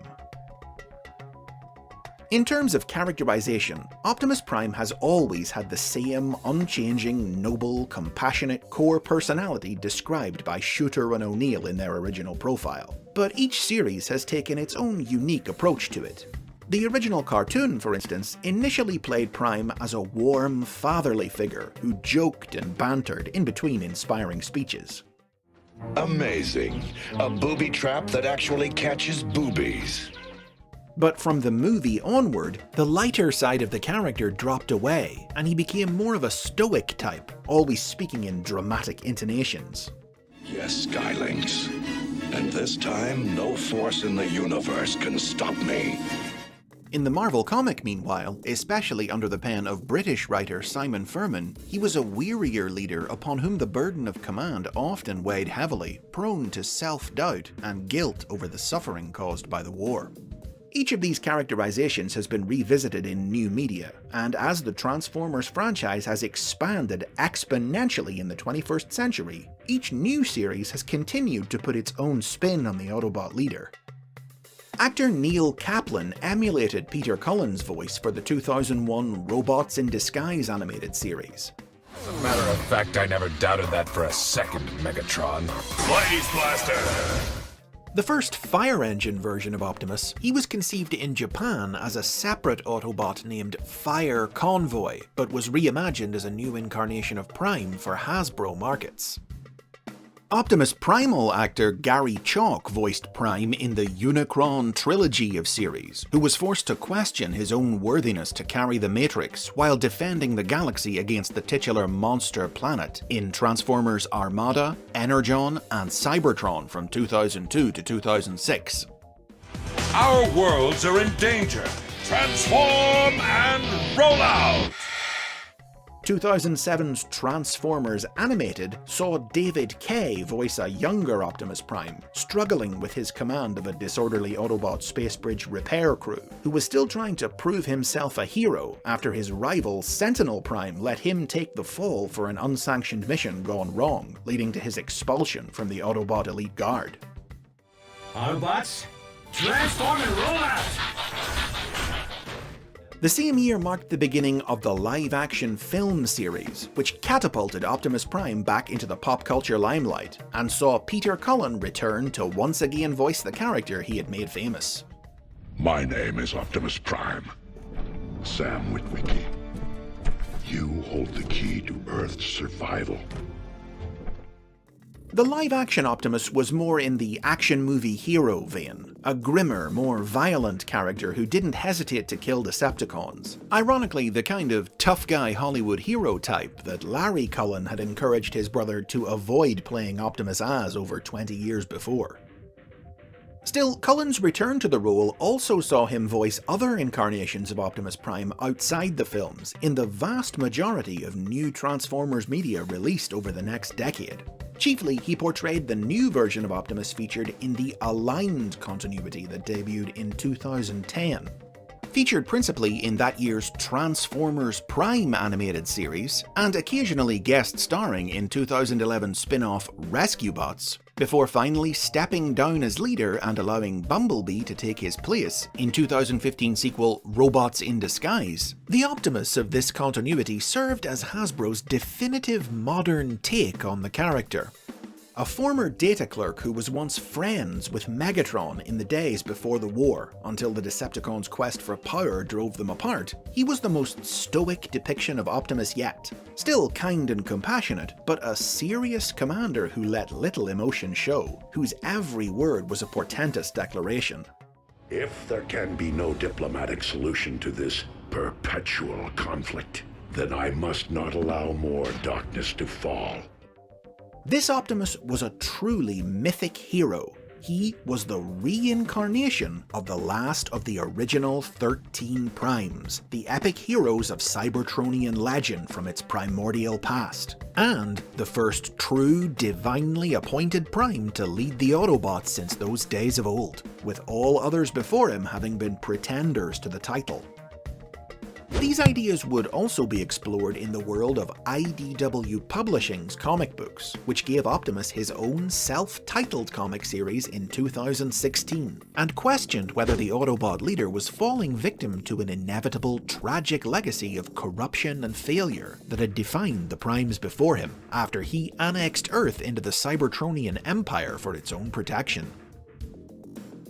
While Transformers series come and go, Optimus Prime persists. Since the late 2010s, actor Jake Fushi has taken up the role of Prime across various animated projects, including the new Optimus featured in the Transformers Cyberverse cartoon, continuing to perform him with an emulation of Cullen's gravitas. Autobots, roll out! And those are the basics on Optimus Prime. There's a lot more that could be said about him, and I'll definitely dive into the more specific history and lore behind Roller, Orion Pax, the 13th Prime, all those deaths and rebirths, and other aspects of the character in separate dedicated episodes in the future. But for now, I'll leave it up to all of you to leave a comment down below telling us all which is your favourite incarnation of the greatest Autobot of them all. And that's a wrap on episode 100. Thanks for supporting the basics all this time, guys. I hope you'll stick around, as there are still so many more Transformers characters, concepts, and series we haven't dug into yet. Hit like, hit subscribe, and if you can, visit Patreon to support the show. And don't worry, I'm not going to make you wait another 100 episodes before I do Megatron.